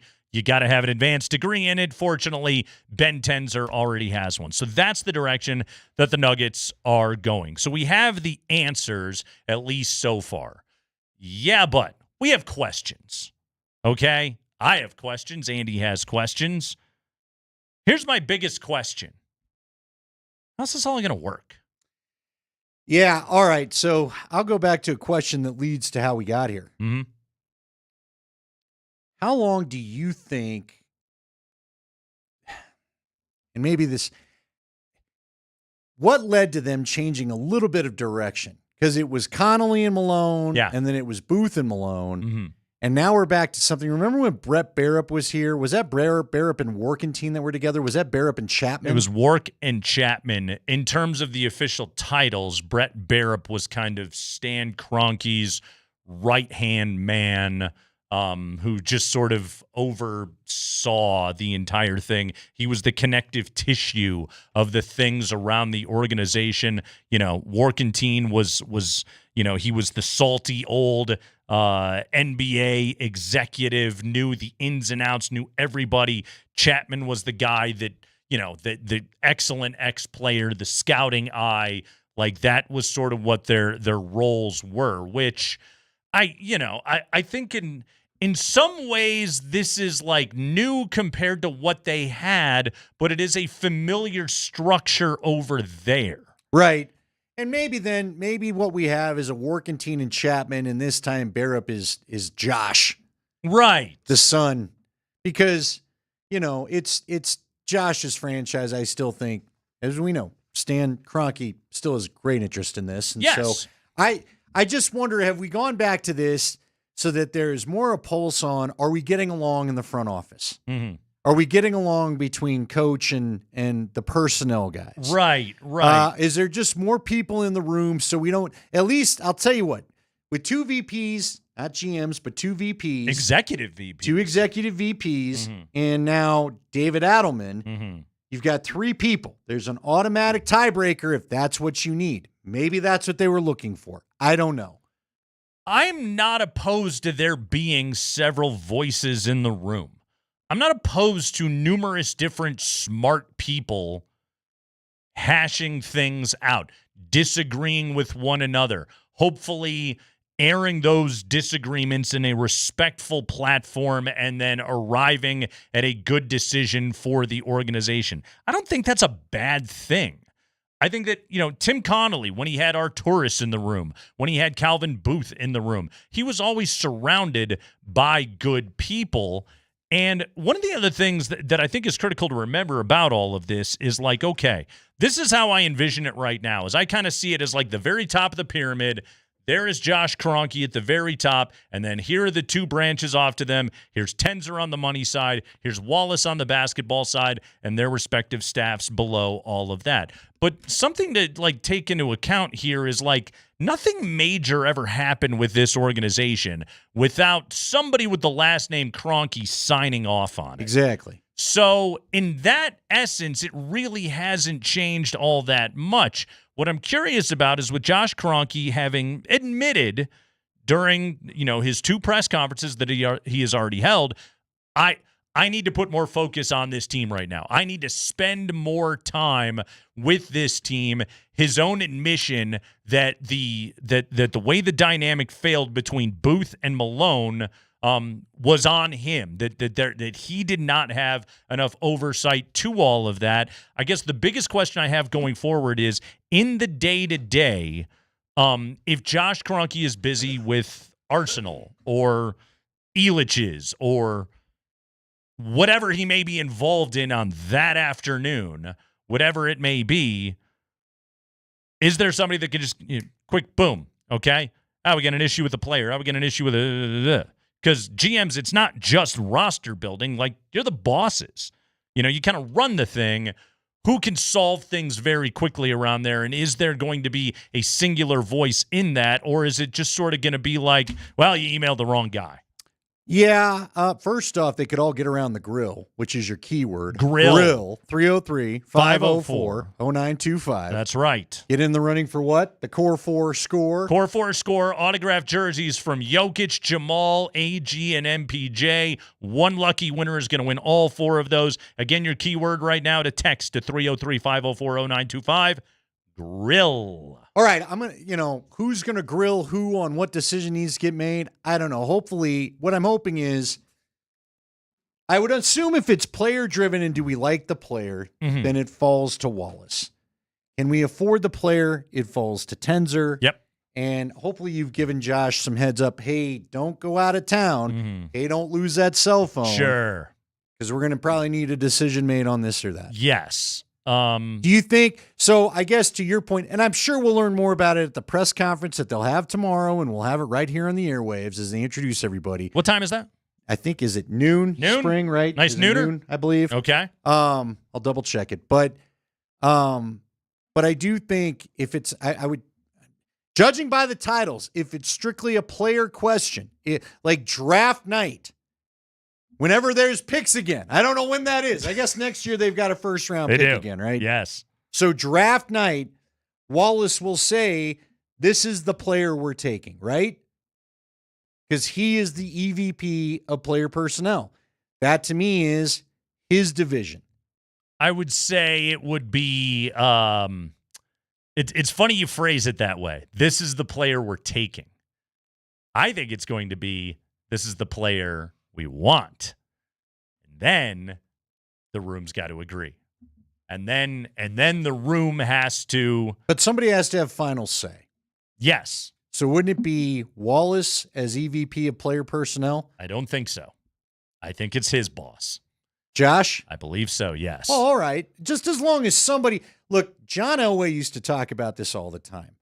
I'd be curious. We don't quite know the process with George Payton and Sean Payton. Sure. It sounds like what Sean wants, Sean probably gets.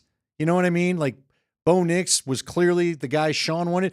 From what I understand, RJ Harvey was clearly the guy Sean wanted, but got talked out of taking him right there. They did a couple trade backs, and finally he jumped. It's a quarterback. Right. Which in the NFL, it's like, look, if you're going to hire Sean Payton. And he says, I want that guy to be my QB. Right. Fair enough. You kind of have to let him do that. Otherwise, what are you doing paying Sean Payton? You're right. But my basketball's so different. My bigger point, though, is that there has to be, everybody has to know I'm the one pulling the trigger if we've got a disagreement. If we've got a tied docket, sure. Here's the tiebreaker. Yes. And I'm assuming David Adelman has a voice in all of this as well. I'm assuming. Again, it's interesting because, look, everybody in their role at the top, besides Josh Kroenke, this is the first time they've ever done it. This is a new regime here. Now, given the way that things devolved with the old regime, I don't think that's necessarily a bad thing. I also do think that you're bringing in people that will know how to work within the structure of how the Denver Nuggets operation runs. Whether that's going to be a good thing or a bad thing, Andy, I'll paraphrase you on this. It's a giant we'll see. Oh, it is. And we aren't going to, heck, we may not even know the results for a while because exactly they've got a mid-level exception to use. Yeah. Right? They have 3 roster spots to fill. Right. With not a lot of money. They're like $10 million under the second apron, roughly. Okay. Give or take. We know from our conversation a couple weeks ago that they've got about $6 million for the mid-level exception. Without an earth-moving trade. Which doesn't feel likely. Yeah. By the way, along those lines, something I saw today. You know me, Andy. I click on power rankings. Oh, good. That's tomorrow, but go ahead. It's a Monday. I'll hit it with you today. ESPN's way too early NBA power rankings, a post-final look at all 30 teams for 25-26. Take a guess where you think Denver fell. 5th? Higher. 3rd. Yep. I know that right now, at least what I saw before I left the house, that everybody loves OKC and Houston with the Durant trade, right? Thunder number 1, Minnesota number 2. Ooh, really? Yep. Denver number 3, Cleveland 4, Houston 5. Which you're adding Kevin Durant to a team that was the 2 seed in the Western Conference. Like, I got no problem with Houston being a number 5. It's so funny, too, with the East being the mess that they are. Like, Indiana's at 6. You're not going to have Halliburton for an entire year. The Knicks are 7. Golden State 8.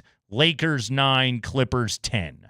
That's what you're looking at as your top 10 right now. But again, you're talking about a Denver team that has the best player in the world that found their way in the postseason, pushed Oklahoma City to the brink, if not for an Aaron Gordon hamstring injury late in Game 6. What could have been, which is, I'm sure, the same conversation people are having in Indiana here today. But it's like sometimes you do have to just pause for a moment, take a step back, take the wider lens view of it, and remember, most teams in the NBA would love to be in the Nuggets' shoes right now. We are so close to it, and we're so aware, like micro-aware of every flaw with this roster and with this team right now that and look, that's what this new group is tasked with doing, with addressing it, with a fresh set of eyes.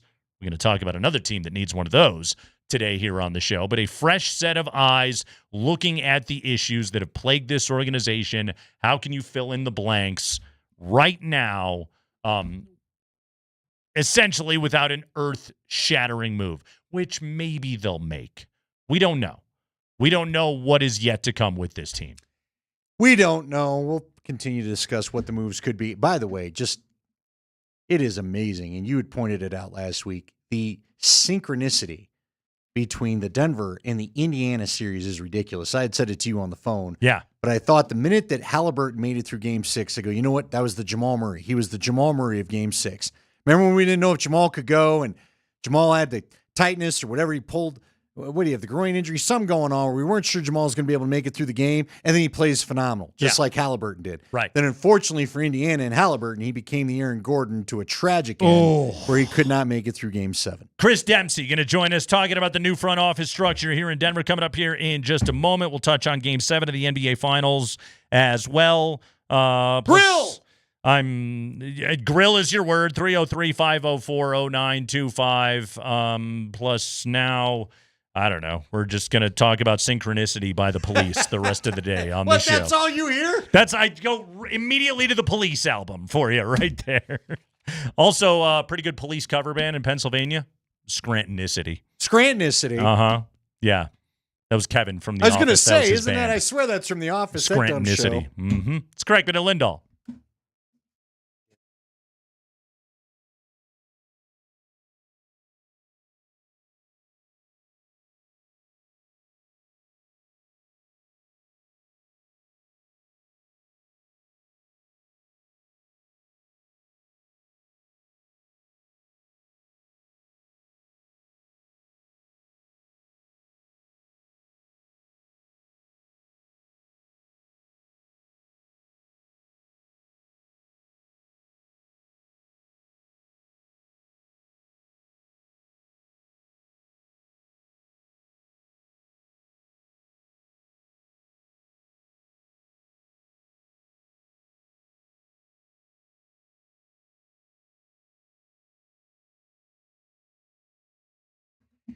Guys, Andy Lindahl for the Rocky Mountain Men's Clinic. It's summer. Longer days, warmer nights, time for romance. Even if you just want that summer fling, but you're pulling away from it because of erectile dysfunction, go talk to these folks. They can help you out. They can get you back in the mood for summer loving like they had in Greece. Summer is really the season for romance. Maybe it's just a vacation with the family. Maybe it's not about the short term, it's about the long term, and you want to do the best for yourself and your partner. Don't let ED be your relationship destroyer, because help is available. Go on over to the Rocky Mountain Men's Clinic. They have treatments that work when pills and herbals fail. They have treatments with success rates well over 90%, and some treatments that'll have you lasting an hour or more.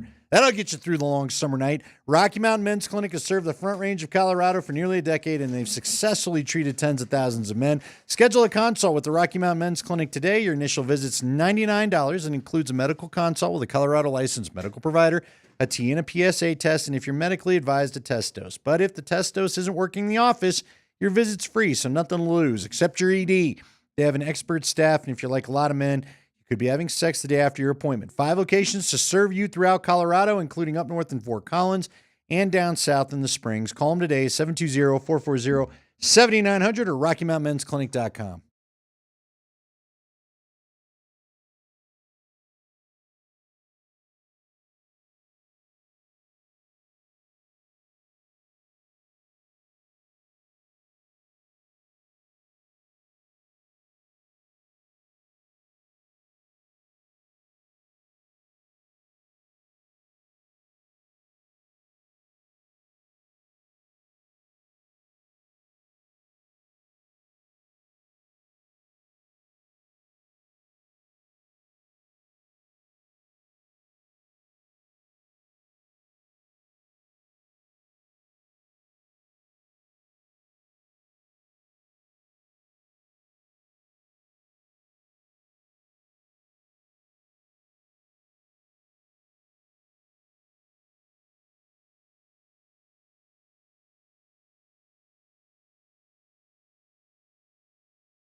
So a new front office for the Nuggets.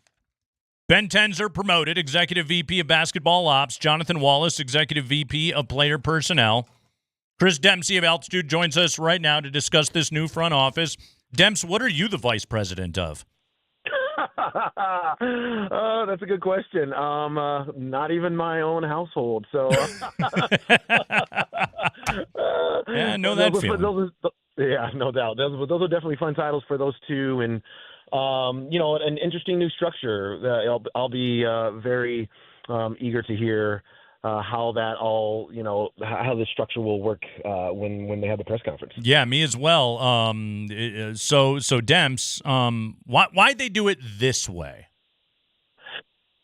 Well, look, I think the thing that I do like about this is I think it plays into each of those two individuals' strengths. I mean, look, John Wallace is the director of player personnel right now for the Minnesota Timberwolves, and he's an individual that and he was the GM of their G League team. So he's got that side of it down. And I remember when he was when Tim Connelly brought him here to Denver right around 2019, I believe that's when it was, and you could just tell. He was brought here to learn the ropes of how to be an executive. If we're quite frankly, his rise has been really amazing to this point. But certainly, dives right into his strengths. And then I think, from what Josh Conerty was saying about, Ben Tenzer, when he was the interim GM and how, that things were running, and that's right in his skill set as well. I mean, he's a cap guy. He's very smart in those areas. And so I think if you are, instead of having one person doing both, especially when you come off the Calvin Booth experience, which Josh Kroenke said obviously did not end the way anybody wanted it to end. This, you have some clear lines of job lines here, and you have guys, people that know each other, that are all on the same page, and I think that's where Josh really wants this, more than anything else. All right, so what's John Wallace's first order of business on the player personnel side? Oh boy! Well, see, the question is like, what does player personnel mean? Look, the Nuggets roster, it's got support roles that need to be filled, and players to be supported. And the way I say that, the reason why I say it like that is because you have young players that continue to need to be developed, and what's the plan there? How are you getting Julian Strother better? How are you getting Peyton Watson better? How are, is Deron Holmes, how are you getting him up to speed? Those kinds of things, much less, okay, now it's time for free agents. Who, can we lure, with a taxpayer mid-level exception to come and take that and maybe add some veteran, significance to the depth of the roster as well. So, it's those kinds of things that, he's going to have to dive in on really quickly. And, there's, I believe Stephen Graham was one of the previous staff let go, and that was a player development position. So there's going to be some of that needs to be hired as well. Talking to Chris Dempsey, as the Nuggets now have a new front office structure in place. Press conference coming tomorrow, where, quite frankly, many of the questions that we're asking Demps right now will be answered by the people themselves. Demps, you covered the Nuggets the last time they had a similar front office structure in Mark Warkentine and Rex Chapman. I believe that was 06-10. You at the time were covering the team as a reporter for the Denver Post. You were a beat guy. You were there in the day-to-day. I would imagine that the amount of conversations you had with Mark Warkentine probably counted in the hundreds over those years, because he was always available and he was always down to chat, and he had a lot of thoughts about things. Go ahead and harken back a little bit to that experience. What was that structure like for the Nuggets, and maybe in what ways could this one be a little similar? Yeah, well, it was very muddy, and if you add in Brett Barup, who was among those, you almost had three people all kind of doing the same things, and so Mark Warkentine ended up winning. Remember, he won Executive of the Year, but if any one of them wanted to, let's say, trade a player, then, what was happening back then was, that maybe it was Mark Warkentine would go out and do the deal or have a deal agreed upon. Then he'd bring it back, and maybe Rex Chapman would say, nah, that's not what we want to do. And then there was just kind of a lot of that kind of stuff happening. Yeah. Because there were actually not really clear defined roles. And so that's where I think I think Josh is very, very smart in how these two men are titled, because it's going to, like, player personnel is going to have a defined set of stuff. Basketball operations is going to have a defined set of stuff. So what you don't have is kind of animosity, people going behind other people's back, maybe too much overlap and too many cooks in the kitchen. No, he's learned from that experience, and that's why I think to be honest with you, they're titled this way. So that in the areas that there's overlap, everybody understands who's doing what in those areas, but so that there isn't a whole lot of overlap the way there was, back then. And there were just it was. On the surface, it's kind of like, well, the Nuggets were pretty good, so it must have worked. And there was just kind of a lot of turmoil behind the scenes. I don't think Josh wants that. And that's why we see the titles the way they are. Yeah, when you got a Nikola Jokic, you can cover up a lot of things. We've seen that in all sports and other franchises. All right, I'll ask you this, because this is what everybody – it was the immediate thing I saw on Twitter last night. I got my opinion. I'll be curious yours. Do you think this situation dragging out costs the Nuggets a shot at Kevin Durant? No,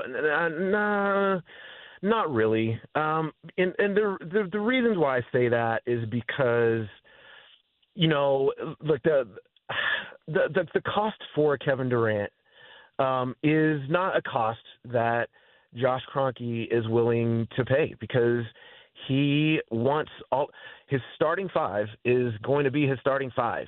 And I know there's a lot of chatter around individual players. But all he has ever done and said is that none of these dudes are going anywhere. And to get a Kevin Durant, somebody had to go somewhere. Until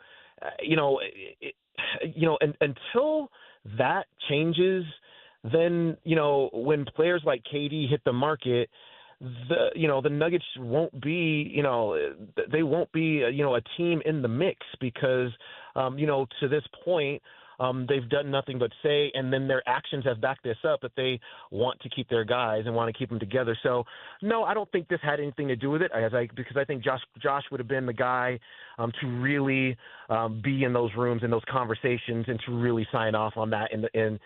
Anyway, I don't think a new GM would have swayed his. His mindset, to bring a Kevin Durant at the cost of one of his current starters. Well, and look, you don't have a 10th overall pick. At the end of the day, you don't have a young scoring talent to pair with a 10th overall pick. I don't see how they had the ammo, because MPJ, Jamal, the guys you could throw out there in this trade come with huge contracts. I don't think that's what Phoenix wants, period. I think they're trying to rebuild. No. I think they're trying to tear it down. I don't think the Nuggets had a shot, because you don't have any draft picks, which is why you're going through the GM thing anyway, right? Mm-hmm. Yeah, the draft pick thing is huge. Look, it was the number 10 pick, Jalen Green, but like Dylan Brooks and 5 second rounders. Yeah, that you don't have any of because of Reggie Jackson. Yeah, exactly. So the picks right there, to your point, Andy, the picks are the biggest thing, because Phoenix has to change the equation. They can't do it.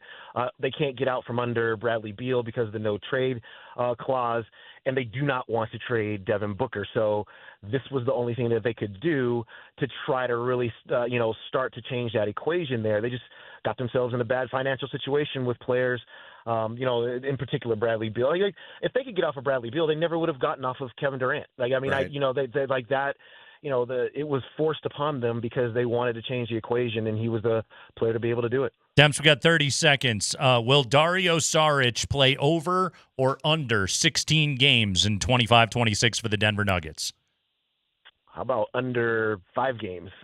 Ooh. Yeah, I'm gonna go. No, I'm gonna go under on that. Okay. Yeah, I would. It's. There are still moves to be made with that concerning Dario, and I might be mildly surprised if he was started the regular season in the Nuggets uniform. So that story yet to be written. Chris Dempsey, everybody. Altitude Television, breaking it all down. Big press conference tomorrow. Tenzer and Wallace, the law firm of Tenzer and Wallace, taking things over for the Denver Nuggets. Chris Dempsey, excellent work as always. Appreciate you guys. Talk to you. All right. Vice President of the 345 segment on the Kreckman and Lindahl show, Chris Dempsey, with us right there. We're rolling with you today until 6. Coming up at 4:20, we will have yet another keyword. But on the other side of this break, we talk football. We talk Broncos. We talk to Jeff Legwold. That's next.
All right, second hour of the show. We got yet another keyword that we will give you coming up in 20 minutes for you to enter to win the Core 4 score.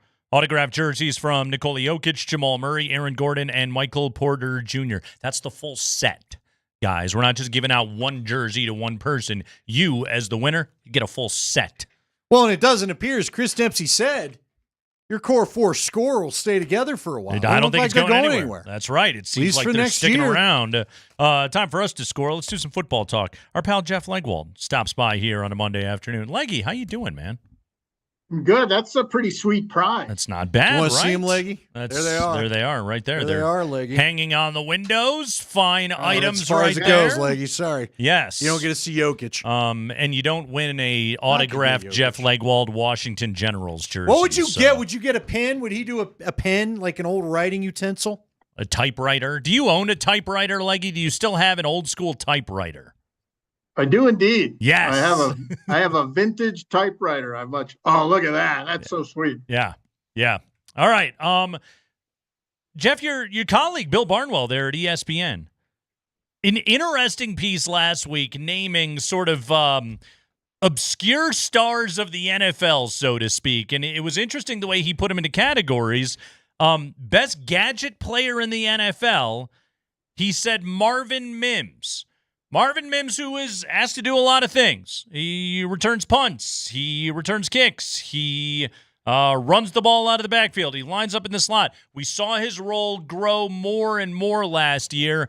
As you have watched Mims develop as an NFL player, a former second-round pick, a guy that we know that Sean Payton likes a lot, what is the next step in the evolution of Marvin Mims' role on this team? Well, the next step is the gadget plays are sort of the bonus, the dessert, because he's doing so much in the offense. And I think that's the next step. And I think Peyton has alluded to it at times that the biggest impediment at moments for Mims and all of this has been the Broncos. Last season is still a mystery to me. And actually sat down with Marvin for a little bit during mini camp for a story that's coming later. But he was very cognizant of when the opportunities came, so did the production. And I think that's his mindset is give me the chance and I'll show you I can do more than these things, the gadget plays. But I think an awful lot of people in the league I talk to, GMs, pro personnel guys, they all believe that's sort of the one undiscovered element of the Broncos offense that could really be a difference this year if they're smart about it and everybody stays healthy and all of those things. But that's where a big jump could come, his involvement in all of this. All right, I need to be educated because I thought I knew what all positions in an NFL team were, but I don't know anymore. Your guy, Adam Schefter, tweeting out that the Broncos hired Daniel Bruslovsky as Chief Technology Officer. He comes from the Golden State Warriors. What is a Chief Technology Officer? Was the highest ranking official in technology. Well, there we go. Of course. There we go. The chief. Is he going to make sure the draft plans don't get hacked or something or what? No, all of those things. That's, cybersecurity, the flow of information, the gathering of information, how they do it, what software systems they have, what they use for game video, the tracking systems in practice that show how fast a guy is running, how much running he did. All of those things are under that umbrella. 15 years ago, not such a big position. Now, I'm not sure a franchise could move without the right person in that gig. Is there a sense from this ownership group that because I've read stories about the behind the scenes with the Golden State Warriors, that they were essentially, an advanced Silicon Valley operation, that players from around the NBA, when they would arrive at Golden State, would just be like, you guys have more stuff than anyone we had ever been around. But it was also, it was dialed, it was honed, they knew exactly how to use it. Is this one instance where the Broncos, with the wealthiest ownership group in all of sports, can basically look at it and say, well, we want the very best guy. Let's go get the guy from San Francisco that ran an NBA dynasty, or at least that department in an NBA dynasty. Well, there's no question, Nate. I've said before, there's no salary cap on the rest of the building. Yeah. And you want to know the benefits of having not just the wealthiest group, but the wealthiest group by a mile. The next 5 combined aren't as wealthy. The next 5 combined NFL owners, a very wealthy group, are not as wealthy as the Broncos ownership group. So, and there's no cap on the support staff. They have a very big and still growing support staff, scouts, this technology department, their, personnel, kitchen, support staff, whatever they want to do, they can do. And all you have to do is drive by and watch the steel girders rising on a massive building. I mean, it will make the current team headquarters, look like a really nice guest house when it's all done. So they are investing in those portions of the team, and it's exactly what you're talking about. The salary cap constrains their roster construction, but not the rest of the building construction. All right, speaking of what they want to do and where they want to do it, have we learned the actual new location of the stadium with the unveiling of who's buying what over the last week, would you say? Well, Andy, you and I have talked about this, but that was the location or the area I had heard last season among people who favored the downtown location for the Broncos, that if they remain downtown and elected to leave the footprint they're on right now, that it would be in that spot, because frankly, that's the biggest chunk of available stadium land in a downtown scenario that isn't where their current stadium is. Now, it's a smaller footprint than the one they're on, so I don't know if they would keep on trying to purchase things to make it bigger, but that is the spot I've heard. Now, again, I think to say this is imminent until I hear something differently from the team, even privately, I would say none of this is like really imminent, and they don't see it that way, but I think they're getting everything in order that when they decide to really, really move ahead, that they're going to be ready to do this. But this is how it's often done, because if you're trying to get a footprint, you don't want people to know you're doing it, because then the price goes up exponentially and you end up having to pay people, many, many times what the value of the property or the business may be worth. But when I was in Nashville and they wanted to build the stadium down by the river, they had to buy out several businesses and, where people were. It's just part of trying to put such a big thing where so many people already live. Yeah, I thought the reporting that was done, the digging that was done to kind of get this story out there was pretty cool. Old school. Yeah, it was. Yeah, no, I like I say, we at our place, we don't really report these kinds of things, right? Because I no longer work for a hyper local. It's a local municipality issue, But I had been told last year by people who knew of these things that was the spot to keep an eye on, and I had actually passed that along to some folks. But I just think that's the one the business people around here believed made sense, and that's the one where the water was already bubbling, as it were, last season.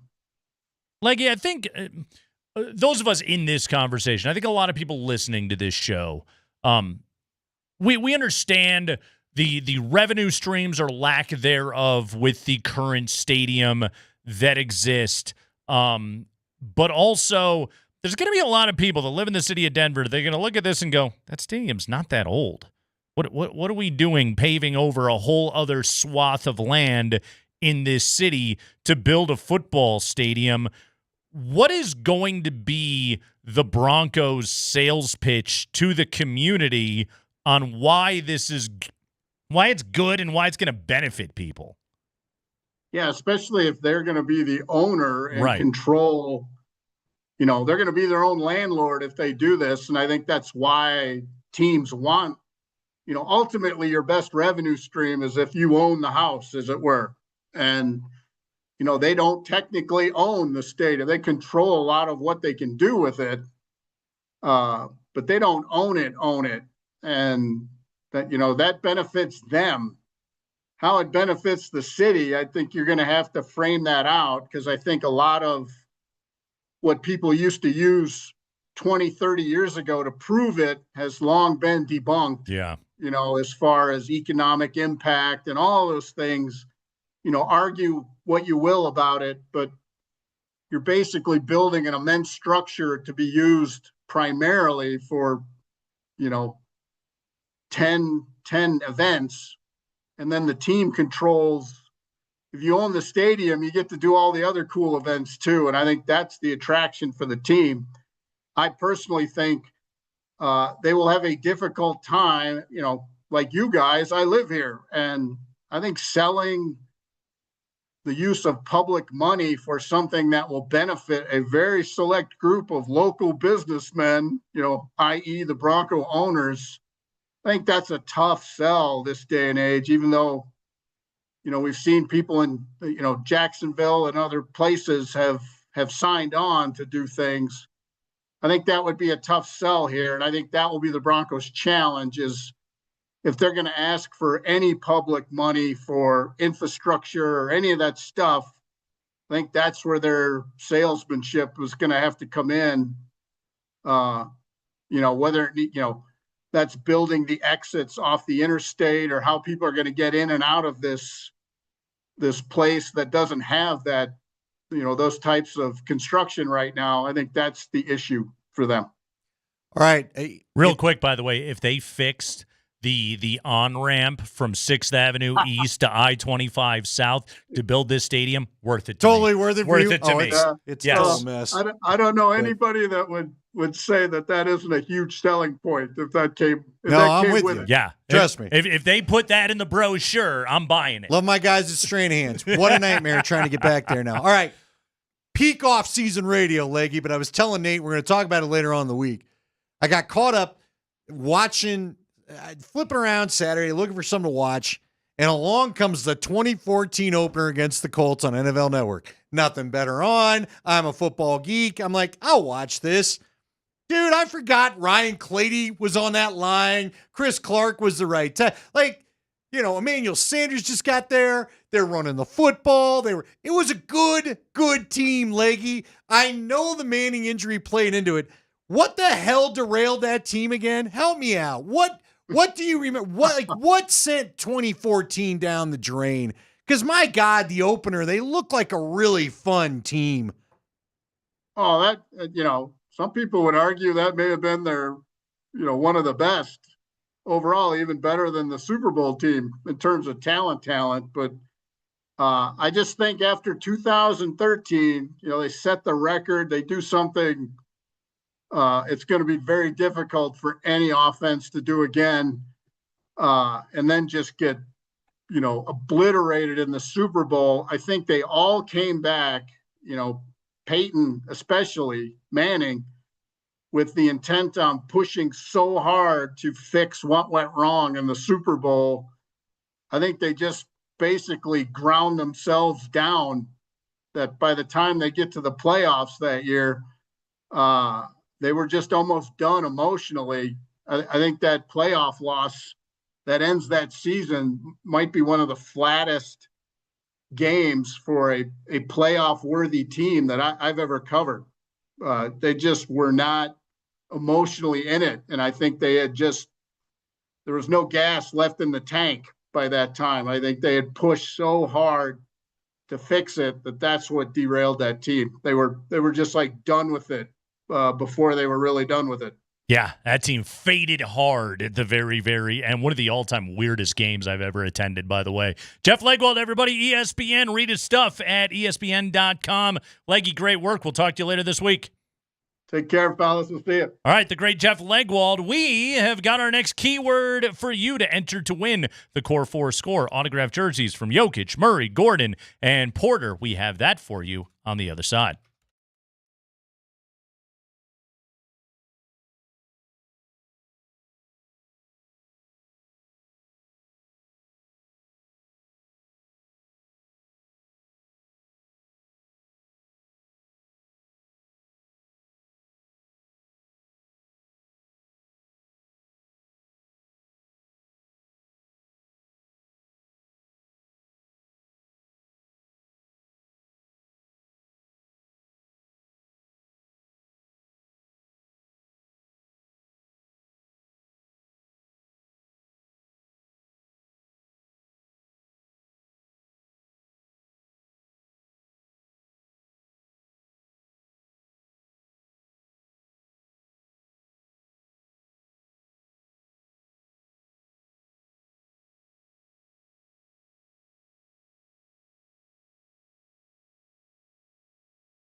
Altitude Sports Radio brings you the Core 4 Score Contest. It's a chance for one person to win autographed jerseys from Nikola Jokic, Jamal Murray, Aaron Gordon, and Michael Porter Jr. The Core 4. You would score all 4 of their jerseys.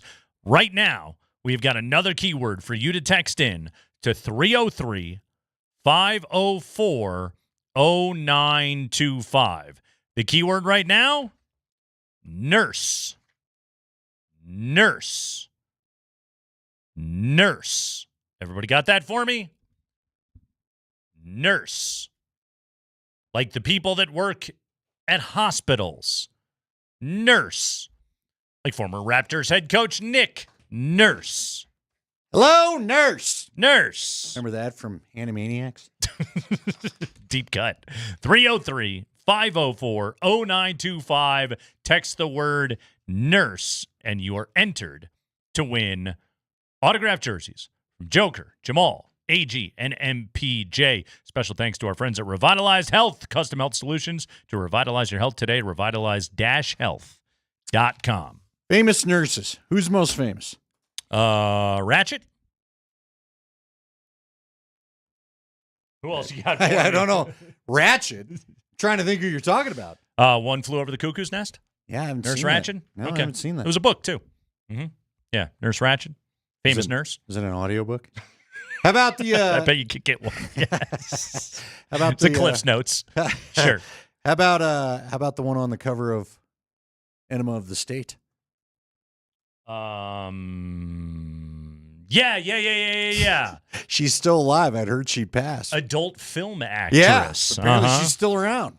Clara So, Barton, yeah. famous nurse for you right there. Florence Nightingale.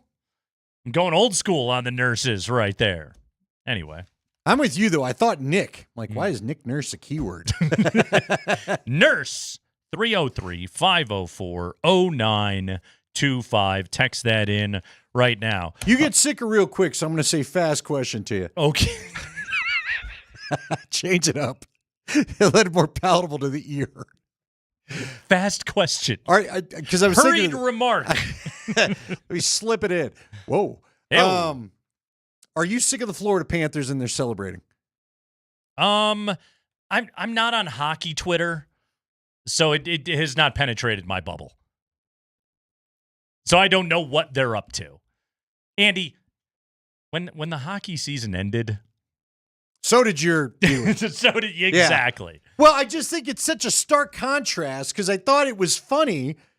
Some of the Thunder players, they're such a young team. Right. You got to have the one vet that knows how to pop a little champagne. Last night, I'm watching, like, Dagnall goes on with Van Pelt last night, and he was just, like, as sober as could be. Yeah, they didn't touch anything. Like, a very sober discussion of what his basketball team was at. It was a great interview. It was really good, but I was also just like, are you gonna cut loose? Are you gonna have a little fun? Pop a couple of cold ones? I don't know. Season. I don't know if you are or not, but you're right about that. Like, it is a young team. They are well positioned to be able to do this again. I'm sure they had a wild night. I'm sure things that we can't even comprehend went on when you're, 23 years of age and a multi-gajillionaire and you just won an NBA championship. But at least outwardly so, what we saw on television last night, it seemed kind of reserved. Okay, and I saw Jay Williams on ESPN on SportsCenter today. Yeah, and okay. he didn't seem any worse for wear. Wasn't wearing sunglasses, none of the old, Yeah. hide the symptoms, if you will. Sure. So I started wondering myself, is Oklahoma City maybe not? Because it's not like you're just hopping planes and you're out of there, right? You got to. Well, the Nuggets had to go to Vegas, remember? They did. And that's when Jokic almost killed Bruce Brown. Right. Right. But that was after the parade. And You might be right, yeah. Aaron Gordon watering shirtless through the city. Right. I was worried we wouldn't get Mr. Nugget back there for a while. But part of me was like, because I've been around Oklahoma City going, when I did the, Buffs and Sooners one Halloween. I think I told you, Mickey Mantle's Steakhouse, I think, is there. Cool. I just am like, maybe it's not a great town to go celebrate the old NBA title. I don't know. Say I might be wrong. By NBA nightlife standards, Oklahoma City's going to be bottom 5. So maybe it just led to a more it also could reserved, sort of been their personalities. The things that I laughed the hardest at last night was when Hartenstein was on the podium holding the kid.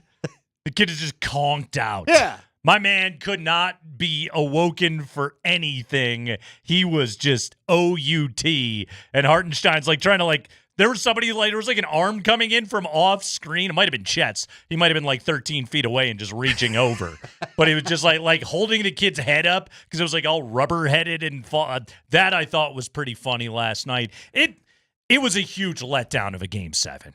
It really was. It well, was especially with Halliburton 7 minutes in and he's done. He's 3 of 4 from 3. Raining them from everywhere. He comes out firing. He's got 9 points. He's got 5 minutes left in the first quarter, and then he goes down. Look, it was an admirable effort from the Indiana Pacers last night, just as it was throughout that series. It was such a letdown that once Hallie went out, like, yeah, they were up 1 at the half.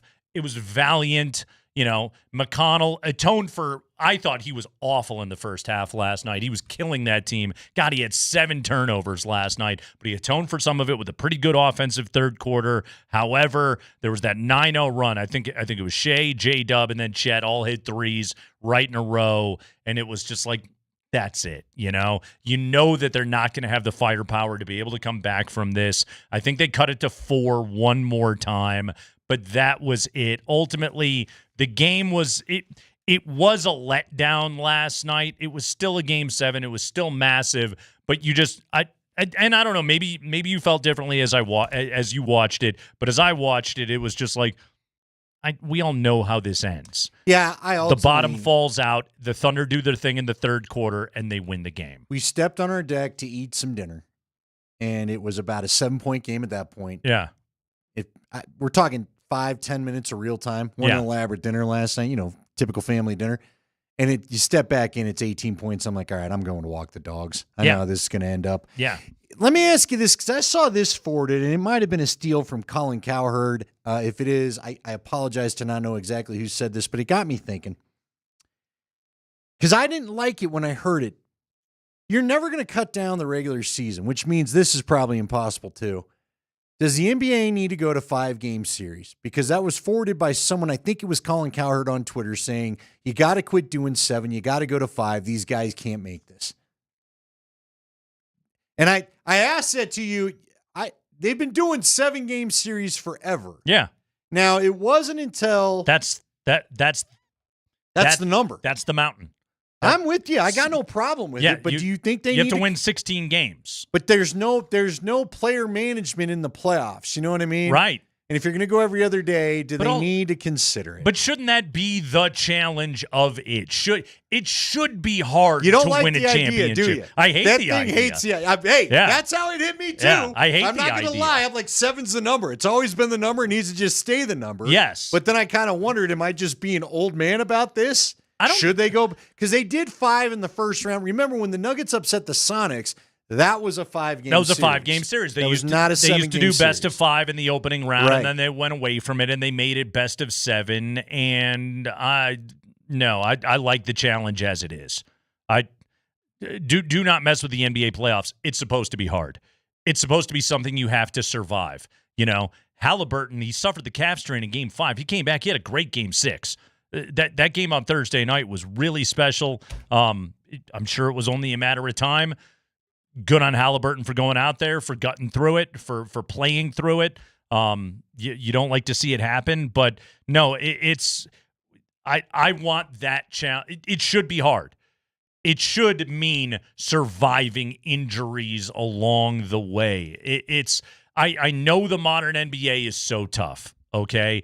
These guys move on the floor so much. It is so spaced out. The speed at which the game is played at, the amount of ground these guys are asked to cover is that much greater today. But also, that's the challenge is how do you, a marathon is always going to be 26 miles or whatever. The triathlon is always going to be the distances that it is. That NBA Finals, that winning an NBA championship, that winning a Stanley Cup, that winning a World Series, you have to do all of that. That is one thing that I think links you across the generations and the challenge that you then have to be able to overcome. By the way, the keyword's nurse, 303-5040925. That's our keyword this hour, nurse. Real easy, straightforward. Get in the core 4 score giveaway.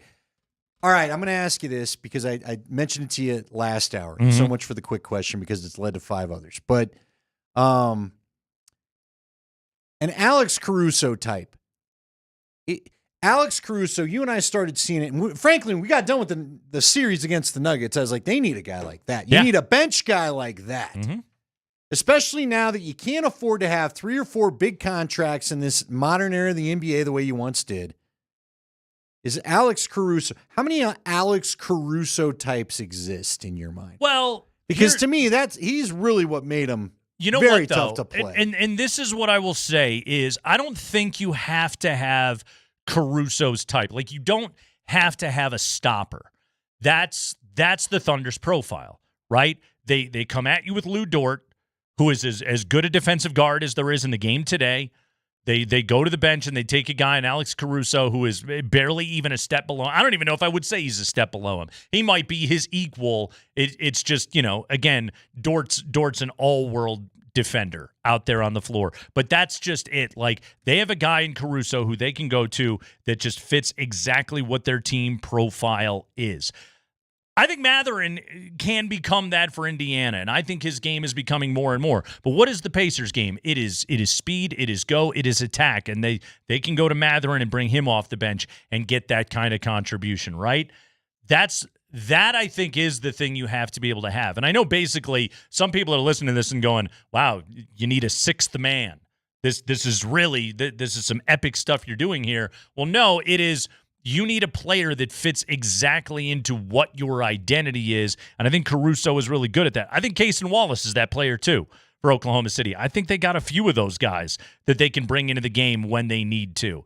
That depth piece, though, is what you have to be able to find, and that comes back to, you're talking about shortening the postseason as an idea to try and come up with, ways to get to the finish line with more healthy bodies.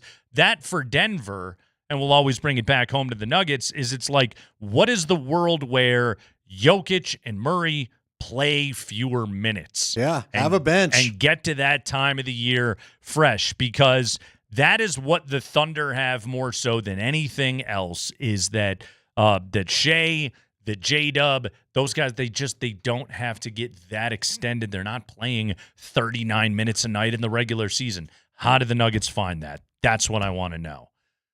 Let me tell you the thing that I hated about Game 7 of the NBA Finals last night. And I like this guy. Oh, okay. I hated Stephen A. Smith last night. I did. And here's the thing. I come into this conversation as somebody that I find him very amusing, okay? I get a huge kick out of Stephen A. I think he's a freaking cartoon character, and I think his brand of takeology is funny and entertaining and witty and silly. I don't take it super seriously. I just get a kick out of the guy, right? In some ways, he's a newer version, and maybe, to be fair, a bit of a louder version of Jim Rome. Sure. But a lot of what they did is not terribly different. He's a take artist. And he's there for you to react to. Very much so. I don't want that on Game 7 of the NBA Finals. I think that's not the place for it. Like, what we do, this clown show, like, that's for Monday morning, okay?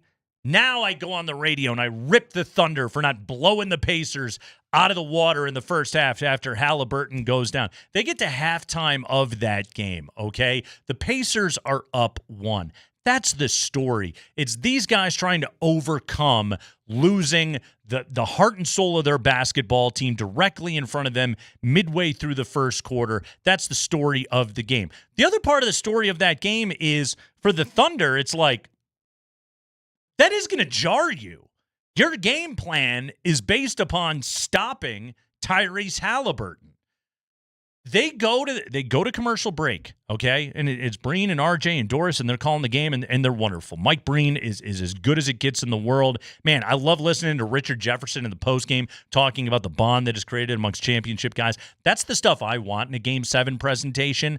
They go to the break and they have like a little teaser before the halftime show, and it's Stephen A. just yelling about the Thunder not showing up, and I'm just like, I don't want this right now. This is small, and this moment is huge. Like, history is being made. A champion is being crowned. A Game 7 winner-take-all game is being played. Like, I don't need a take right now. I need somebody to tell me about how voluminous this moment is. You know, it's so funny. The other day, I read a story, and this was before Game 7. This was Friday or Saturday morning, and Richard Deitch had written about this in The Athletic, and he linked to Al Michaels' Open to the 1980 USA-Soviet Union hockey game in Lake Placid. It was a 45-second monologue from Al Michaels, and Andy, it is broadcast perfection.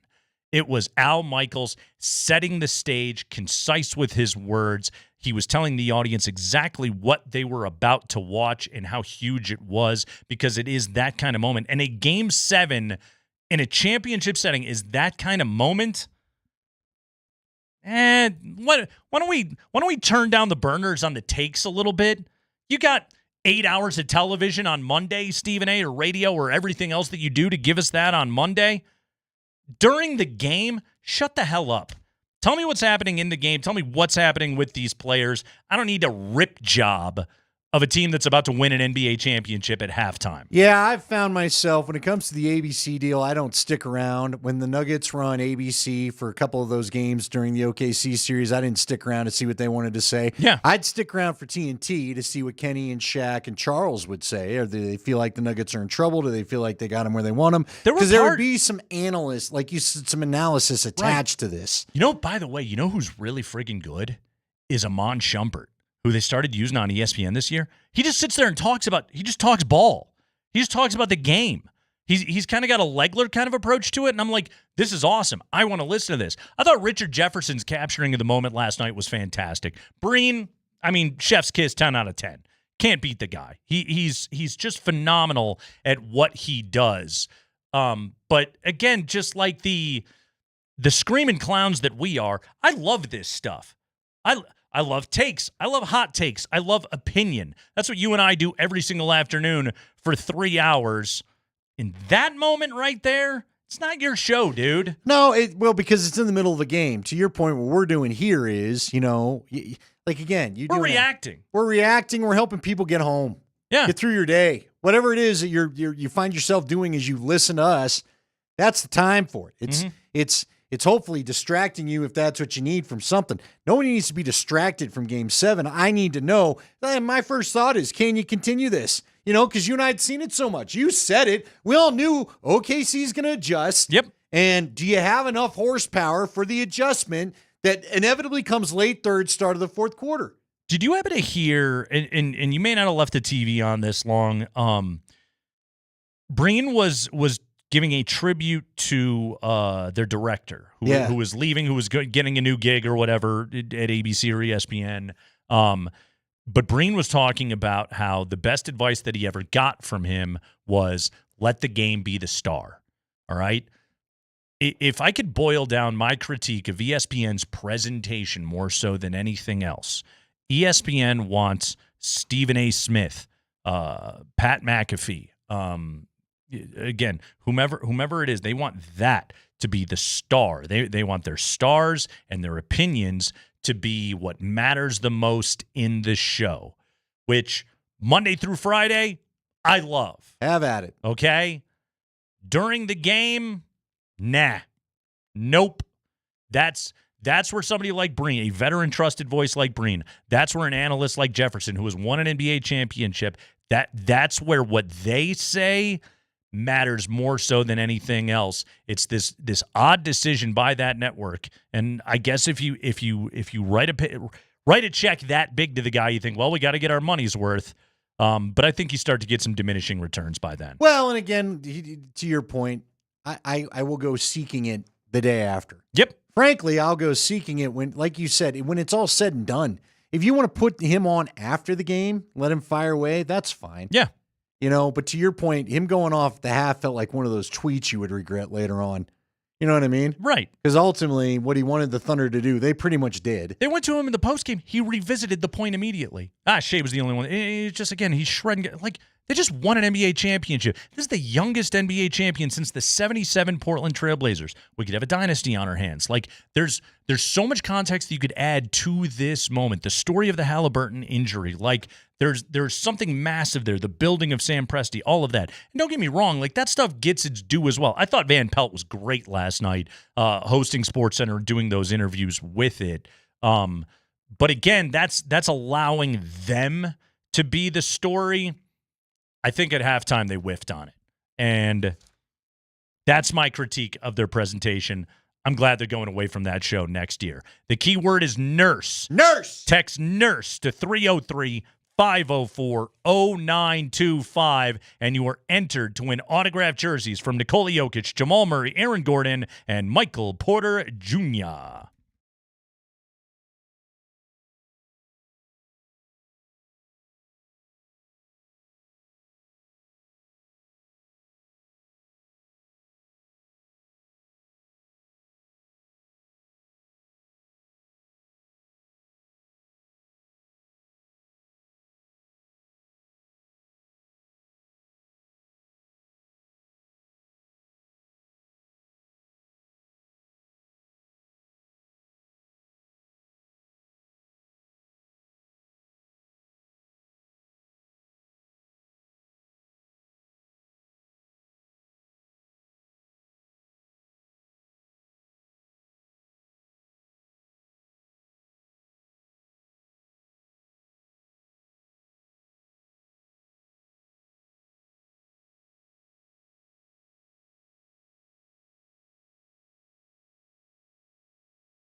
Moshe's Bumps made it into afternoon drive. All right. It's Kreckman and Lindahl on Altitude Sports Radio 92.5. You can still text in the keyword nurse. Nurse.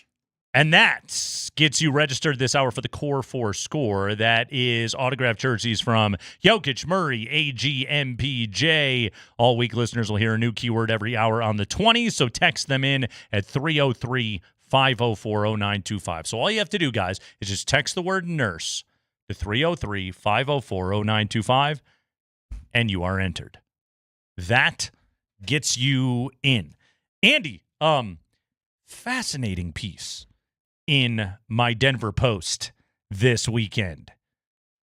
Patrick Saunders, who's going to join us coming up at 20 minutes after 5 o'clock, sat down with former Rockies team CEO Charlie Monfort. There it is. Yeah. It was very interesting. Charlie Monfort, by the way, now said to be sober. That is what he told Patrick Saunders. And some fascinating quotes from both Charlie and his brother in this story. Andy, you ready for this? Hit me with them. Here we go. Charlie Monfort talking to Patrick Saunders over breakfast in Greeley. He said, "The Rockies are still my baby. I see what the fans see, and it crushes me. I'm one of those people who compartmentalize, so I try not to think too much about it. But if you pry me open," Monfort paused for a moment before continuing, "every time I see that team and how it's doing, it makes me want to cry," he said, "because I have the memories of the past just like the fans do." His solution, Andy, and this is the one you want to circle, "I think we need a new set of eyeballs," he said. "We need to give someone the opportunity, someone who knows baseball and has lived and breathed baseball and sometimes died with baseball." Quick aside, I don't think we need anyone that died with baseball, but I'll digress. He had someone who knows everything that all the good teams we face do, from grassroots on up, someone who is going to stand by their decisions because they are going to live with it. Close quote. I love to hear it. I agree wholeheartedly, like all the way. Yes, somebody from inside the building, Andy, somebody that, you know, knows where the bodies are buried, so to speak, that is out here saying we need somebody with a new set of eyeballs, somebody with new ideas.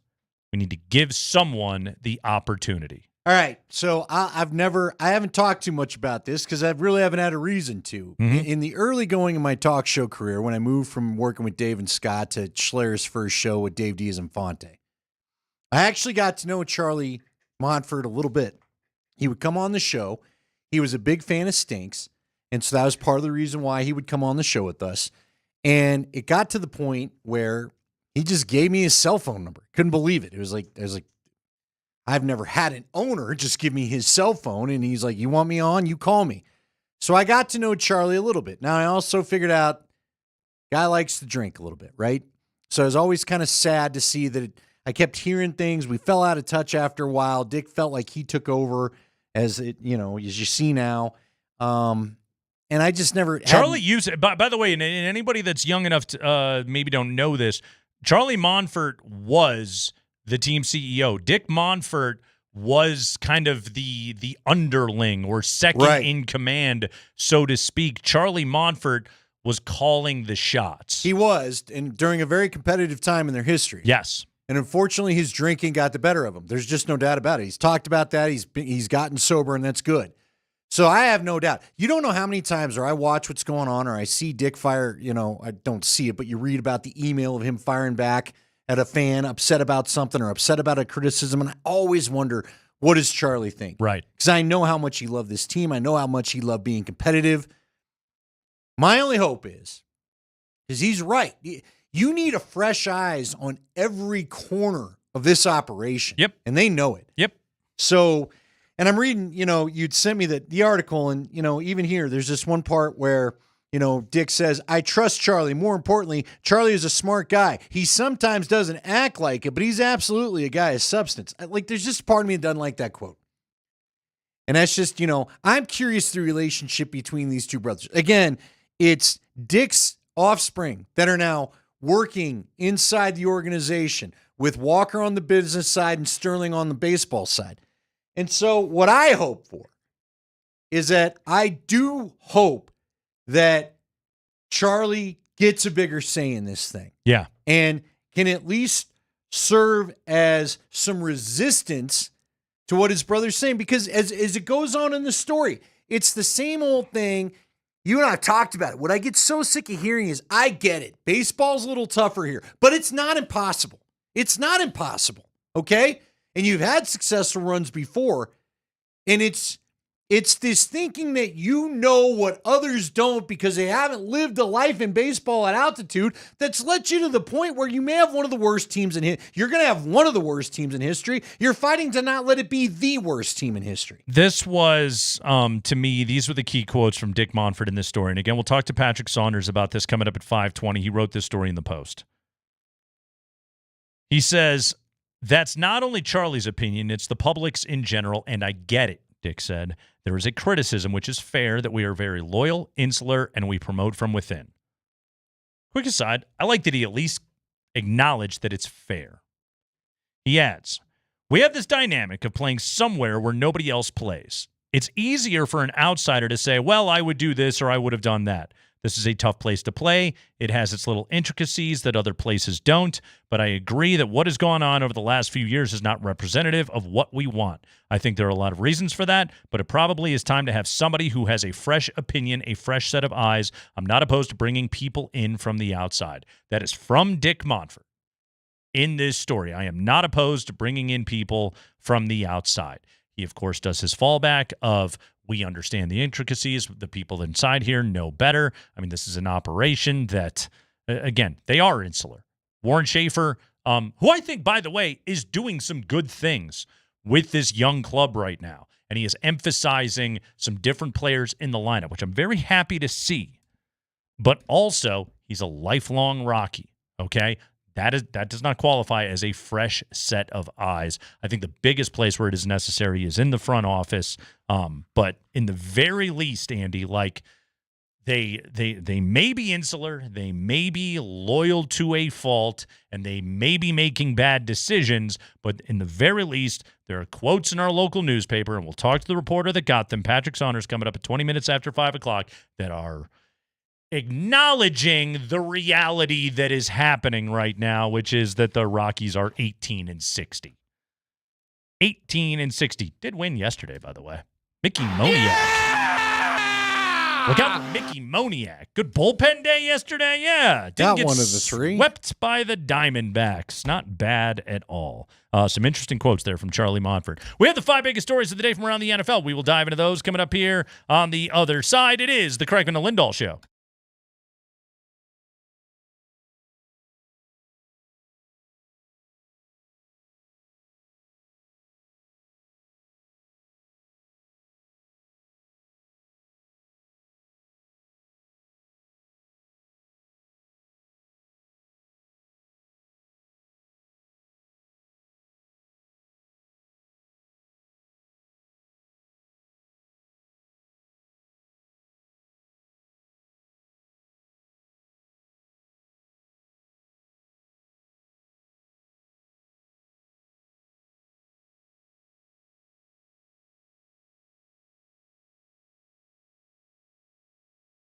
Hey, it's Nate Kreckman for Roller Auction. Roller Auction for almost 50 years, guys. Roller Auction has been the place to go for city and county vehicle auctions. These are well-maintained vehicles, and there are 2 auctions that are open right now. They have the City of Longmont Vehicles and Equipment Auction and the City of Fort Collins Vehicles and Equipment Auction. Well-maintained vehicles from those respective cities. Bidding is available on both of those. The Longmont auction closing tomorrow. The Fort Collins auction closing coming up here on Thursday.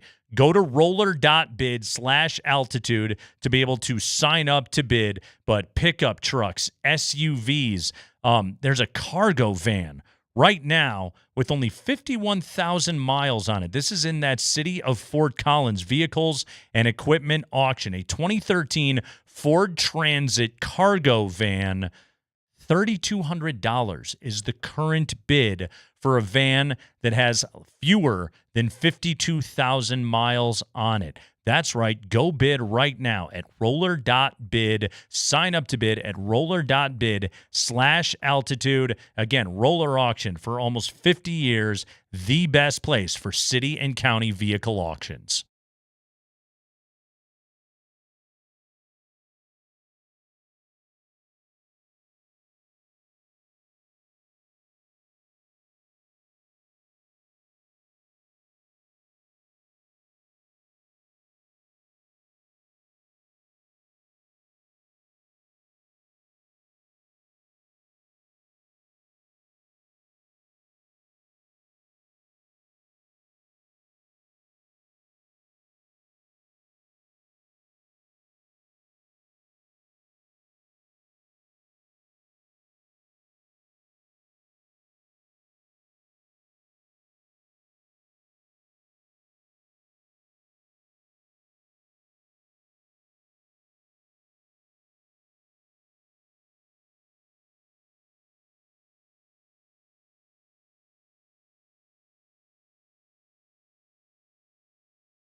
Oh, we got another keyword for you to get in to enter to win the Core 4 score. Have you heard about the Core 4 score? Here's what it is. We have got autographed jerseys from Jokic, Jamal Murray, Aaron Gordon, and MPJ. One listener is going to win all 4 of those jerseys. The Core 4 of the Denver Nuggets, all NBA champions, have all autographed a jersey. You can win those from us. We'll give you another keyword to text in coming up at 5:20. You can enter all week long. You can enter every single hour right here on Altitude Sports Radio 92.5. Thanks to our friends at Revitalize Health. But you've got all week long to be able to enter. We've got another one coming up for you at 5:20. Enter every time, guys. Don't mess around with this. This is too good of a prize. Don't screw this up. That's on you. And I've been told I can't wear them, so you're safe there. They won't be stretched out. We're not allowed to wear them. You're not going to stretch the neck hole in a cashmere sweater. James Spader, by the way. All right, let's do it. Spring, we got football news right now. Let's go. All right, let's do that high five. And we start with Broncos news. The Broncos have hired Daniel Brusilovsky as Chief Technology Officer. It was announced today. I actually just confirmed the pronunciation of his name. He's got a TED Talk video on YouTube from 12 years ago when he was a wee lad. He gave a TED Talk, so that's kind of fun. He joins the Broncos after previously serving as the Golden State Warriors Vice President of Technology. Brusilovsky will oversee all technology services and systems for the organization at both Broncos Park, powered by Common Spirit, and Empower Field at Mile High. He will lead the club's technology strategy, operations, and innovation while serving on the Broncos senior leadership team. Hey, Nate, you wanted me to get this audio earlier in the show. Let's play it now. Let's play it right now. Speaking of technology and stuff, let's go back to 2014 when Rick Wilde, a hefty fella who was very nervous and sweating profusely. Corpulent. Yes. He was, maybe still is, the Chevrolet sales and marketing guy, and he presented Madison Bumgarner, the 2014 World Series MVP, with a brand new Chevy Colorado. Thanks, Madison. Congratulations. As the official sponsor or the official vehicle of Major League Baseball, Chevrolet is proud to participate in this prestigious award. Along with our dealers, we are also extremely honored to give back to this sport by supporting baseball in cities and towns across this nation. At Chevrolet, we have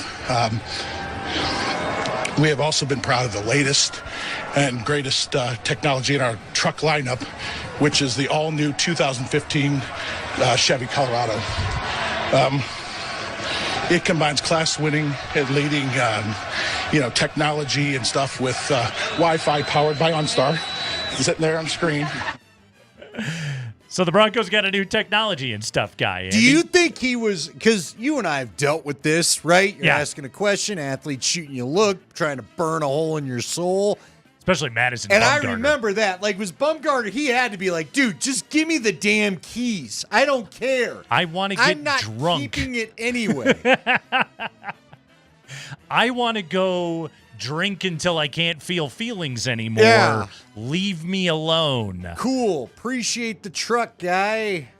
I don't need every feature read off the sticker on the window. Simultaneously, I kind of missed that. I wish somebody would have been up there giving a truck to Shea Gilgeous-Alexander last night. I thought it was hilarious, the technology and stuff. Technology. What do you mean and stuff? See, it's always a And good stuff. guy. Here's a note to everybody, because we've been there, right? We've all been there. Well, maybe we haven't. I used to tell, there was a year, I want to say it was 2013, where, and I think you've dealt with this too, where you do the after-game interview. My first post-game interview would go to the stadium. They'd put you on the board, and like Katie does You now. had to deal with the or echo. Rachel Toss does Yeah. when you go to Ball Arena. Yes, there's the echo. It's brutal. And you just learn some guys, when they realize the entire building can hear me, don't feel the same way they did when it thought it was a good idea at the time. This guy clearly had no idea what it was going to feel like to have Madison Bumgarner staring at him like he had to strike him out again for that win in the dump truck. Also, like he's one of the most infamous red asses in baseball history. I know, but who doesn't? And like, he's staring at you that guy locked up. Technology and stuff guy locked up really hard. Who approved that read? God, he gave us such a good moment. That it's read lived went on on forever. And then he gets the OnStar. He's most excited. It's got OnStar. Got OnStar. You like OnStar? You gotta like OnStar. Cool, Carl. Yeah. Bumgarner's like, can I see the manual? This is fantastic. Technology and stuff with. You know what I want someone to do? Like, I always wanted this on The Price is Right. I want someone to get in the damn car and just drive away. You're darn right it's mine. See ya. Yeah, this new Geo Metro kicks ass. Like, just go do donuts in the outfield. The season's over. You don't need the field tomorrow. The Rockies gave Charlie Blackmon that truck that was in the outfield. It was in the outfield. I remember I know, that. but it was still up on the thing, wasn't it? Had they gotten it down by then? I don't think so. I think they were able to just point, yeah. They got Todd Helton I a want horse. someone to get in the truck this year, World Series, and go full donuts in the outfield. I feel like also the only thing that you should be because if you've won like Finals MVP, World Series MVP, whatever it is, like you're a star, right? Typically, you're a well-compensated superstar athlete. Madison Bumgarner could have bought his own damn truck, right? Like Shea Gilgeous-Alexander can get whatever he needs with the goo gobs of money that he has. These leagues should be tasked with giving these guys a gift of something that they could not attain otherwise. Okay, what is that? I'm trying to think. I mean, what the Madison Bumgarner could probably purchase Taiwan right now. What are you going to give him? I was midway through saying that, and I started thinking about the line from Office Space. What would you do if you had $1 million? Which, by the way, I'm assuming most NBA players could do anyway if they needed to. Yeah, what don't they have? It's a great question. Yeah, what is the thing that money alone cannot purchase? Well, and here's the other thing. Most of these athletes are sizable individuals. Yep. Who am I? I've looked at a Chevy Colorado in the past. It looks like a cool truck, but you're not going to give me the full size? I don't get the Silverado. I don't get the GMC. I don't get like a Tahoe or something. You're going to give me your reasonably priced in the it's like a $40,000 or $50,000 truck. Well, they're going to sell these things. I get it. But again, you're looking at a dude that could probably have 5 of these off of the game check he's about to get. Anyway, the Broncos have a new chief technology officer named Daniel Brusilovsky. So does he have to drive a Colorado around? I suppose. How was the TED Talk, Spring? Was it good? It looked riveting. He says. There's your review. Brusilovsky's gotten into better shape. Let me put it to you that way. Okay. Yeah. Okay. He did create an app. He was co-founded a consumer app Emoji. It says. So there you go. Yeah, he worked for the Warriors for a long time. Okay. In all seriousness, like I have read stories about their technological infrastructure. I remember ESPN the magazine had a huge feature on it a number of years ago. This guy is like the best in the biz. Okay, that's good. And what he does. Because guess what? You know what players like aside from their big fat cash? If everyone's offering the same big fat cash, and what do we talk about with the Rockies all the time? If you're completely up to date on the analytics and have all the cool toys. Will you help me make the next contract? Yeah. Mm-hmm. Players like technology and stuff. Go ahead, Spring. High five. All right, let's go down to one of my favorite counties. Duval. Where Travis Hunter has signed his 4-year contract with the Jaguars. This occurred yesterday evening. The deal, worth $46.65 million, fully guaranteed, includes a $30.57 million signing bonus paid up front. Hunter is the first non-quarterback, not drafted first overall, to get his signing bonus entirely up front, according to his agents. Well, that is something an agent would want everybody to know because that means that they're the best in the biz. But also, Andy, he's the only guy that is possibly a full-time 2-position player, opposite sides of the ball. If ever there was a guy that you should give this money to, I would say Travis Hunter is the dude. Yeah, and he's already made a good impression down there. I don't know why this has hit me so late. Why do they love their county so much? Nobody's screaming Jeffco. You don't feel Jefferson County pride? I'm not. Yeah.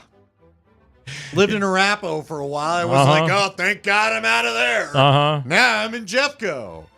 That is true. I don't think I've ever Have you ever had county pride? I don't believe so. You know what I mean? I can't think of like a single county that I have ever lived in and thought like this county and its collection of local municipalities is better than your county. I could just get to Adams. Yes, 303-504-0925. Do you have county pride? Have you? Where would it come? Would it come from having the best county fair? I don't know. Like you've got like the biggest hogs and the best turkey legs and the most dangerous rides. You know, things just happen in this world. Like I've heard the Duval thing forever, and Right. Mark loves playing the cut for good reason. It The is guy could funny. have been creepier the way he said it. Duval. I didn't realize it was the county, I guess, because I never gave a damn what county Jacksonville lied in. You know what I mean? I completely agree with this. This is an excellent question. You know why Denver's the best? It's both the city and the county, bruh. Denver. Yeah, Denver. It's the capital too. We got that going for us. Yeah. So take that, everybody else. What do you think of that? You know? Ooh, I'm in Douglas. Is that like having the 90210 zip code or something? I mean, you have zip code pride. You know what I'm saying? Like what? Who the hell cares about their county? You know what's funny too is like I've never seen this before. I've seen people with 303 tattoos. Sure. Went to a public pool the other day, saw a lot of tattoos. Never seen a 720. Well, it doesn't hit the same. I guess not. There's a Why band. not? We all love the band 303. 303. There ain't no 720. Why is there no 720? Although now I kind of want I want someone to create a 720, meet up with 303, and let's go. Co-double bill? Yeah, not just have a throwdown. Oh, okay. What's the 8 Mile thing they used to do? The rap battle? Yeah. Between 303 and 720. and 720. Didn't we add another new one? I think we There's did. another one coming nobody has And yet, I guess. I don't even remember what it Then is. 719 and 970 want to say they're battling. Yeah. So 720 pride. I want that to be a thing. It's time for it to happen. Why? Because it doesn't get enough love. That's why. I'm going to become really into Jefferson County, and I'm going to start having 720 pride. You're gonna tattoo it all. I'm going to be a tattoo hipster when it comes to that stuff. How many stories did we get through today? Two. How did we do? That's not bad. A deuce. That's not bad, right? That's your smooth NFL deuce. We did It's a number 2. We've got another keyword for you to enter to win the Core 4 Score autographed jerseys from Jokic, Murray, Gordon, and Porter. You can win all 4 of those. And we have to talk to Patrick Saunders of the Denver Post. He sat down with Charlie Monfort. He got quotes from Dick Monfort. This week is change in the air. Patrick Saunders tells us next.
It's time for your next keyword for the Core 4 Score Contest. A chance for one person to win autographed jerseys from Jokic, Murray, Gordon, and Porter.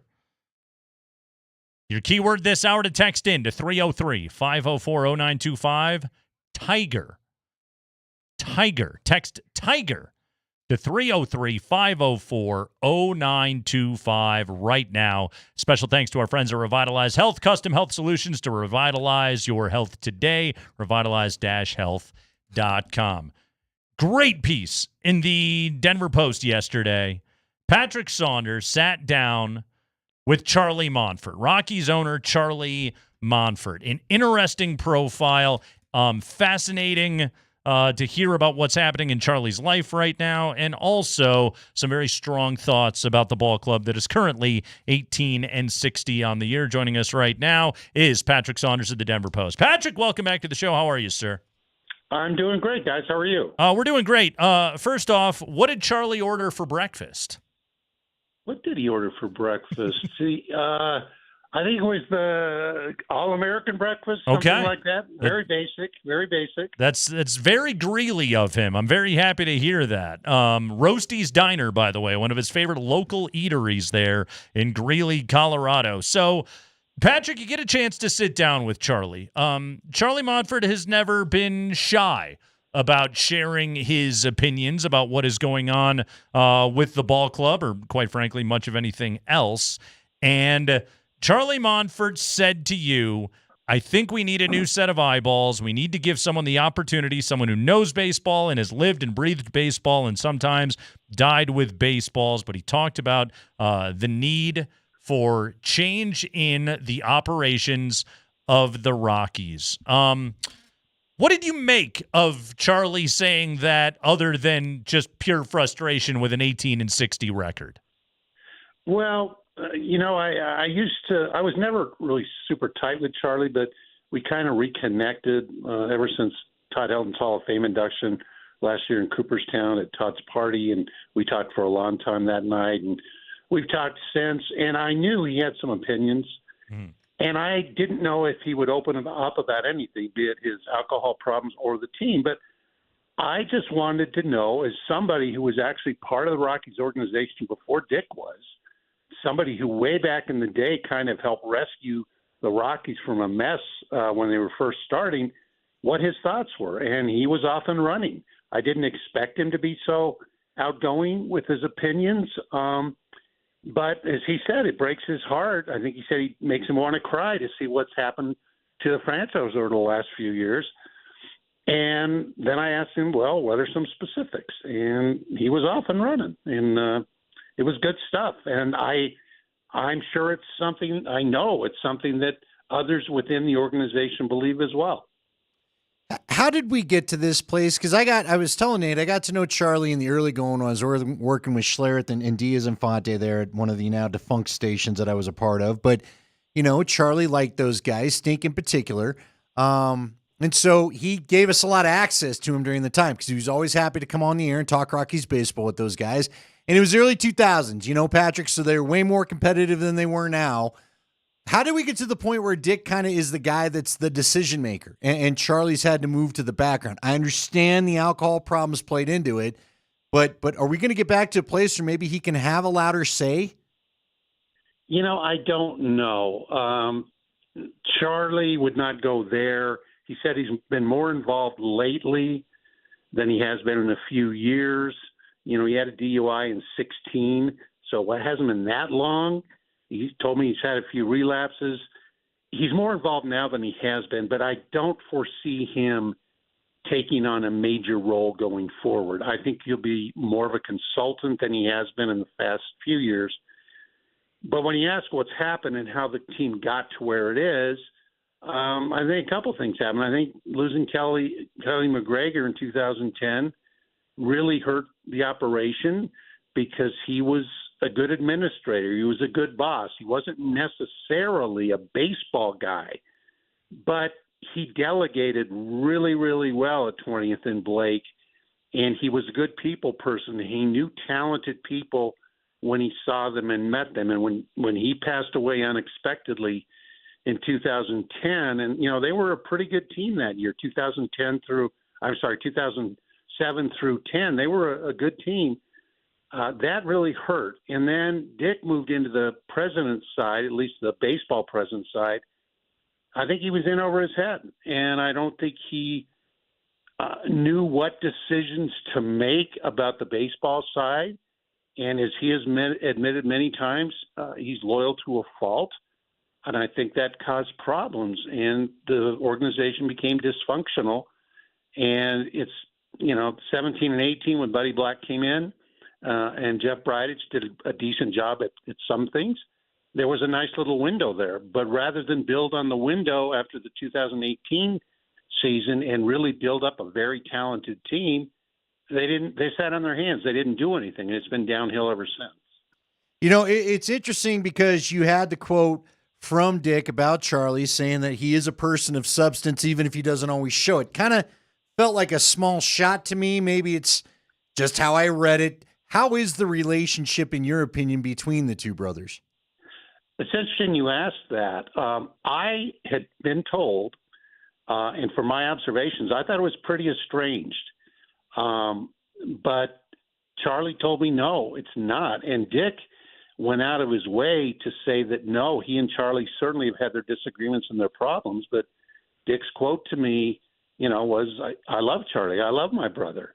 I think they never got as sideways as a lot of us in the media or even other people down at 20th Blake thought they got. Did Dick lose trust in Charlie during the years when Charlie was drinking too much? Absolutely. But I think they've repaired that a little bit. I think they're past that. The bigger question in my mind right now is how much will Dick, the older brother and principal owner, how much will he listen to Charlie? And realistically, how much realistic advice is Charlie in a position to give? Because he's been pretty disconnected, and the world of MLB world is much different now than when Charlie Monfort was very active in it, 15, 20 years ago. Yeah, I kind of chuckled a little bit at the part of the story where Charlie was talking about sort of what he enjoyed about owners' meetings and the smoking cigars and trading stories and, hanging out with the old guard and how that's just not the way that business is done in Major League Baseball anymore. I kind of was amused by that, but also, I would say that owners' meetings have probably become quite contentious, and I think this next CBA negotiation is probably going to reflect that. We're talking to Patrick Saunders of the Denver Post. Patrick, Dick Monfort reacted. You wrote in the story that you had a phone interview with Dick Monfort. He responded to Charlie's comments, including saying, there's a criticism, which is fair, that we are very loyal, insular, and we promote from within. Dick Monfort said he's not opposed to bringing people in from the outside, a fresh opinion, a fresh set of eyes. What did you think of those comments? Did that represent, in your mind, any perhaps swaying of the direction of the franchise? Yeah, a little bit it did. First of all, I was surprised that Dick agreed to talk to me. Not that he and I have a bad relationship, but I just know that Dick feels he's been burned a lot by the media. Whether he's right or wrong, I'm not sure. But he's been very hesitant to talk to any of us. So I was surprised when he agreed, and pleasantly so. And he was very open. We talked about a lot of things off the record as well. But I think he can't help but face the facts of where this franchise is right now. It's not only that they're chasing what could be the worst record in the modern era, but this is going to be 3 consecutive 100-loss seasons. It's going to be 7 consecutive losing seasons. The team has no personality right now. They really don't have a marquee player. Dick didn't tell me that, but everybody knows that he made a huge mistake with Chris Bryant, way overpaying for a guy who basically may never play for the team again. So he knows all of that, I'm sure. And despite his loyalty and the fact that, GM Bill Schmidt's been with the organization since '99, and there's so many people there, I think he realizes the game has passed this organization by a little bit, and they're going to have to find some fresh new people, not just analytics, but coaches and other things like that that can draft and develop better, because I still don't think they're ever going to be a big free agent team. Patrick, last thing. You tweeted about this earlier today. Bob Nightingale had a report that Bud Black was in consideration to return to the franchise as pitching coordinator. You tweeted today you spoke to some people who watered down the rumors of a return of Bud Black as the club's pitching coordinator. Steve Foster has exited the organization. What do we know about that situation and kind of how the Rockies are going about this? Well, I know that Buddy has talked for a year or so about in the future maybe being part of the Rockies organization. But this was before the terrible start, before he got fired. I keep in close contact with Buddy. We text frequently. We talk on occasion. I check with him and some other people. And, you know, I'm not saying it won't ever happen, but it's definitely not on the docket right now. And Buddy told me that, you know, he's not ready to retire. He's looking into some advisor roles all over the league, and he's about as well connected as you can be. So I'm not going to say he would never come back to Colorado, but I think it was, and Bob's a good reporter, and he's a friend of mine, but I think it was a little premature to say what Bob Nightingale reported, because from everything I've been told, that certainly isn't imminent and probably not likely. Real quick, your core 4 keyword is Tiger, so text the word Tiger, 303-504-0925. Patrick, you don't work here, so you're eligible if you'd like to win 4 Nuggets jerseys that are autographed, but That's what we're giving away. Yeah, well, there you go. Tiger, send it right now. We'll get you in there. I've got to ask you, Patrick, because, again, the quote popped up in the article, and what I don't understand, and from you giving out the timeline, and I appreciate it because I get foggy as to who left when, and we referred to Charlie digging him out of the mess. McMorris had a problem early on. The Monfort swooped in and saved the deal then, and then McMorris hung around for a couple years, and then it's now transitioned to something else. But, you know, look, when Dan O'Dowd came in for Bob Gebhardt, he came in with a fresh philosophy. He came in with new ideas. Matter of fact, he had a couple, if I remember right, a couple versions of what to try. You've covered this team a long time. How have we gotten to the point where it just feels like Dick Monfort is so stubborn about letting anybody else get a crack at the altitude, you know, baseball at altitude thing? Do you think he's finally, and is this the article the proof that maybe he's finally going to let somebody else have a shot at this? You know, I think he's going to let somebody else have a shot at it from the outside. I do. The altitude thing's a different question, because if you see in the story, when I started talking about the state of the franchise, he immediately went to, listen, nobody understands what it's like to try to play baseball in Colorado.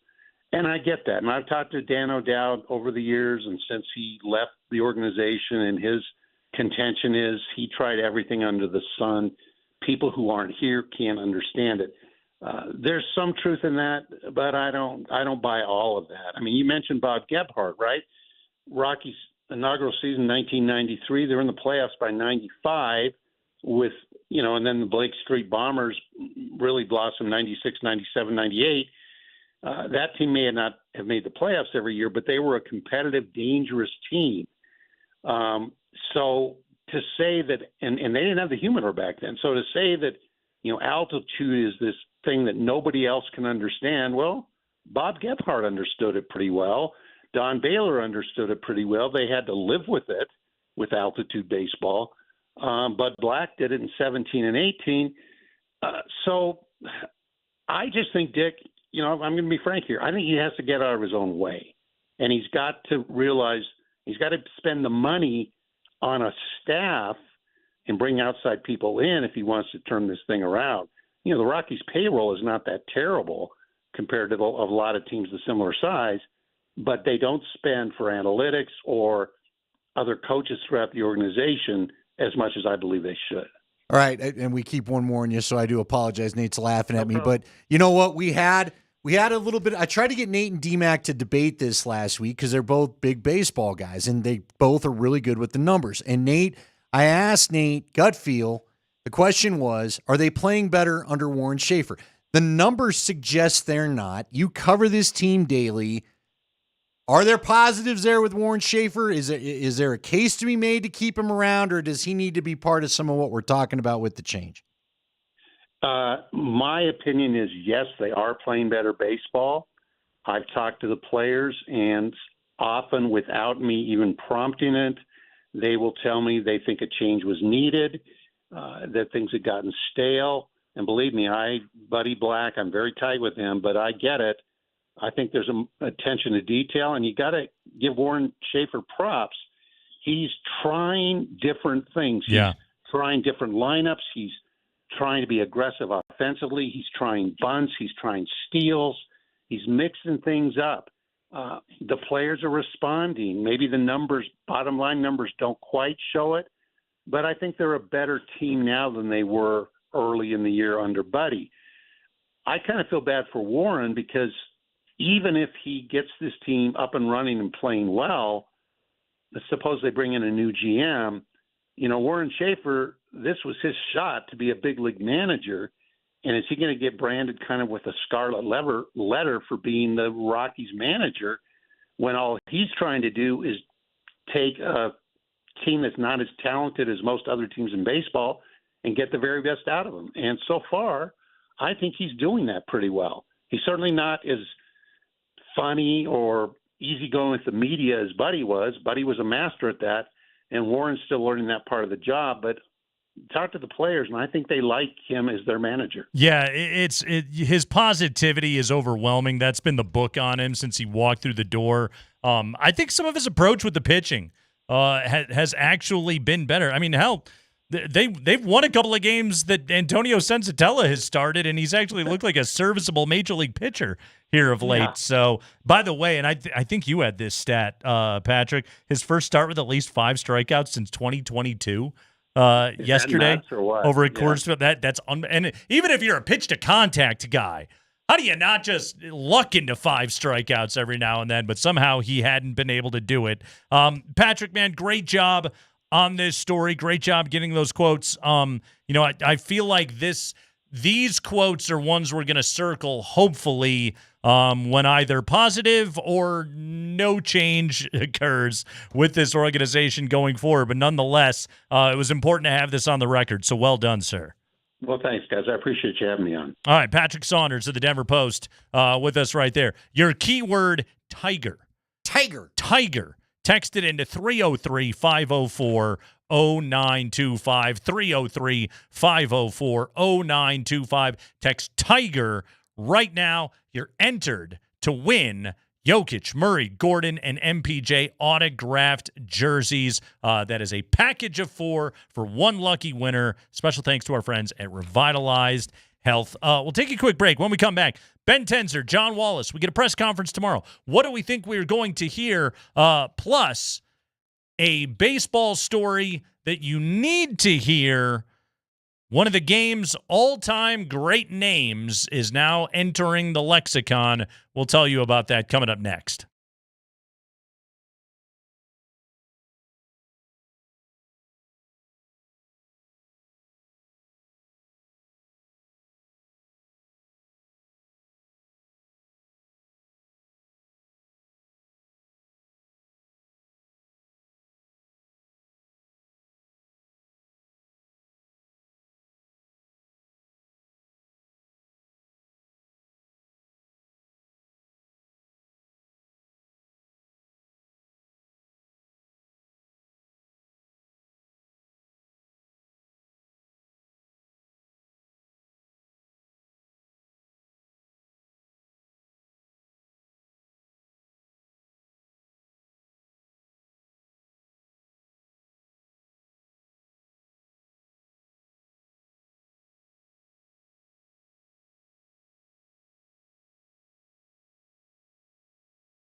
Your keyword, Tiger. Text Tiger to 303-504-0925 right now.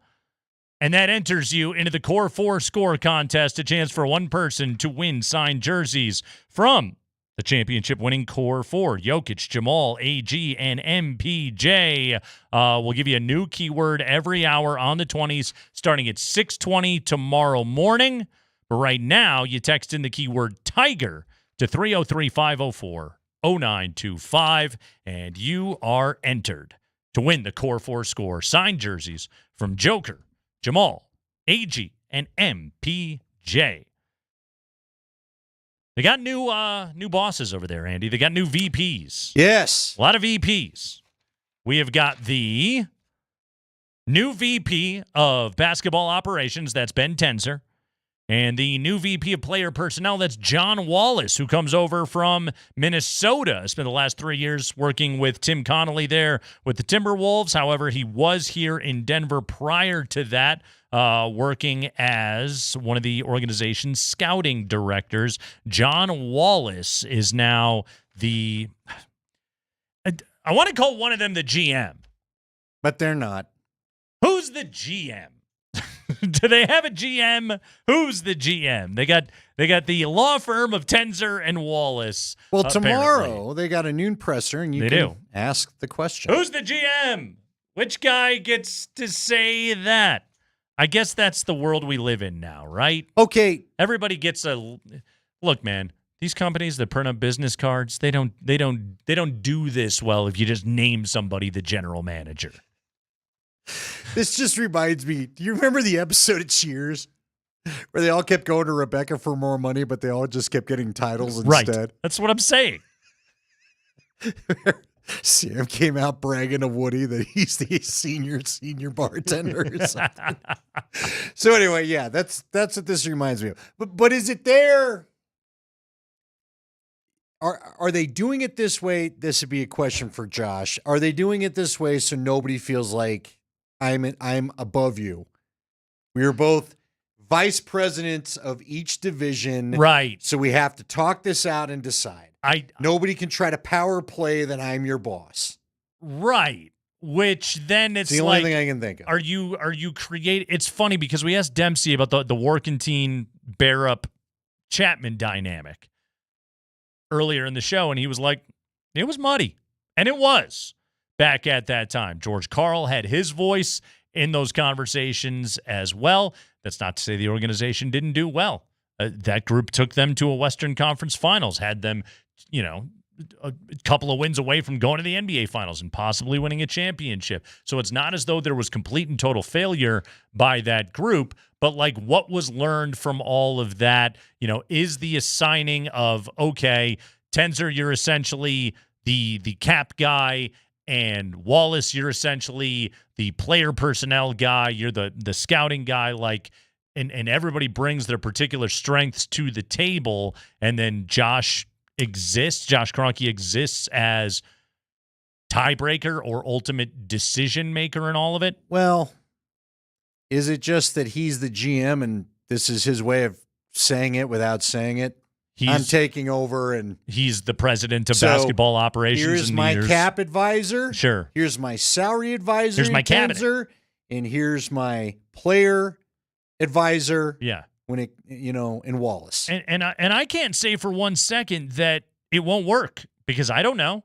I don't know exactly how it's going to be structured. I don't know, what lessons have been learned from past regimes, so to speak, that have run this operation. Josh Kroenke, he said as much, that he needed to be more present with the organization, not president with the organization, but present with the organization. Okay. How will this structure all work? We'll get as many answers to it as we can tomorrow. And then beyond that, we shall see. What is Adelman's voice in the room going to be? What voice and personnel decisions will he then have? How will he be able to weigh in on it? It could work great. There could be fantastic synergy, or as you said, Andy, synchronicity in the operation. I don't know which one of them is Sting and which one is Stuart Copeland, but there could be synchronicity. Is this also with the hiring of Wallace? Mm-hmm. John Wallace, right? Yes. Is it also you're getting a guy that's very good, I'm assuming at the draft, because if you don't trade anybody, and again, there just aren't a lot of rumors, and as if you want to go and hear our interview with Chris Dempsey at 345, he said this there as he broke down the power structure as he knows it. He had said, Josh has told us, I'm keeping the core 4. This is what we're doing. Yeah. So quit asking, quit expecting. We're keeping the core 4. Now, it is interesting the rumors got out that they were in on the KD discussions because that would have required a core 4 to move. Yeah, the Nuggets were reportedly a part of Kevin Durant discussions. Ultimately, he was traded to Houston. But my bigger point is if you're going to keep the core 4, then guess what you have to do? You got to nail your draft picks. You do. You can't have guys that come in and don't play the rookie year. And you have to have a tremendous internal improvement. And that, honestly, in year one of John Wallace as the director of player personnel, the biggest thing I want to see out of him is what is he doing to get Peyton Watson, Julian Strawther. I'll include Christian Brown in this conversation, a player that I still think has many different ways that he can improve. But how are you taking that youth and turning them into, functional, contributing, and hopefully successful and winning NBA players? That's the biggest thing that this team has got to be able to find, because if this NBA playoffs taught us anything, depth is everything. It is everything in the current NBA. Yeah, and a lot of teams have it. Yeah. Because I still new laugh. CBA has changed the game, man. It's not just the Oklahoma City Thunder. I mean, look, we thought Minnesota was a deep team. They look like a deep team compared to Denver. They couldn't even hang with the Thunder. Right. Indiana was deeper, but and then I still go back to that Clippers series. You had talked a bunch. There are a lot of good Clipper players. Yep. They had a better bench than we had. Certainly. Better depth than Denver had. There's no doubt about that. Answers to come tomorrow. What is it all going to look like going forward? We will see. You know what? Masai Ujiri, Tim Connolly, Arturas Karnisovas, the dudes that became NBA household names, Andy. We didn't know anything about them before they got these gigs. Ben Tenzer and John Wallace could be well on their way to becoming essentially NBA front office royalty. So unfortunately, Bob Myers and his sweet hair are never going to work here. No, it's too bad, but that felt like a pipe dream pretty soon after it happened, didn't it? Pretty much did. I mean, he was up there with his sweet hair, yelling with Perk and yelling with Stephen A. Mm-hmm.